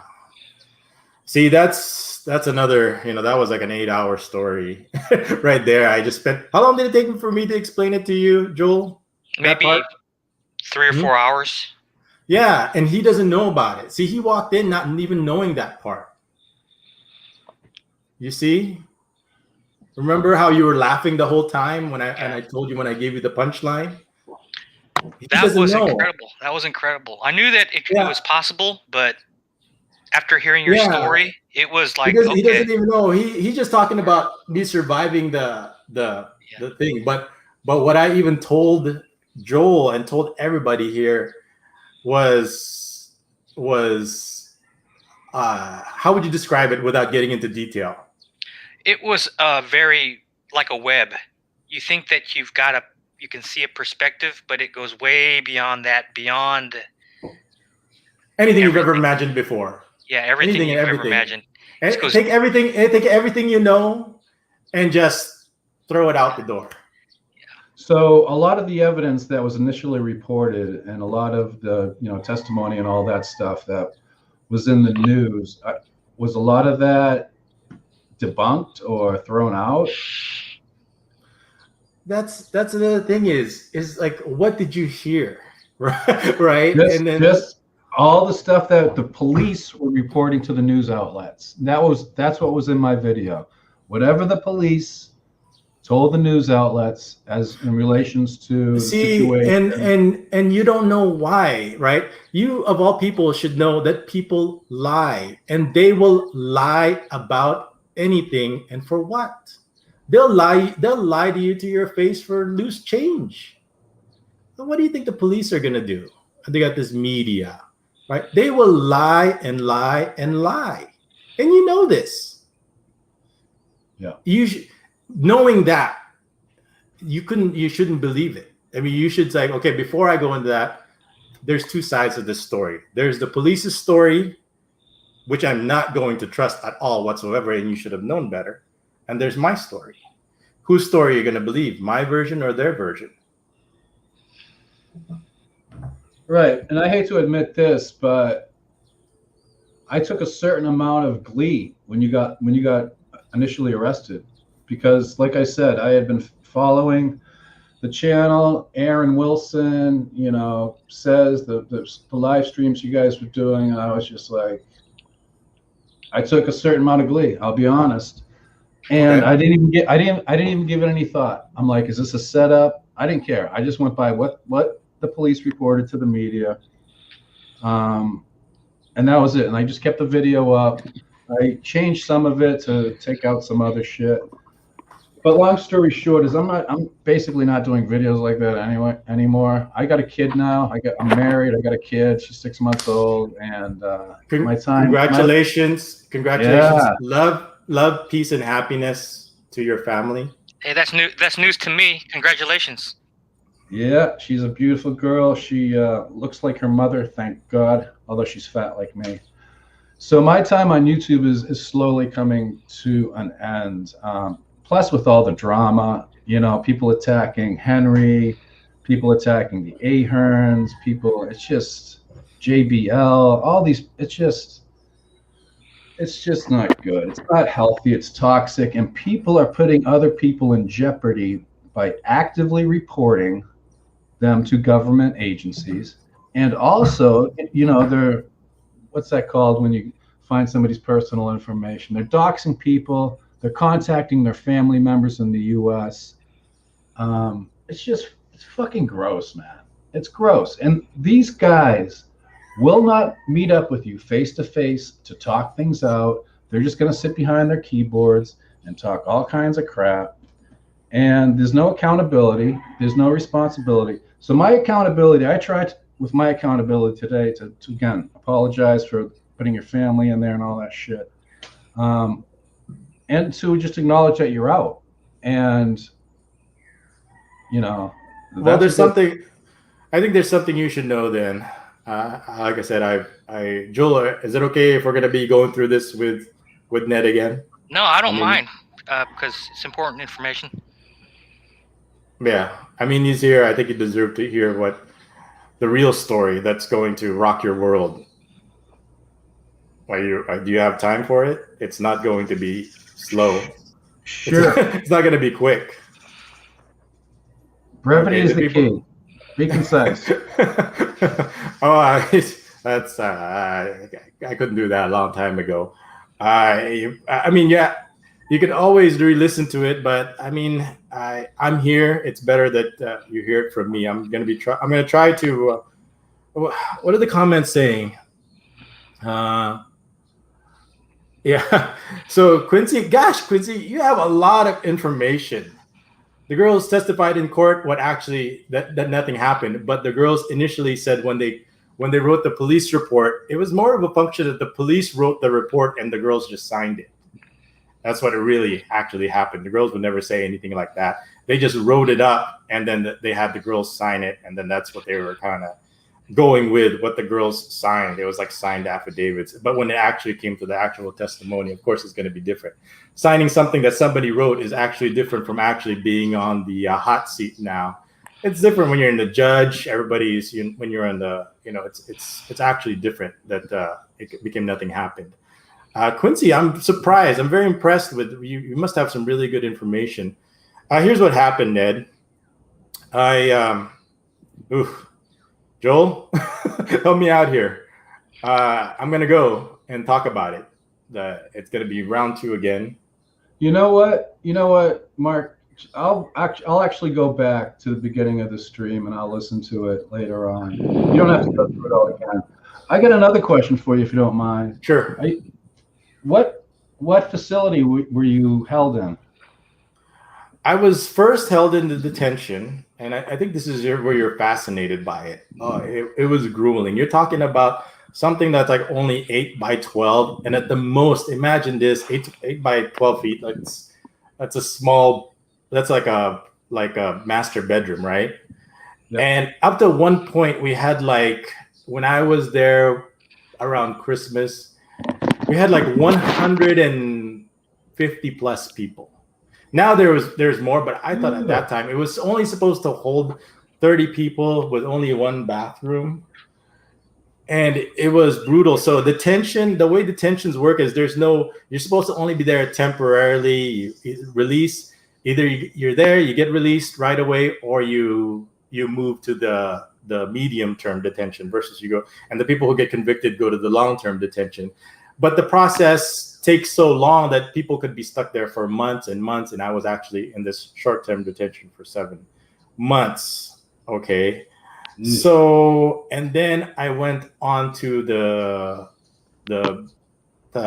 BJ, Bureau of Jail and Management. And I think what you're going to be at is, the conditions are brutal. The hygiene conditions are brutal. That's why I had to really detox and go to decontamination when I get out. But I made sure that nothing happened that was going to be permanent. You have every skin problem you can think of, every skin disease, but most of them, have medicine for it. I had medicine for it. So it was just fine. I went to detention for 7 months, which I became 2 months into it. I became the mayor. It's not mayor politically. It's more like mayor. There's a difference between mayor and mayor. You're basically there's a system in there. So the guards only have to deal with one person, and you're the one in charge of whatever happens in there. You're responsible for whatever how people eat, if they have something to eat, or anything. You say the last. You have the last word. So that's how the system is there. It's pretty much run by me at that point, which made I have no problem taking on the responsibility. Then I went to a BJMP afterwards, because I was planning on staying there and just finishing out my whole. There was advantages and disadvantages, but once the police found out that I became the mayor in there, and we go, oh, we can't have that. I remember when I first got in there, the police were saying, what is he doing on a tarima, which is like a bunk? Why isn't he on the floor? And the mayor at the time says, oh, he's already been here for a month, so he should be, that he just kind of rotated in. They really wanted to make me suffer in there as much as possible. And I already told Joel, because it's not just about greed, it's about jealousy also. Now it's like it's bad enough that I'm in prison. Now you want me to suffer even more. And once they found that I was the mayor there, they moved me into so I could lose my privileges. In charge of being mayor, then you get certain privileges also. And I'll say you get privileges like visitation privileges. The arrangements I made with the guards and everything, and with the police, it's kind of not really something, because it's the system that they have in place. And people might get in trouble if I discuss what those systems are. And I've already kind of mentioned already that the worst thing about being in prison is the prisoners are the ones, or the trustees are the ones that are actually in control, in charge of the prison. So you've got criminals in charge of the jail. So I'm a quick study. I've had a lot of experience also, and this is something that I can easily handle. But what you really want to get to is the where, what, why, wherewithal, because I even mentioned before you came on, maybe you were listening and you would be interested because you live here in the Philippines also, and that's something that you might run into. And I was telling Joel about it, that everybody, when this first happened, when I got arrested, the police were we all knew that the police were just looking for a payoff. They just wanted to be paid and I'll be let go, and that was fine. Okay.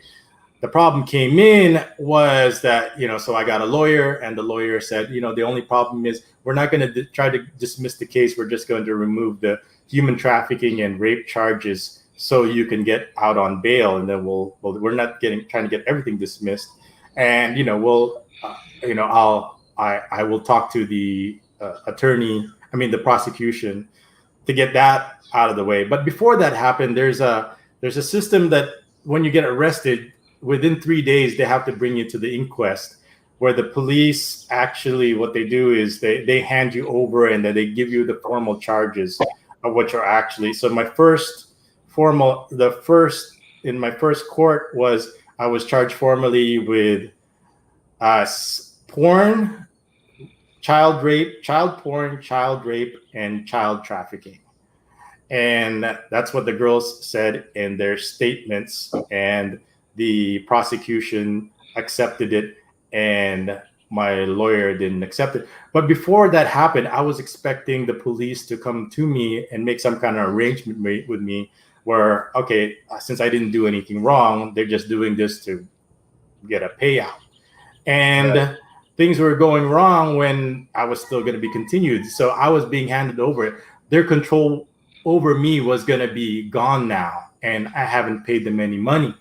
Right? Where's the money still? Okay, I'm an innocent person, so they're doing this to an innocent person because they're trying to just make some money out of me. And and also because they're going to be, this guy's got money, he's got cars, he's got house, he's got girls. Of course, jealousy here in the Philippines, it's a huge problem. So that's where the media come in. We're going to embarrass the silly crap, and everybody's going to have a grin on their faces, like you said, about him, and really embarrass him. That's what you do to somebody that makes other people jealous. You embarrass the shit out of them. So I was expecting, where's the arrangement for the money? So now that it went into the lawyers, so now we're getting to the lawyers. And of course, my lawyers, the police is not, when you're here in the Philippines, the police is not only your problem, even your lawyer is your biggest problem, because the lawyer is going to be in a situation, like I said, where he needs to make a lot of money. My lawyer, actually, I didn't know at the time, I didn't pick this lawyer, but he owns a rooster farm. Okay. So that means he's got a huge gambling problem. So Mark, after 3 days, they're supposed to formally indict you, bring you in front of the court and indict you, and that's when the police hand you off to the court system. So if the financials don't occur before then, you're screwed. As far as then it's no longer in the police's hands anymore. You can't financial your way to the police because they handed me over. Now, who's in control over my destiny now is the prosecution, right? So my attorney comes up to me and says, "Oh, okay. Well, what we need to do is just say that we're going to do a PI, something in preliminary investigation, and this will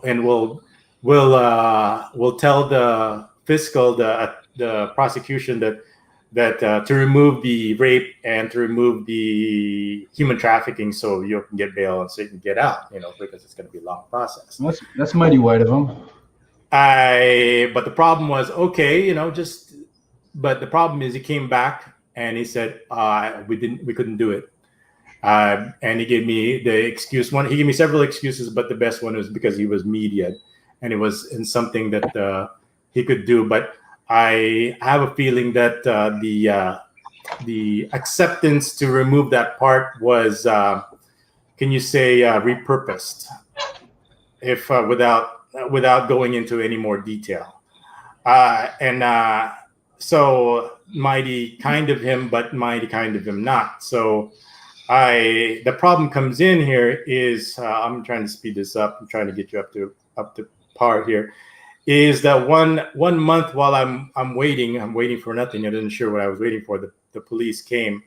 The chief, the one that was saying all those that fed you the information to the media, and he told me to come out in the middle of the night of jail. Huh. Oh. There's only one reason why you would want to ask somebody, and not during the day, but during at night, to bring somebody out of jail. He tells the prison guard, bring him out of jail in the middle of the night. Everybody looked at me and they thought, you're not coming back. I thought I wasn't coming back. Does that make sense? What, as in they're going to kill you, or you're going to get bailed out? Or the person, like I said, the person that was feeding you all those lies and then that arrested me, that set this whole up, was, and see, I didn't say no more. Say no more. I can't even bring up what that took me a while to figure out too, Ned. Yeah. Okay. Say no more on that. I don't want to be associated with that either, man. No. Shit, man.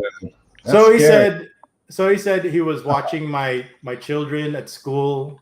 He was giving me information about what their whereabouts and everything like that, and he wanted to let me know that he was going to make sure nothing happens to them. You know, he was basically blackmailing me. And I had to go along with it but there was also another reason why I was there, right? And you didn't know about this, right? So of course I already told Joel. I went along with this thing. I said, okay, no problem.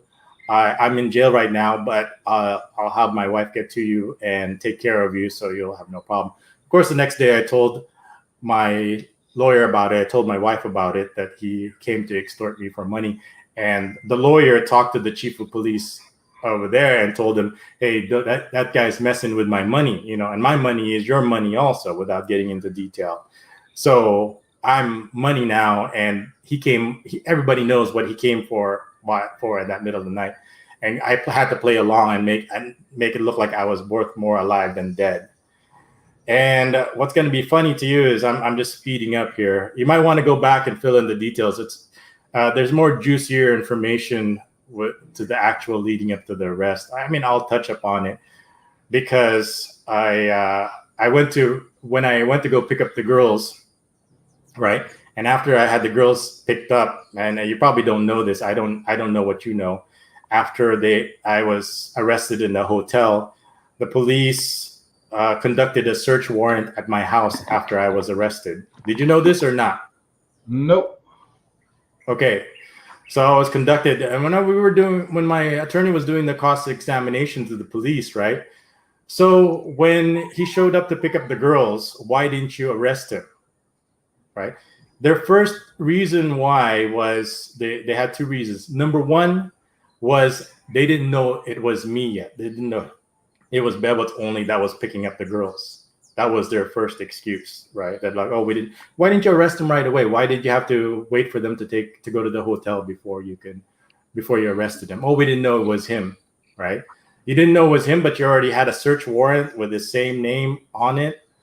And because the girls know him as an alias. Look at the search warrant. It even has his alias name on it. Okay, but we didn't know that alias and him were the same person. Okay, we'll just move on. The next question is, okay, even then, this guy you say you didn't know that went to go pick him up, right? Let's say you didn't know it was him, but why didn't you go ahead and arrest him anyway? You know what their answer was? You know what her answer was? What the police's answer was? What's that? He hasn't raped them yet. Oh, well. Serve and protect. Serve and protect. Yeah, I'll go through this live stream, this earlier live stream. But I just want to reiterate, I think you got a really good opportunity to put out some really good information. Even if it's not with the and check this out. You have a great opportunity maybe to turn around your brand and become a shining knight.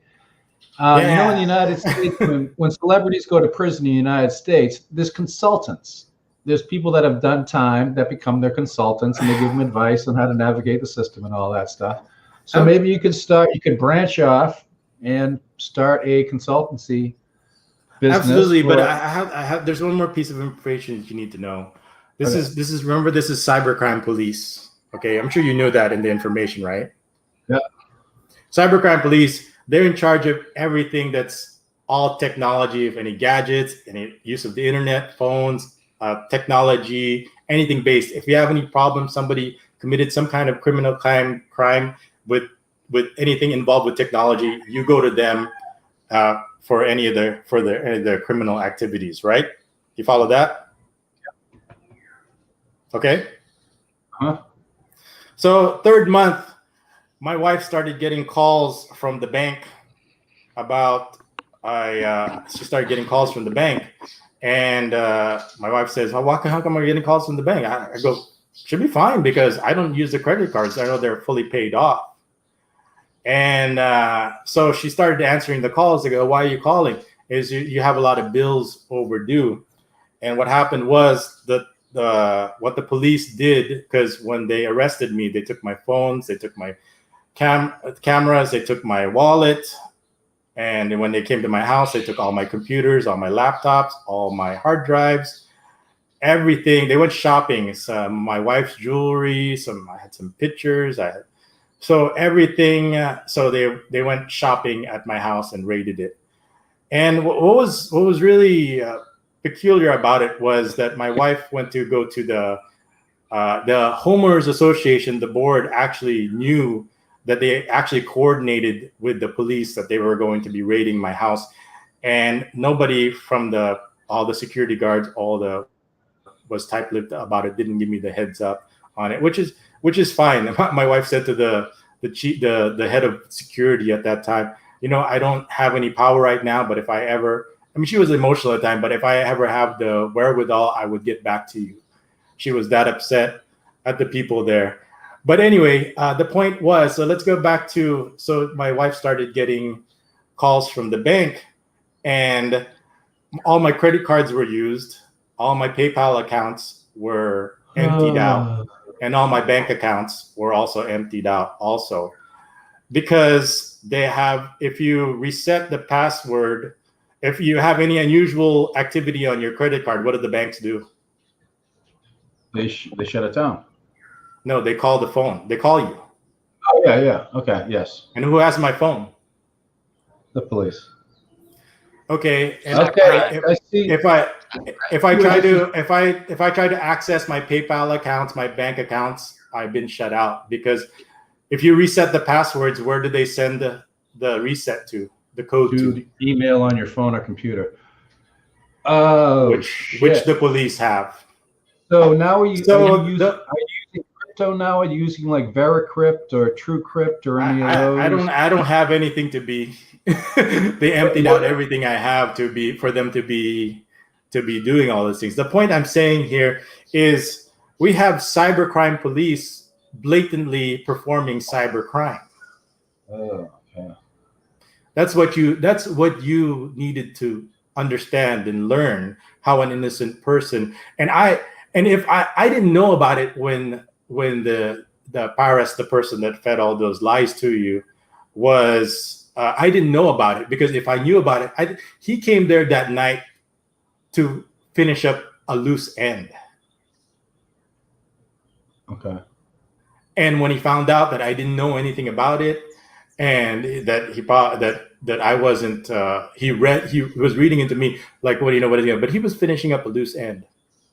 And I didn't know about it, and that probably saved my life, because if I would have said, "Oh, don't worry, I'm not going to report you or anything like that," because you report, I have my evidence is, number one, my bank statements, and number two, I have a signed inventory of my phones, my credit cards, copies of it that they gave to me and my lawyer, that they had it in their custody. And the law is that they're not supposed to tamper with my vehicle, which they took, and my credit cards and my bank accounts and my PayPal. And to add insult to injury, you could ask Quincy over here, and you could ask Esoteric Lurker. They were sent large amounts of PayPal requests twice, pretending to be my wife at the time. So not only they hacked it, that's why I was apologizing to several people that I know they gave me money for the girls to get braces, and it was several $1,000s because there were several girls, and that's what I was going to do, and I was going to blog about it.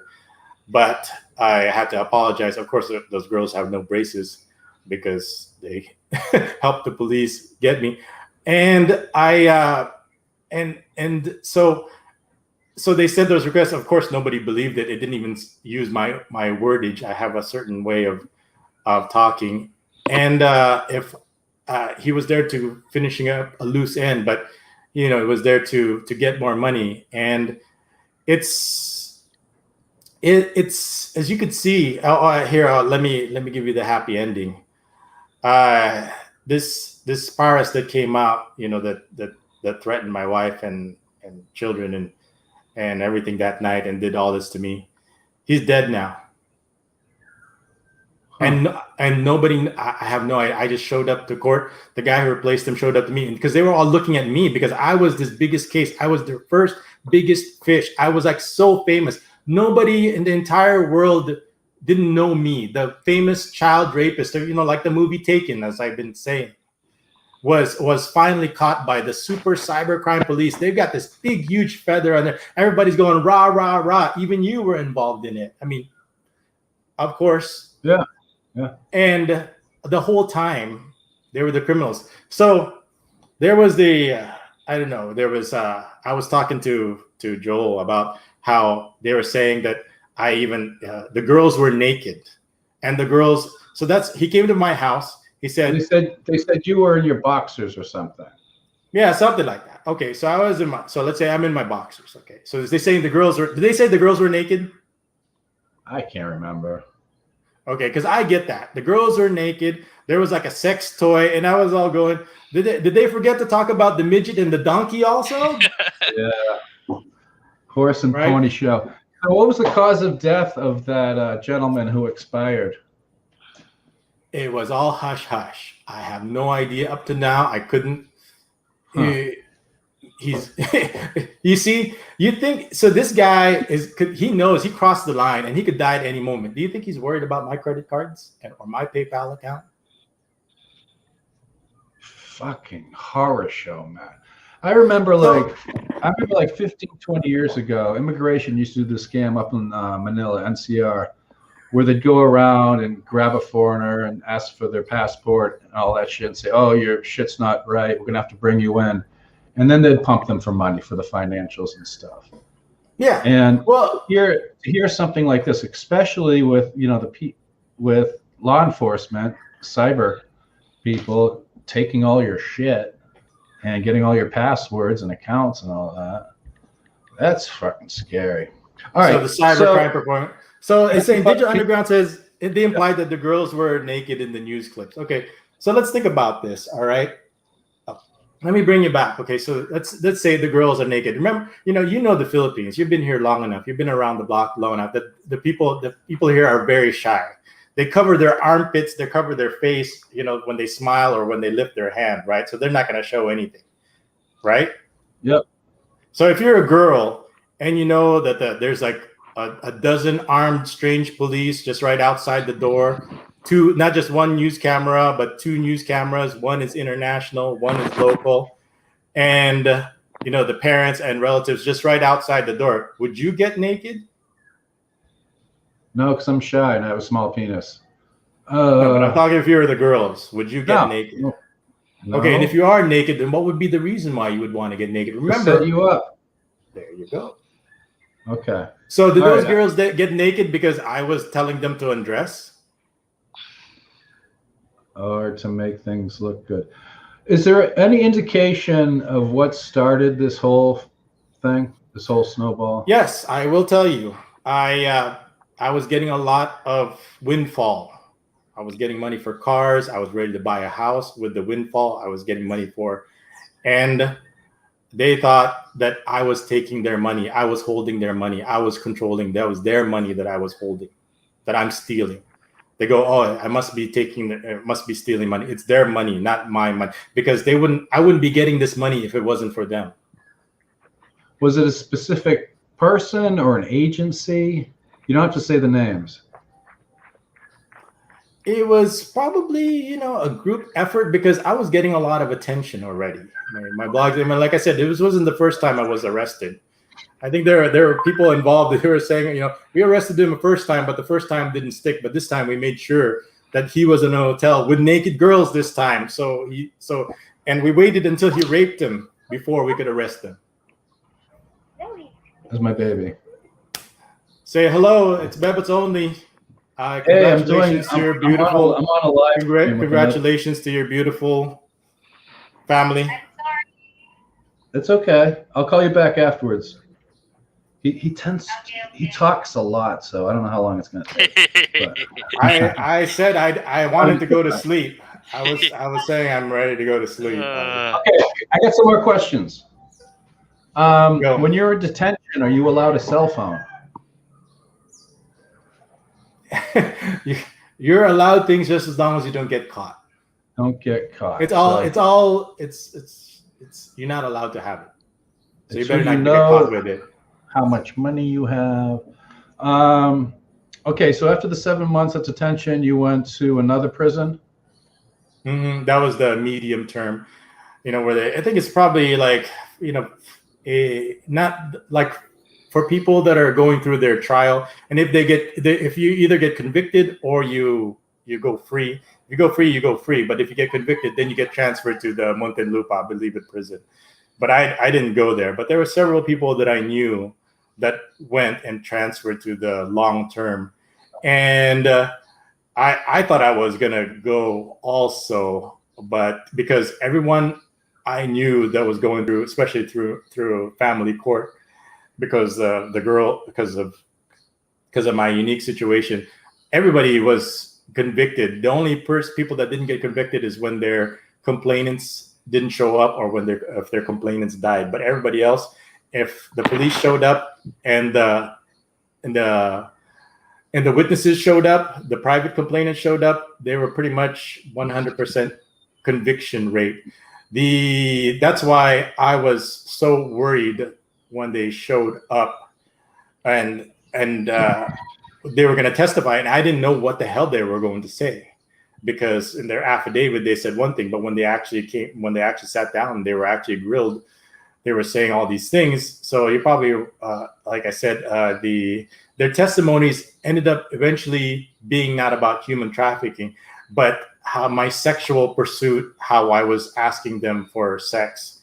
But they didn't leave the part out where they were asking me for money. I'm sure you're familiar with that anybody here long enough will ask you for money. And then usually my response is, hey, I don't ask you for sex. Don't ask me for money. But if you want, there's something that you need, we will buy it. Like if you need medicine, if you need school supplies, if you need shoes, I will get the sponsorship for it, but I can't give you money. Gotcha. All right, another question. Is running an introduction service in the Philippines, is that illegal? Oh gosh. Because I didn't run it as that. I ran it as like, this is a social network. It's kind of like Tinder or what do you call that? Where like it's like a verifying social network. Don't say Grindr, Marco, because we'll know what happened in there. No, I was saying it's like a verifying social network service. I verified the girls by meeting them in person. The men verified that they were real and serious through their credit cards. So once they verified, I will let them socially interact. Yeah, because I saw the video of that one cockeyed individual who got a beautiful girl. And I guess they went and got married and lived happily ever after. So that's a good thing. Two beautiful kids, and their kids are going to have a better opportunity at life. Yeah. One of the best advantages of life is, number one, being born in America, and number two, being born European American in America. So that's two advantages right there. If I didn't come along and intervene and justify the means with the ends, then I wouldn't have that legacy. But like I said, I wanted not just you, and you could pass it just on to your listeners, to be careful to them about about how easily you could be something even though you're not, and this is the reason why. And I kind of told everybody now that they can't do this to me again, because like I said, they were just looking for the payoff. Yes, that they were wanted to be paid off, but they were able to do it without my cooperation. Was the painful part. And over here, Yeah. in the Philippines, if you don't know what you're doing, it's gonna cost you badly, not just time and money, but anxiety. So I wanted to let you know that my quick version of the story. You can listen to the whole thing. It was Yeah. probably more funnier with Joel's reaction because he was just convulsing and laughing uncontrollably. Isn't that right, Joel? Yeah, I mean, I kind of know where you're coming from, Marco, because I was born there, but I only go back like once every 2 or 3 years, and the part you said about the lawyers and the judge and the police all being in, that's where the part where I was laughing because that really blew my mind. That was really like eye-opening experience for me. Well, and then get this, that my first lawyer, I had 2 lawyers, so it cost me twice as much, is because the first lawyer had to resign or quit on me. So that was interesting because the police filed a case against him for mishandling the case. What that is, and he would have lost his license if my cases didn't get dismissed, if I actually was convicted of human trafficking. But the fact that I wasn't, I was innocent. He was, but when they filed the case against him, he quit. I had to find another lawyer, and the reason why they filed the case against him because all the money I was giving him, all in his fees and whatever nonsense that he wanted, because everybody keeps telling me that like just listen to your lawyer and do what he says, and he'll get you out. And he never get me out, but instead gave me excuses. And of course, the police are saying, "Hey, look, it's like because of us, you have work. Where's our kickback?" And since they didn't get kickback, guess what happened? My gosh. Yeah, and like you said, all it takes is, especially like in a relationship, if a relationship goes bad with a Filipina and she makes accusations of rape, any type of thing that is non-bailable offense, you're in trouble. You're in trouble. And then if you're a foreigner and you got money and the lawyer says, yeah, let them stew in there because, it's going to be easier to milk somebody when they're out of prison versus when they're not. Well, and when Duterte is reelected, I hope he continues to crack down on this corruption, because the Philippines is a great country. I love living here. I really do. 99% of the time, I love living here. 90%. But the Filipinos deserve better. They deserve better. That was kind of a discussion I had. He kind of opened up when I was in prison. He kind of opened up while I was in prison, I made this comment earlier that I said a large percentage of the police are drug addicts. Oh, like Shabu? Yeah. What do you? Worst drug ever invented? When they bust the drugs, the first thing they do is they all get high with it. Oh, that is the worst. You got police that are drug addicts, and why else would they be breaking the law, right? Yeah, I mean, if you weren't high, you wouldn't be performing cybercrime.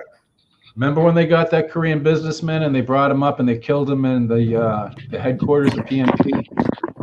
Remember the Korean businessman? And they kept getting money from the wife. Yeah.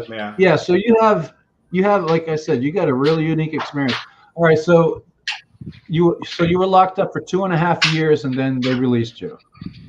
Yeah, I had to figure out what was, I had to okay, this is gonna take time. We just need to settle down. I needed to, with the second lawyer, we basically took the lessons that we learned from the first lawyer and we made sure we didn't make the same mistake. We made sure in this one that you're gonna make more money if I get out of prison than keeping me in prison. It took a while to figure out, but I was able to get out because of that. But it doesn't matter what attorney you are. It's just, can you manage them to the point where can you convince them? And it's going to be impossible to convince. They go, no, you're not going to convince me of that. I'm going to make more money keeping you in jail. So let's get back to prison. Conjugal visits. Any conjugal visits? Here's what I'll tell you. Something about the prison, especially at my age, it's a mood killer for me. So I wasn't interested in it. I can imagine. So shanks, this was shanks, shivs. I'll tell you what happened. One, you could, but it's not. When we're talking about prison sex and everything, there's a lot of prison sex there, but it's like desired. Uh-huh. They want to have sex. If you want to have sex, there are plenty of people there that want to have sex with you, but you don't have to force it on anyone. You can have as much sex as you want. It's just with other dudes. And if it's forced upon you, it only hurts the first time. But what about like prison gangs? Do you have any tattoos? Because my buddy got a tattoo. He got a prison gang tattoo. Oh my goodness. That's the guy. The dude just wanted the souvenir, but it's completely voluntary. You just say no, I'm not interested. And the convicts overall, was there like a lot of riots, a lot of fights, stabbings, or was it pretty chill? Because you get fights. I mean, of course, people are like hotheads and things like that, right? But that's why the system is put in. You give certain privileges to certain people, so they'll control the other people. And that's how they kind of keep it under control. So a lot of it's kind of blown overrated about. I remember this one guy came into the detention. I was already the mayor. He was like scared out of his wits because he thought he was going to be raped. And he was crying. He was like, don't rape me. And I'm like, it just, for me, and every like rapist was like, they do have like they'll like welcome you, right? But for some reason, I didn't get that same welcome. Everybody knew what my case was. Yeah, child rape, child pornography, child trafficking. Okay, and okay, cool. So, okay, here it is. Welcome.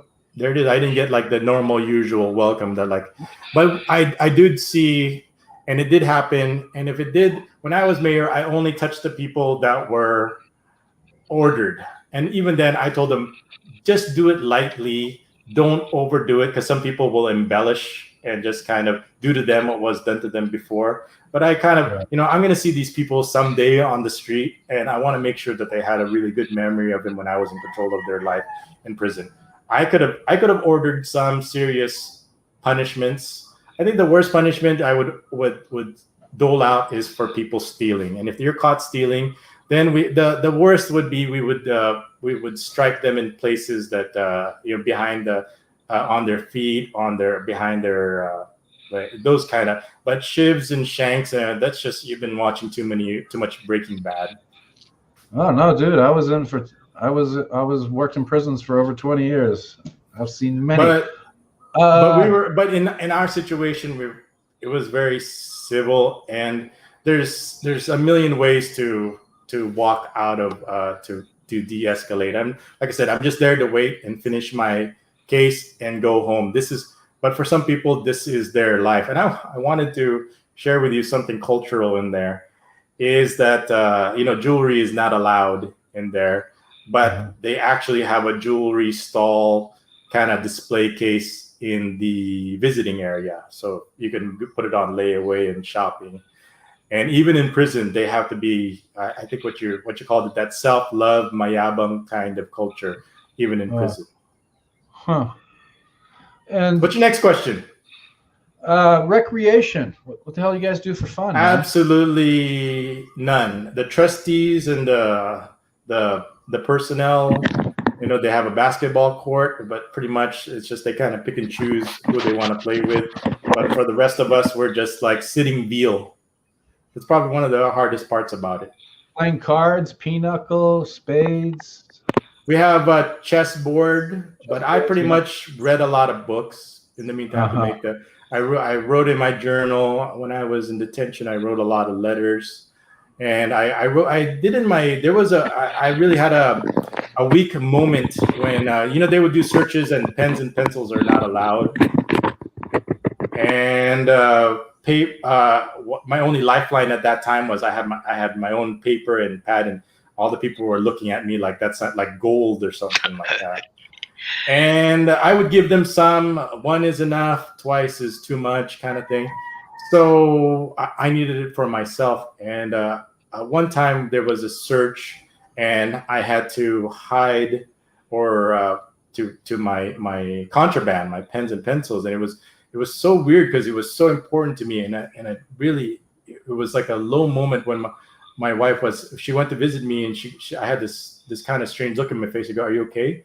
And it's kind of like, well, I wanted to say I'm in prison, but she said something like, "Did they take your pens?" It's almost like, "Did they take my baby's lollipop?"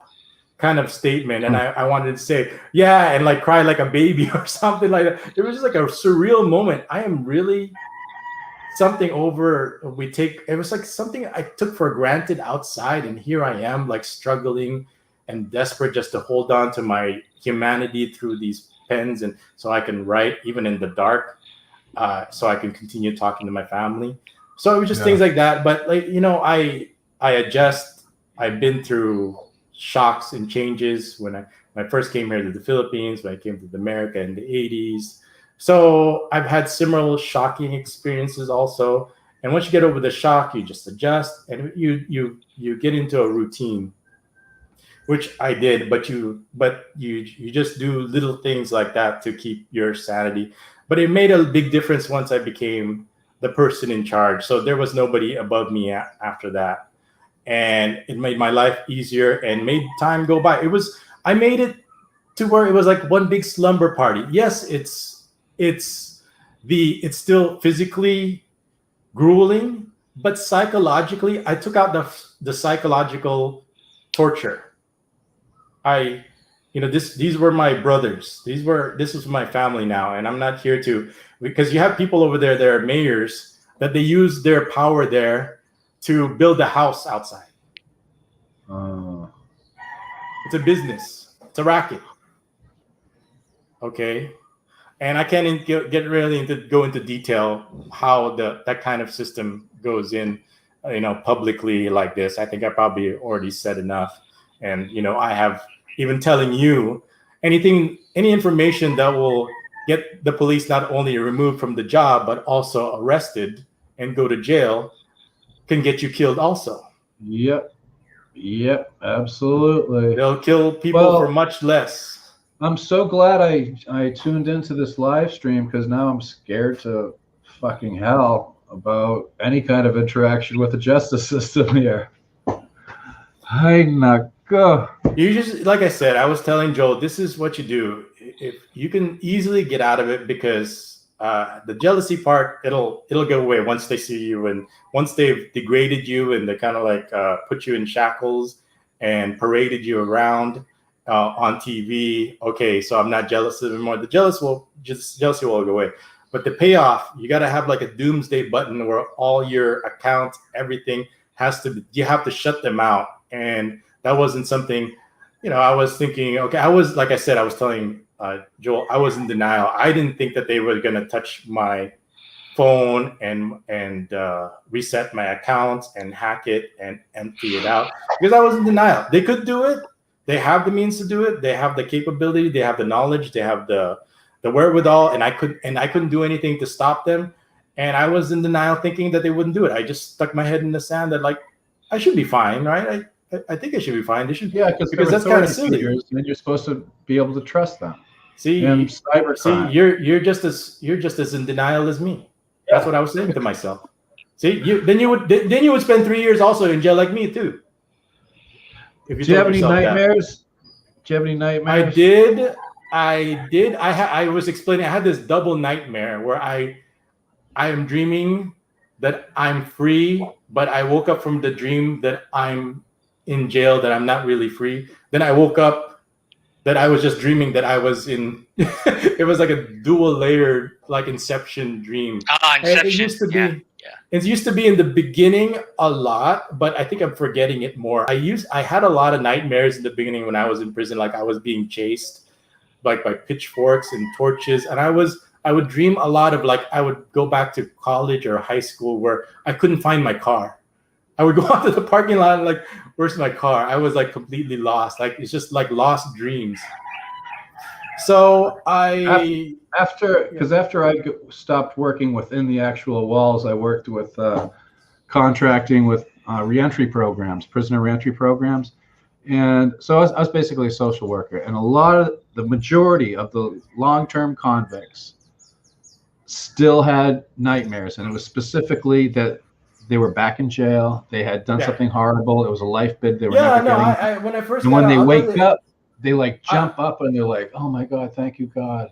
Yeah, no, I'll tell you, I had that when I first get out. I would go meet a friend, like a girl, one of our, and then I would get caught again. The same thing would happen. I had that dream. And oh my God, good thing it was just only a dream, but it felt so real. Like it was something that I've done so many times before, and it was just happening in a dream. But this time, it was the police at the end waiting for me to meet this girl. So yeah, but in terms, they're just dreams, and it'll take more than that to crack me. Is what I'm saying. Some people could be institutionalized. There's people there that don't want to leave. Yeah. They want to go back. Yeah, and I see it. They're there for a long time. They like it, and in their defense, they just for them it's like an upgrade. They don't have to steal to eat. They don't have to, work to get electricity or water. Everything they need is there. They don't have to think. It's just after like several years, I could see why. After 4 or 5 years, what the hell are you gonna do once you get out?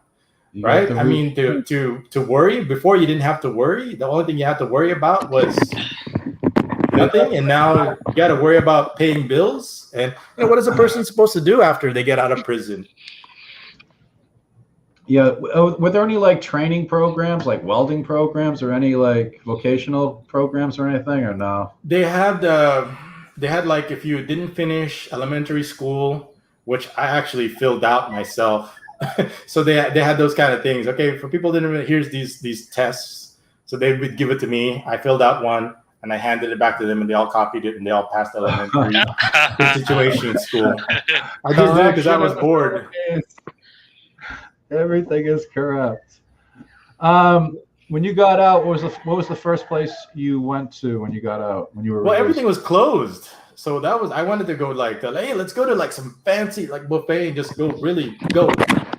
But there's no buffets or closed because it was the middle of pandemic. So when I first got out, I just ate like home cooking. My wife made some bulalo and just home cooking, and I ate like I haven't eaten for like the last 2.5 years because the food over there, like I was explaining to Paul,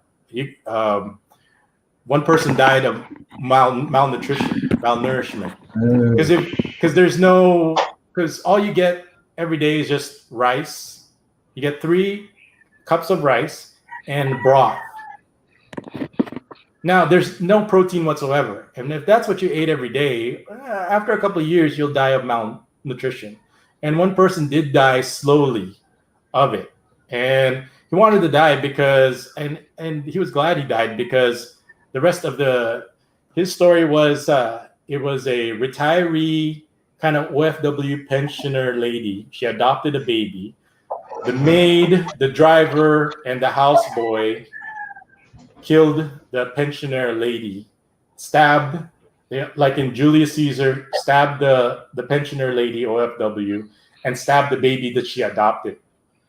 And lo and behold, the lady survived all the stabs and came back and testified, those 3 stabbed me, and all 3 were convicted. But before it was like 2 weeks before they were sentenced, all 3 were sentenced. One guy died of malnourishment from just eating. And I could see his strategy because he didn't want to spend the next 40 years in beleaguered prison. Oh yeah. So better to go with a quick death than a slow death. That's why I'm opposed to the death penalty, because if somebody kills my wife or my daughter or a family member, I want them to spend the rest of their natural life without hope in prison. Killing somebody just puts them out of their misery. Yeah, there's no more suffering. Well, that's kind of I was in this situation between me and the colonel. He had two flowers on his shoulder. I think he was a colonel, and it was either he was going to die or I was going to die. And I made this theory with Joel that a lot of these situations is the upper rank people are involved, and what they'll do is they'll tie up loose ends below them and make it go away. That's a possibility. Also, he was also that desperate for money, and I told you this guy was, he had the eyes of a killer. When he didn't have his uniform on, he was wearing shorts, but he had tattoos all over his arms, sleeve tattoos all over his legs, and you could tell that this guy crossed the line so many times that it was just a matter of time. That he was just like, any day now, any time that I've done this so many times that the bullet can come from, or I could come. It could come from anywhere, and we probably knew it, so he did it, and so he was this person in this high position, and he could do this, and then how many other people are like him in that situation? I mean, they need money. I mean, because unless they use my credit cards, how else are they going to have credit cards? Yeah, true. There you go. So people need to know that. All right, another question. Shabu, were the inmates using shabu in the prison? How do you think how do you think that person built his house? Dude, why the hell would anybody want to do a stimulant in a freaking prison? Like in Massachusetts prison systems, it was all benzodiazepines, Valium, heroin. It was all downers. Oh, I would love that.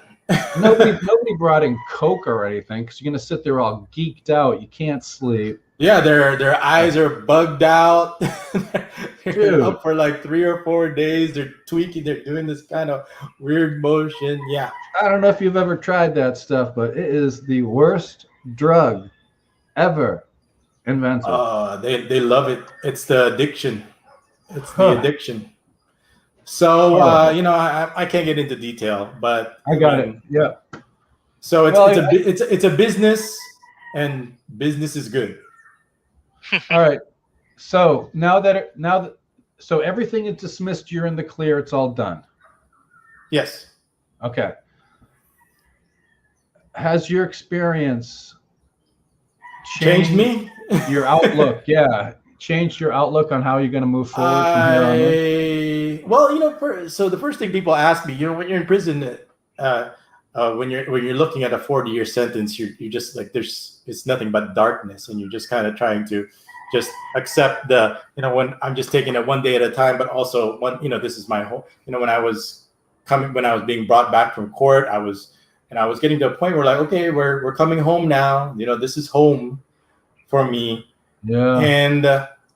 And those are the kind of little things you have to do to yourself, so you don't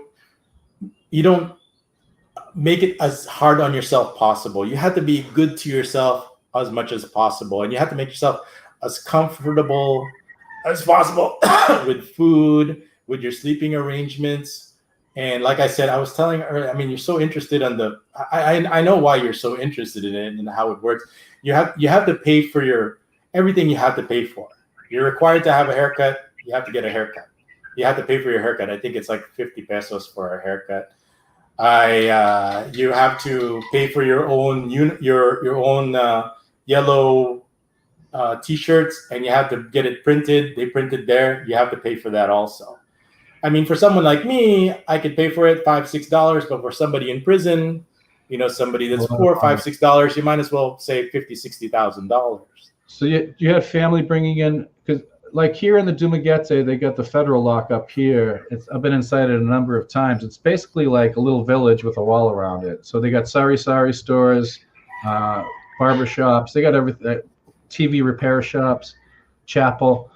So yeah, I think that's more like in Muntinlupa. It's more like a village. But in my situation, it's not. You're kind of stuck in the cell all day. They bring in your food in your buckets, and they have the place has the police co-op sari store where you can buy sardines, instant noodles if you want to buy Chucky and things like that. But the markup is like 300, 400%, 500%, depending.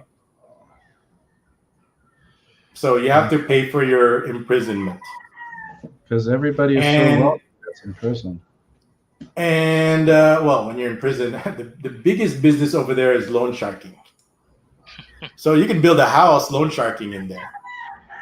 So for example, I was gonna say like because of the pandemic, each prison cell with like 30, 40, like 40, 50 people in it need to buy a thermometer, and not the laser thermometer, the one you stick in your armpit or your butt, and then or you put it in some. After that, you put it in somebody's mouth, kind of thermometer.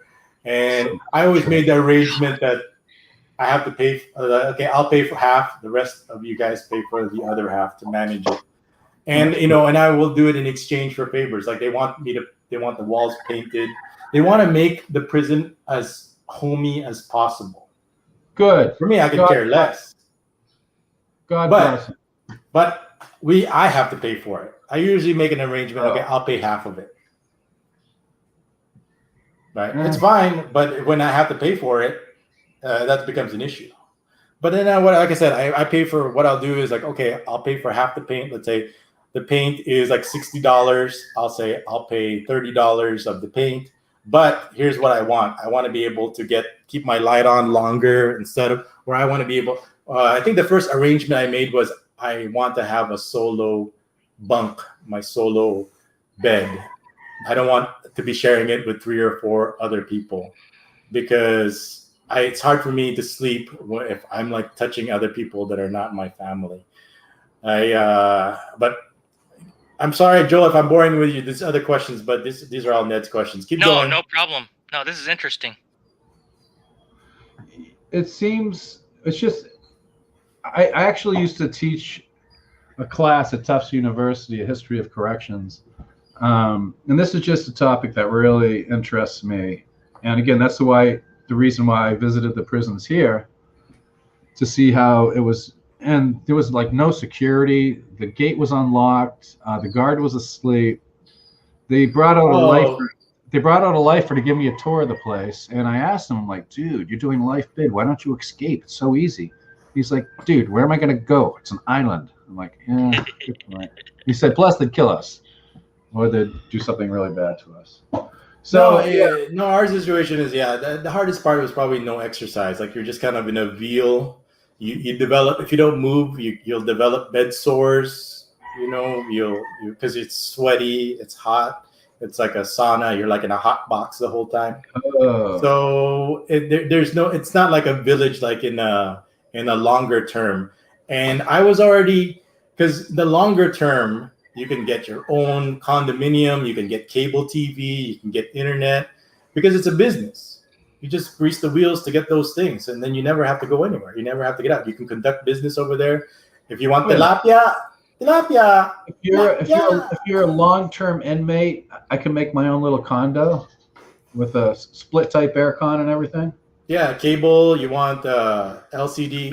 Don't forget, you just have to pay the tax. You just have to buy it through them. So for example, you want a TV. The TV costs 10,000 pesos. Right, but if they say, okay, you'll buy it from us for they'll say 25,000-30,000 pesos. They'll sell it to you. The only problem is if they do a search and they say, oh, hey, what's this TV?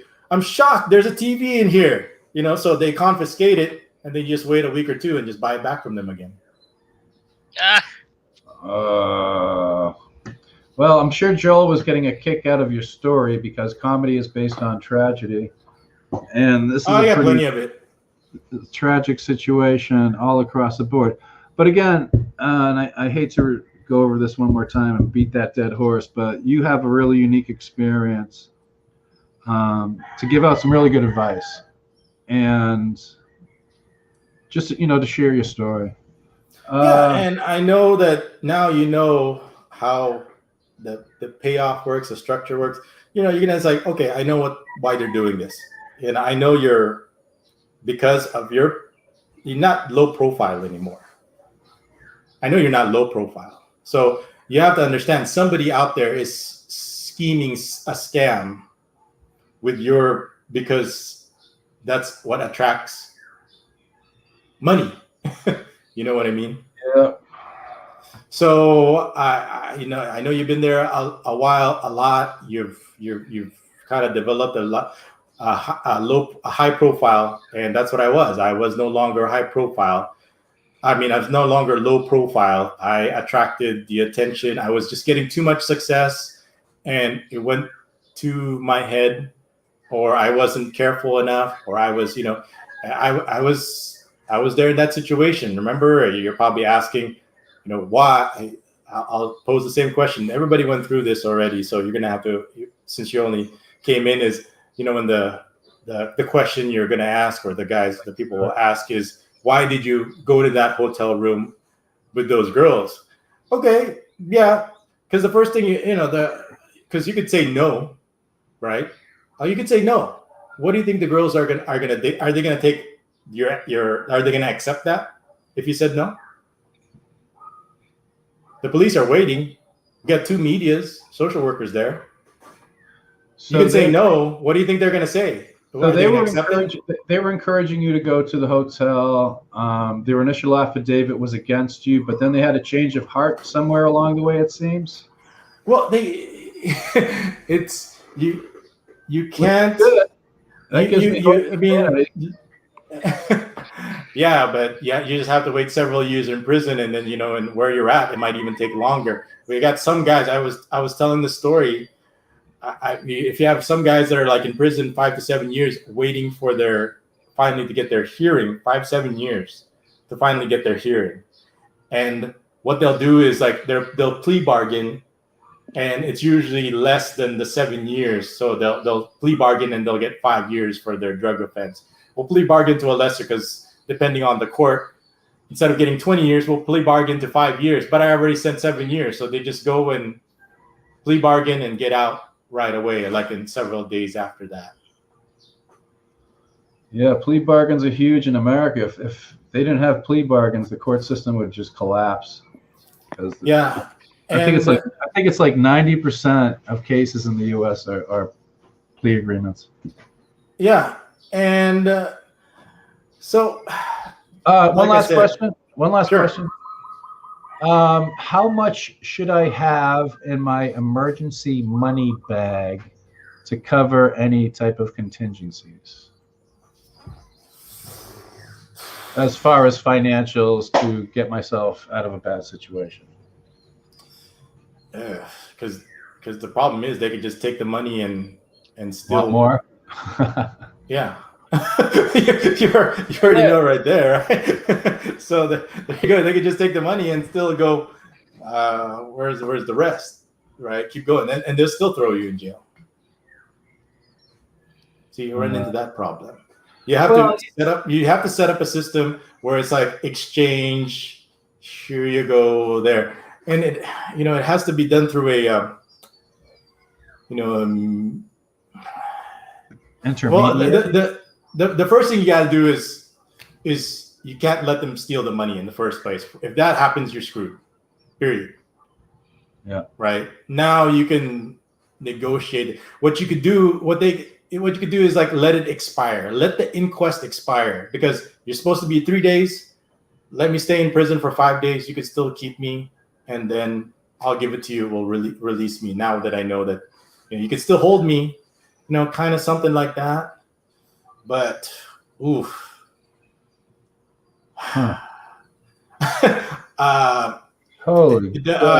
It's not the amount. It's the actual.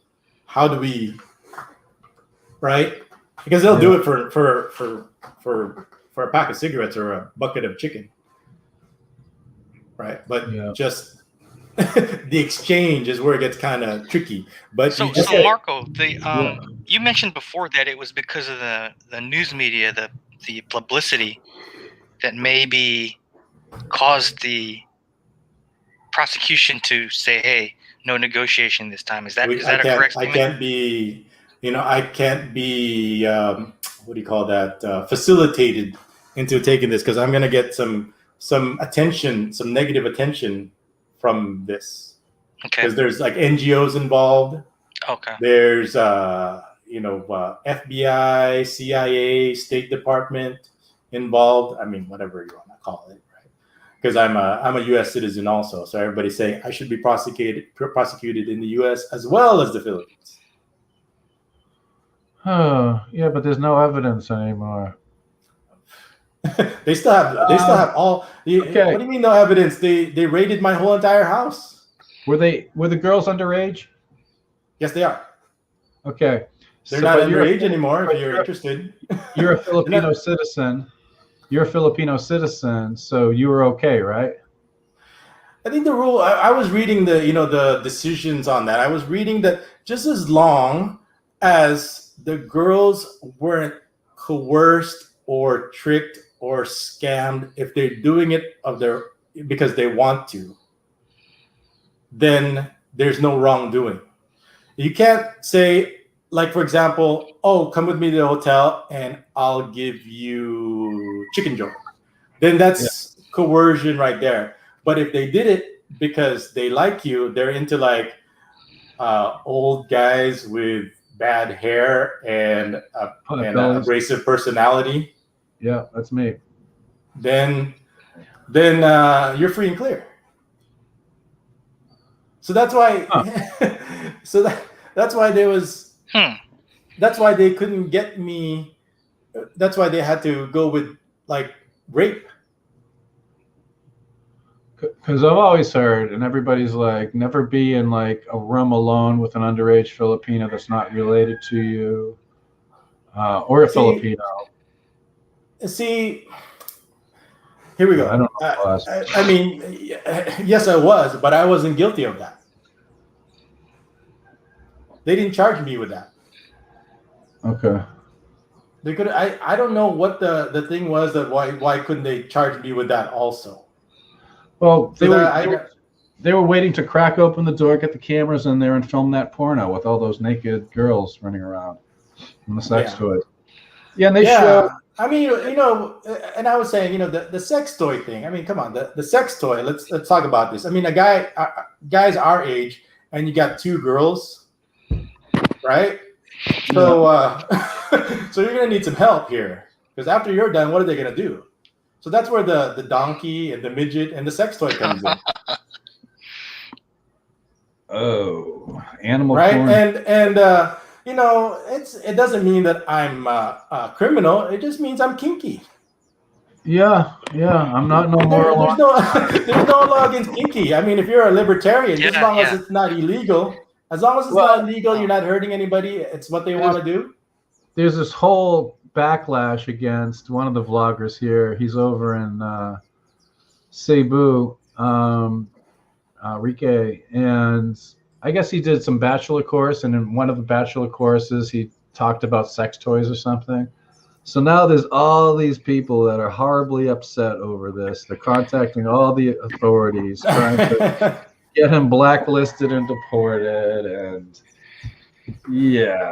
stay out of my man. Here's my question. Well, I was telling Joel, me and the girls were having such a great time until the police and the camera crews showed up. Yeah, watching TV, movies. We weren't doing anything that the girls didn't want to do. So go ahead.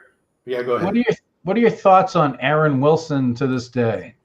Nowadays, it's been so long, right? I've had several videos I've talked about him, right? I have a love-hate relationship with him. I mean, when I'm not around, he's always talking shit about me, and I don't take it personal because he does it to everybody. He's like the Archie Bunker of the vlogger kind of, right? Don't make excuses for. He was the one calling Bud Brown, who's probably the nicest of all us vloggers, hands down. He was calling him, pedo shit and all this constantly calling his wife this ugly haired. I mean, he was a horrible human. He's one of the few people that if I could get my hands on, I'd do a little bit of tune-up on him. Also, Peter Vandiver. Remember that whole period? It was Aaron Wilson, Peter Vandiver. It was just horrible. People were saying horrible things, calling each other girlfriends whores, and it was just so. I always made a stand on that I did not comment on other people's. And he's free to comment on it, and I was guilty by association by it. But I was just like I said, when I talked to him, we were civil, and I understand completely what you people are saying, and he is Aaron is I know he's educated. He is. He's a very intelligent man. Absolutely. Yeah. And so he knows what he's talking about. I mean, he's not just he's quick-witted. So I know he's an intelligent person. So some of it is it's an act. Some of it, I mean, it's all, what what is it? We're just he's single. What else do you want him to do? This is his, this is his expression. I mean, if he had, kids and football and other things to express and to keep himself busy, he would. But he doesn't have anything else.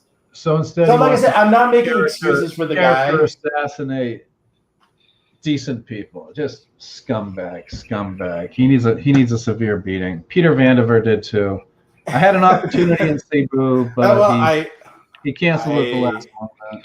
I stay out of that drama. I tell you, man, some of these guys need a good beating. I mean, this time in my life, I've needed a beating. I've needed to get, my nose broken and get smashed down on the ground. But because guys, when people are actively encouraging their subscribers to report people to BI, BIR, NBI, PNP, and you know how corrupt they are and how things can be blown out of proportions.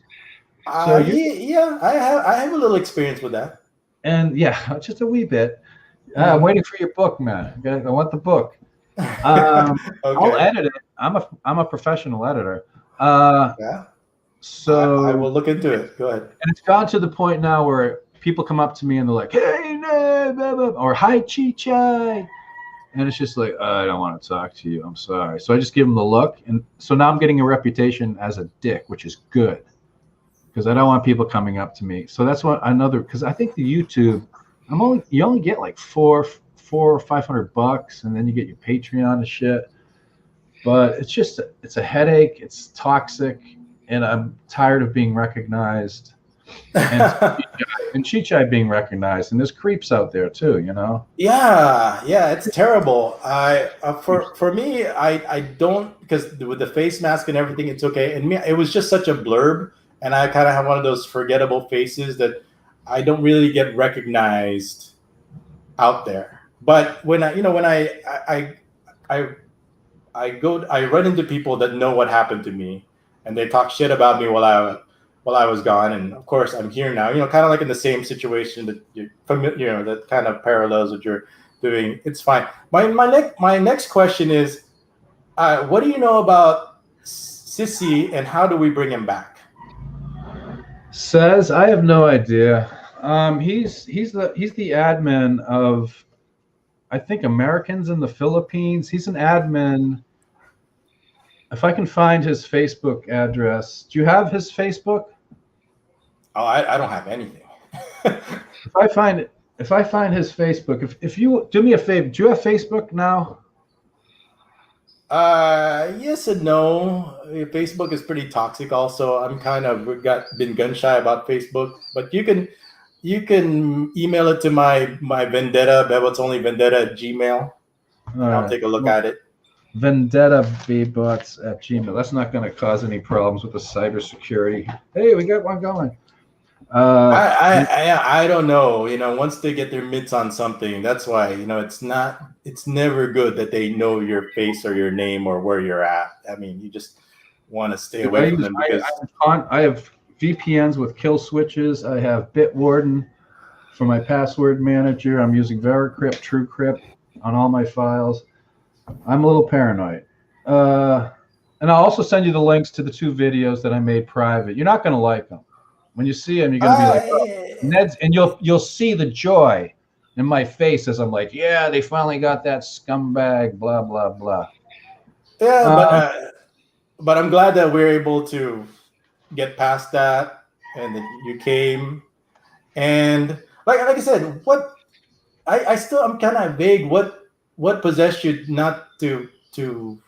Oh, because you wanted to just apologize now that I'm out. that was something you really want to get off your chest? No, I left those 3 messages saying you have a unique experience, with the justice system and the penal system here, and you should share that because it's important information. And no other Gotcha. expat Philippine vlogger has that experience. Hopefully, I'll never have it. I don't want to experience that shit. Yeah, but like I said, the best strategy to do would be like, because I know he regretted handing me over to the prosecution already. Once the lawyers got a hold of me, that colonel was upset with himself. He was shut out. He let get his better emotions of me. He shouldn't have handed me over so he could continue, just repeat and rinse and repeat me like some of his other cows that he milks. But the point is that at least how to make sure now that you have reason to give them that. Don't turn me over to them. So you have to talk to them. If I could do it over again, when they were driving me to the inquest, it's like, hey, we don't have to do this. Just you help me out, I'll help you out. Wink, wink. Kind of thing. Just start the conversation, because once you get turned over to them, that process is so long that it's gonna be like me. Several years and mistakes were made, and like I said, it's the torture, the physical torture, the mental torture. So that should end. No, now that you know what their motives are, right, and how they could do it, so you could stop it. It's like, oh, you can't do that. I have things to stop you from doing it, so they won't even bother trying. Right? You could just tell them, I'm gonna, I know what you're trying to do. So if I knew that, with cybercrime, I'm gonna, you can't use my credit cards. I'm gonna tell my bank and everything already. So if you want to get money, you're gonna have to deal with me instead of stealing it. I mean, how does that feel to know that the criminals, the real criminals here? I mean, you believe what I'm saying, right? Obviously. I'm not gonna say I do or not, because there might be other ears listening to this. Oh, absolutely. Well, absolutely. You assume the worst. I love the Philippines. It's so great. You assume the worst. You assume they're probably listening, because we're talking about their livelihood. So, Mark, thank you for taking my paranoia to the next level. Yeah, and verifying it. It's gone beyond paranoia. Now it's just true. It's just freaking true. Mm-hmm. But yeah, think about doing a consulting program to help, foreigners that are getting locked up abroad. And it's brutal. Somebody asked about Michelle. Who was that? Joel? Yeah, Joel, you bastard. Why'd you ask about that? No, I said let's not delve into that. That's private information. Personal. That's personal. Yeah. It's voluntary. It's voluntary. All I ever have to say about Michelle is she is one of the nicest, sweetest, best human beings I've ever met. And breaking up with her, and my wife knows this, breaking up with Michelle was the biggest mistake of my time here in the Philippines. Because when I started, I thought I was going to be a chick boy and I was going to be able to date around. And then you see the quality of the other stuff that's around. I was just like, oh my God. By then it was too late. She wanted nothing to do with me. She is a great person. And I still think about her a lot. And I think she is now in another country doing well. So you're the cheating, two-timing, no good, weak person. Well, no judgment now. I was the one caught with 2 girls in a hotel room. No, it was and Corey Rousseau, he comments on he lives up in Valencia. His wife is good friends with Michelle. He'll back me up on this. There was never any cheating. There was never any violence. It just didn't work. You know how it's life. Sometimes it works, sometimes it doesn't. And I thought I wanted something else, and I made a bad decision breaking up with her. And it was only like a month later, I was like, holy crap. I should never. And so I'm, messaging her. Hey, she's like, "Fuck you." you know how they are. They get a little vindictive. Yeah, but you say you're sorry, then you do that. And I actually about 3 months before I married Chicha. Oh, no, 3 months before I met You got Chicha. married? I didn't know that. You got married. Dude, I'm legit, man. That's why I'm so boring nowadays. You see no videos. Okay. We got the baby. I got the wife. About 3 months. Well, how old is the baby? 6 months. She's fat as hell. Oh, yeah, She's they like have 12 kilos. when they start walking and talking. Oh, it's so precious. Like I said, you're spend a lot of time with them, especially a girl. They're so close to their dads. So I never realized how life changing it was gonna be. yeah, it changes your priorities.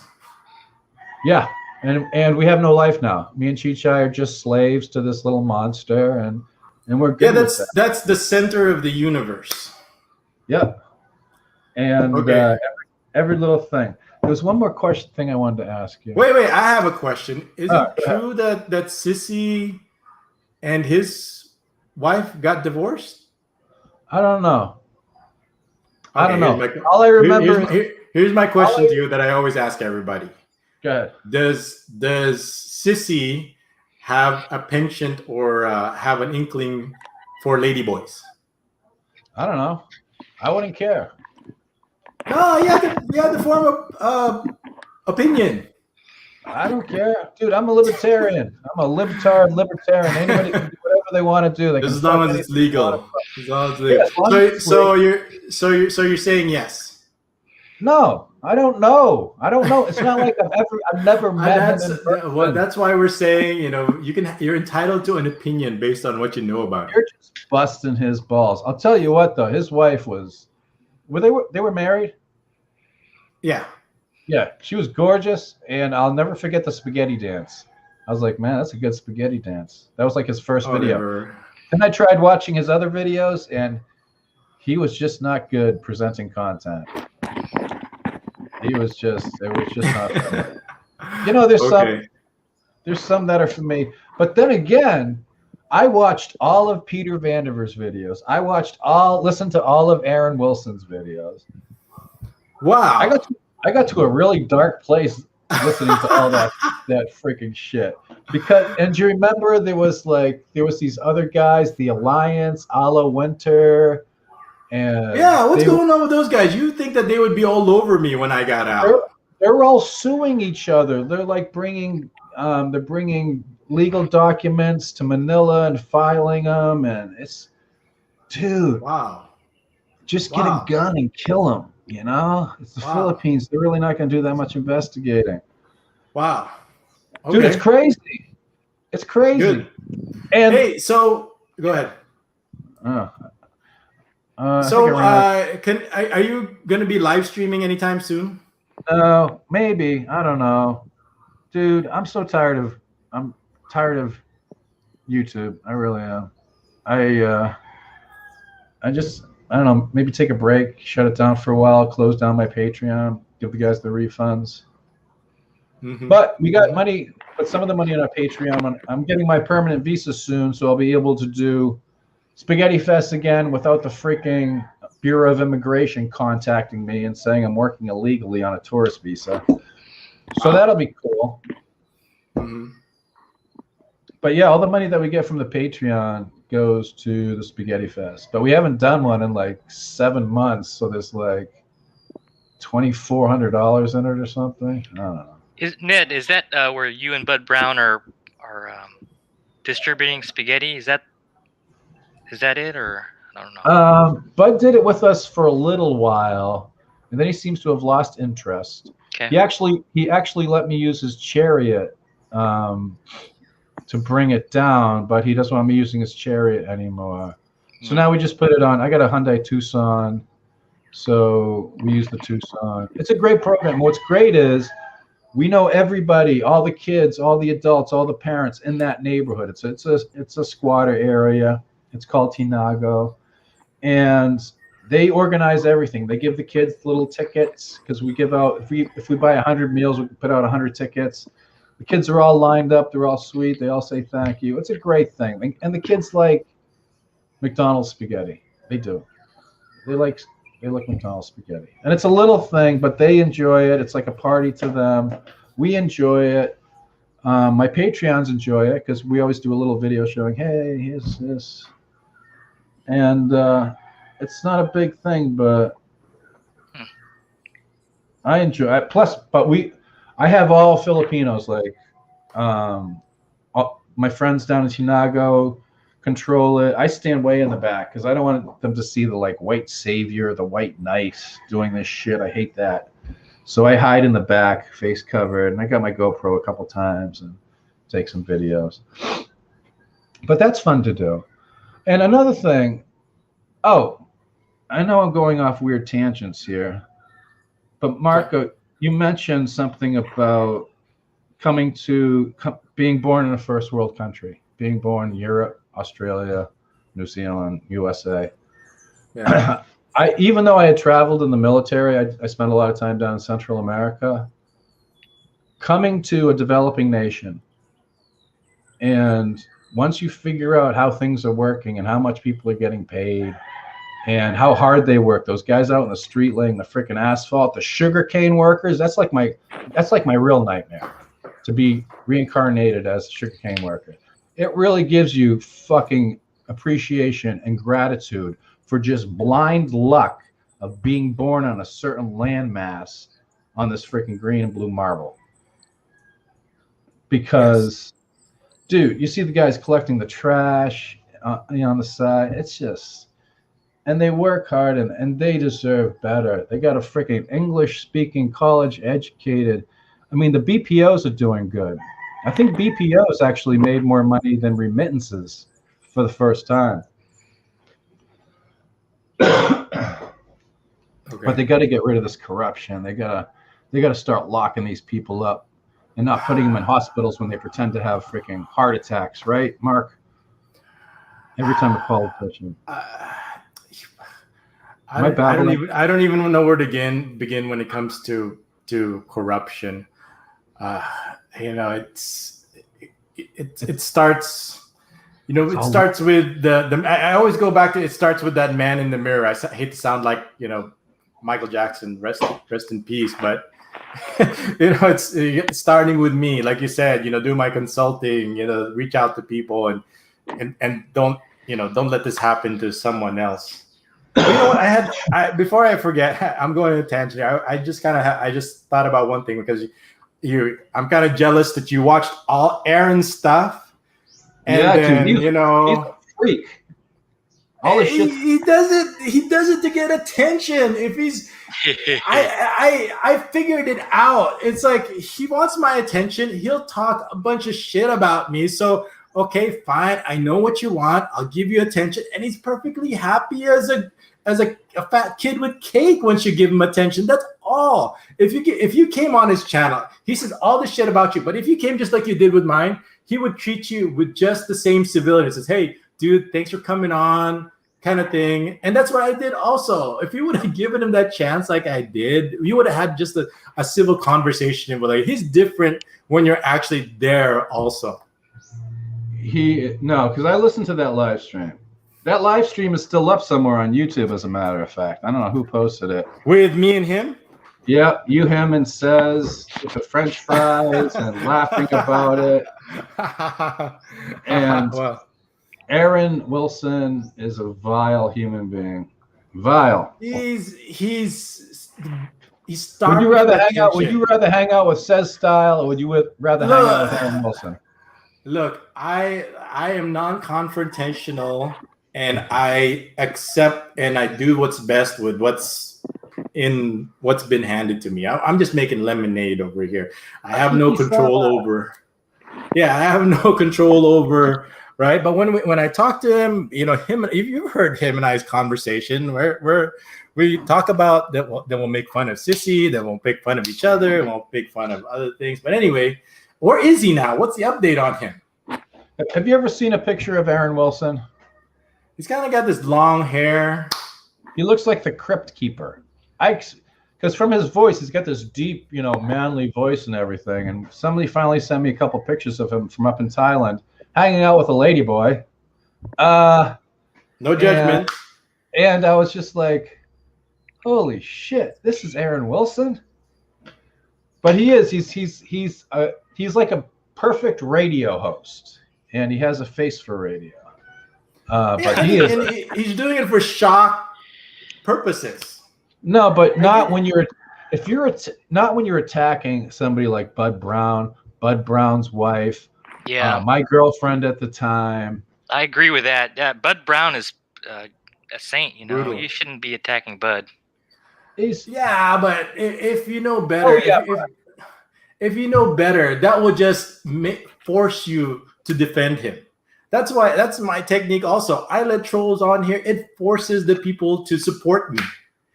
We need that confrontation. He causes that he's the yang to the yin.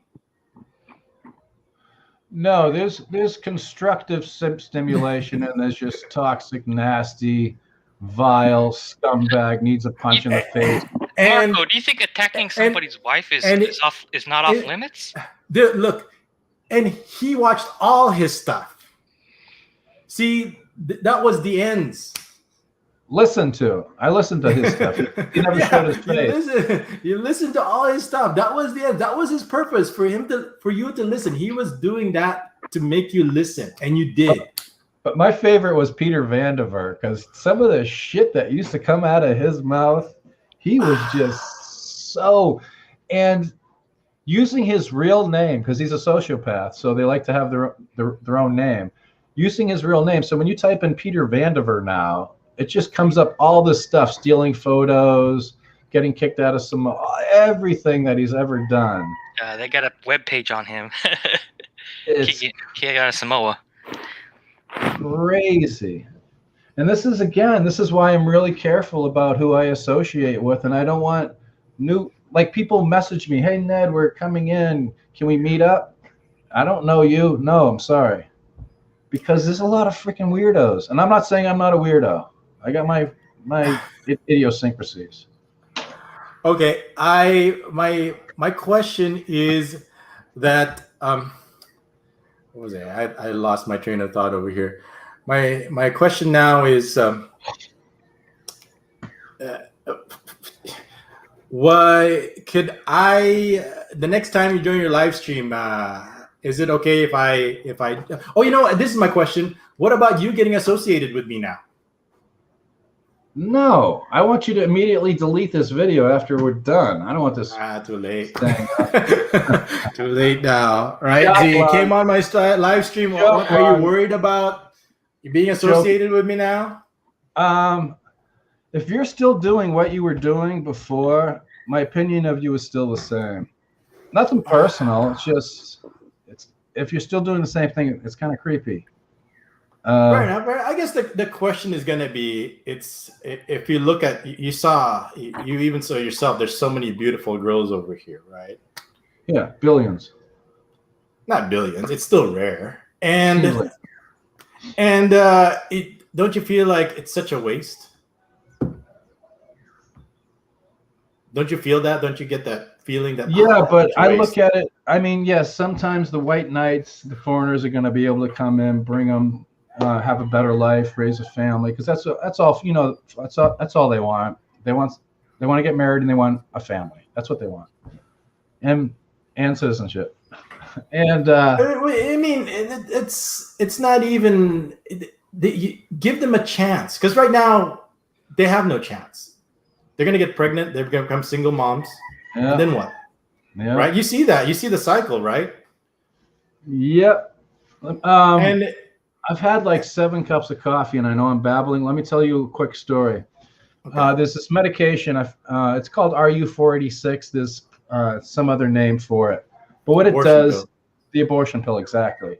You cannot get that. Doctors cannot get that in the Philippines. So when Chichai went to give birth, they gave her the medication that causes the contractions, but they wouldn't give her the medication that causes the dilation, which can cause abortion. And I kept asking the doctor, can you get this pill? And they're like, we can't get it. We can't get it. We can't get it. If you put the name of that medication on Facebook in the Philippines, you can find all kinds of places to buy it. illegally. So there's a black market for these abortion pills, which isn't a bad thing, because otherwise these girls are going to be going to the freaking Aswang with the towel wrapped hanger around. shit. Yeah. So, anyways, I'm babbling. I got the best coffee from Cabantalan. Still, I mean, you're not giving me.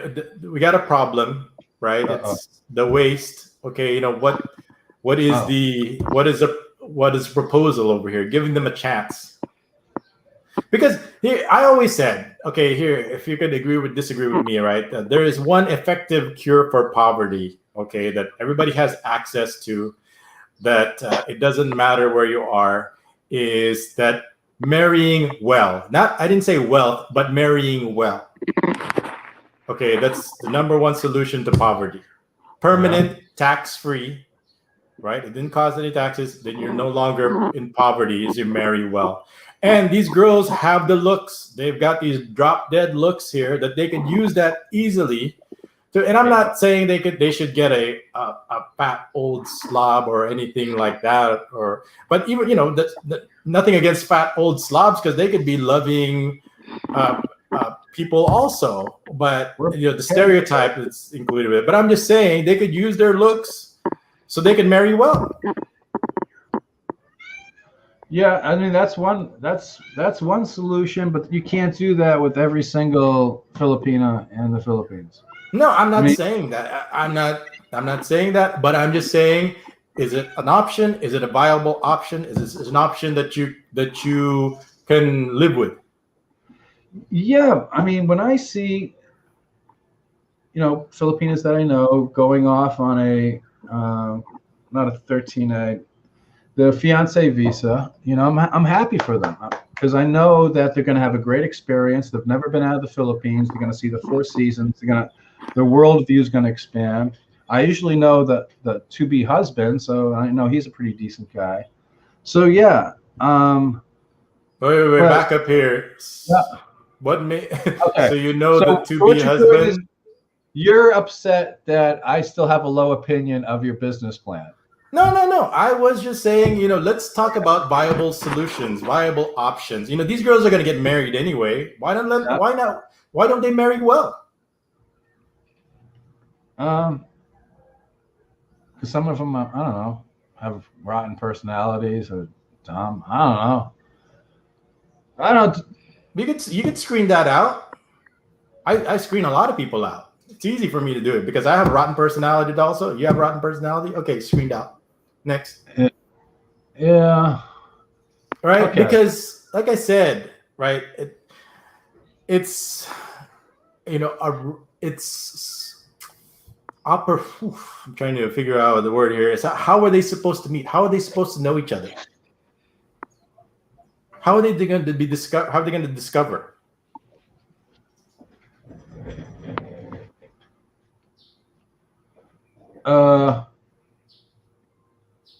Hello? Yeah. How are they supposed to meet? How are they?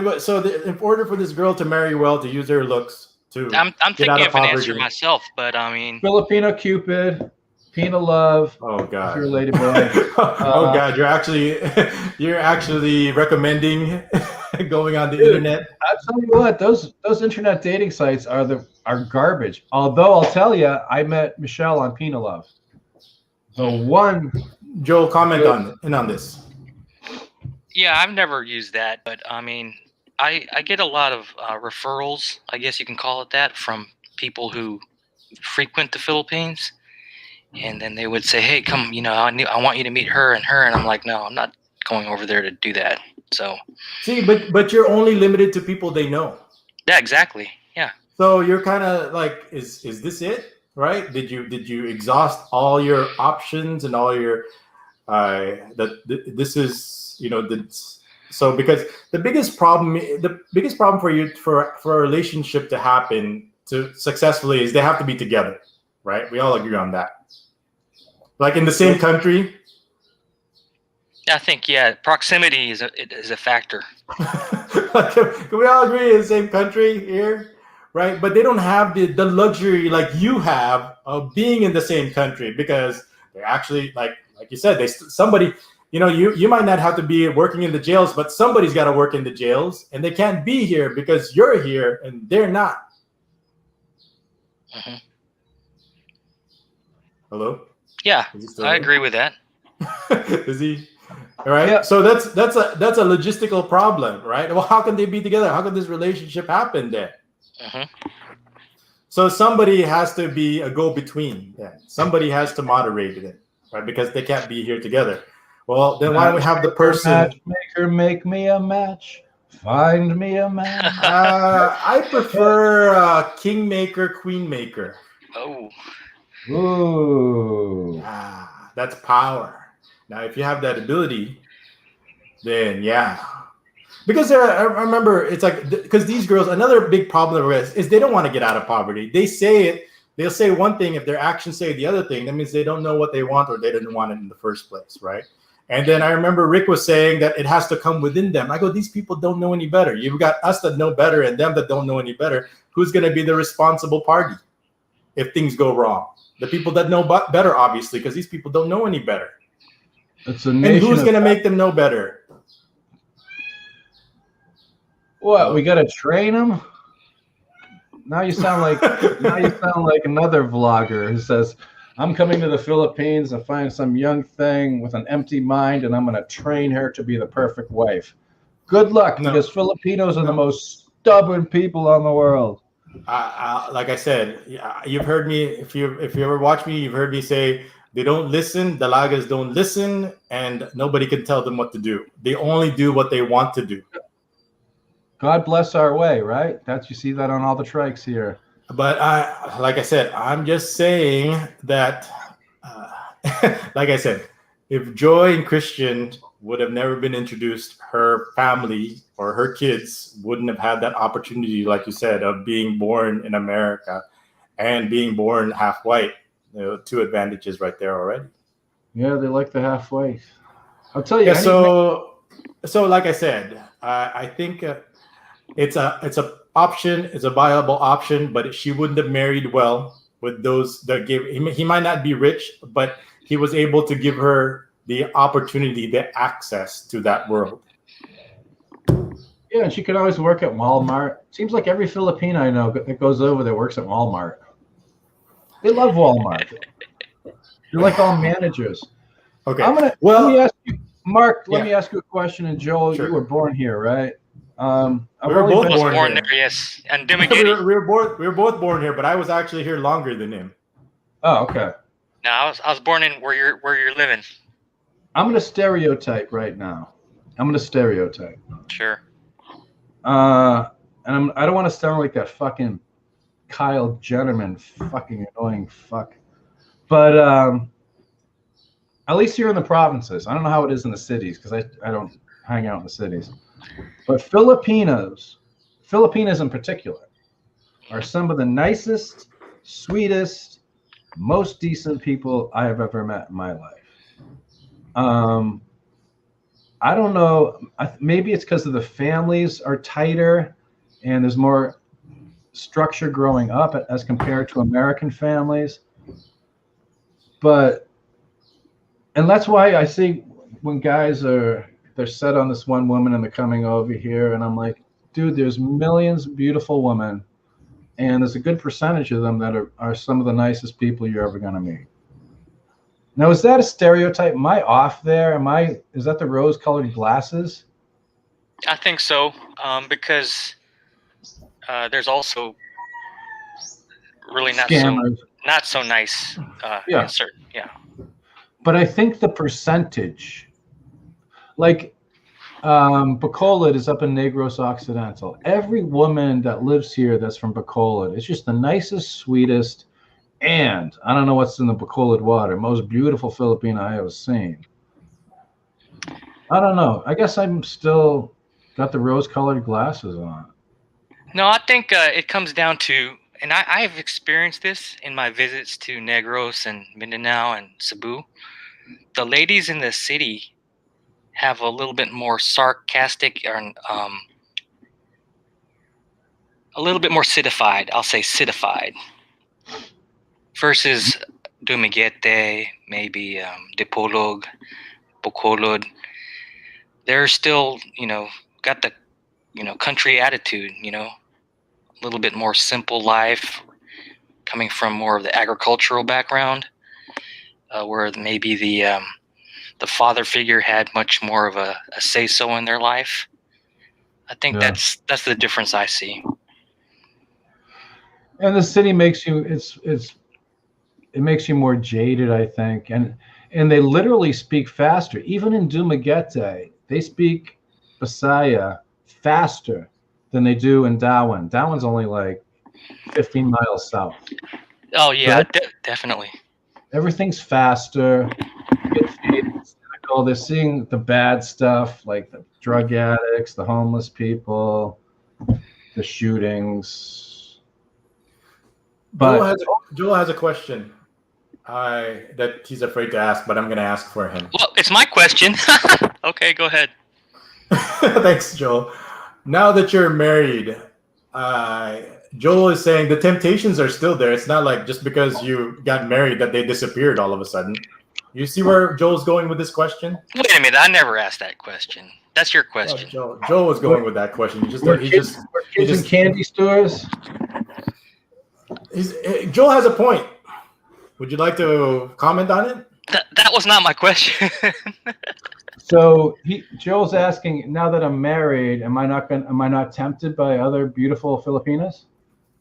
Well, he knows the answer, but I guess the containing it is probably because. Have you seen my wife? Have you seen? That's not the question here. That's not the question. My wife is the most beautiful woman. We're not. That's not the issue. Like he said there's still. Yeah, go ahead. Look, but don't touch. Is that what you're gonna say? Oh, dude. I go full head turn, almost crashing into shit. You know how it is driving around here. You see the pretty young things. Oh yeah, definitely. Dumaguete. Yeah. Oh my spot. God. Actually, now I don't see it because they're all wearing masks, so I can't see anything.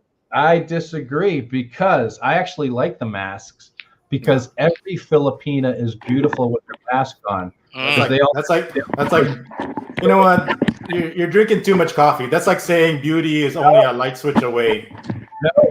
They all have beautiful Filipina eyes, and then when they take their masks off, it's like, ooh, all right, so you're about a 6.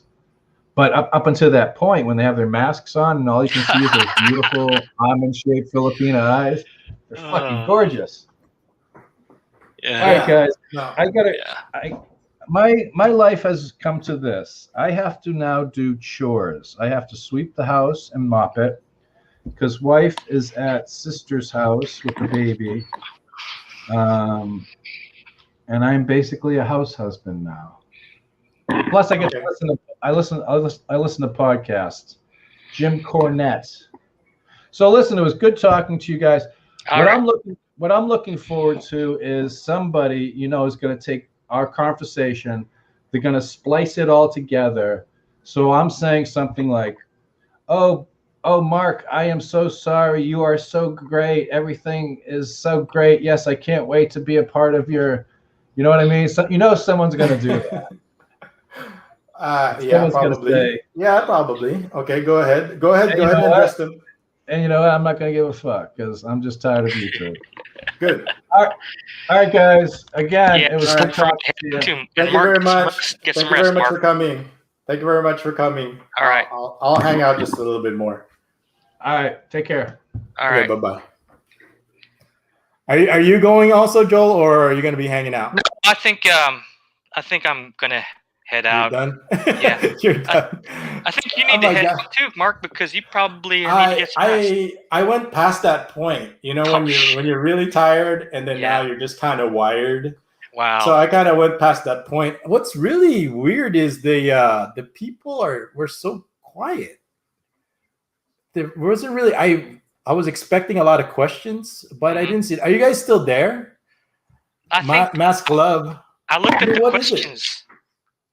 Yeah, I think the topic matter was pretty interesting. That's why there was just a lot of people listening, or maybe they were doing their chores and I don't know, and listening. That's a possibility. Esoteric lurkers says you should have gone to sleep 3 hours ago. Yeah, but I mean, this was an opportunity.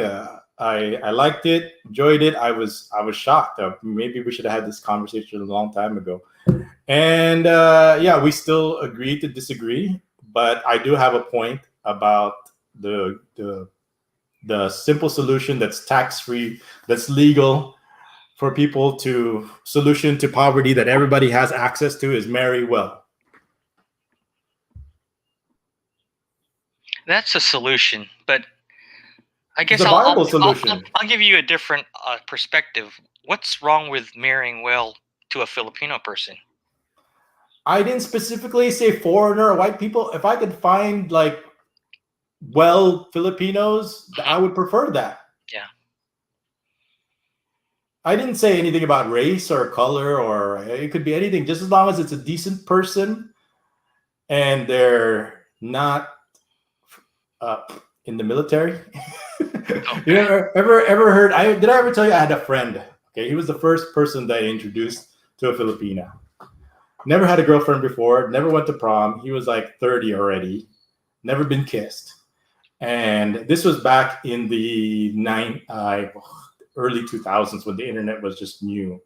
So before the whole scamming and just this was still relatively new. So you could really pick some real people then, but still you had to pick through. So I was messaging a few girls and talking to them and getting to know them. And then he met one of the girls that I picked. And he's with a Filipina now, has a family, successful. He's successful. He works for PwC. You know PwC? PwC, no. It's a manufacturing firm, I believe. Oh, no, Price Waterhouse. Yeah. So he's like one of the senior, had to work his way up and everything. And he was at the level where he could, so we got him Filipina and everything. So now his wife has like younger sisters, and he set up a Filipina Cupid for them. And he had 3 parameters. He had three exclusions or 3 things that he's looking for. Number 1 was he wanted them to be white. Number 2, he didn't want them to be in the military. Number 3, he wanted one that has never been to the Philippines. That's a good criteria. The 3rd one. Yeah. And, he explained it. And I even had this discussion with, there's got to be some kind of screening process on both sides because it's such a mess now. Somebody that you can trust, that somebody has like, instinct, who's had experience, that could, vetting process for both sides, because both sides are in the feeling out kind of, they don't know anything about each other. They don't know what each other wants. And I think I remember watching one of your older videos when you were in the car driving. You did mention the problem that the people who come and use your service is that they don't have the time. The advantage that the Filipino, the boyfriend of the girls. Yeah, I said you've got one guy who has all the money, and you've got one guy who has all the time. Which is the one that's going to grow? She's going to pick the one with the time and use that guy's money to be with this guy who's going to give her the time. Right. Filipinas, man, they'll get angry on you if you don't spend time with them. So that's one of the They get angry at me. They get angry at me when I don't spend that's the time with them. disadvantage of being overseas, and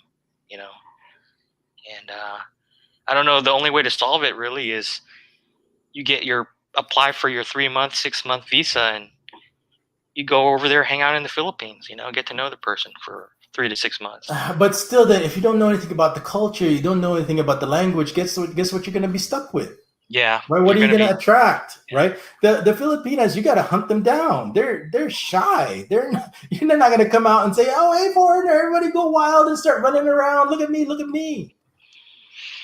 Yeah. I mean, right? I haven't witnessed any of that yet, but I mean, no, you gotta track them down and hunt them down and flush them out like a hound dog. Damn. Now I've been watching some videos where all these dogs chase these rats. You're not comparing this to that. Yeah. That's what I'm doing. Oh, really? Because they don't want to come out. They're shy. Oh, okay. And like I said, he already told you they're pig-headed. because they get so much attention already. They love the attention. And how is your attention going to stand out from all the other attention from the other boys that are their age? I don't have any edge whatsoever. They're closer to age.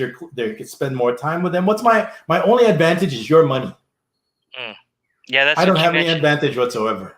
Yeah, that's it. And we got to use that. And just like I said, if money can take me to hell, money can also take you to heaven. Right? And because, I mean, you never been married or anything like that. And like, look at Ned, how happy he is, how complete it is. I mean, that's how it's just biology. Man was created with woman, even though they're from two different planets. They're only complete if you have that other half. And look how, if you could get them at the right time before they've been tattooed up and corrupted. What was that? What was that word that you said in Tagalog? Dalagan or something? Dalaga, yeah. Yeah. The before she becomes a prostitute, there's a dalaga, there's a dalana. The dalana is the prostitute single mom. I mean, that's how else. Dalaga, dalana. So dalaga is the before she becomes a prostitute, before she becomes pregnant. So she's not pregnant, but if she's pretty, every guy will be saying anything that they're her age that has nothing else better to do than to get her pregnant. Okay, and Ned sees that, and he just doesn't, he's not in that mode of like, he doesn't see, he's doing his thing with the spaghetti thing. And it's like, you feed a person for a day, but I'm teaching them how to fish. He feeds for a day, I teach how to fish. That's his way, this is my way. I don't think that's a good comparison, actually. That's not, this is the charity work that he's doing is different from what you're doing. And then the person eats, and then they're hungry again, and then what? Right? Well, I mean, why don't we get a situation where they're self-sustaining, that they're never hungry again? I think part of it is some of it can be at the fault of the person themselves. You have to pull yourself out of the situation if you really want to get out of it. See, then we're blaming the victim here. I'm not blaming the victim. I'm saying that it can't be all society's fault. You heard Ned say, just because you were born as a sugarcane worker versus in a piece of land in America, you're completely screwed now. Well, I heard him say that. That's true, but I disagree with. I think there has to be some ambition, a little bit, on the part of wanting to get out of that situation. There's, of course, nobody's going to be politically incorrect and say, "Oh, I picked poverty." Okay, it's their actions that speak louder than words. If they're getting pregnant in their early teens, how can you say that? How can you say that your actions, that you want to get out of poverty, but you're getting pregnant at an early age and not finishing school? What we offer, what I was doing with these girls, supporting their school, giving them an education, because once they have an education, they're not going to get together with some addict that's not educated also. When you upgrade a girl with an education, she's going to want somebody with an education also. They don't want to go a BMW, then go back down to a Jeepney. So I'm giving them BMW them up. So the people they're going to be interacting with are educated also, regardless if they're Filipino or black or white. It puts them in a different bracket. See, it's making a difference. You gotta treat the source. What are you actually trying to do? Just feed for a day or teach them how to fish? Now you got they're hungry again. It's like you feed them, and then what are you gonna do when they're hungry again? Are you gonna feed them again? Right? I always say it's better for them to die of hunger than to be every day to feel full and good and then go back to being hungry. There's nothing more horrible. I'm more hungrier after I eat of spaghetti than if I haven't eaten at all. Then what? You can't feed them spaghetti. They have to eat 3 times a day. You can't feed them spaghetti 3 times a day. I mean, it's all fine and good. It is for what it is, right? I feed hungry girls all the time. But there is a higher purpose for it. I am telling them that, there is a better choice out there. And not only should you want it, but here are the actions towards it. Go for the education. Okay. Now, you're saying, because once the girls, eventually the biggest problem when you spend a lot of time with girls is you develop a relationship with them, period. Because I'm here, they just clingy, they're just that's just the effect. But you're not here, you're not in the same country. How the hell do I solve that? Yeah. Right. So I throw in the best solution that I have to, when two people are, somebody has to be when the person can't be there, then you better have somebody else that you can trust to be there. And I have proven several times, right, that this person, I will take care of this person, and everybody knows where I stand, where my heart is, right? And I can love this person, but I can't be the man for this person. See? But it's not me, but it's somebody just like me. And here he is. The unfortunate thing is, it was just Christian. Hello? Oh yeah, I'm listening. You know what? Okay. Let me tell you a story about myself. Oh. I've been to the Philippines several times, and the first time I ever went, or the second time when I was just graduated from college, and I came there like I think it was the third time then. But what hit me the most was like some of the social differences, the poverty, the economic despair between America and the Philippines. Yeah. But it creates a dangerous dynamic, as you can see, the disparity. But what I'm saying is that, you have to step back a little bit from that, and I let it get to me emotionally. It really hurt me. It's like, how come my countrymen are suffering so much, and they work hard? They're like the people in the sugarcane fields, the rice fields. They work hard, and they're working harder than I ever worked over here, but they're suffering. But I don't know about you, but I know I can't solve all these social problems, and I think you're attempting to do that, but no, I'm not. I'm just off to you, Marco. But no, I'm not. I always say it's that I it's a can't great change cause, the but world. man, there's so much stuff going on. I can't. I just take it one person at a time, because I'm just one person. I just stick my leg in one pant leg at a time. So if this is, it's like I'm happy, that I'm making a difference, right? And what just happened was just, like I said, the tragic. But before that, and the thing was, everything was working so well. People were visiting. Quincy came and visited. So giving each other a chance, just even a chance to discover each other. Can we be given a chance? Can we be given an opportunity? And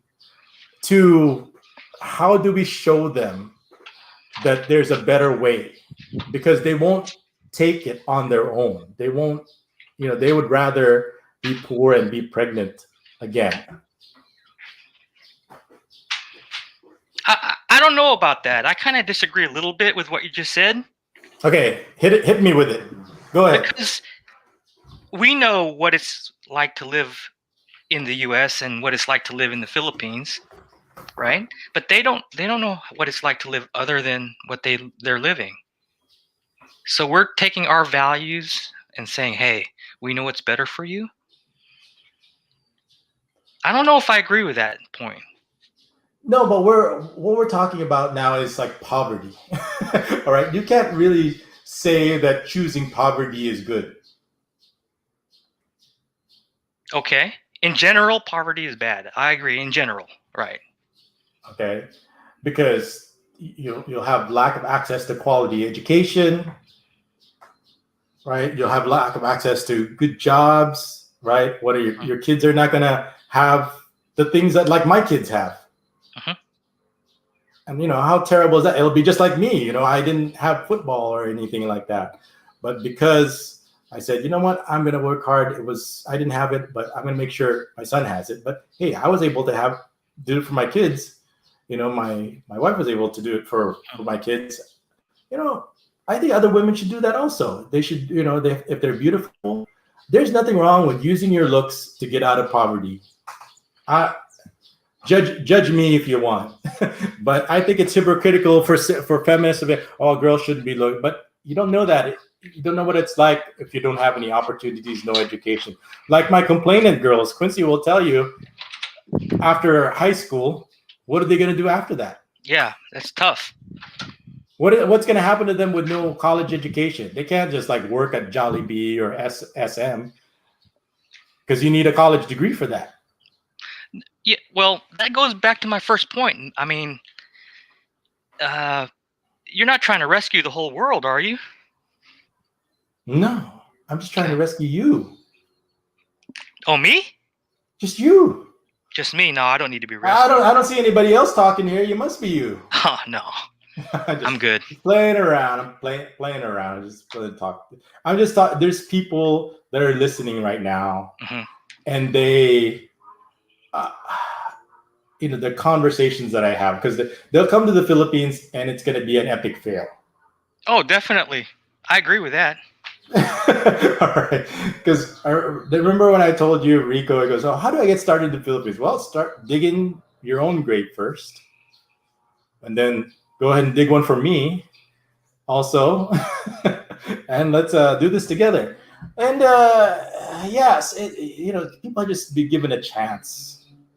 That's all. I'm just giving the people a chance, whether they take it or not. At least I can sleep at night knowing that I did my part.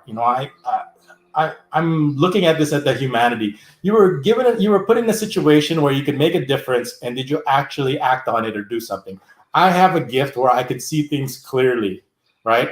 This girl has a very beautiful face, a beautiful body, but it's not going to last a long time. All right? Right. You got a commenter on here, a Kiwi in the Philippines, it seems. Back to work. Kiwi in the Philippines, true guys, nice. But you have to one is that you're confining your okay guys to those with the money to burn into making shelter and making a profit, conflicting objectives. Oh no. I don't think football shoes and football training is a profit. So saving one person saves generations. Yeah, good point. Like I said, you can only control what you can do. Mm-hmm. And like I said, if other people are doing what it's so easy. If I could somehow get people to get there, because what I run into when I talk to a lot of these guys is the problem is with them first. Okay, I know you're looking for the perfect girl, but the perfect girl is, are you the perfect guy for her? There's a perfect girl for you, but are you the perfect guy for her? And I know guys, every guy wants the same thing, right? And Joy is a perfect example. There's no guy that's going to say they don't want a Joy. And what I talk to the guys is, are you the perfect guy? And I was making this example, about being the perfect guy. So I was talking to this one guy, right? And I don't know if you said, probably a lot of people, I say this story over and over again, but stop me if you heard this one. I had this one guy. He says, look, I saw what you did with Joy. I want you to guarantee me a Joy, someone like Joy for me also. And I say, wait, hold on. I'm not a miracle worker. I'm just a person, right? I can't give you any guarantees. That's like asking a surgeon, can you guarantee that I'm gonna, it's going to be that I'm gonna be better after the surgery? No surgeon's ever gonna say that, right? I don't know. I'll try my best, but there's no guarantees. But he pinpointed me down. He pegged me down. He goes, I'm not gonna let this go. And I said, fine, I'll play your game. So you never heard this one, right? No, this is the first time. Okay, so I go, you know what? I'll play your game. I'll play your game. This is your game. This is you. Okay, let's play your game. All right, tell me how much you spent on your car, right? Because it's a Skyline GTR. I spent $150,000 on it, and I spent another $150,000 fixing it up. You don't just leave a Skyline GTR stock, is what he told me. That's silly. Yeah, obviously. Yeah, me too. If I had a Skyline GTR, I wouldn't leave it stock. Yeah, I'd spend another $150,000. Okay, so you spent $300,000 on your car. Damn straight. I spent $300,000 on your car. Okay, good. I said, why don't we do this? Why don't you give me half of that, just half of what you spent on your car, and I will guarantee you your own joy. Probably better than joy. How's that? What'd he say? I'm not going to give you $150,000 on your word. There you go. Right? He wanted to guarantee, but he's not willing to put your money where your mouth is. You'll spend money on your car, but you're not going to. Which one would you rather have, a $300,000 car or joy?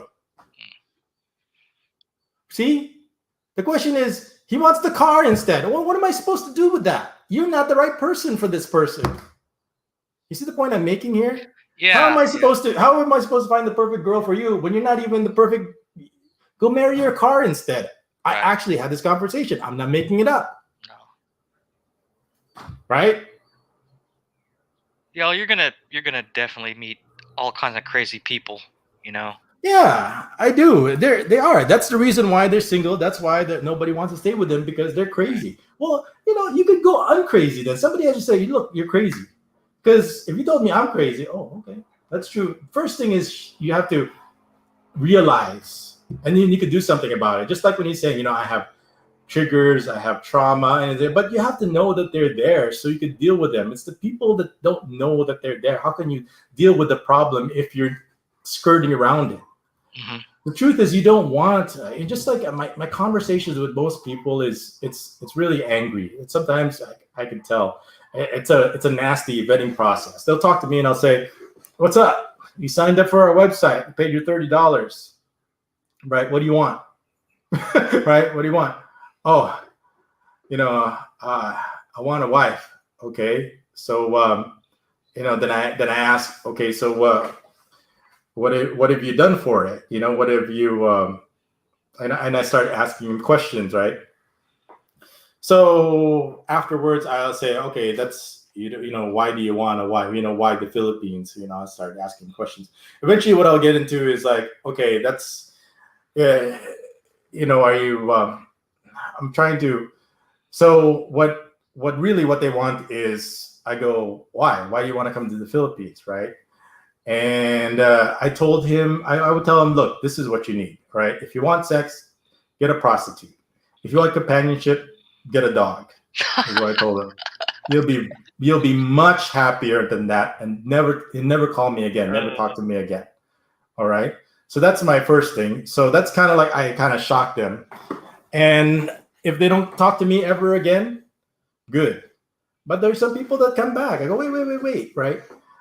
So I have to figure out where people's priority. Oh, you know what? I never had this conversation with you. Okay, what was help me boys, because I know you figure out there's 4 things you need to get a Filipina in love with you. You ready? 4 things. Hello? Yeah, Joel? do you want me to one of them? Okay, one of them is probably money. That's probably obvious, right? No, I go, there's, 3 or 4 things. Number 1 is time. Time, yeah, that's one for sure.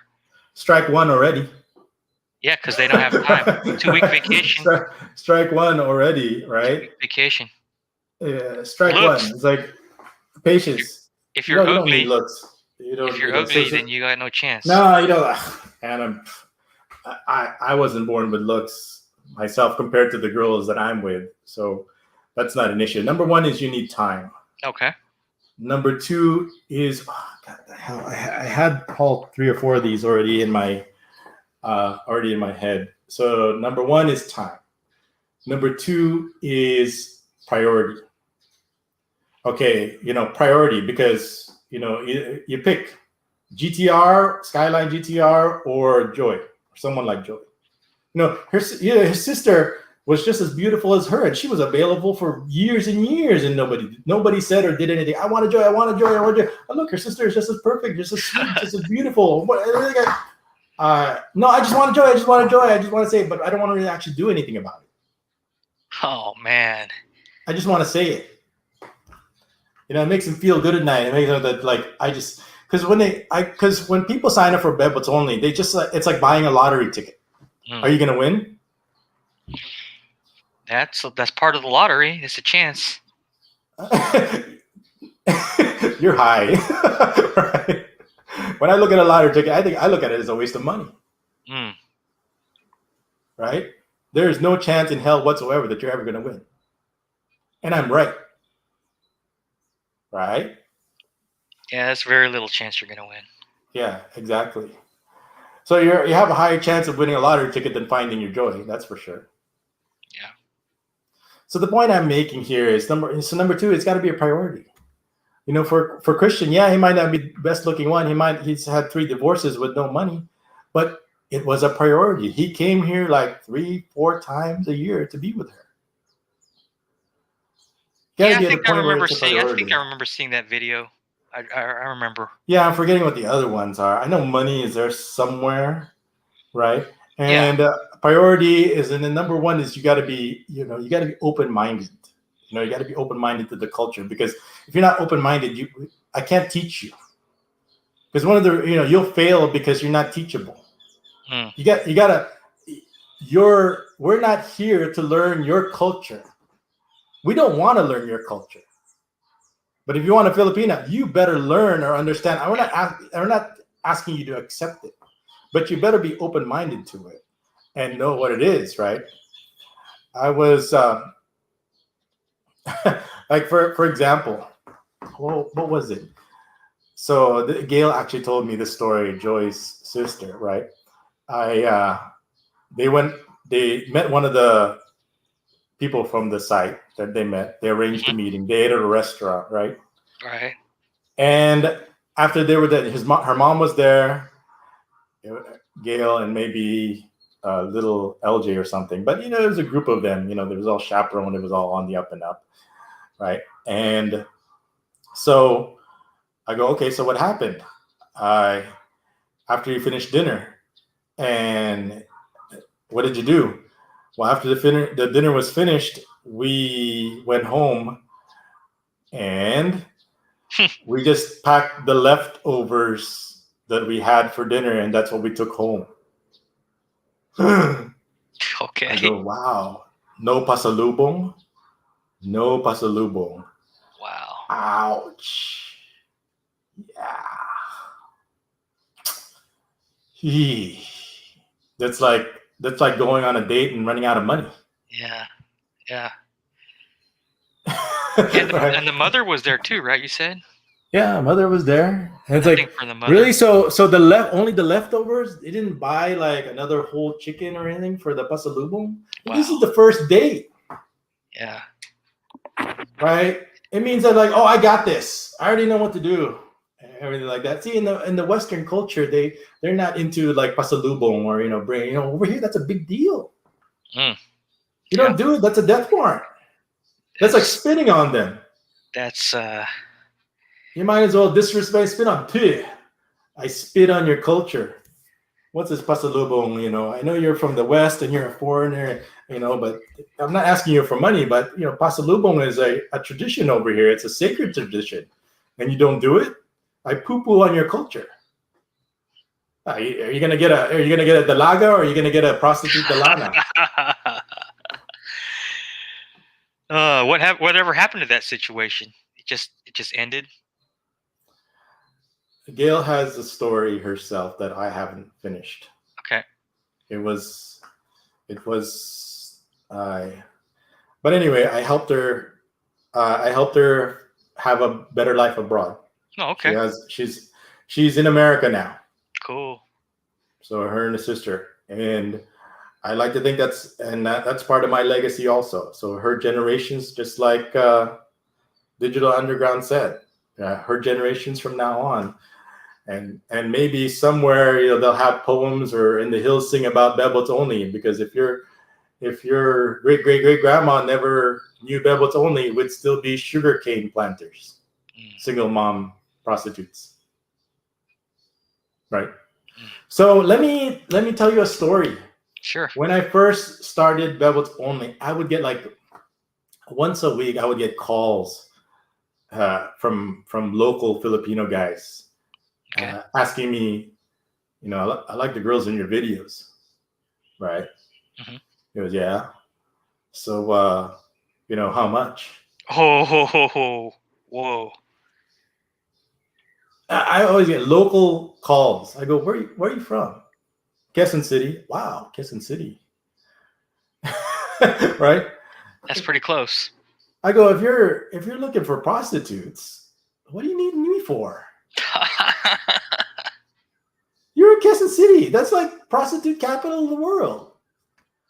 He goes, yeah, but I like your girls. I go, why? Why do you like her? I already know the answer, but I wanted to get him to the question because they're not prostitutes. Mm. But you're asking me how much, right? Now, you see where you're never going to get me for human trafficking. You see what I mean? Yeah. Right? I don't offer sex. I don't offer sex for money. Right? If you want to, this is my friend. If you want to meet my friend, we'll have lunch. We'll do so. But the girl's going to be excited to see you.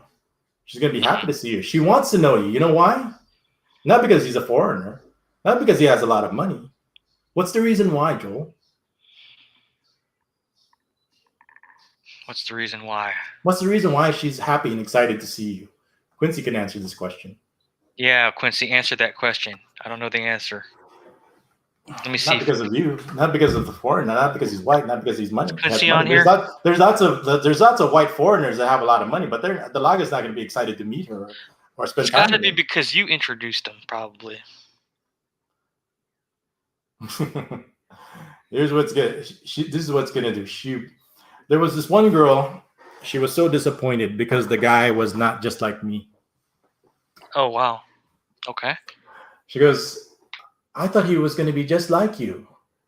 Well, you're wrong. Nobody is like me. Okay.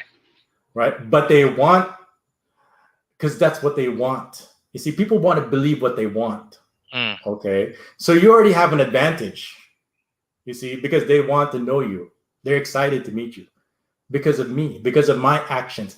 People here get excited over actions, not words. And that's my name. Right. So Joy is excited over Christian. There's plenty of white guys in Angeles City, but she's excited for him because of me. Yeah. Because she wanted to, or make him just like me. And I know, and of course, what's that going to make people? That's going to make people upset at me. That's going to make people angry at me. It's a natural phenomenon that happens when you spend time with them and you do things that they like. Oh, so now you're referring back to, your situation, what happened. They were angry and they got jealous and they just wanted me all to themselves. They just that could happen. That could happen and it could backfire. No, the jealousy part of it. That's what I was referring to. Well, Joy's gonna get upset at me when I talk about this, right? Because both of them are really close to me, both those sisters. I mean, they're some of the most wonderful times I've been with them. I've never felt so alive when I'm hanging out with those two girls. Two beautiful girls, and they're not, dalagas. And she was they all of a sudden there's this sibling rivalry that occurs. Mm-hmm. And it almost got to a point that it sounds terrible, but she almost went with Christian to make me jealous to spend more time with her instead of her sister. Wow. So when Joy, so what happened was, when Joy, they were always apart, and Joy, they got married and then Joy got pregnant. And when the baby came out, it looked exactly like me. Oh, wow.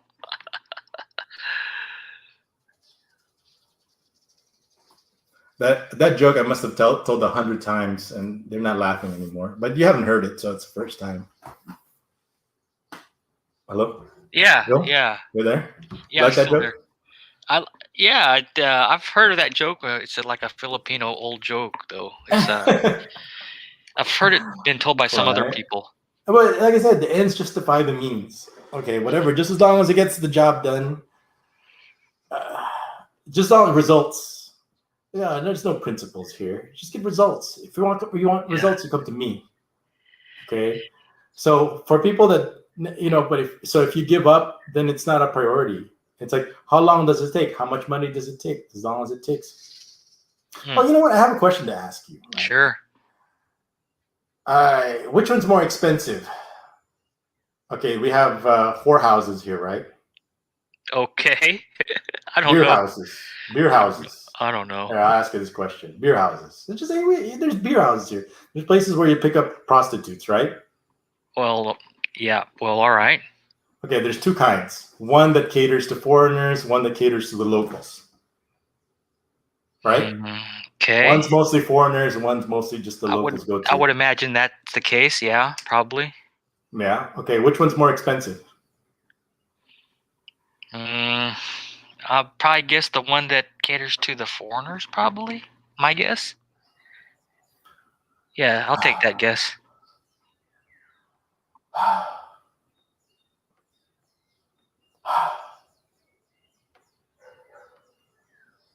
Anybody want to answer that question in the comments? I know you guys heard this a lot of times. There's nobody. Yeah, I'm looking at the chat. I don't see anybody. They probably all fell asleep. I had this one guy from who lived in Mexico. Mm-hmm. And hey, you're familiar with Mexico. Hey, you know Mexicans? Yeah. Fresh off of Mexico? I've been to Mexico. They'll confirm this. They'll confirm this. Oh, the locals. It says here, Digital Underground Gaming says the locals. The Mexicans will confirm this also. You ask the Mexicans, hey, there's puta houses there for gringos, and then one for the muchachos. Okay. Which one is going to be more expensive? The one for the gringos or for the one the muchachos? I go, what kind of stupid question is that? Is what they'll tell you. Don't believe me. Ask them. Okay.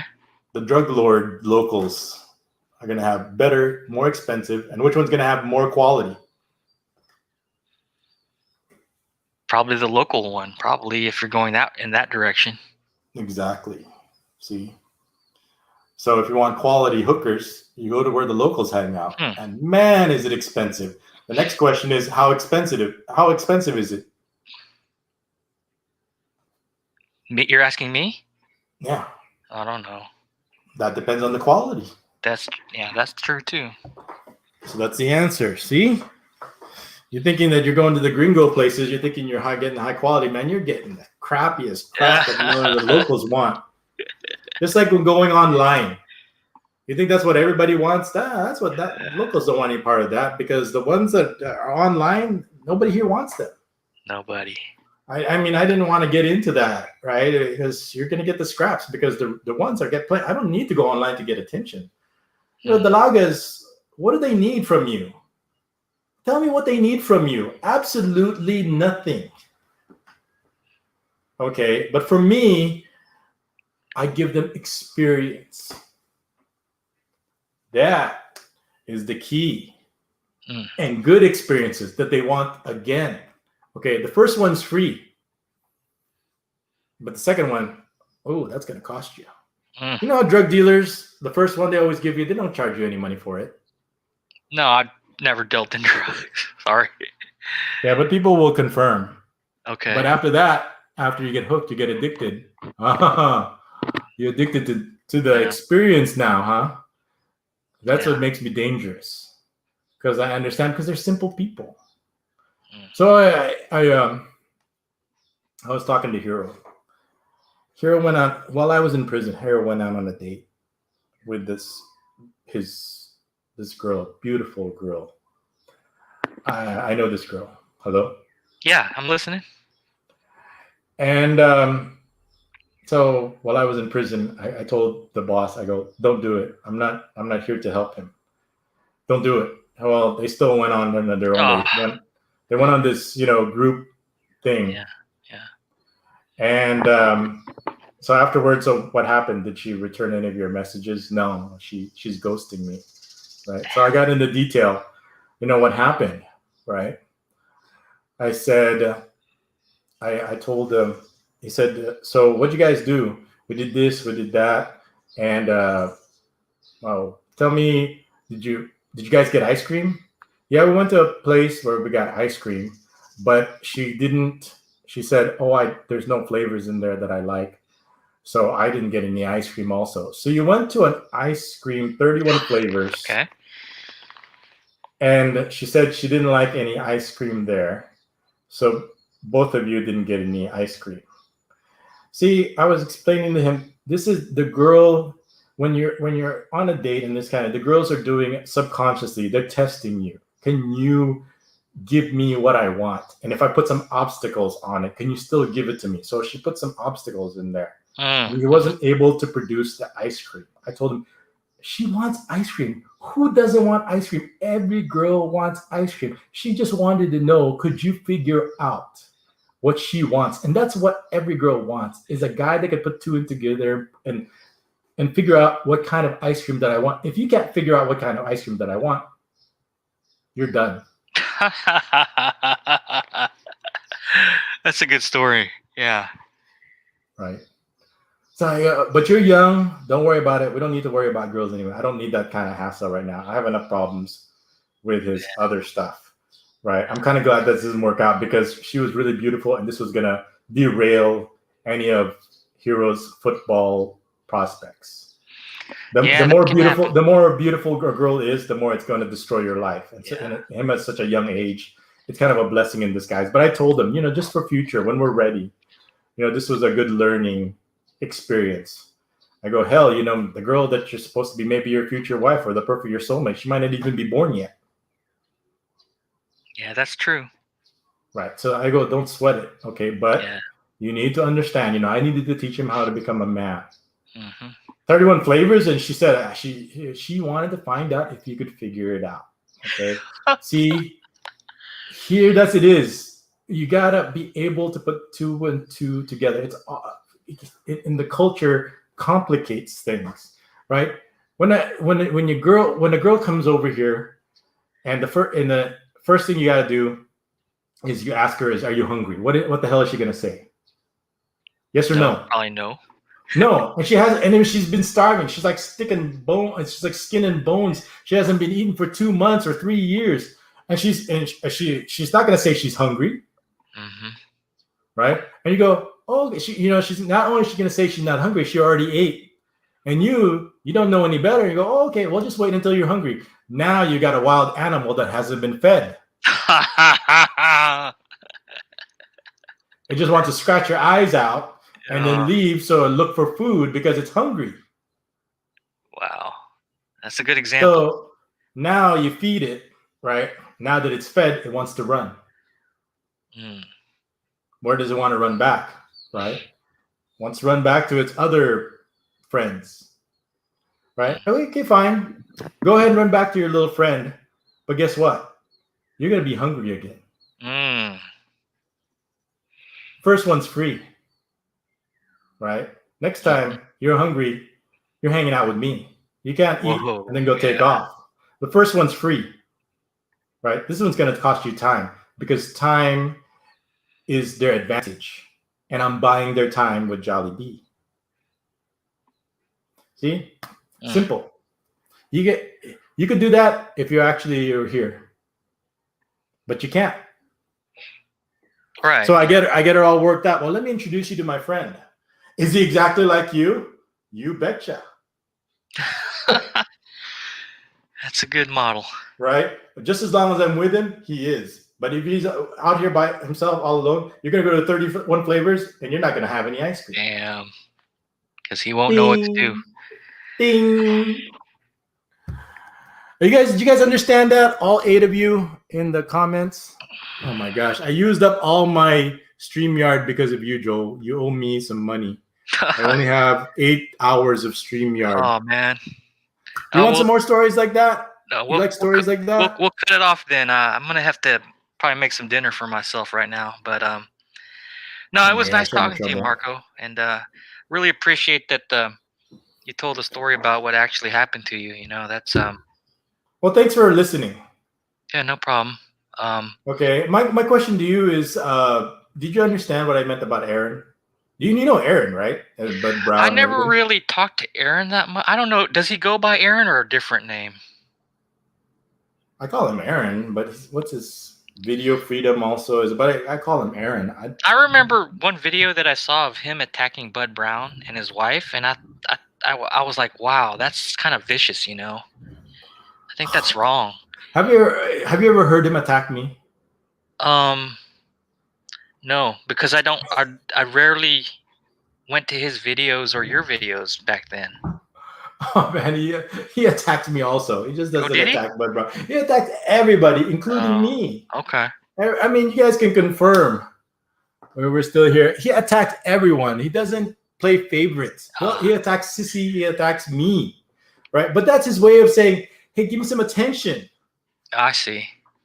Right? Once I give him attention, it's like you and I are talking like this. We're communicating. But man, he's like a woman. If you don't give him attention, he's gonna get angry. Yeah. You know what I mean? You got to give him attention. So that's what he was. If you don't give him attention, he'll attack you. Hysterics, you've been sleeping. Well, thank you for coming back. We'll continue these stories. Sure. What am I gonna conclude this as? Oh, here's my question to you. What was your favorite part about? I have to say, my favorite part was Philippine Dreams apology. Hello? Yeah. Oh, you're asking me? Yeah, what was your favorite? I'm saying my favorite part about the whole thing was his apology. I mean, he did a dick move and he admitted it, right? And he couldn't admit all the other things because he didn't know anything about it. Well, right? Yeah. For me, that wasn't it. For me, it was you telling your side of the story. I think that was because a lot of people, I didn't know, I didn't know anything about it. Well, I don't know how you're gonna sleep at night now, knowing that you're a marked man. Marked man for what? Because even if they kill me, there's still a lot of people that know about their dirty little secrets. They're all going, okay, bebotsonly is dead because the police killed him. Oh shit! Well, I guess I'll have to be a witness then. Can I get a witness? There you go. Okay, so I mean that's pretty much it. I can't believe we went on. Thank you, everybody. Esoteric Lurker, it's so wonderful having you over here again. I think you're in Europe somewhere, if I remember properly. But please email me, and we could talk or we could chat. The people that join my community, I have these long talks with, and because I need to make sure that they can get along with other people in the community. And if they can't, if they're not open-minded, if they're not tolerant, then we can't be having that person in my community, in our community, in our friendship. Don't get people who are going to yell at each other. I've listened to some of those already. Those aren't good. No, and as you can see, they really pretty much stay away from me for some reason. Hello? Oh no, I'm talking about like way back when there was like two groups that were really against each other in the Filipino vlogging community. And they hated each other's guts, and I was like, wow. They need something constructive to do. They need it's like if they're out there going out there making a difference like I am, they're not going to be worried about this. This stuff is just fluff to me. It's not but I mean all about here making friends, making opportunities, like people who have said in the comments, generation, you help one, you help generations, right? Mm-hmm. You're not, like I said, we're not changing the world, we're not making a difference. We're starting with the man in the mirror. Right.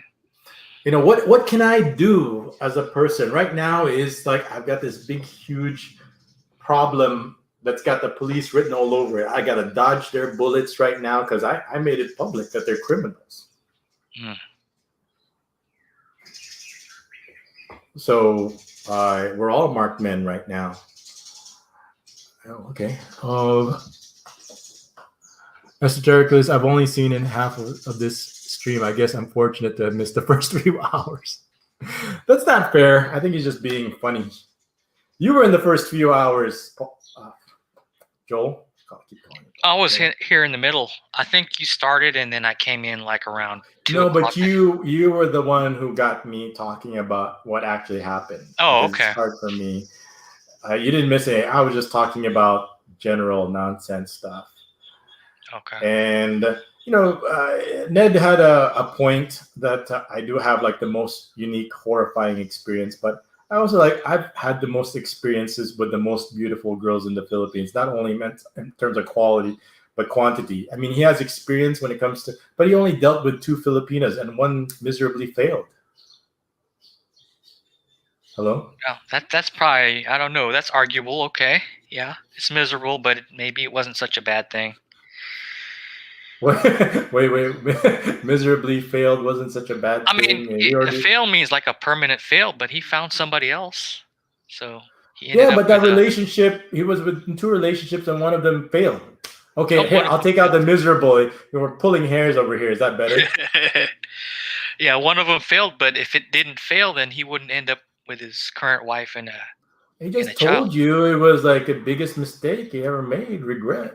I heard him say that, but I'm saying that he's just being politically correct. it's he would never met his current wife. That's what I'm saying.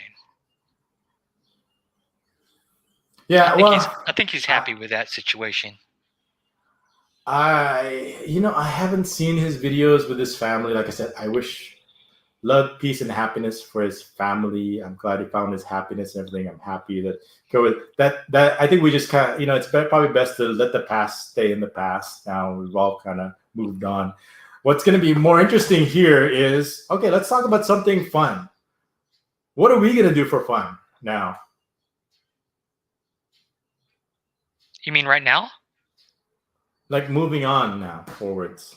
I'm fixing to have dinner. I'm hungry. That's my fun. Okay. I don't know about you. At least you don't know. Esoteric Lurker says, at least you don't know the real boss's name. What was that? The video with me and Sissy is still online. Did you listen to that? The video of me still and Sissy? I should listen to that. I think it's pretty funny. Anyway, let's wrap it up because I know you're hungry, and I know how you are when you're hungry. You're almost like that story that you just said. Yeah. You're like a woman. It's like I got an angry animal on my hands here. All right. So anyway, these guys have heard my stories before, these culture stories, and they've seen the videos, especially Esoteric Lurker is the weirdest thing to see what I say, practice, and come to life in these videos. So let's, I don't know when I'm going to live stream again because I'm going to have to take a few days to recover from this. But okay. Joel, it's been a pleasure. Nice. Thank you for being my first guest since I've been back. I hope you enjoyed it as much as I have. It was a pleasure.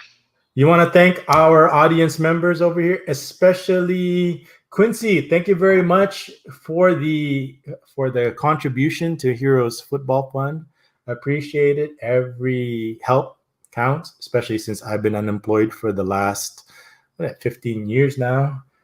So thank you very much. And thank you for all the people. Thank you again, Ned. I can't thank you enough for acknowledging us. And we wholeheartedly appreciate your gracing us with your presence. And I hope to talk to you again. I would love to join you on a live stream. Let me know. Would like communicate. Like I said, we can agree to disagree, and that's what it's all about here. That's what the beautiful thing about YouTube is. We, like you said, we get to share experiences so other people can benefit and inform and entertain at the same time. So we're gonna wrap that up. So you'll have the last word, and I'll just say goodbye to, like I said, Esoteric Lurker. Good to see you again, Digital Underground. And I haven't seen all the other Quincy. Of course, I can't think of enough. The Express. He said a lot of things. What's the chicken and the dog in the background?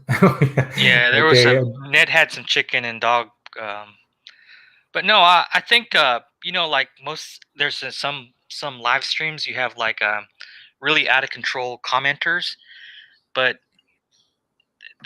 what I noticed that everybody's just contributing to the conversation. There was nothing. Oh, what I did is I went democratic. I just gave a bunch of these wrenches to a bunch of people. Mm-hmm. If you look at it, I give half of them for the people that I know that are civil. They don't have to disagree with me, but they will be respectful and they will be civil and they will be constructive. And if they are, even Hemi, I'll give a wrench to, because he's not that bad anymore. He used to be really bad in the beginning. Yeah, I remember Heminger. I think he would make fun of me a little bit for talking about like ferry rides from like Palawan to Coron or something like that. Yeah, so I remember him. He's just another one also, everybody, even me, I'm guilty of it. We're all, I'm doing this because I like the attention also. Mm-hmm. Okay. And I'd be more than happy to. So I give him attention. I give him his dues. He's been around. He's come around. He doesn't attack me like before. He was in the beginning. He was really angry with me about Chai, because we had our, the hotel thing we did. Oh, okay. We were together in the hotel alone, and then that's where she got really naked, and I, took pictures of it. But they're all private pictures, though.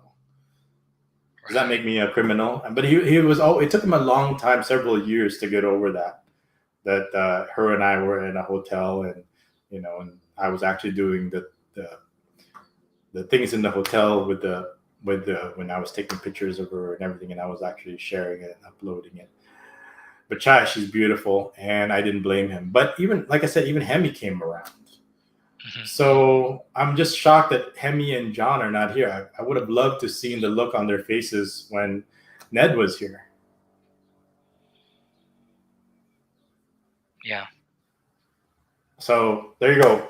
Let you have the last word. We're going to end it with your last word, because I've talked you enough. Get the last word. But all I just want to say is conversations were really, in the comments, were civil. Well, I like that. The conversation flowed really well. Range of topics were good, and that's it. I need help. What am I going to title this stream? This 12-hour stream? Ah, shoot. Oh God, what are we going to name this? 12-hour stream. Yeah, just say is a 12-hour stream. Record-breaking 12-hour stream. I mean, there's like a huge reveal in this. 12-hour stream, huge reveal. Don't miss it. Yeah, that's a good one. That's it? Yeah. 12-hour stream, huge reveal, so that to listen to everything to get the tidbits. And then I get accused of, like, he made this video, he's all over, random, all over the place. Man, that's... I can't stop it. It'll go the direction that it wants. Yeah. Right? That's like asking the sun not to shine. Keeping me on topic is like asking the sun not to give you a sunburn. That's impossible. Yeah. 12 hours says so. I can take a topic and talk about it for the next 12 hours. I mean, me. Let's talk about me for the next 12 hours. Conspiracies in the Philippines. You finally said the whole story. Well, I finally got Joel. And don't worry, if Hemi gets here, I won't let him out. He'll be civil. He always is. I give him his, I give him his respect. I expect that's usually what people like them is. They want attention and respect first, and they'll give it back in return. Usually, they're like kids. That's how kids are. You give them a lot of love, they'll give you a lot of love back. Mm-hmm.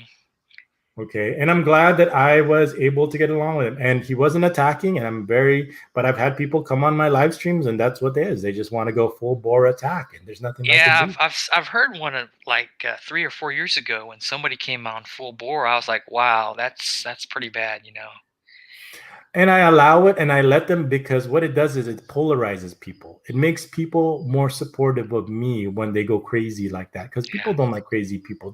It's not normal. People don't act normal like that, but generally people are good-natured. And these people are not. And then I let them expose themselves for who they are. But anyway, 12-hour live stream, big reveal. What else? I mean, here's on... conspiracy, that's too generic. Conspiracy. What about the whole story? Yeah. That's it. The whole story. Whole story. The whole story is just simple. The whole story. Just it. The whole story. That's it. What's and then my put dot. The whole the whole story. story? Dot. And then 3 dots. We gotta throw in Philippines Dreams in there somewhere. Put the whole story. Dot. And then something like cameo by Philippine Dreams. That's too long. Oh, is it? Okay. Cloud of jealousy is mine. Cloud of jealousy is mine. Anyway, I'm gonna sign off. Go, Marco. Okay, go ahead. I'm gonna say goodbye to my friends over here. Okay. So I'm just gonna field a few more of these and then I'll go. Okay, there he goes. He went up. Damn, this better posts because I can't do this 12 hours again.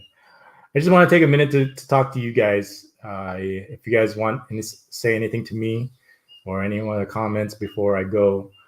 But this was a good live stream. I got a lot of information out there, and